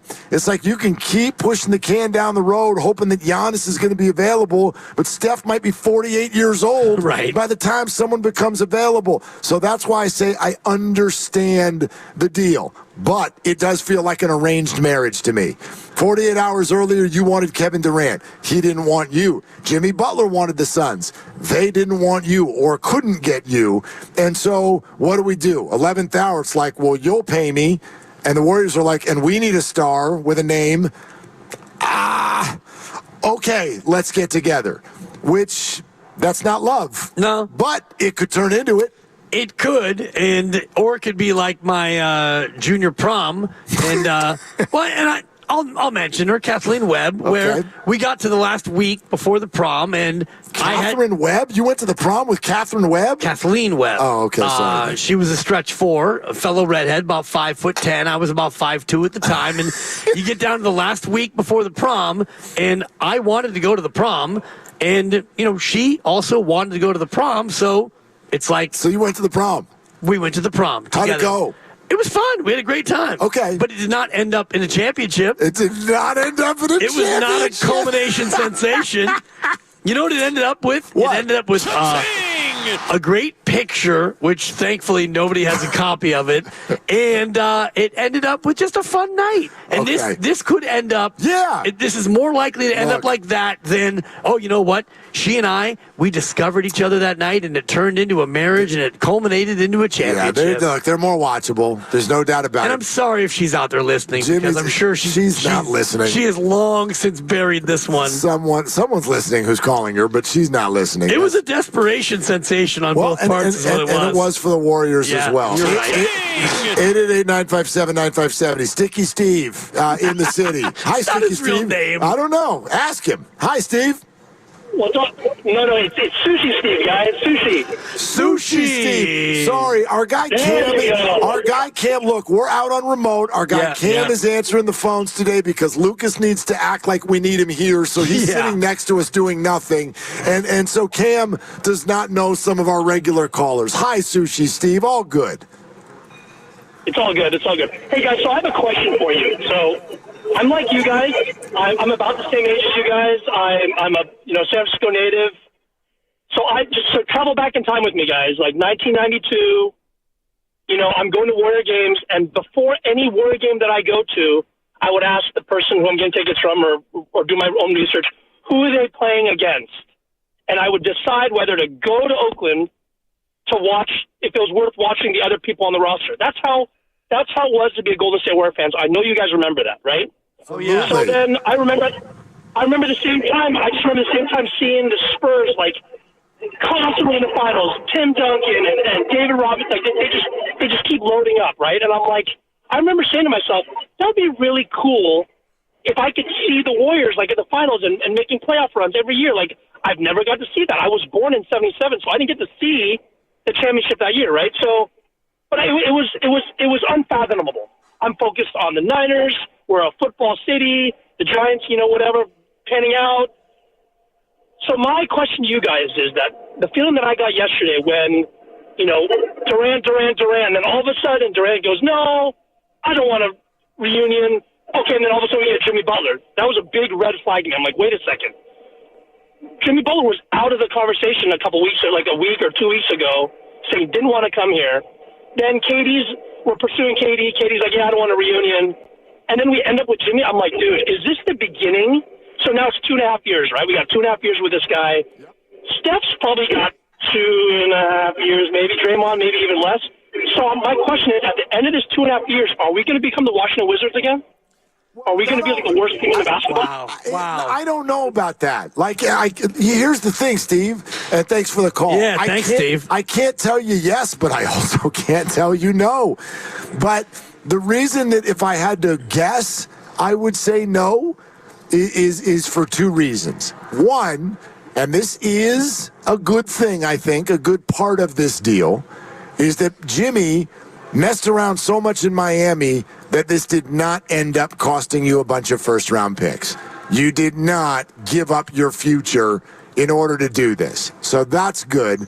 The second thing is, whether Joe Lacob and all of his team, whether they are as great of an ownership group as it looks like they are now, or if it was a little bit just because Steph was here, I'm confident enough that they're not a bad ownership group. They're not a group that's going to let this team become some sort of an afterthought or an also-ran. They want to win. They're willing to spend. They make more good decisions than bad. And so are they going to be great? I have no idea, but I don't think they're going to become like what the Wizards are going through. His example. Well, I have examples on what has happened, and I'll start with the Bulls. They missed the playoffs 6 straight times after they won 6 titles, during which time they won 33% of their games. 6 years, Mark, with no playoffs. The Lakers, after their last title, they made the playoffs 3 times, then they missed it 6 times in a row. They won 34% of their games. The Spurs, after their last playoff in 2019, they went 5 years with no playoffs, and they won 35% of their games. So if you want to talk about what this might look like, Bulls, Lakers, Spurs, 3 dynasties. After it was over, it was 5 or more years of winning 1 of 3 games and no playoffs. That's just the history. And I know you're distracted right now, but I got notes. But I'm always distracted, especially when you're talking. But yes, like my God, that's the NBA. That's the NBA. But I don't think you're going to end up in a spot where you're looking at the team going, dude, this is a joke. Why are you doing what you're doing? But that doesn't mean you're not going to have some bad lottery years. Yeah. It's very, very hard to just go find your generational talent. And it's funny sometimes to me that Warrior fans forget that. Just because we found one, now it's like we forget the fact that we almost never had one before. Right. You know? So, anyway. Oh, we had one and we traded him away after he was Rookie of the Year, Chris Webber. Also true. True. All right. So, look, we're going to keep taking your calls. We are live at Splash at Thrive City, the all-new sports bar restaurant, absolute mecca right outside Chase Center. If you're joining us on YouTube, check this out. Yeah. If you're not with us on YouTube, get with us on YouTube. I'm going to do my best to, not spill this. Yeah. But they just put the spicy smash burger, 2 of them right in front of us. 2 burgers inside 1 booth. 1 booth, right. Yeah. Wow. So that's what it looks like right there. That's the spicy smash burger. Those right there, those are French fries. Oh, yeah. Okay? I'm going to eat it. And you're going to eat this thing. Now, okay, so I want you to take a look because I know the menu is not online yet. But this is one of the signature items that was just put in front of us. Yeah. And this is a good day. And with you and I each having one, does this make us the Smash Brothers? Oh, that's very, very well played. Grandy? That's very, very well played. Yeah. It does. Although I don't. Thank you. Yeah, He liked it. He likes It's rare. it. It's rare. I don't like where people are going to take that comment. But anyway, Oh, God. it's all You had good. to ruin it. Safety on roads and freeways starts at Valvoline Instant Oil Change. Your 15-minute drive-through oil change for all vehicle Bring it types. in. Get your hand off me. Friendly technicians check fluids, wipers, lights, tires, and more while you stay in your vehicle. Stay in your vehicle. Stay in your lane. My bad. Locations, coupons at BayAreaOilChange.com. We're about to eat a smash burger, and then we're about to smash these phone calls. If you're on hold, stay right there. If not, dive in Get with there. us. Are you in or you out on the Jimmy Butler deal? He is a member of the Dubs, and this is Willard and Dibs. All right, and this is Willard for Underdog.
seconds left. Butler, step back for the win. Yes! Jimmy Butler delivers the victory. 118-116. Dub Nation, it's Steve Kerr. You're listening to Willard and Dibbs on 95.7 The Game. All right, we're having a day, okay? We're at Splash at Thrive City. If you don't know what that is, check it out. It's going to be open to the public tomorrow morning. We've got a VIP soft launch tonight. Yep. The spicy smash burger just got put in front of us. Yeah. So there's that. So now, by the way, we're going to do this whole show with the smell of jalapeno right in our faces. Totally. Which is fantastic. But this place is beautiful. 30,000 square foot sports bar offers state-of-the-art viewing experience. We can attest to that. I mean, the score scroll, the wraparound TVs, which are just absolutely bigger than life. You can do it in a booth downstairs. You could do it in the couch upstairs. And that's not as salacious as it sounds, but pretty close. It can be. It's pretty bougie up there. And so this place is beautiful and obviously right in the shadow of Chase Center. So we invite you all to check it out here next time you come into the area. I was saying earlier, it's everything that a sports bar or a sports book, rather, in Vegas provides, mixed with actual windows. Because you go to Vegas or Reno, and they want you in there. They don't want you to leave. And here, you have the sports book feel here in the bar. We're in the VIP lounge. And then you look to your left, and it's windows, and it's the plaza, and it's Chase Center, and it's incredible. It's incredible. And when this rain goes away, there's also outdoor space as along with the indoor space for you to come check it out. Just a couple of menu highlights that we wanted to tell you about because, as we mentioned, you got the smash burger, you got wings, wood-fired pizzas, tacos, curated tastes of fresh rolls and savory mains, and obviously you got the bar downstairs, the bar upstairs. They're going to make a cocktail right for you. So if you need a Manhattan on the rocks or whatever it is you need, you come in here and you get what you get. And this is, we've been talking about vibes with the Warriors all year. Yeah. Vibes are on point inside this place. Vibes are on 100 points. Yeah. It's like a million. And what's cool is that you also have Pop-A-Shot, and you've got a golf simulator, and you really do have things for the kids if you're so inclined. If you want to come down to a Warrior game with your family, you come down early. This is the place where you tailgate. So you come here with your kids and you set them up with Pop-A-Shot. You get yourself a smash burger with the jalapeno on top, couple of cocktails. The kids can do Pop-A-Shot and maybe a little golf simulation. It would be a simulation sensation if you're so inclined, right? So if you're listening, if just joining us, yes, Dan Dibley said, take your kids to a bar. That's exactly what he said. And now back to the phones. Well, it's a restaurant bar, and as you know, Mark, having a number of kids here and there. I would take them in here. I would totally take them in here. Of course, but if they serve food, your kids are allowed to be there. Yes, that is correct. It's no longer a bar if they serve food. That is correct. Even though you can't have them sit at the bar. I just also have a 6'4" kid who I have to make sure I know where he is at all times when we're in here. Dad, I went there without you. I've already been there. That was creepy. All right, 888-957-9570 is the number. All right, how about Jason in Oakland? We're talking out Jimmy Butler. Are you thumbs up, thumbs down on the deal? Jason, what do you think? Thanks for calling. Hi, good afternoon, guys. I'm thumbs down. Tell us why. I'm thumbs down. I'm both thumbs down. Another thing I want to say, we didn't lost Poole. We lost Klay. We lost Wiggins. We lost Wiseman. We could have drafted one of the Ball brothers. Now, after all said and done, we got Jimmy Butler. So what does that says about our upper management? What do you think? What does that? What does the upper management is trash? They got to be trash. If we didn't lost all those players, didn't pay some players. Now Kevin Durant don't want to come here because of Draymond Green and his antics. You know what I'm saying? I'm a Warriors fan, guys, but it's like I don't even really want to watch the game. I'm not watching tonight because I feel like go ahead. I feel like Wiggins is way better than Jimmy Butler. And another thing I want to say to you guys: if Kuminga was here and say we were 6 or 7 games over 500, would have they made that trade? That's what I want to ask you guys. If Kuminga wasn't hurt and we was like 6 or 7 or 8 games over 500 and Kuminga was averaging around 24, 25 a game, and Wiggins, he been playing his best basketball in the last 2 weeks, what is the GM thinking about? They made the trade because the Lakers made a trade, Dallas made a big trade, and Warriors feel like they one of the top franchises, so they had to make a move, a splash too. That don't make no sense what they did. I'd rather went into the next season with the same squad we have now. And Jason, turn him down. Turn him down. Jason, breathe, man, breathe. We got to get some other people in here, and I'd love to respond to that. You got some passion on this, and there's some takes in there that I think have some fairness. There's also some takes in there that I think are a little bit off. It Spicier than your spicy smash burger. Jason, it sounds to me like you're insinuating that you think Jonathan Kuminga is capable of averaging 24 a night and would be the lead dog in having the Warriors be the 5 seed right now. I think that's an erroneous take. I don't think we've seen anything like that from Jonathan Kuminga before. Well, I'll answer his question. If he was averaging 24 or 25 a game and they were 7 games above 500, they would not have made this move. Right, but if I had 3 heads, would I be able to fit on this camera? You'd be a 3-headed monster. I mean, we'd have to have 3 different zoom cameras, one for each of your heads. This is one thing, and I know I get painted often as this, he's always going to be for the vets, and he's always going to be a shill for the organization. I feel like there's a lot of people out there, and Jason, you might be one of them, who you just love young people no matter what the hell they show you, and you decide that they would be great if somebody would just let them. What do you mean they lost James Wiseman? He can't play.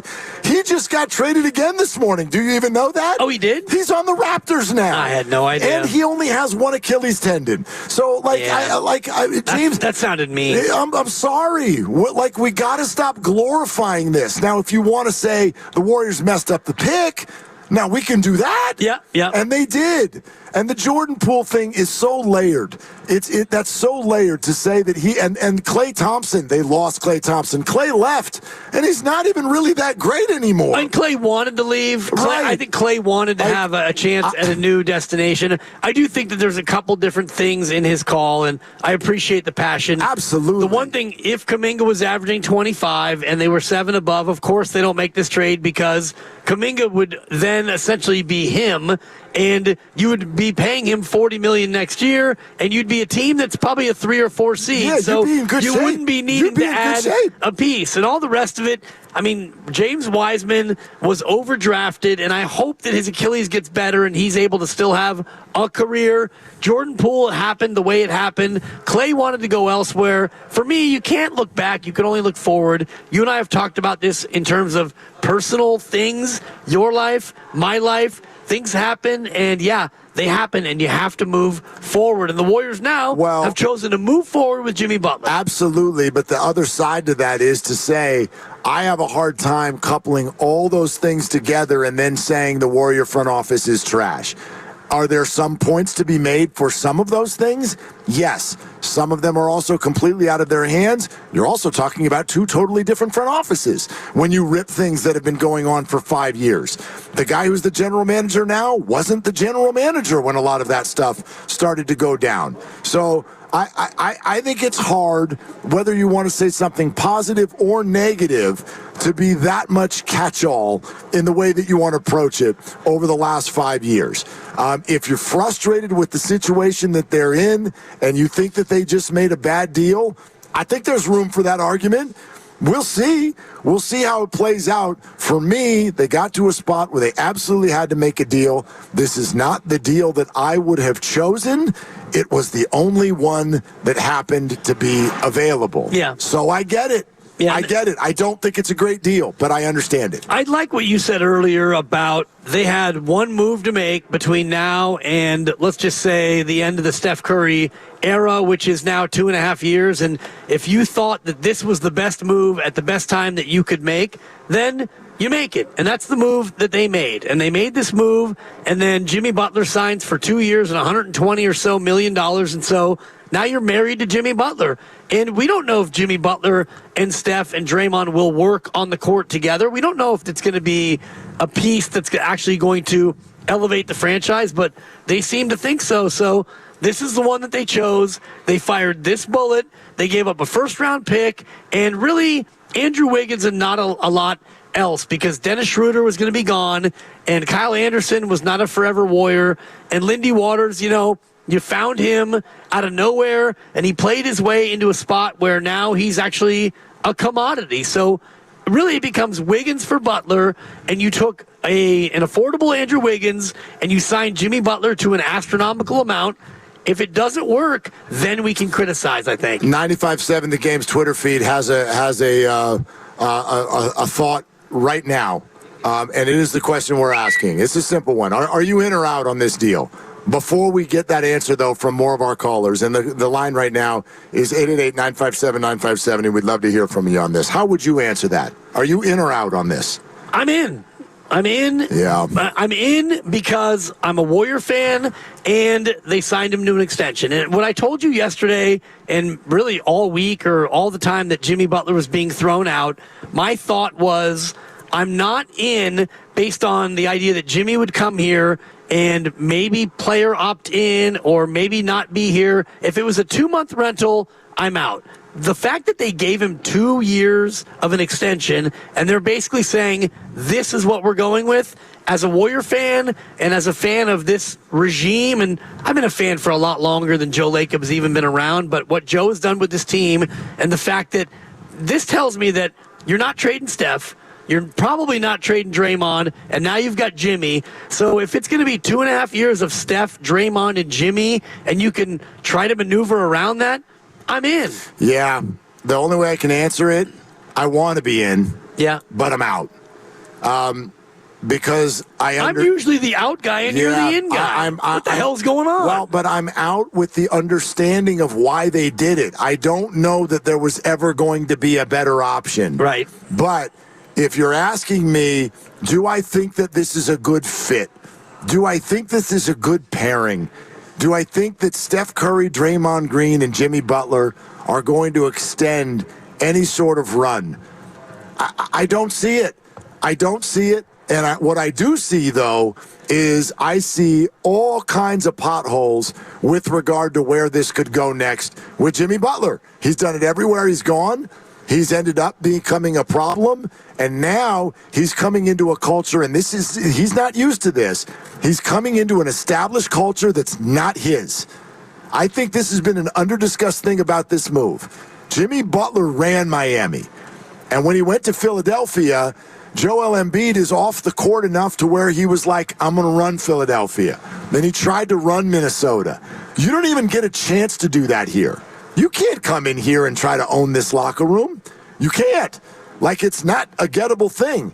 And I don't know how that's going to sit with Jimmy. I don't know how well he's going to accept that role. I don't know Jimmy well enough to even speculate on how that will go. I look at a guy who, to me, was most concerned with getting paid. And I think the whole thing devolved and blew apart in Miami. I agree with you. Because he was not getting an extension. So now he comes here, and you know what, Jimmy? You're paid. You're getting 120 over the next 2. You're getting the remainder of this year. You're no longer suspended, so now you're going to earn your money. Just go play basketball. And if you can't get along on the court with Steph and Draymond, then I would be stunned, because everything we know about Jimmy Butler, the basketball player, is that he is a competitor, he's a closer, he is a great defender, he's ferocious. So I believe now that he's been paid that he's going to be able to fall in line, quote unquote, and I don't necessarily think that he needs to be the alpha. I think he's done that because, I mean, it's been a void. And, we will see. No, I hope. Listen, Yeah. I hope you're right. I hope you're right. I hope I am too. I want to be in. But right now, this does not feel like where I would have put my chip for the remainder of Steph Curry's career. Let's go to Carlos in Mountain View. A lot of people want to weigh in. Let's talk to you. Carlos in Mountain View next up on Willard and Dibs. Hi, Carlos. Take it away. Yeah, I agree with Dibs. I'm thumbs up on this one for the reason that it keeps the Warriors relevant and competitive this year. This team has been, Steve Kerr and the players have been kind of mediocre, had a mediocre season, so I appreciate an ownership and management group that can keep the team relevant. I've been a Warriors fan for a while, and it hasn't been the case in the 90s and 2000s, so this also gives Steph Curry a window in his window to get a championship. Yeah, Carlos, thanks. I'm interested in this word relevant because I would argue that they're relevant this week because they got involved in the big story of the week. How long does the relevancy last? And I'm not saying like if they don't come out and win his first game, we're going to move on. Everybody's going to give this a minute. We're going to take a look at it. But as much as people go, oh, Jimmy Butler is a bigger name than Andrew Wiggins. That's true, but you're not going to be interested if it doesn't work. It's not going to feel relevant if they keep playing 500 basketball. That's fair, but I do look at, the rest of this year as kind of a test case where you're sitting here at, you're 25-25, which means you got 32 left, and you got one tonight. Jimmy Butler won't play, so after the break, you'll have 31 games of Steph, Draymond, and Jimmy Butler, and you'll get to see if it works or not. And if you can get in the play-in and emerge and get a series, or you make it all the way to the playoffs and get a series, I do think we'll get a greater sense of whether or not this will work. And I also think that over the course of the final 30-plus games of the year, you'll at least get a chance to look at this team and figure out what you might need around it. And I still think you need a big, and Quentin Post is tall, but he's more of he's a true stretch five. He's not a rim protector. Yeah. He's not an interior force. And I'm glad Looney stayed. Yeah, that's one thing that's kind of nice and about GP this. too, I would say as well. So on the defensive side, those things are really important. I don't know if either of them, right now, I would predict that neither of them will play on this team next year. Yeah. I don't know if the Warriors are going to have any room to sign those guys unless they're really willing to go flying into the second apron again. 888-957-9570. How about Shark in San Leandro? Hey, Shark, thanks for the call. What's up?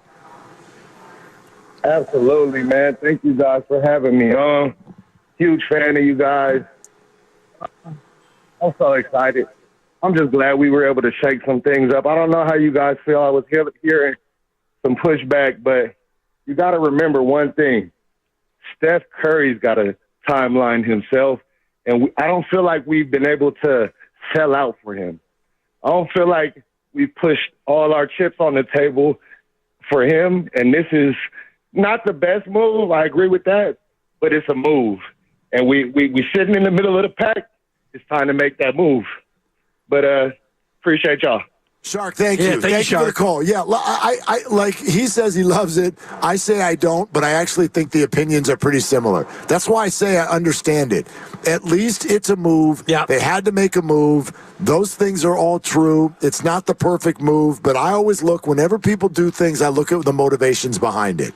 Everybody has said this all day. Nobody thinks Jimmy Butler wants to be here. Jimmy just wants a contract. And nobody thinks the Warriors are dying to have Jimmy Butler here. They just need a move. They need a star. So those things don't mean that it can't work, but I'd argue they are not the best setting for the start of your big move. It's just kind of it's a need out of necessity rather than desire. I get that. It's kind of like when you have a house that you are occupying and you can't make rent, and so you need to get a roommate. You don't want a roommate, but you've got an extra bedroom, and you know somebody who needs a bedroom, and so you call that person and say, hey, I know you need a place to live, and I don't really want a roommate, but I need somebody to help me with the rent. Come on in, and either they help with the dishes and they help with the laundry, or they make a mess and they're a terrible roommate. You don't really know until it all happens, and so that's kind of this situation. Jimmy Butler needed a place to go where he could get paid. The Warriors needed somebody to come in and jumpstart this team and get them from this moribund 500 mediocrity into a spot where maybe they're better, but at least they're more exciting. So I'm here to see if it actually can happen. Let's go to Eric in Pacifica next up. Hi, Eric. We appreciate your call. What's good, man? Thanks for having me, guys. I don't usually call radio stations, but this one's been weighing on me. I'm just as underwhelmed about this trade as the next guy. But after, listening to the shows today, it's like, what more did you got? What else could we have done? You guys want to just stick with the same thing we've been doing. The whole thing has been get Steph help. And it's like, we had to do something. The KD thing fell off. we had to get someone that would move the needle, and I don't think that a BI or a Levine would have done that. So, it's not the move it's not the most glamorous move we were all looking for, but it's like, at this point, I just have to trust it, right? Another thing I want to touch on, is a lot of people are talking down on Dunleavy, and I'm not one to defend him, but it's like Bob Myers, it's not like he got fired, he was leaving a ship that was sinking, and I think he knew that. It was a hard position for any GM to jump into, and I don't know how anyone could have made this look easy. So, yeah. Yeah, thanks, man. It's a good phone call. I mean, here's what I would add. As I've sat here and kind of been skeptical about this deal, we haven't necessarily compared it to the idea of doing nothing. I do think it's better than nothing. Yeah. It's just not the deal I hoped that they would make. But I'm with Eric. I think I would be even more skeptical today if they had done nothing. Yeah, and I mean, we all wanted it to be Kevin Durant, but when you couldn't get Kevin Durant, what did you want them to do? Like, would you rather, when the Durant thing fell apart, would you rather have them do nothing or do this? I mean, at that point, that's the only thing that's there. So, yeah, I'd rather this over nothing. But other opportunities that had been there over the last year, or who knows what might have come this summer. But I also get it. The timing is just not there. Steph doesn't have time to wait another year to see if there's a deal out there. We're brought to you by Fremont Bank. Here for you, here for good, here for your phone calls. 888-957-9570. Are you in or out on the Jimmy Butler trade? This is Willard and Dibbs. Victory isn't just won on the football field.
Dub Nation, it's Kevon Looney. You're listening to Willard and Dibbs on 95.7 The Game. I'll say this. Say it. Kevon Looney is still a Warrior. Oh, thank God. Come on. Even though he thinks my picks stink. Well, they do. The pick is in for the Super Bowl. The pick is in. I'm sorry. The what? What did you just say? There's a football game on Sunday that is going to be sandwiched around the Kendrick Lamar halftime show. Hey, how often do we say this in life? NFL, you got served. Look at you. This week, you got served. Bay Area, it's Kevon Looney. No, hey, Dibbs, no. Your picks stink. Yeah, Lou Dog. You know what, Grandy? Tell him. Let's go. The pick is in, Kevon, and you better stay tuned tomorrow when I goosh the Super Bowl. Travis Kelce is out here getting mad at people for conspiracy theories about refs, and the whole world is like, I'm sorry, Travis.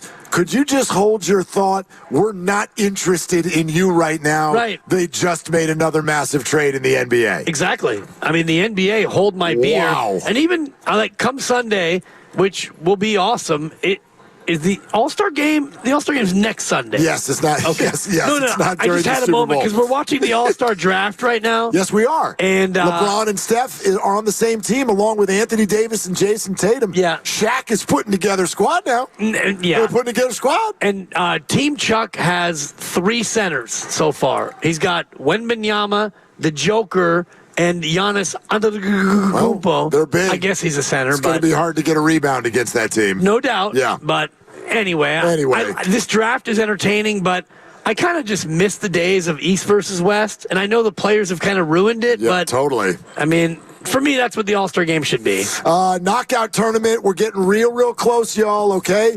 Our entrant today, our winner today, is going to be in the 4 o'clock hour, and it's 3:51. So treat it like a trade deadline. It's got 9 minutes to go for you to get in position so that you get the keyword, be ready to call when it's the right time to call. We'll tell you how to do it all, but be here at 4 o'clock. It will be keyword time to see if you can play knockout with us inside Chase Center on the floor. And speaking of Chase Center, we are at Splash at Thrive City right now, just outside Chase Center on the Thrive Center Plaza, Thrive City Plaza, I should say, at Splash, and it is the brand new state-of-the-art sports bar and restaurant, 30,000 square feet, TVs everywhere you look, the next one even bigger than the one before it. I think there are 3 bars inside this place. There's an upstairs, there's a downstairs. The downstairs is fancy, the upstairs is fancy. Yeah. Okay? And the food I just tried the Smash Burger. Yo. Is it good? Dude, that thing smashes. It's absolutely outstanding. It's outstanding. The fries are tremendous. We've got a long night ahead here at Splash. It's open to the public tomorrow. Make a reservation. Come on, check it out this weekend. And the next time you go to a Warrior game, get here real early and just hang out here while you are waiting for tip-off. All right, in or out on the Jimmy Butler trade, I think you're hearing both of us sort of like it's a little bit of a hesitation sensation. Yeah. You like the deal. I don't like the deal. But, you don't love the deal. And I don't not understand why they did the deal. I think we're in a spot where it's impossible to both love this and hate this. If you're thinking clearly about it, I believe you have to see the positives and the negatives that are just obvious. It's not a perfect match, but the Warriors had to make a deal. I see that. So they did. And I don't see as many of the negatives as there really are. I mean, the negatives, I think, are perceived. For me, the biggest negative was the Jimmy Butler, I want money factor, and that's been taken care of. And you still have the biggest negative for me is the fit, the basketball fit. If Jimmy Butler will or will not want to play the way that the Warriors like to play, I do think that they've got a couple of years now to work it out. The other possible negative is what now for Jonathan Kuminga? Because if Kuminga comes back and plays well, when he comes back in a week or 2 weeks or whatever it is, when he comes back, can he continue to ball out? And if he does his price go up to where they can't keep him? That, to me, becomes the other shoe that will or will not drop. Well, let me even ask you this. When Jonathan Kuminga gets back, is he a starter? No, he's not. Do you think he's still going to come off the bench? Yeah, I mean, I would figure. There's a real fair question. Who's your 2 guard, Warriors? Who's your 2? If you start Jonathan Kuminga along with Jimmy Butler and Draymond Green, I would argue you're sort of short on somebody who can guard a 2. You're also a little short on three-point shooting. I honestly think if I had to guess right now, Kuminga's still your 6th man, and your starting lineup when he gets back, assuming health for all parties, is going to be Steph, Pods, Butler, Draymond, and Post. I think that's going to be your lineup. Agreed. Or Kavan or TJD, depending on who's hot and who you against whom you're playing. I agree, and I think that if you do have Pods, then he can at least take some of the point guard burden off of Steph, and that way, when you go to your second unit, you've got Buddy. At his best, he can get you a bucket. He can shoot the 3. And you've got Kuminga, who, with that second unit, becomes more of a featured piece. Yeah, and maybe that's a good thing for him, although we know he wants to start. I don't know how many shots are still going to be there for him when he comes back. He's got to get back into the flow, and he's got 30 games to do this, man. And I don't know how much leverage he has. So, again, based on the folks I've talked to, I'd get ready for Jonathan Kuminga to maybe sign an extension for less than we're thinking. That might be all that's there for him. All right, in or out on the deal. Let's get back to you. How about Scott in San Rafael? Hey, Scott, thank you for calling. Hey, what's going on, guys? What's up? Hey, just want to let you know I've been listening to your show all the afternoons and love it. Big fan of the afternoon show. Dude, thanks. But I'm out on this deal. To trade Wiggins was a positive influence. He's had his most consistent year. He looked like he had really grown up out of those emotional or whatever he was dealing with in the past. So to trade him, that hurts. That really hurts. And then now to have Butler, who's a problematic, doesn't want to play with us, and now he's going to come. What kind of joy are the Warriors going to have playing? That's what I want to know. When you look across the country, you look at fans.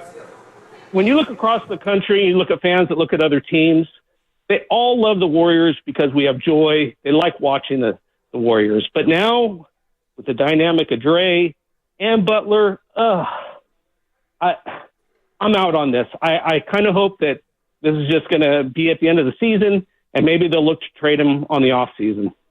Yeah, I wouldn't hold my breath, but Scott, thank you for the comments. Thank you for the call.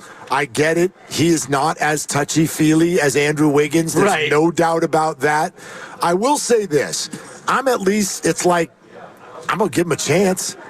I do think Warrior fans, you need to do this. We've heard about this. We've watched it from afar. We know who Jimmy Butler is. But I'm also going to allow Jimmy Butler, the Warrior, to be Jimmy Butler, the Warrior, and then see what that is. Because, for example, as you sit here and say you loved watching Andrew Wiggins, what was your perception of Andrew Wiggins when they acquired him? Because when D'Angelo Russell was sent out, don't forget what the national reaction to Andrew Wiggins was. They're like, what? Andrew Wiggins? That disappointment? That's who you're going to hit Steph Curry to now? And Andrew came out here, and outside of whatever the family issues were, he was a great Warrior.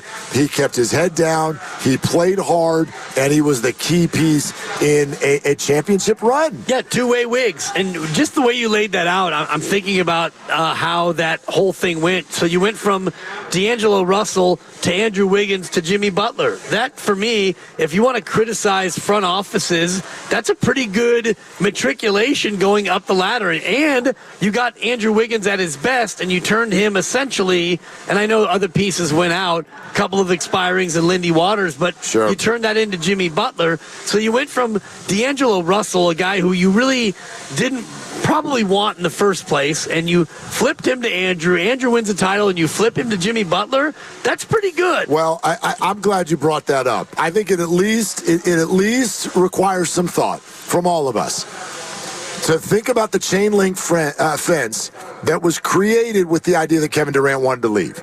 Now, you can argue with the way the front office handled Draymond and all that led to Kevin wanting to leave. But you get to a point where Kevin Durant wants to leave, and as a front office, what do? Well, They turned that into D'Angelo Russell. Yep. And then they turned D'Angelo Russell into both Wiggins and Kuminga. And then they won another championship. And now they have chain link fenced this thing again. I don't know if Jimmy Butler will work, but that is pretty good tiptoeing by a front office to keep the original thought of Kevin Durant wants to leave is still a thing. Yeah. Because Kuminga is still here too. Yeah, exactly. Those things are all attached. Right, and that's a good way to look at it. And whether or not Jimmy works, and let's just say for the sake of this conversation that it doesn't work, well, now you've got a guy making $60 million that you can trade as an expiring or a near expiring in the next year or two and, bring back some assets. It doesn't necessarily mean that this is now done. No more moves to be made over the next 2.5 years just because you brought in Jimmy Butler. You're listening to 95.7 The Game, KGMZ FM and HD1 San Francisco and Odyssey Sports Station. Always live on the free Odyssey app, Twitch and YouTube, powered by First NorCal Credit Union for a low-rate auto loan. Apply online or just ask for First NorCal financing at the dealer. Special thanks to everybody who's on our YouTube feed today. Good chat been going this week on the YouTube feed, and obviously those of you who are there have gotten a look at this awesome scene here at Splash at Thrive City, or at least you've gotten to take a look at the Smash Burger, which is now missing a couple of bites. But also, we're giving you the keyword you need to claim a spot in the knockout tournament on the Chase Center floor in 10 minutes. So just keep listening right where you are. Back out to the phones. JD in Pleasant Hill. JD, you're on Willard and Dibs. What are you doing? I'm driving, buddy. Just picked up my son. First off, just want to say love the show. And for a rare occasion, I'm actually in agreement with Willard on this. What? That's awkward. Come on, man. I am so out on this. I think this trade happened maybe a year too late. And I know I loved Wiggins as a player, but Wiggins moving on is one thing. I really didn't want to give up a pick.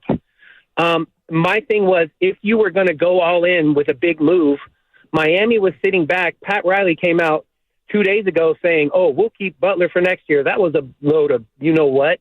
They were never going to keep him. We gave up a little too much for Butler, but that's just because the Warriors were desperate. Dunleavy, Bob Myers, he is not. He's in over his head. This trade should have happened like maybe a year ago. I don't agree with the moves. And if you were going to go all in, kind of like the way it feels, I would have been happier with it if there would have been another move on top of it before the deadline today. But with that being said, yes, I'm definitely out on this. JD, thanks. Yeah, I wonder what JD would want them to do and like what other people would want them to do. And I understand that this move may not be perfect, and you've said as much, but everybody wants them to do something. Would you rather have them just bring in Vucevic? And to say they gave away too much, quote unquote. Well, for me, all you gave up was Andrew Wiggins. I think that he says the Warriors are making a move out of desperation. I think the Heat were too, and I think that what both teams received reflected that. I will offer this just as an alternate thought on the draft pick that they gave up. I want everybody to think about this. And you can make whatever opinion you want out of this. But the idea of the Warriors giving up a pick, in many ways, they have to. They need to. It's top 10 protected, and if you're a Jonathan Kuminga fan, you do not want the Warriors to get a top 10 pick next year. I hope you just heard me clear. You do not want your pick next year if you're a fan of Jonathan Kuminga. The Warriors probably will not have a top 10 pick, which means they're probably giving up their pick next year, and then you move on, and you've kept all your picks for the coming years when Steph and Dre and Jimmy get even older. But if they end up with their pick next year, they've got to pay that pick. And that money, in many ways, would come directly out of what they're able to offer Jonathan Kuminga. Make no mistake about it, the Warriors have made their move, and they are now financially strapped. There is no more financial flexibility for this team with these monster contracts. And if you want to keep Jonathan Kuminga at $25 million or so, you probably are not able to make a first-round pick. Right, and I'm just looking at the rookie scale from this year, and if you were the number one pick, you got an automatic $10.5 million, and all the way down to the 10th pick, to your point, $4.5 5.57, so $4.6 million for a rookie. And we know how they treat rookies here. You get paid, but you don't get played. And it doesn't sound like much, but it is. But it is, especially if you're going into the second apron. And as we learned with Kelly Oubre, $10 million can actually mean 80. Yeah. So if you're paying a rookie $4.5 million, but it's actually like, oh, that actually cost the team $45 million. Yeah. That's different. It's different. So just another dynamic to think about with regard to the pick that they gave up. They may actually kind of need that pick to go away if they want to keep Kuminga. Let's go to Patrick in Carson City. Hi, Patrick. Appreciate your call, man. How's it going, guys? What's good? I gotta tell you, I love you guys' show. I've been a long time. I've just recently moved to Carson City. Was in Sonoma County my whole life. My basketball team actually played against Dibs there. I was Petaluma High back in the early to mid '80s. Oh, nice! You remember this? West Side's got chickens. East Side's got class. Well, we whooped your butt except my senior year. Every year of my senior year. That might have been 1982 with Devlin Jackson and Jimmy Ferreira and company, where they went all the way to the NCS Finals, as you well know. I'm thinking 84 when we went. We played at actually the Coliseum there with Dave Miles on our team. So yeah. Yeah. There's a nice little flash in the pan for you guys and the Trojans on the West Side. But go ahead. Anyway, hey, I love your guys' show. It really is one of the smarter shows on the air, I believe, like your promo says. I'm in, and I got to tell you, this is coming from a Warriors fan that became a Warriors fan when seeing Rick Barry win the championship in '74. So I've been watching a long time. Long-time basketball coach myself. And I'll tell you the one thing that Jimmy Butler brings that Wiggins never could and never would. He's a closer. Okay, so when he's on the floor at the end of the game, like last night, if Wiggins was on the floor last night, I'm not sure if they would have won or not. If Jimmy was on the floor last night, they would have won. And that's just by saying he has that dog in him. He knows the right moments. He controls the ball. He's not going to throw it around like Draymond or Steph and make those stupid, crazy passes. He's going to hold on to it and make the right decisions. I mean, it's right there in his history. So that's why I'm in for the most part. But, the other thing is, guys, he's going to be interesting to watch. I mean, who's not going to want to see Butler and Draymond on the court at the same time? I am. I mean, yeah, like Patrick, I'll buy that. Patrick, thank you so much for the call. That was really fun. I'll buy that side of it. I just happen to also feel like that could be a fleeting thought. Like those of us who are like, man, I just wanted something new, and this will be really fun to watch. Yes, for 3 weeks. And if they're losing basketball games, will you still think it's entertaining and fun? And if Draymond and Jimmy, for all of us who are like, ooh, could be fireworks, when they get suspended, you're not going to think that's fun. And I'm not saying they will. Draymond has actually done what he was supposed to do this year. Jimmy, not so much. But I'm not going to root for those kind of fireworks. And my curiosity factor is going to go away in a few weeks if they don't win basketball games. I remember when David Beckham came to MLS. Every star in LA went to the game. And then a week later, they never came back. So that curiosity is great. I get it. I feel it too. I just don't think that has staying power. Well, it has staying power if they win, you're right. But I do think throughout the remainder of this year, having Steph and Draymond and Jimmy Butler will be interesting. And even if they wind up out of the play-in, then you get into next year and you wonder if it can work again. Maybe they just weren't on the same page because they were getting to know each other. I do think that there's more staying power just based on these personalities. Steph and Draymond have been here. They've won here. Jimmy Butler is a meteoric personality and one who I think will draw attention no matter what. So I do think that there will be staying power, even if they do struggle, into this year. Are you in or out on the Jimmy Butler deal? We're taking your calls on that throughout the afternoon. This is your show today. We just want to hear from you. 888-957-9570 as we sit here inside Splash at Thrive City, the brand new state-of-the-art sports bar and restaurant, which is beautiful right outside of Chase Center. Let's keep going. Brendan in Sacramento is next up. Hi, Brendan. What are you doing? I'm doing good, guys. How you guys doing? Man, we're hanging in. It's a good day. All right. I'm going to put this straight to the point. I'm totally in on Jimmy. And the reason why I'm in on Jimmy is because we have seen the Warriors, specifically Draymond and Steph, work with other people very well, like Jimmy in the past. Yes. Now, Jimmy typically has a little bit more of a personality than most people. And that could be a conflict, but I could also see this turn the other way, and Jimmy and Draymond actually being kind of closer friends than you might think. I think in the aspect of like it's turning to like a Smash Bros situation where these guys just blend well and work really well together. And I also think that there's the aspect that they're going to fit Jimmy in a very similar way to how Durant and Curry and Draymond would have been on the floor. I mean, Brendan, thanks, man. Look, if what we're asking is, do we feel like Steph Curry and Draymond Green are good at welcoming others onto the team and fitting them in and making adjustments and seeing the bigger picture? My gosh, I think that about those two players as much as you could think it. I don't, one thing we've never seen with the Golden State Warriors, and it's kind of a miracle in this era, there has never been what I would call an internal power struggle.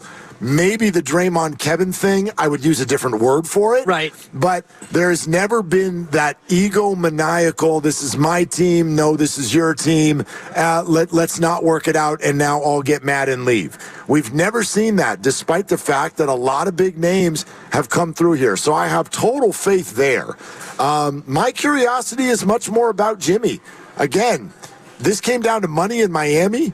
It blew up. He got some money here. That doesn't tell me that, I really think I'm a great fit with this team and I want to play with those guys, especially since all week long we heard it was Suns or bust. Right. So that's my hesitation. And it's fair. It's fair to hesitate. And, Jimmy Butler is a guy who has never been shy about stating his mind, and he also has never been one to avoid conflict if he wants his way out of a situation. So it's possible that he's volatile. He comes here. He wants to go, and he does what he's done in other spots. I know that that's part of the risk. Are you in or out on Jimmy? He is a Warrior. Jimmy Butler is in. Andrew Wiggins to Miami. Are you in or you out? We're taking your calls all the way up till 6 o'clock. And then the Warriors and Lakers play tonight right here on 95.7 The Game. So 888-957-9570, and we're sponsored by Safeway. And then maybe more importantly than anything else, do you want to play basketball at Chase Center? Do you want to play knockout with us and literally be on that Chase Center floor and look up into the stands and imagine that you were just acquired by the Golden State Warriors? Well, there's one way to do it, one way only, and that is to win your way in to knockout at Chase, and we are giving you the keyword that you need immediately coming up next on Willard and Dibs. Head to Safeway this week for this amazing digital deal and more. Coca-Cola, 7-Up, Dr. Pepper, and Polar Seltzer, selected varieties, buy 2, get 3 free of equal or lesser value, plus CRV. Visit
running the inbounds throw-in.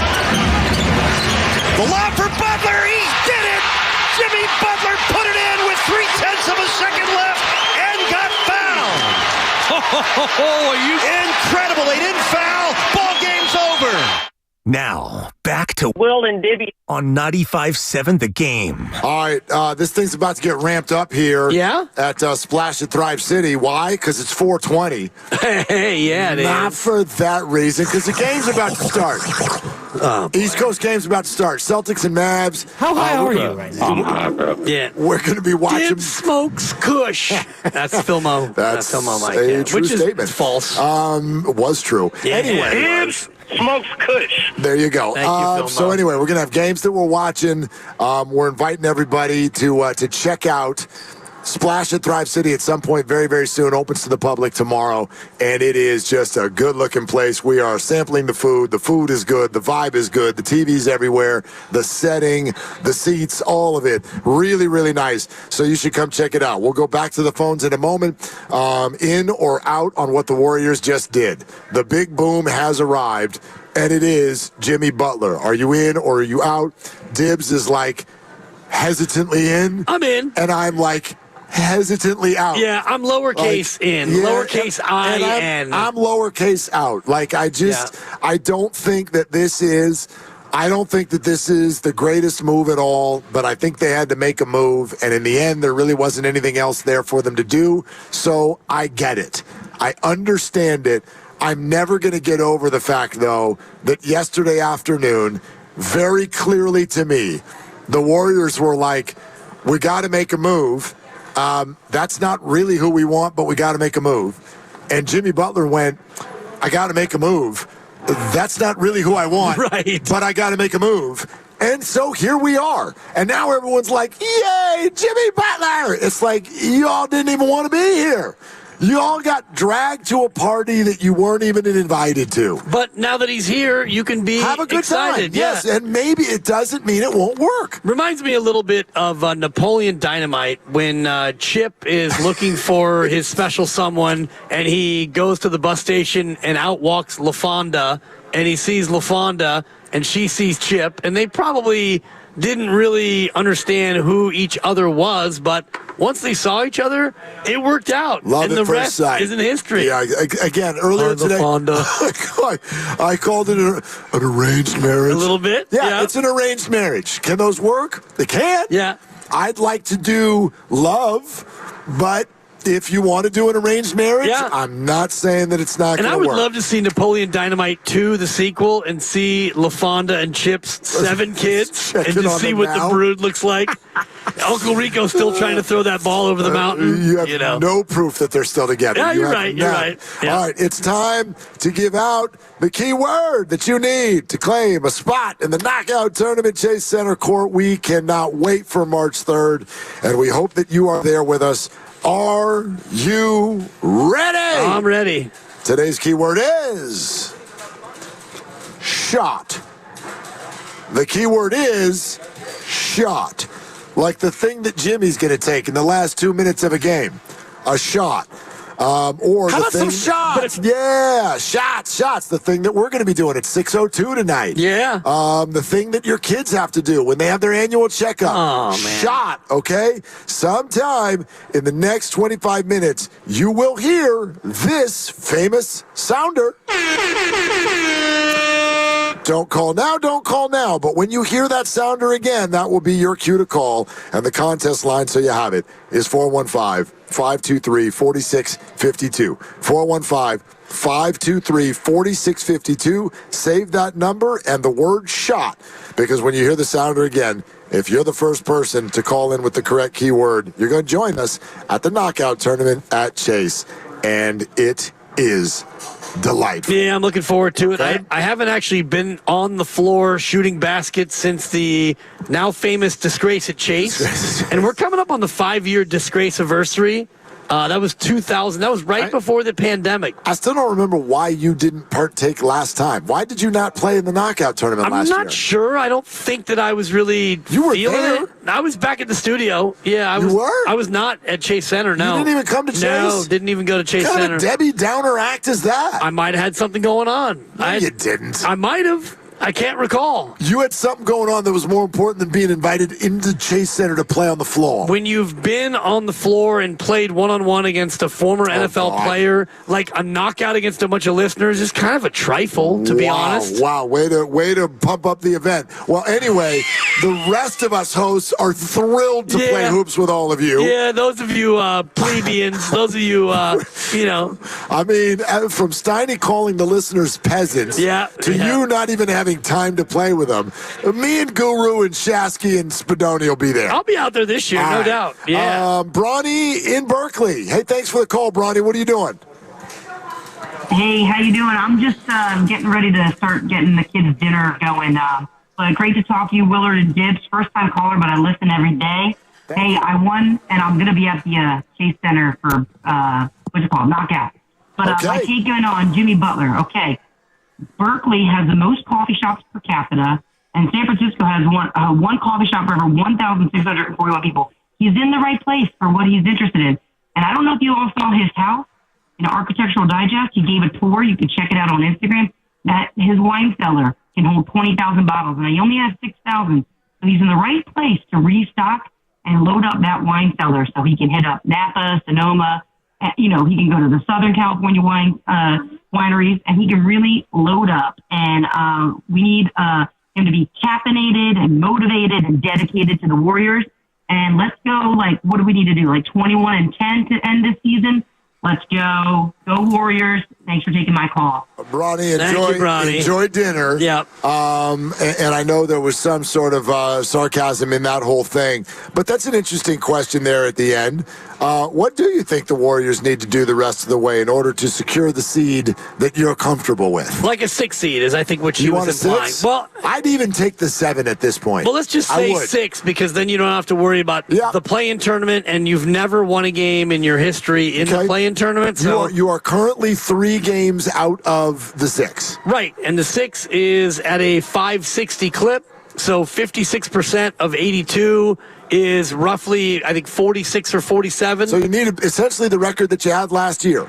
Right, so of your last 32 games, you would need to win at least 27 of them. No, at least 20 to 22 of them. Yeah, let's say 22 of them. 22 of your remaining 32, that's 22-10. That's asking a lot. That's tall cotton. That's asking a lot. It is. But, even a match last year at 46, you would need to win 21 of 32, 21-11. If you look at the entire stretch this year, you haven't had anything close to a 21-11 other than when you opened up 12-3. Right.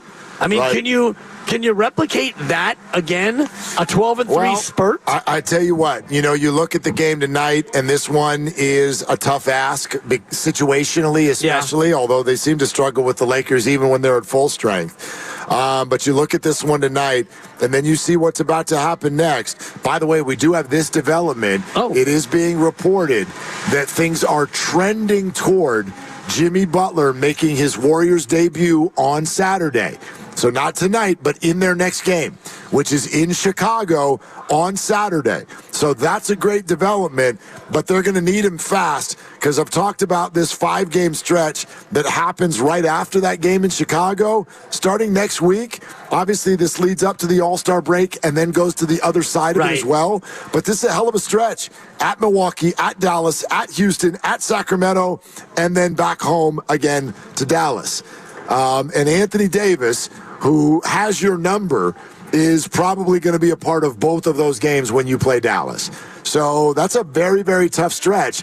And if the Warriors can at least navigate that to a certain degree, man, they're going to be in a real tough spot. Yeah, it's a 6-game road trip before the break, and it started last night in Utah with the easiest game of the road trip, and you lost. So you go to L.A., and like you mentioned, Chicago, that's one that you would look at and think, okay, we should be able to get that. But, I mean, you should have gotten last night. Totally. Even though you didn't have a number of different people, you still should have gotten it. But Milwaukee and Dallas, those are tough. and Houston on the back end of a back-to-back also on the road, and then you do get the break, and then you go to Sacramento. So it's really, you got 5 more games all on the road, and you'll have Jimmy Butler for 4 of them, but you're getting in a spot here where you got to start making some hay here before you get to the break. I mean, honestly, they just came out of it. If I look at this, of the Warriors' next 1, 2, 3, 4, 5, 6, 7, 8, 9, 10, 11, 12, 13 games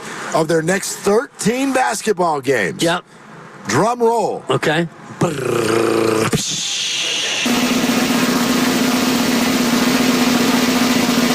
Man, I thought I had it. 2 of them are at home. 2? 2. 2. 2 of their next 13 games are at home. 2 games. So inside that building right there. Chase Center. Center. Wow. Yeah. So and you know, some of them are road games that you should win. Yeah. You're at Charlotte, blah, blah, blah. You're at Brooklyn, but whatever. These are the Warriors we're talking about. These are hard. You also have to go to Milwaukee and Houston. I get it. And Orlando and New York.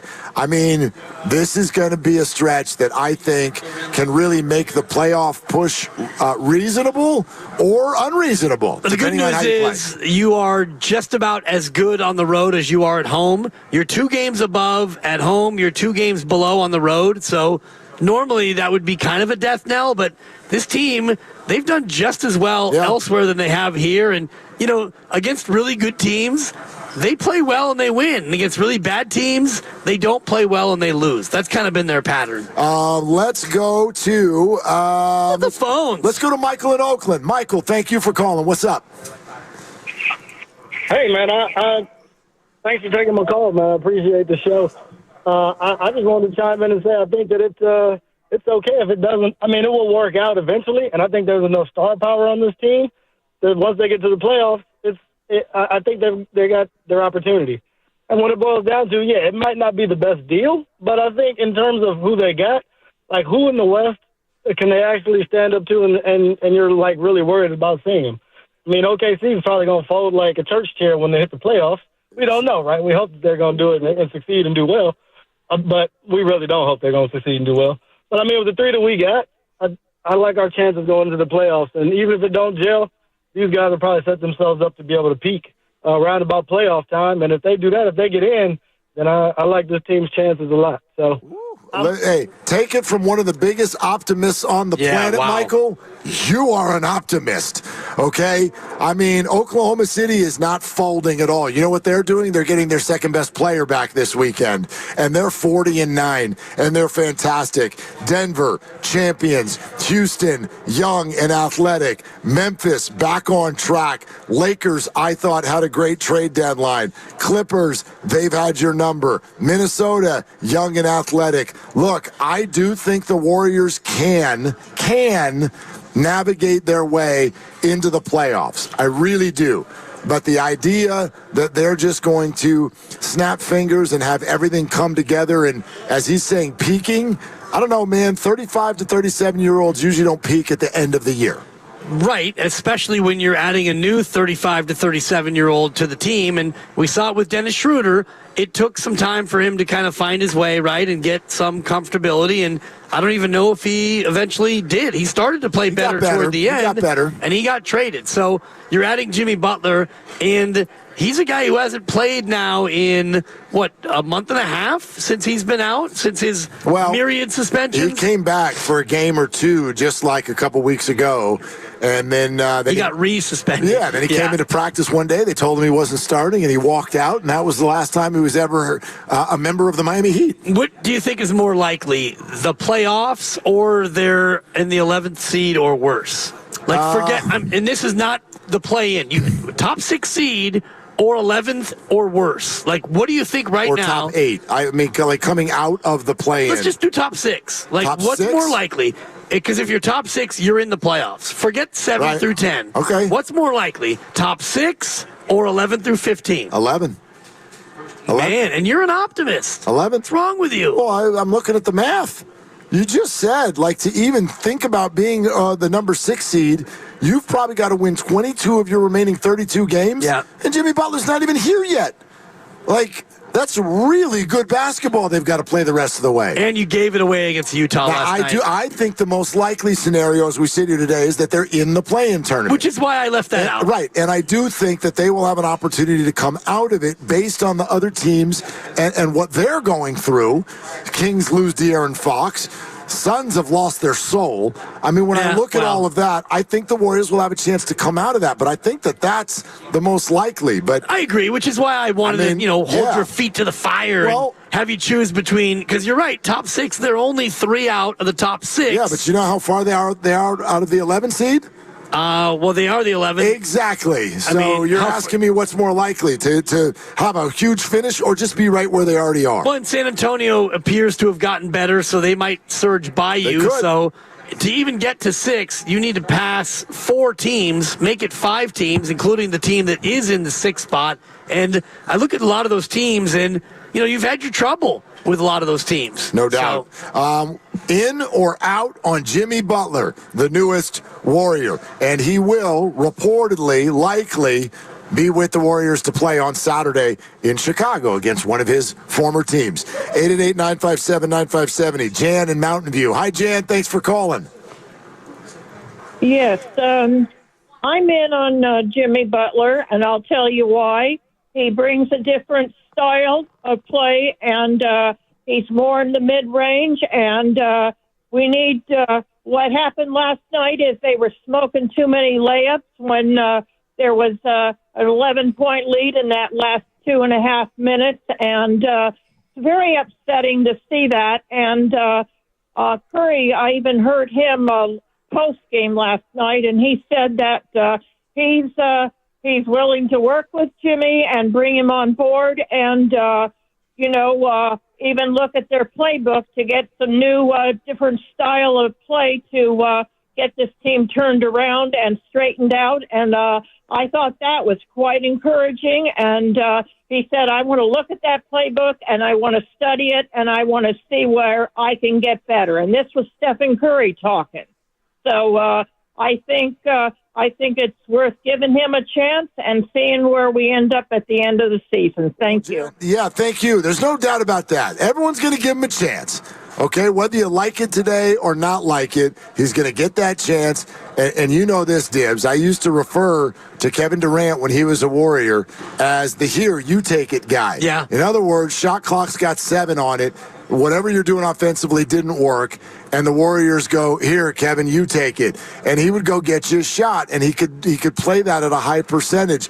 The Warriors, over the last year and a half, have had trouble finding a here, you take it guy. Wiggins can do it. I don't think he's great at it, but he was their best guy at it. They want Kuminga to do it. He's not great at it either. I do think that they stepped up their game in the here, you take it guy category. Yeah, and he probably will do it before you get to that point. Jimmy Butler's a guy who, when you get him the ball, he's going to look to get his. And so this is where I really hesitate to call this trade an absolute slam dunk win because I don't know stylistically how he's going to fit with a read and react team, a pass and move team. Jimmy Butler can do it, but he's much more of an isolation player. He's much more comfortable, it seems, as a guy who gets the ball and scores with the basketball. And, that's what Dennis Schroeder struggled with when he was on this team. No doubt, no doubt. Yeah, it's going to take a minute, which is another reason why I think the 11 seed is more likely than the 6. Yeah, boy. I mean, it's going to take a second, right? No matter who you are. But you don't have a second, to your point, Exactly. Tim in North Carolina. Hi, Tim. What's going on? Let's go to Matt in San Jose. Hey, Matt, what's up? What's up, fellas? How y'all doing? What's good? What's up, Matt? Okay, first of all, y'all better hope I'm not that first caller when that thing goes off because I'm shutting Chase Center down. They're going to be chatting 10-day contract after me. But all jokes aside, Matt's an athlete now. I like what you said. I like what you said about being lowercase in, Dibs, on Jimmy Butler. I'm kind of lowercase in as well. Look, if you go back to some of the trades the Warriors have had, the Iguodala trade, for instance, how did you feel after those? It's just a different feeling. It makes you feel a little bit more excited because we look at trades for the wins that you can add to your team. I just don't know that the Warriors added very many wins with this trade. And we're kind of in that wait and see limbo. Matt, there's no doubt. And I think that no matter, again, I said this earlier, I'll say it again. If you're in or you're out, there is a spot where we may end up all meeting in the middle. Here's one thing that I think at least is unarguable. Whether you're in or you're out, I don't really see how you could, from a large view, suggest that the Warriors should have just stayed with what they had. To me, that's lacking a winning attitude. And you could see it all over their faces for the last month or so. They didn't have enough. They couldn't do it. So you had to do something. I'm not overly enamored with this. Yeah. But I like it from the standpoint that it's something. It is something. That's all. I mean, it's more than just a little micro move for a Vucevic with a couple of expirings and you bring back the Vuce. This is a big something. They made a big swing and they gave the guy $120 million over the next 2 years. And, Jimmy didn't want to sign an extension. Well, turns out Jimmy did sign an extension and they gave him the kind of a money that is huge. They gave him Steph Curry money. If you look at what Steph has remaining and what Jimmy now has remaining, it's damn close. So you gave Jimmy more than just a ring. You gave him a big old ring with a diamond in it, and you're saying to your team, this is what we're going with. We're going with 2.5 years of fading Steph, of Jimmy Butler, who knows, and Draymond Green, and this is what we're doing. Yeah, from that standpoint, I get it, and everybody can meet in the middle with, I think all of us have a curiosity to it. Yeah. No matter if you're kind of feeling positive or negative, I think everybody shares a little curiosity with it. Tony in San Diego's next. Hi, Tony. Thanks for calling. Hey, guys. Love your show. Thanks for having me on. Thank you. Yeah, my thing is I'm kind of, middle of the road on this deal too. I just can't help but think about spacing and pace. And I just don't, Jimmy's a 35%, 3-point shooter. And I just don't feel like we got better. I know there's some positives about him. I know he's a closer. I know he's probably got just a lot more experience, higher basketball IQ than some of the young guys we got. But I just think it's going to change the way we play. We're going to have Dre, Jimmy, and then either Looney or TJD. That's 3 guys who nobody is really scared of beyond the arc. And then Steph. And then it's either Buddy or JK. It doesn't seem like anyone's really going to be worried. We're going to be back in the same position where we've been in, where we have too many guys on the floor that can't shoot. And that's why we got all excited about Quentin Post, because he could, help with spacing. And he's turning out to kind of not be totally ready for the limelight yet. But I just don't think it's kind of a mad deal because we're kind of right back in the same spot. Not enough shooting. He's a closer, but I think there's going to be fewer games where we need a closer. It's Tony. Thank you. It's fair. Still old and still not great at shooting. Yeah. Not the greatest combo. Oh, snap. There it is. That's the sounder. So it's time, and all you need to do is call the contest line. Hopefully you've got that number. If not, here it is one more time. 415-523-4652. First person to give the correct keyword on the contest line is into the knockout tournament. Chase Center Court, Monday, March 3rd. Again, contest line right now, 415-523-4652. Best of luck to each of you. Thank you for listening. Thank you for trying. And if you don't get through this time, you've got 3 more chances again tomorrow, 8 a.m., noon, and 4 p.m. And then 3 chances each day next week as well. So keep listening for your chance to win. And keep calling. Are you in or are you out on Jimmy Butler, 888-957-9570. This is Willard and Dibs. Hi, this is Matt Jesse with MB Jesse Painting. Put your painting project in good hands. Residential, commercial, interior, exterior, MB Jesse Painting. Voted the Bay Area's #1 painter. Call 855-MB Jesse today. MB Jesse. Hey, it's Willard for Underdog Fantasy. California sports fans talking to you because I got some good news. Underdog now available to play in your state as we get ready for the big game and the big game party coming up this week.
Dub Nation, it's Steve Kerr. You're listening to Willard and Dibs on 95.7 The Game. Hey, Dibs, your picks stink.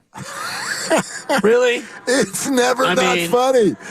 It's never not funny. No, because because they do.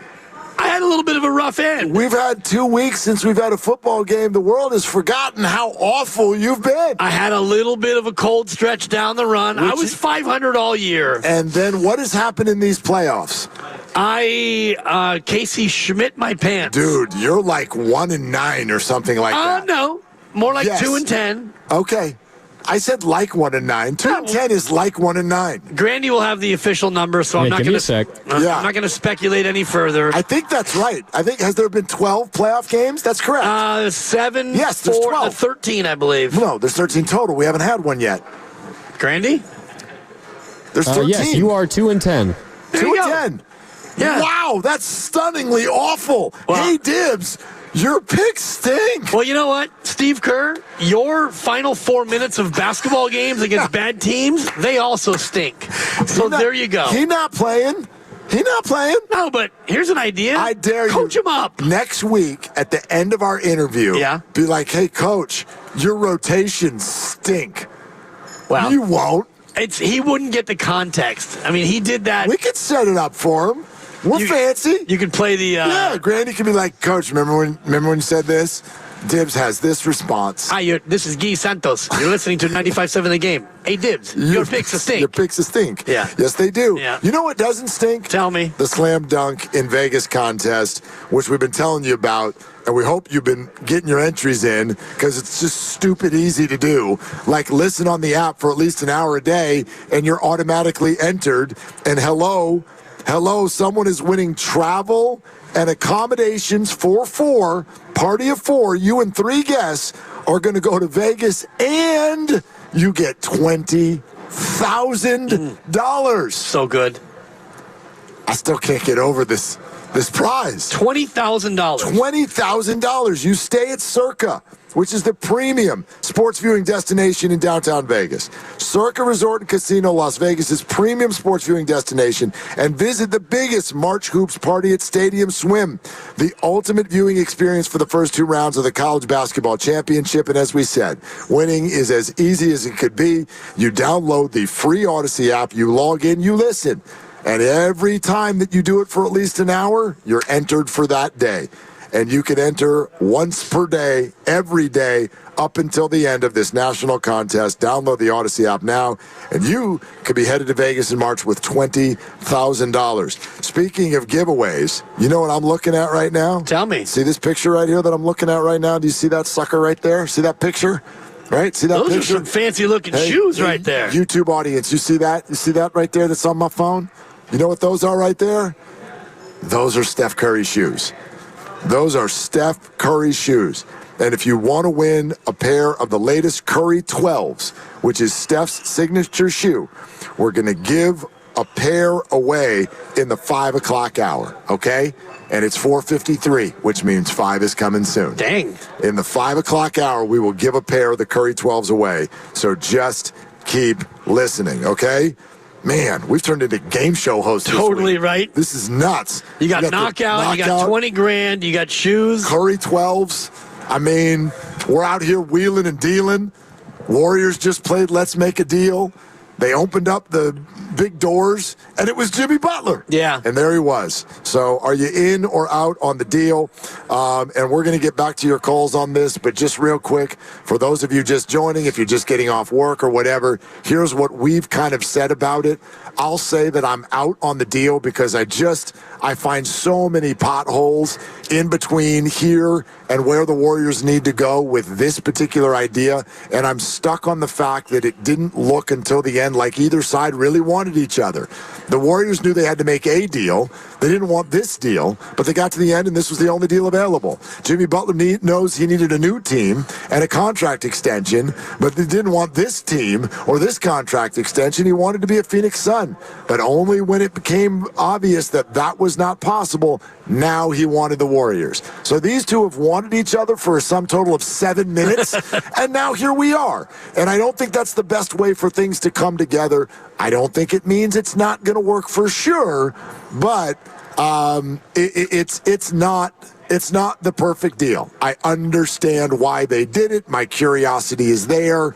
Far from the perfect deal. I get that, but I'm kind of the mind where you needed to do something, and you guys have kind of convinced me to that, and I was in a spot where, go ahead and let's just wait till the summer, and then when you get to the summer, we can kind of rack it back. But Steph and Steve and Draymond, they've all talked about needing to get better. We need to get better. And then the Luka and the De'Aaron Fox trades happened, which were major bombshells, and it kind of ratcheted up the need to do something, and I get that. And so you get to a spot where you're really only giving up Andrew Wiggins and a protected first-round pick.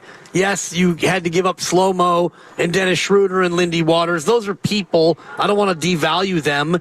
But honestly, in terms of assets, it was just Andrew Wiggins, and it was a first-round pick that is protected. So at the end of the day, you brought in a guy who you're going to keep because you gave him an extension.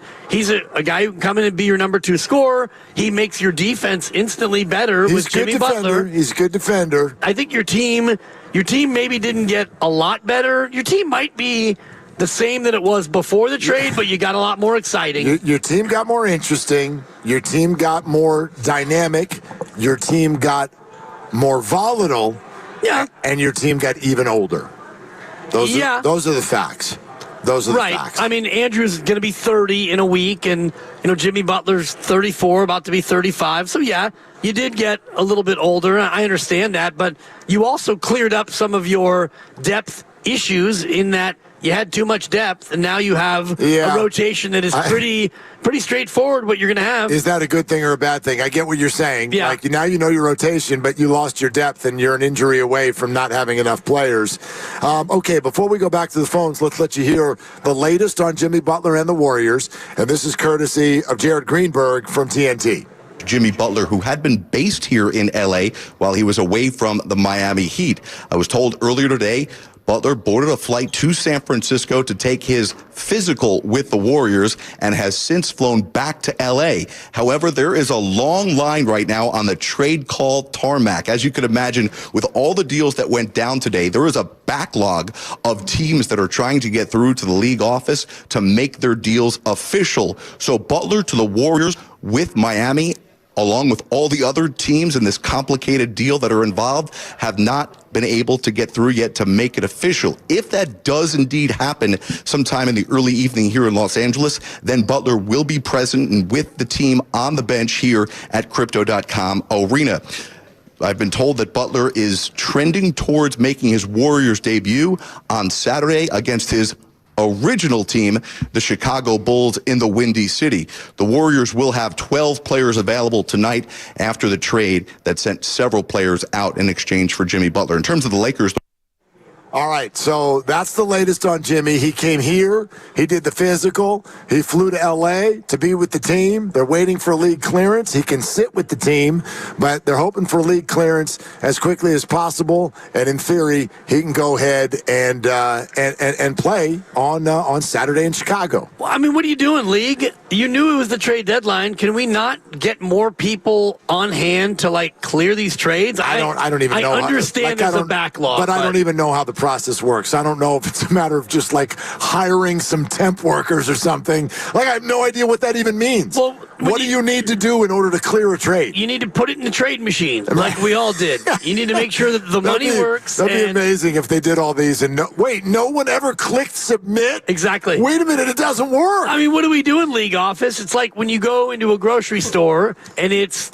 Christmas Eve and you've got 1,000 shoppers, and luckily you and I go to Safeway, and when you go there, they're fully stocked. Every check stand is open because they're ready for the event. Hey, NBA, hey, Adam Silver, quit crying in your beer over low ratings and get some agents in there to process these trades. Is it that hard? I don't know. I don't know if that's how it works, but I'm thinking the NBA office right now, they're like, the fax machine is just humming, and they're like, oh my God, all these trades. I can't believe they're making all these trades. Well, they're like, we had enough people, and then the Mavericks did this Luka thing right. when nobody knew that was happening. You're listening to 95.7 The Game. KGMZ FM and HD1 San Francisco and Odyssey Sports Station. Always live on the free Odyssey app, Twitch and YouTube. Powered by First NorCal Credit Union. For a low-rate auto loan, apply online or just ask for First NorCal financing at the dealer. And remember, a pair of Curry 12s coming up this hour. All right, back out to you. Are you in or out on the Jimmy Butler trade here on Willard and Dibbs 95.7 The Game? How about Leo in the city? Hi, Leo. What's up? Hey, how you doing, guys? We're good. Hey. Leo, go ahead. Leo. All right. That was that was disappointing. Let's go to Diego in Sacramento. Hi, Diego. Do better. Hey, guys. Hey, I'm actually liking the Butler trade because it seems like for the last couple months, the Warriors have been going through the motions, and now they're getting the dog. They're getting another alpha. And I think Butler can actually elevate the rest of the Warriors team to actually make a playoff push. So I like the trade. They had to get someone to help Steph out, and I think he could bring an outside energy to elevate the team. What do you guys think? Well, I think that what you're saying is the hope. I just don't know if I can fully believe and buy yet that that's the way it's going to play out. Jimmy Butler has been many different things as a teammate in his career. Yes, he has put people on his back and taken them through the playoffs. He has also put people on his back, taken them to the ocean and thrown them in it, and left them there. So I don't know what he's going to do here. I'm sure he'll be the good soldier early, but now we're signing up for 2.5 years. Yeah, and I do think that every situation's different, and he hasn't been in a situation like this where you go to a squad that has 4-time champs and multi-time champs, and you've got an established culture, and you've got a head coach who has been here for a long time. And I know when he went to Miami, it took him, 6 years in Miami before he wore out his welcome. So I think that he comes here with eyes wide open, and he now has the extension that he wanted. He's getting more than $60 million a year over the next 2. So everything is kind of taken care of except for the basketball part of it. And he doesn't have to come here and be the alpha and be the dog. He doesn't have to be the bad boy. That's Draymond. He doesn't have to be the best player. That's Steph. He can be the second best scorer and the second toughest guy and kind of fly under the radar that way. You're right, and this will probably, I would imagine, he thinks that this is his last multi-year, very expensive extension in the NBA. And so maybe if money is the thing that stirs the drink for Jimmy, maybe he arrives in Golden State and goes, okay, we made it. We don't need to fight anymore. And now we can just play basketball and focus and ride out the rest of his career with his absolute best effort. Maybe that's the way it goes. Yeah. I bet it will at the beginning. Everybody likes their boss the first month, but then it takes on a life of its own. And Jimmy Butler, I do think those who have really gotten into the X's and O's of this have a very fair question of is that the kind of player that fits in the Steph Curry, Steve Kerr system? On the surface, no. But how do they all adjust to each other? Maybe it works, maybe it doesn't. I do think that it works probably pretty well early, but my concern is more where it goes next after that. Yeah, and Young Masuk from ESPN joined us yesterday and said that very thing, where Jimmy Butler tends to, early on, really fit and really work, and there isn't any ruffling of any feathers in the early stretches. But then, as time wears on, things can sometimes devolve into a different situation. So you look at this spot, and this year especially, where, okay, he doesn't play against the Lakers tonight. He comes back against Chicago. You got 30 games. Just go out there and see how you fit, see what this conglomeration of talent looks like, and then you get in the offseason and you figure out what are the pieces you need to add to try to make this team, again, what you talked about, relevant. Make this a relevant team, a team that can be competitive, not necessarily championship or bust, but can you be a team that at least threatens to be a top 6 seed? 888-957-9570 is the number. Are you in or out on the Butler trade? Let's go to Big League Chew. What up, Big League Chew? What are you doing? Hey, man. Hey, guys, appreciate you both. The first thing I want to say is mad respect for both of you for doing a live show, in front of everybody and doing the work you do. So thank you. But also, I just want to say I have a little bit of a Seinfeld tie because I'm hearing Jimmy, Jimmy, Jimmy, Jimmy, Jimmy. And now we got some third-person Jimmy references from Seinfeld where, Jimmy likes what he sees. Jimmy also doesn't like what he sees. Jimmy doesn't like to be told what to do. So I think those particles there are going to be a little interesting because there's like some foreshadowing going on with Jimmy Butler. But the one thing I will say is I think this is going to be exciting to watch because Jimmy's a killer. Speaking in the third person, of course. Nice. Jimmy's a dog and everything else. But the main thing is this might be a swan song for Draymond. This might be a swan song for people that have been on this roster because if you look at the extension, we have about $120 million with Steph and Jimmy, and then we have another 25 with Dre. So now we have next to no cap room for next year. So I think fans need to realize that this roster, because of the 2-year extension, is going to look a lot different. Well, I actually, thank you very much, Big League Chew. And again, we went through this earlier, and it's probably prudent to do it again. Eric Pincus, who's one of our favorite capologists, the second this went down yesterday and Warriors Live started, I hopped on the phone with him and I said, tell me what this means for Jonathan Kuminga. Because honestly, my concern was kind of what Big League Chew just said. If you've got that much money in Butler, Steph, and Dre, can you fit an extension for Jonathan Kuminga? And his first response was yes. But oh boy, the thing is that Jonathan will probably command less than what we've all been thinking. And I know when Bobby Marks came on and talked about 25, 27 million per year for Kuminga, all of us went, man, that's it?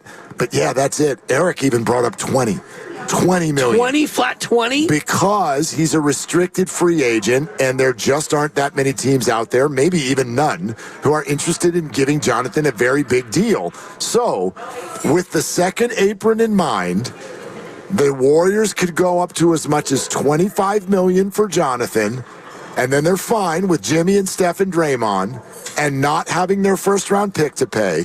And if they do all of that, here's the rest of the roster. Moses Moody, Buddy Hield, Brandon Pajemski, Trace Jackson-Davis, Guy Santos, and 5 minimum players. 5 minimum players? That's your roster. Man. That's what you're looking at next year. So you can do it. I don't think it gets in Jonathan's way, but it does get in other people's way. Like, if you were worried and you're celebrating today that Kevon Looney and GP2 stayed, they're not going to be here next year. Right, unless they sign for minimums. Unless they sign for minimums. And and GP2 might, but Looney, I would argue, will get something out there. I don't know. I would think. Yeah, I mean, I'd be surprised if it is a lot more. And, it comes down to, at that point, if you're getting the minimum here as opposed to getting a couple more million somewhere else, you might want to stay here because you know what here is. And, this is obviously putting the cart before the horse because that's way down the road. But the very way you laid that out, courtesy your friend Eric Pincus, is 5 minimum, so 5 veteran minimum guys. Well, and one of them would probably be Quentin Post because, and I don't know that that's technically I don't know if that's a minimum salary or not, but it's small. It's small. And Quentin Post is going to get transferred out of a two-way and be a regular roster player now. Like, they've got some gymnastics to do because of this. There's no question. Yeah, and the gymnastics is going to be uncomfortable. Even if you wanted to make a trade and you send out Buddy Hield, well, Buddy only makes about $9 million. So even if you trade Buddy Hield, you're not going to be able to bring back a lot in terms of other players. So with this idea, you're going to be relying on younger guys, Quentin Post, Guy Santos, Pajemski, TJD, your younger guys. If you keep Jonathan Kuminga, you're going to be relying on all these guys you've drafted to step up. And that's why when I say that, even though I'm hesitant, I say I'm out on the deal, is because at the core of what the Warriors just did is a lot of trust in Jimmy Butler.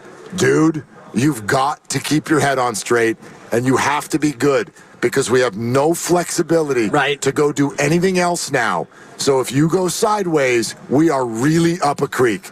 And to me, that is a very vulnerable position to be in. Yeah, it's a big dice roll because Jimmy has gotten sideways in the past in different spots. And now not only did you trade for him, but you gave him a 2-year extension. And if he goes sideways and you're paying him $60 million a year, how are you going to be able to offload that deal? Now, when you get to the final year of his deal and he's an expiring contract, even at that, $60 million at that point is going to be tough to do away with. So you kind of put all your eggs in his basket. Jimmy, come in here, be good, and also behave. Right.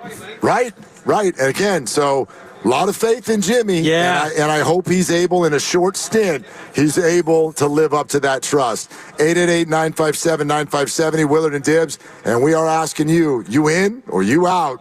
Jimmy Butler's a warrior. Mark on 580. Hey, Mark, thanks for calling. What's good? Hey, guys, thanks for taking my call. Long-time listener, first-time caller. I am very out against that trade. I was out from the very beginning. You know, to me, with you have Dre, Steph, and now Jimmy, those three combined have a lot of salary. So it just seems like a diminishing asset. You're not going to get your return of investment on, you know, the age of them. So I think it's, you know, the worst thing possible. One of your other callers, Diego, mentioned, you know, Jimmy brings that, you know, alpha dog to the locker room, but we have Draymond who does that already. And if you get them both there, Draymond's already proved himself once that he's gonna, you know, not get along with those type of people. So, you know, to me, it's just not good. And, you know, I'm hoping for the best, but, you know, I think we could have done better.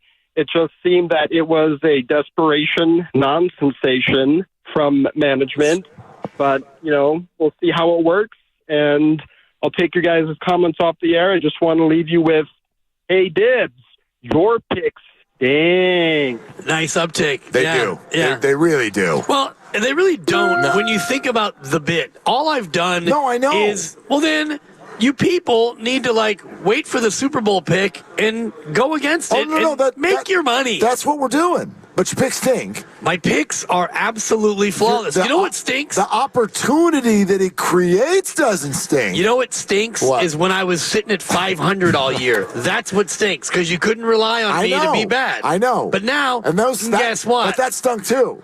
For a different reason. What stunk was like, dude, pick a direction. What are you doing? Exactly. Yeah. Which is why now my picks actually don't stink. Yeah. They're actually absolute cash money. And tomorrow I will give you my Super Bowl 59 lock of the year. The pick has been in for a long time. I didn't even know the Super Bowl was this weekend. Thank you. It is literally the quietest football week leading up to a Super Bowl of all time, which I love because I hope both teams lose. Okay.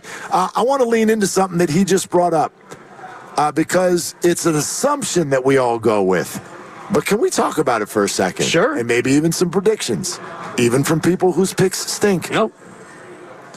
Just because Draymond's got a big attitude and Jimmy Butler's got a big attitude, does that automatically mean that they're not going to get along?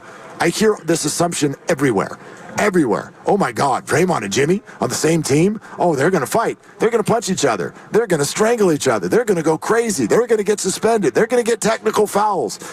I don't know, man. For my taste, that take is getting ahead of itself. I think NBA players tend to respect one another because they've achieved the same thing. We've heard people who have played with Draymond for years say they enjoy playing with Draymond. Just because there's another big personality on the team doesn't mean that those two things don't fit. Like if Jimmy tries to come in and change the locker room, maybe we got a problem. But I don't think Jimmy's not stupid. He knows who Steph and Dre are. Right. He knows what they've achieved here.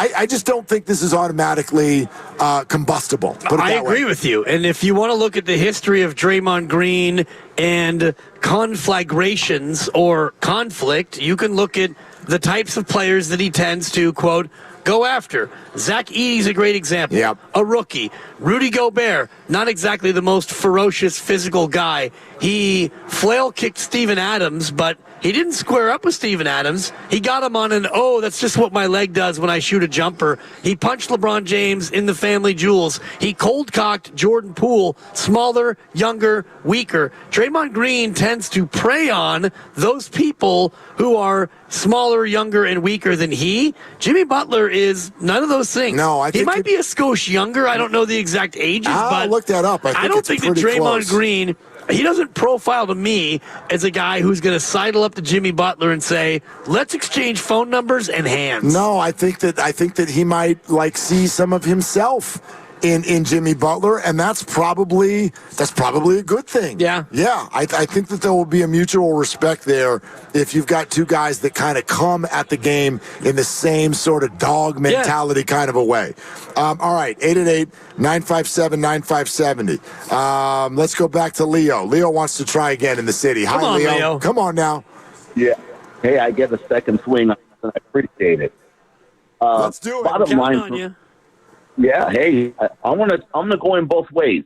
I'm out from a basketball perspective because I just think it's going to be a situation where this isn't going to do a lot for the Warriors, and I don't really know what their goals are. If their goals are to make the play-in, it might help. I don't think he's that much better, to be honest with you, than Andrew Wiggins is right now. But I don't think this gives them any opportunity to win the bottom line, which is a championship. So if people are believing that this is going to somehow make them competitive for a championship. No. Make them competitive for a play-in? Yes. On the other hand, I'm in because I'm curious to see how this is going to play out just from a personality perspective. People are always waiting for something to implode, whether it's at NASCAR or wherever it may be in sports. And I think people are going to be tuning in to see what's happening with this team.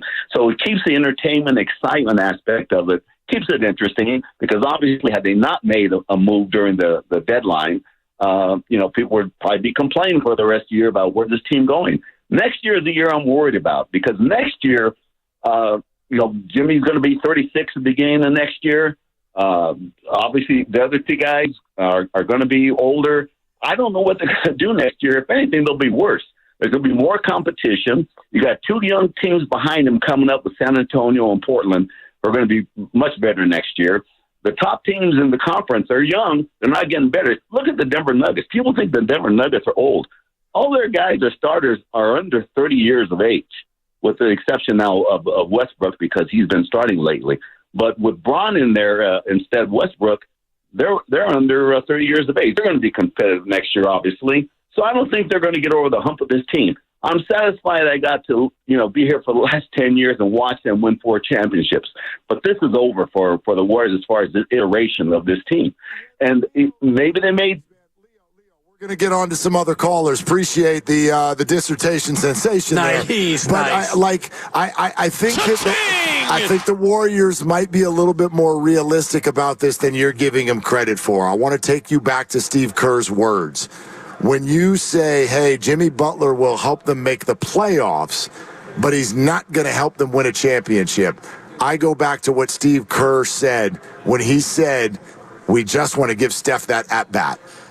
Our feeling is it's our job to put people in a position to take that at-bat. What they do with it after that, that's up to them. I don't think the Golden State Warriors front office is sitting there going, okay, Jimmy Butler's here. Now we're going to win a ring.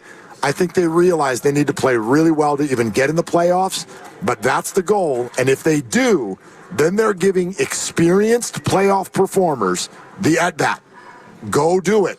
If you have to go to Oklahoma City on the road in the first round, you have to go to Oklahoma City in the first round. But that's your at-bat. I think that's the way they're looking at this. Absolutely. It's the only way you can look at it, because there's no move out there that would take you from an 11 seed to a top 4 seed or into a spot where you could feel like you're a championship favorite. And so, you look at Jimmy Butler in Miami and what he was able to do in Miami.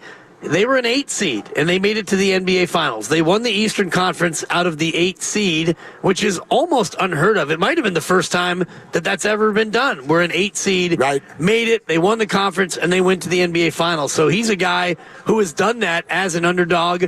And, Steph and Draymond have been successful, but every time they've won a championship, they've either been the number 1 seed, or I think they were the 2 or the 3 seed in 2022 when they won the title. They've never done what Jimmy's done, so you add that piece. Thank you, the 3 seed. They were the 3, Right, and so they were the 3 seed, and now you probably are going to be in the play-in, but Jimmy Butler's been through that, and I do think that that's a valuable experience to have. No doubt. 888-957-9570. Want to throw this out there. This is completely off the map. But as we're sitting here at the beautiful Splash at Thrive City, this unbelievable environment, as they get ready for their soft launch tonight, open to the public tomorrow. We've tried some of the food. It's amazing. The wraparound TV sets, the vibe in here is absolutely immaculate. So we're keeping an eye on this Mavericks-Celtics game that tipped off a little while ago. There's still 4:40 to go until halftime. Klay Thompson has 23 points. Okay, Klay. 23 points. 4:40 to go in the first half. Man. So Klay is doing a little throwback heater that us Warrior fans know so well. Yeah, and I'm looking at your box score there on your computer. 10 of 13 from the floor. Yep. He's out there hunting it and shooting it, so. And 3 of 5 from deep. Yeah, wow. Absolutely. Keep All right, it up, Klay. We're getting real close to the Steph Curry 12s. The new shoes from Steph Curry. We've got a pair to give away. We're giving them away to a lucky listener this hour. Keep listening because we're getting real close on that. All right, next up, let's go to Sabrine in the city. Hey, Sabrine, you're on with Willard and Dibbs. Hey, how's it going, you guys? Good. Good. Good. I just wanted to say that I'm okay with the unknown because the known did not work, which is the reason why we're here in the first place, right? And it's not like any of the players made themselves, valuable to get traded so that we could bring something else back. This trade was made for Steph to bring a known name for him to play with. It was also made for the people that was being ready to, with their pitchforks, to say Mike Dunleavy doesn't do a good job, bring back Bob. So, that's the reason why we have Jimmy Butler. But we don't know if he's going to be good or not. But what we do know is that we were not a very good team. So we got to be open to the possibilities, I think. Sabrina, I think that's very fair. I really do. And for me, that's kind of why when I look at this and go, I'm reluctantly out on this deal, but I understand it. I think what you just described is part of what I understand. I can sit here today and say, I don't really think this is going to work, but I still get it because what I know for sure doesn't work is what they were doing. Exactly. So either you let that ride and hope that Kuminga comes back and you suddenly get a lot better and you get in the playoffs and it's good enough and you roll, whatever, or you make a bold move, which is what they did. And I didn't want them to do the trade because I was afraid of the Jimmy Butler part of it where it would just be a rental. But when they signed him to an extension, even though I think that it's more money than I would pay Jimmy Butler, it's not my money, and I do think it kind of hamstrings you a little bit going forward, but they brought it in Jimmy Butler and they paid him, so that part of it for me goes away. He's here, he's signed, he's going to be a part of it. So now let's find out if it works. Let's all check it out. Like, sure, we're all like, well, no matter what you think today, we're going to check it out. Yeah, we're going to check it out. I hope it starts on Saturday night. Lucky in the city. Next up on Willard and Dibbs. Hi, Lucky. Hey, Willard and Dibbs, my favorite two brothers in the afternoon. How you guys doing? Let's go, good, Lucky. Let's we're go. good, man. Man, I'm excited for this, man. You know why? Because I've been hollering this for the last few months myself. We needed a two guard. But my main concern is now, since we paid Jimmy all this money, how are we going to get it big? We didn't get Vucevic before the deadline. So what are we going to do as far as covering up, or I wouldn't even say covering up, adding to that so that we can be fortified at least if we're going to try to make a playoff push? Because what it seems to me, what Joe Lacob just did, he just swung for the fences. Right? So you bring in Jimmy Butler. It's proven. It's proven. So let's go get this, man. I'm excited. I'm ready to go win this 5th championship, man. How about that? Well, how about that? Yeah, Lucky. I'm going to wait to see, at least 5 minutes of basketball before I start thinking about that. But Lucky, I get it. And, the long-awaited big that all Warrior fans want, I just put it this way. It'd be real damn helpful if Quentin Post can continue to develop into being a stretch 5. Right. If he can actually do that at a cheap price for the next 4 years, that would be very helpful to their situation right now. Yeah, I don't know if he can ever be the defensive big that people want or the rebounding big, but yeah, stretch 5, a big guy who you can put out there and shoot. And you talked about it earlier, and we've all mentioned it here on the station. This trade that they made didn't really give him a lot of outside shooting. Jimmy Butler's not a prolific three-point shooter. He's technically a worse three-point shooter than Andrew Wiggins. He's been shooting at his best from 3 the last 2 years, but that's in shooting like 2 threes a game. And that's what he does. Andrew shoots like 5 or 6 a game. So you take a team that needed shooting and you took away some shooting and didn't bring any back. So if you want to talk about how they got better, well, they got better with defense and toughness, certainly, and experience and all the rest of it. But everybody wants more shooting and more space for Steph Curry. This trade didn't provide that. The Curry 12s are coming up in 5 minutes, okay? So be right where you are. We're giving away a pair of Curry 12s in 5 minutes. Let's go to Gene in Oakland. Hi, Gene. How you doing? I'm doing okay. So, I think we have an excellent chance of winning a championship, but only if the NBA establishes a veterans league. Okay? I mean, I'd be excited about Jimmy if it was like 2 or 3 years ago, all right? But I mean, I'm seeing a whole lot of red flags with this trade, starting with the fact that the guy he hasn't been playing all that great in the last couple of years. I mean, I just looked at his stats for this year. He's averaging 17 points a game. That's no big deal. And his defensive rating is a little under 114. Is that worth $60 million a year? I don't think so. And there's the age factor that one of the previous callers touched on. Our core is old and getting older and breaking down. I mean, Jimmy is injury prone. Curry, unfortunately, 9 straight games now, he's been shooting about 38%, overall, and about 34% on threes. Both sub-average. And Draymond's breaking down. We're throwing all these money into these 3 guys for the next 2 years. I mean, I don't know. I just don't. To me, it just reeks of a desperation sensation that they failed. They realized they had to do something to satisfy the base and maybe Curry. Yeah, but I don't know. I think we've made a serious mistake here. Well, time will tell. Gene, I get the skepticism. I really do. The one thing I'd say to everything Gene just listed there, though, I'm sort of willing to blow off Jimmy's numbers this year. Yeah. Partially because he's been in and out of the lineup. Partially because he and his team have not been getting along. I think that even leads to not just like a poor mental state, but it leads to some disruption in terms of how is the team approaching possessions? Are they kind of running their offense through him, or are they starting to run it through Tyler Hero instead? All of that. Whatever his numbers were this year, I'm going to blow that off and see what he can come here and do. Yes, he's getting older and declining, still a very good player, and what he did in Miami this year, quite frankly, is irrelevant. Yeah. It's irrelevant. And now. I wonder what Gene would have wanted them to do, because, yes, there is a certain amount of desperation to the trade, but the other option was to just stand pat and do nothing. And I wonder what people who didn't want the Butler move to happen, what would you have wanted them to do?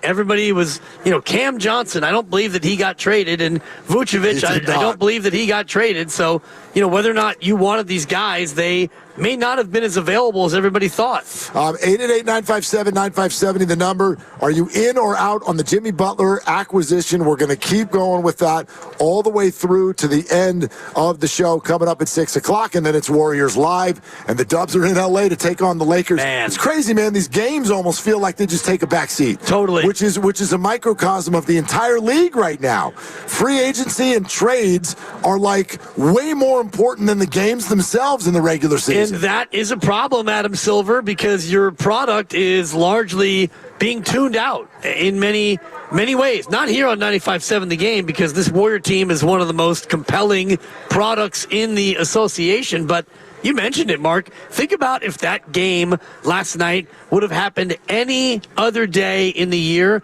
We would have done a 4-hour show about Steph is done, fire Steve Kerr, they need a closer, whatever the topics would have been. The way they gave that one up last night, should be the absolute lead to the show, but Jimmy Butler. Yeah, we've barely even mentioned Utah and the ridiculousness that took place in the last 2 minutes of that game last night. Ridiculous. Lovely Christie's birthday last night. Ruined. And, well, not fully ruined. Not ruined. Okay. But no, we're out to dinner, and the game's kind of on in the background, and I did I did what I think was a decent job of, like, we're not paying attention to the game. We're right here. We're present. We're having conversation. Doing really well. Our daughter's with us. We had a great evening. But I peep at the TV on our way out the door, and the Warriors have gone on that little run, and they're like, okay, we're up 10 with under 3 minutes to go. And I'm like, all right, we're cool. Let's go ahead, and we're going to get in the car. We drive home. We do the gifts. And then I think I took a break to go to the restroom, which is also like when you open up your phone to be like, all right, so, how much they win that one by. They're down by 3 with a second left to go in the game. My God. I'm like, what the hell happened? Yeah. What did you all do? What did you do? What are you doing? Like when you come home and you left the dog out of the crate and you walk in the house and like 7 different things are torn up and you look at Penny and Penny, what did you do? What did you do, she Penny? Got that look on her face. That's right. And she licks her lips. Yeah, she ate that lasagna. Well, and she also tore up the pillow, and she left a little deuce on the carpet. Oh, it's like, my God. Penny, what did you do? Well, all right, That's what last night was. We're gonna go. We're gonna go back to the calls in a second, but we want to give a very big thank you to the Curry brand, Steph Curry's brand, powered by Under Armour, and we've got a special sneaker giveaway heading into All-Star Weekend. The winner is going to receive the latest Curry 12s, which is Steph's signature shoe in the yet-to-be-released What the Bay colorway. These shoes are specifically designed to celebrate the Bay Area. They're going to drop NBA All-Star Weekend on Valentine's Day, February 14. The shoes will drop the Friday of NBA All-Star Weekend on UA.com. Will also be available through Dick's Sporting Goods.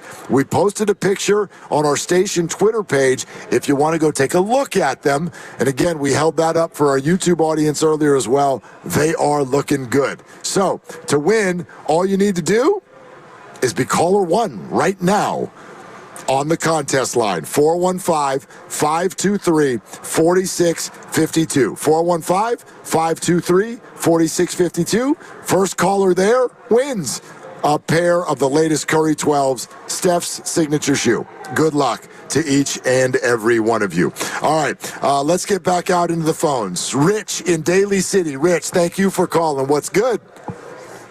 Hey, how's it going, guys? Yeah, I'm excellent. Definitely out on the Butler thing. I think where I have trouble with is the extension and the value, because they're basing it off of something that happened 2 years ago, and he lost on that. And then you compound that with the following year being out the whole year on an injury, and then whining this last year, and I know the same standard has been applied to other people on minimizing their impact, like a Jordan Poole and Wiggins, but then now we give them $60 million per, and it basically ties our hands for the next 2 years to add any kind of big, or even re-sign Kuminga. So we're looking at another 2 years of vet mins and G League contracts to fill in the bench. I don't see how that helps and maximizes Curry's last 2 years. So I'd like to. Yeah, Rich, I think listen, it's a very fair topic. I will say I think you might be overstating the Warriors' flexibility and ability to re-sign Jonathan Kuminga to an extension. I still firmly believe that's going to happen. I don't know where else he's going to go. That's not a great reason, but I honestly think it's my number one reason why Jonathan Kuminga is going to remain a Warrior. They do have some money to give him. And they do have the ability to go into the second apron if they want. We'll see what Jonathan kind of earns. He does not have a whole lot of leverage. He's restricted. I don't know where else he can go. I do think the Warriors are going to keep him, but he's also not wrong. There's going to be some minimum salaries on that bench. No matter what, even if you don't keep Jonathan Kuminga, if some team offers him $35 million a year, and there aren't a lot of teams that have that room, you're right, but if some team does offer him more money than you want to pay, and you end up letting him go, well, you will have some room to add more than just veteran minimum players, but your roster is going to have some of those guys. And when you look at this move, Mark, when you trade Wiggins and the rest of them for a 35-year-old Jimmy Butler, what you're saying is we're all in on veterans. So you're not going to be afraid to go out there and add vet min guys who are already in their 30s, because your whole team is full of guys in their 30s. Again, I don't want to act like this team now has got anything in common with the Warriors at the height of their powers a number of years ago.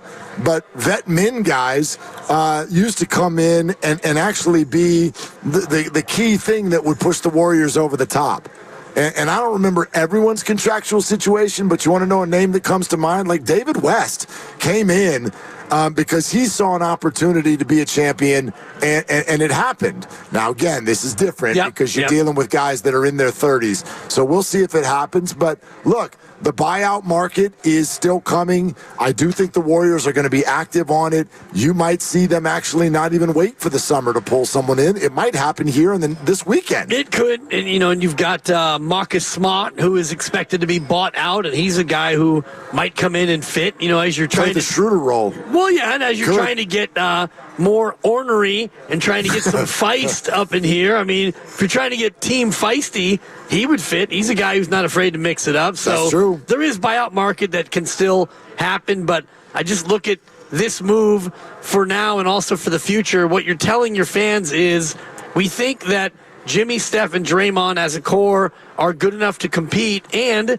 you're going to surround them with, I believe, other veterans. And even, like you said, even if you do keep your draft pick for this upcoming year because it's top 10 protected. Top 10 protected. So if you wind up with let's just say you wind up with the 11th pick, you're a lottery team, but you fall down to 11th, you might end up trading that anyway because you may not want to pay a rookie $6 million. Well, if you end up 11th, it's gone.